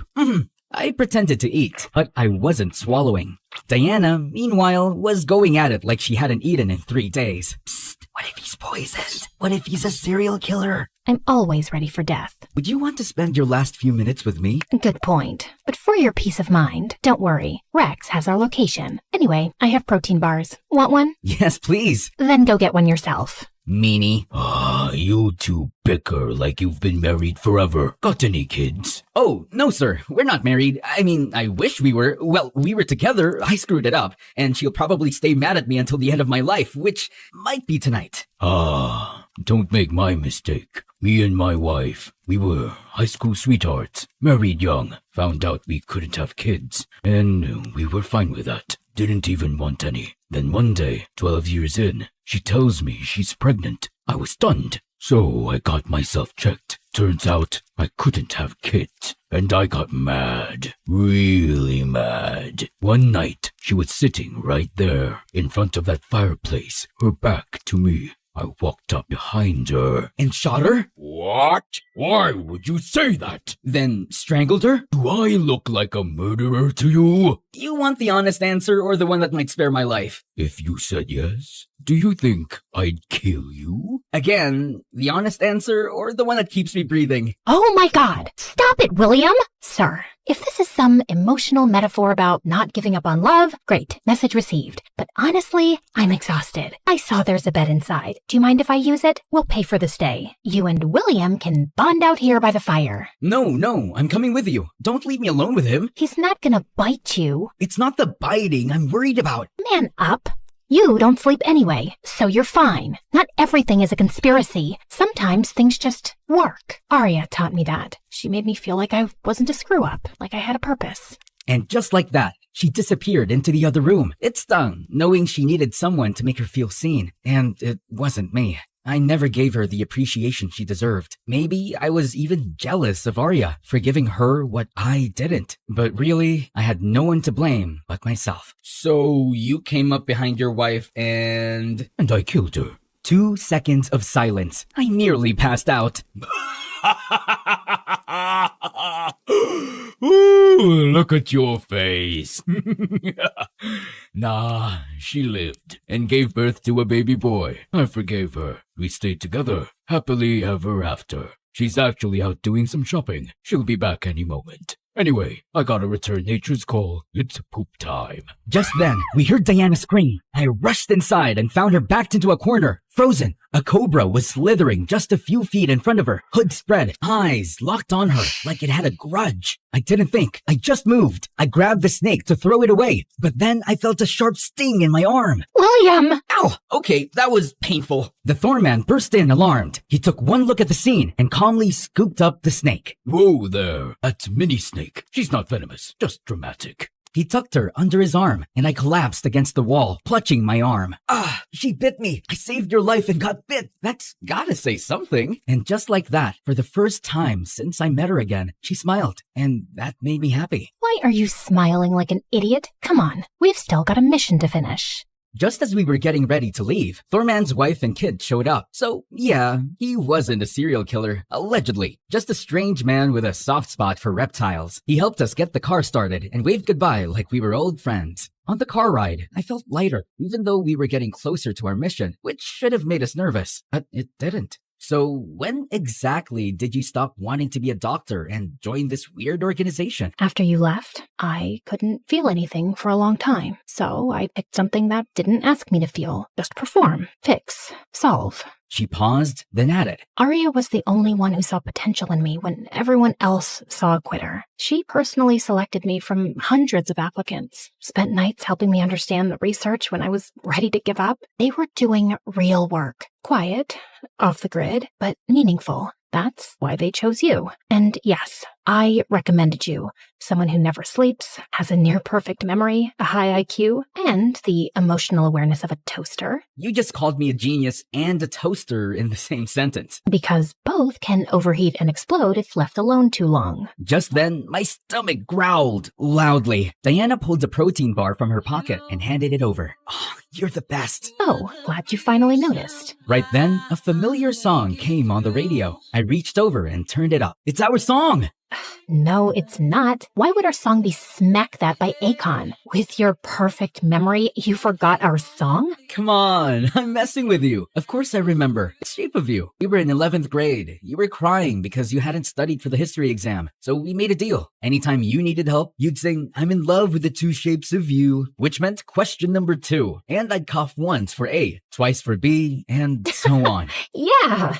That worked until Mr. Clever kicked us out. Ugh, that old bitter man. I always thought he had a crush on me. Wait, what? If that guy really had a crush on you, there's no way he would have failed us. Well, speak for yourself. No way! He passed you? And I failed? Now I'm mad all over again.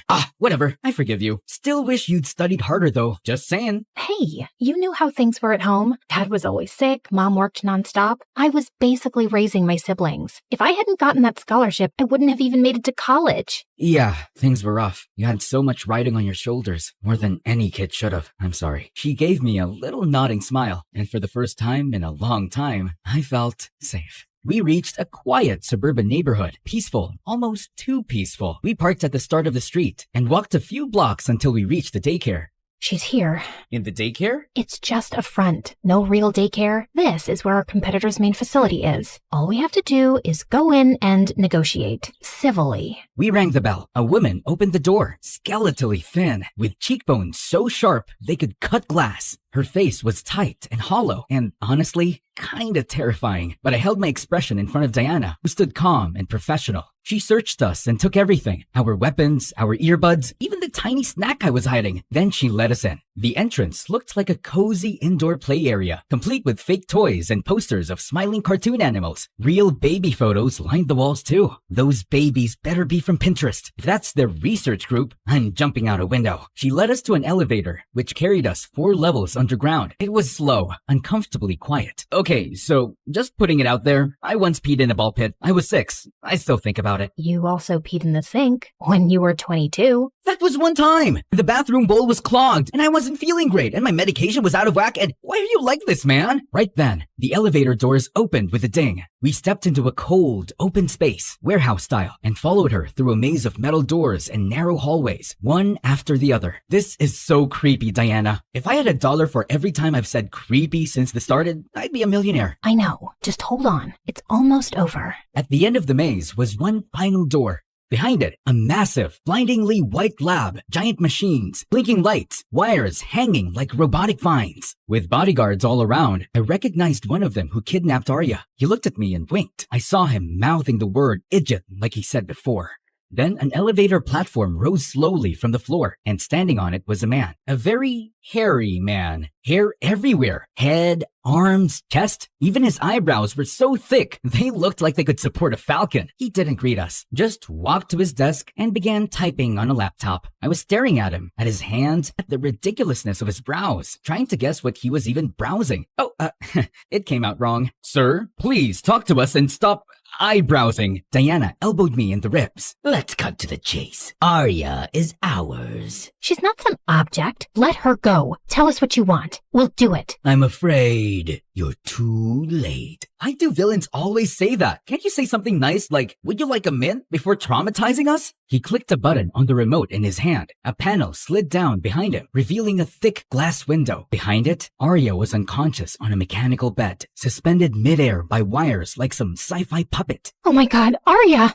Please, don't hurt her. We gave her a generous offer. She refused, said her principles couldn't be bought. Well, I imagine her principles are laughing at her now, from the corner of her dying brain. We'll do anything. Just let her go. What we want is William. He's the final piece, our most valuable candidate, the one who completes our collection. Diana hesitated. Her eyes turned to me, full of panic. It's fine, I'll go. Either way, I was getting poked and prodded. Might as well get it over with. She nodded, sadly. I stepped toward the man, until my stomach turned. Oh, wait, all this chemical air is making me nauseous. I feel like puking. No, William, no! Too late. I threw up all over the floor. And there it was, the tiny metal flask, the size of a peanut I'd swallowed earlier as Diana and I planned. She didn't miss a beat. She snatched it up, bit it open, and grabbed Eyebrow Guy, locking her arm around his neck with the open flask right under his nose. Guards nearby started to move. Don't even think about it. This flask contains a contact agent. One drop on your skin, and you're gone in seconds. Everyone, stay back! Stay back! Let Arya go, now. Understood. Assistant, release her. Diana, she's fine, I swear. She's just sedated. We didn't harm her. You'll see. A few assistants appeared, unhooked Arya, and helped her walk toward us, weak but alive. Oh my god, Arya, you're safe. We were worried sick. Now, let me go. Not until William and Arya are safe. Get them out first. No, I'll stay. Just get Diana and Arya out of here. Aww. What a noble little sacrifice. And then, bam! Arya snatched the flask from Diana and shoved her away. What are you doing? What do you think I'm doing? Oh my god, she's a double agent! She's with them! He's not them. He's my husband. The look on Diana's face. I'd never seen her like that. Stunned, shattered. And it hit me, right then, how much pain I'd once caused her. But there wasn't time for guilt. I had to move. You just want me, right? Your precious lab rat? Then take me! Let her go! Let her go? Oh no. She's our puppet. She worshipped me, did everything I asked, trusted me like an idiot. I cherished you. I believed in you. I'd have given my life for you. I modeled my whole career after you. Exactly. That's why you were so easy to control. Desperate for purpose, clinging to the first place that made you feel seen. That good organization? Criminals, just like us. There's no noble mission here. We want humans who don't sleep, who don't stop, who don't question. Soldiers, spies, servants, engineered for obedience. Minds sharper than AI, bodies that don't break, and loyalty so deep they'll do anything we say. Whatever the world needs and the law won't allow, that's the future. And we're not asking permission to build it. The difference is, we're going to win. We'll wipe your organization out, dominate the field, and make billions. You used me. Oh, Diana, sweetie, I needed you here. I knew you wouldn't join me if you knew the whole truth. So I gave you a mission, a crisis, a little emotional blackmail to save me. She glanced at me, then tossed a folder toward Diana. If you want your little lover boy to stay alive, sign these papers. Diana didn't move. She was still processing everything. Relax. They just make you the official owner of our newest facility. Unregulated, covert, and completely in your name. So, if this all blows up, if the authorities come knocking, you would take the fall, not me. And not me either, darling. Where are you taking me again when this all works out? Some island with no extradition laws, 5 jacuzzis, and unlimited shrimp. Ugh, shrimp makes you fart. Aw, I thought you didn't mind mine, just like I don't mind yours. Your farts are my perfume. Oh, you're disgusting. I love it. I know you'd love it. They both cackled like cartoon villains, but I wasn't done. I pulled a second metal flask from my mouth, hidden under my tongue when I puked earlier. I cracked it open, grabbed Diana's hand, and ran. We sprinted toward the exit. As we ran, I punched in the passcode I'd memorized earlier, and before the door closed behind us, I dumped the serum all over the handle. Hey, idiots! I just covered the whole doorknob with that poison! Go ahead! Touch it! I dare you! Then I grabbed Diana's hand, and we bolted. Do you even know where we're going? Don't worry. I remembered every turn in that maze, and now that the doorknob's covered in that stuff, they're not getting through anytime soon. Just then, 2 guards rounded the corner. That was fast. Don't worry, Diana. This way. I led Diana down a different path, a narrow side hall. When the guards followed, I quickly shut the steel door behind us and yanked a release lever I'd spotted earlier. That should keep them busy. If not, we better run faster. 4 hours later, Diana and I sat on a bench outside the FBI building. Diana had told them everything. Turns out the FBI already had some clues about the illegal labs, but they didn't know how deep it went until Diana came clean. Everyone involved got arrested, except Diana, because she told the truth and saved lives. I glanced over at her. She looked tired, like me, but a little lighter. She wasn't hiding behind her glasses or her ponytail. She looked like Diana. They said they'll probably clear your name completely, might even offer you a job. I'm not sure I want it. You should. You're amazing at this stuff, but only if you want it, not because you need to prove anything. Thanks. I think we broke each other a little back then, and I think maybe now we could help each other rebuild. Better this time. Smarter. You're still an idiot. And you're still scary, but I like scary, especially when she brings snacks. That made her laugh, for real. All right, genius. One condition. We don't fix each other. We just support each other while we figure out how to fix ourselves. Deal. Oh, want to hear a joke? An octopus once said to his girlfriend, "Give me your hand, give me your hand, give me your hand, give me your hand, give me your hand." She chuckled and gave me her hand to hold. And in that quiet moment, I didn't feel like a loser. I felt like someone who could start over and have a life that was worth staying awake for. Will love you for it all. Yeah, I will love you for it all.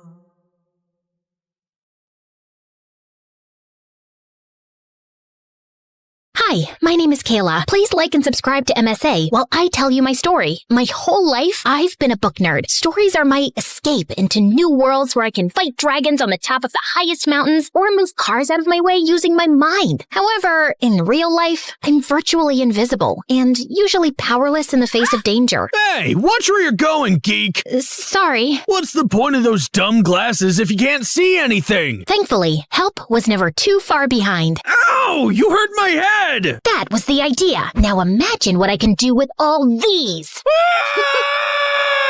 Are you okay? I am now. Hey, is that Harry Potter? I love that book. You know, I think we're gonna be best friends. That was the first day I met Faye, and she was right. We instantly bonded over our love of reading, and I was forever in awe of her confidence. Everyone, make way. Your queen is coming through. She proved to me that being into books did not mean you had to be timid. And that ends my presentation on why every Friday should be pizza day at the cafeteria. But while Faye's life was forever blasting out loud, I felt like something was missing from mine. I'd read so many romantic tales of a prince riding into town, conquering the angry monsters just to be with the one he loves. And then I wonder, is my prince ever gonna come and save me? Snap out of it, Kayla. Huh? Look around you. These boys are no match for your intellect. They're all stinky and stupid. Speak for yourself, nerds. That's why you weren't invited to the big house party this weekend. Your fly is undone. Huh? Oh, oops. You see what I mean, Kayla? Is that the prince you were looking for? Yeah, maybe you're right. Except I really did want to go to that house party. I knew there was no way that was gonna happen. Or at least, that's what I thought, until everything changed one day as I was looking for a book in the library. Hey, what's this? Looks like a secret compartment. Pull it up. Whoa! Hidden beneath the shelf was a dusty book we'd never seen before. I blew on it and read its title, The Secrets to Get Boys to Fall in Love with You. That is the dumbest thing I've ever heard of. No wonder somebody hid it. Look at this stuff. How to dress for a man, how to talk to a man. I wonder if it works. Who cares? Shove it back where you found it. Actually, I think we should try it out. What? You can't be serious. I am. We could test it out tonight at the house party. Think of it as a social experiment where we see how easy it is to get boys to fall for us. Well, I do love a social experiment. All right, why not? I'm in. After school, we rush to my house and follow the book by the letter. Always wear bright red lipstick for attention. Check. Clip in hair extensions for more bouncy hair. Check. Learn how to walk correctly by balancing books on your head. Check. Juice your meals to digest them faster. Check. Ugh. Lift weights to tone your figure. I'm exhausted. Don't sit down. You'll get chair butt. And according to this book, boys hate chair butt. Ugh. Eyelashes, short skirts, pink everything, and ta-da! Wow, we look like completely different people. More like complete bimbos. I didn't care what Faye said. I was super excited. And when we arrived at the party, everyone was looking at us, and I felt seen for the first time. Hey there, good looking. Can I get you some punch? I'll give you a punch. Faye, remember the book? Like, oh my gosh, I would totally love some punch. Duh. Once alone, I scanned the room looking for my prince.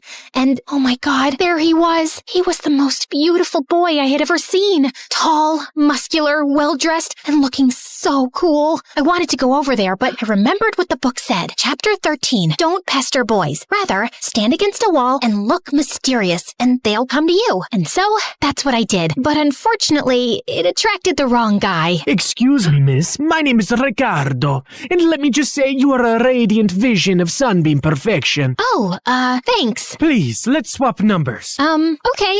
Now, watch my superb dance moves. This weird dude distracted me with the most bizarre dance in the world. And when I looked over, my prince was gone. And then Faye came up to me. We have to go. Wait, I need to find someone first. Hey, that's the girl that dumped the guacamole bowl on my head. Like I said, we have to go. Now. We ran away as fast as we could, but I turned just in time to see Ricardo blowing kisses after me. Ugh. But hey, at least we knew the book worked. The next day, I woke up to 100 messages from Ricardo. Some of them were sweet, but others were a little creepy. Like when he sent selfies of himself with roses in his teeth, or pictures of sketches he'd made of me. And there were a lot of them. Of course, I was just gonna ignore him. I was still hung up on finding the dream boat from the party, and I decided something else that weekend. I liked my new look and how other people looked at me. But on Monday at school, Faye didn't see it the same way. Excuse me, Miss Barbie. Why are you still bimbo-fied? I think I want to try this out for a while. It makes me feel different. Except, it makes you look just like every other bimbo here. Can you stop calling me that, please? You know, I think we didn't fully commit to our social experiment. So let's read a few more chapters and then go to the arcade tonight. Why would we do that? Just then, as I opened my locker, an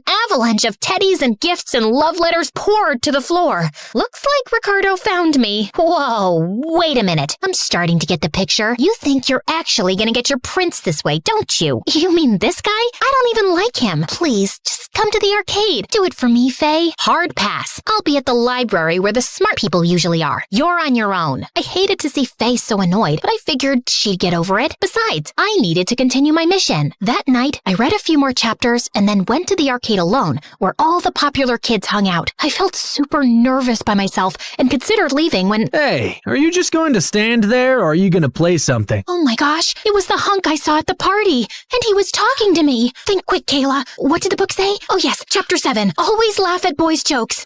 You're so funny. Thanks. My name's Lloyd. Are you waiting to play this claw game? Chapter 20. Be the damsel in distress. Oh, it's too complicated for me. Oh, here, I'll show you. The trick is all about timing. Like, oh wow, you're so good at that. Thank you. Sure thing. Would you like to get ice cream? Uh-oh. Chapter 3. Avoid fatty desserts. How about a low-fat milkshake instead? As we shared a vegan milkshake, Lloyd started telling me me about his life. He was a part-time model, but his true passion was volunteering at the children's hospital. I mean, can someone be more perfect? I gazed into his eyes, and then we both moved forward to sip our straws at the same time. Our faces were so close, I almost thought he might kiss me, when suddenly my phone rang, and it was my mom telling me to come home immediately. Apparently, my grandma had broken her hip, and my parents needed to go out of town to see her. Since I couldn't miss school, they asked me to stay with Faye for a few days. I know the timing isn't great, and you're mad at me. Don't be silly. What are friends for? You packed all that makeup to bring over? Since when do you even have so much makeup? I went shopping yesterday, and what is this ridiculous bag? Wait, I've seen all the cheerleaders carrying this lately. Are you gonna start waving pom-poms in my face next? Faye, is me staying over gonna be a problem? No, of course not. Fine, I won't say anything. Although, the amount of money you spent on that makeup could run a soup kitchen for a year. Okay, I'm done now. But she really wasn't. She stared at me disapprovingly every day as we headed out for school. She huffed away angrily whenever any of the popular girls gave me compliments or invited me to sit with them at recess. And she gave me the silent treatment as I headed out for the arcade in the evenings. I'd met up with Lloyd there a couple more times, and I thought it was going well. Just as we were sharing another milkshake, we almost came close to kissing again, when suddenly, hey, bestie, I thought I'd find you here. Ooh, aren't you gonna introduce me to this hunky monkey? What? Faye was here? And she was dressed by the book too? Lloyd Faye Lloyd. That's such a manly name. So Lloyd, can you show me how the photo booth works? Oh my gosh, it's so confusing. Yeah, I can show you. This was crazy. Faye was trying to steal the spotlight from me. Well, two can play at that game. Oh, wow. Look at these photos. We'd make such a cute couple for sure. If you say so. Oh, Lloyd, let's have a dance battle. All right. Oh, Lloyd, let's sing karaoke. Okay. Oh, Lloyd, let's get some cotton candy. Sure. Oh, Lloyd, let's shoot some zombies. Can do. Oh, Lloyd, let's break the basketball high score. No, Lloyd, let's trade some prizes for our tickets. Well... Oh, please, Lloyd. Ow! Lloyd, this way. Ouch!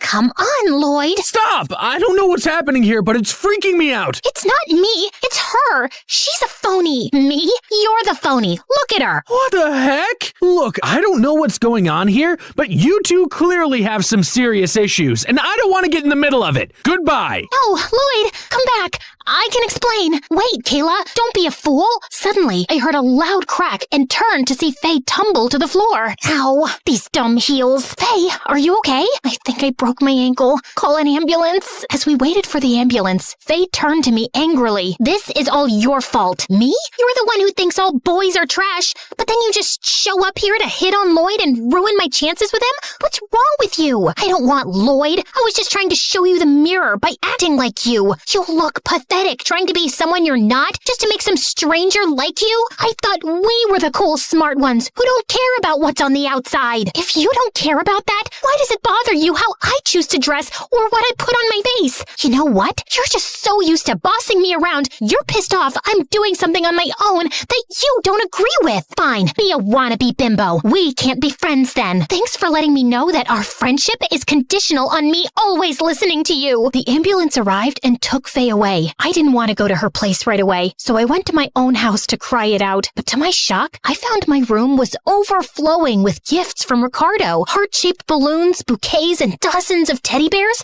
This was all too much. And when I looked in the mirror, I didn't even recognize myself. I had lost my chances with Lloyd, and things with Faye were all messed up. Plus, these new clothes were so uncomfortable. And that's when I realized all these troubles started with the book. I opened it up to the final chapter and read in horror. Chapter 31, charm boys by cleaning up after their mess. Chapter 32, make boys sandwiches when they are sad. This was not a magic guide to romance. This was the most sexist book in the world. And I had been such an idiot. I needed to make it right. The next day, I returned to the arcade, only this time as boring old Kayla. Excuse me, Lloyd? Hey, Kayla? Yeah, this is how I really look, and I'm just here to apologize. I've been acting like somebody I'm not, which isn't cool or fair to you. Seems like you have some self-work to do. Most definitely. Okay, well, sorry again. Goodbye. Hold on.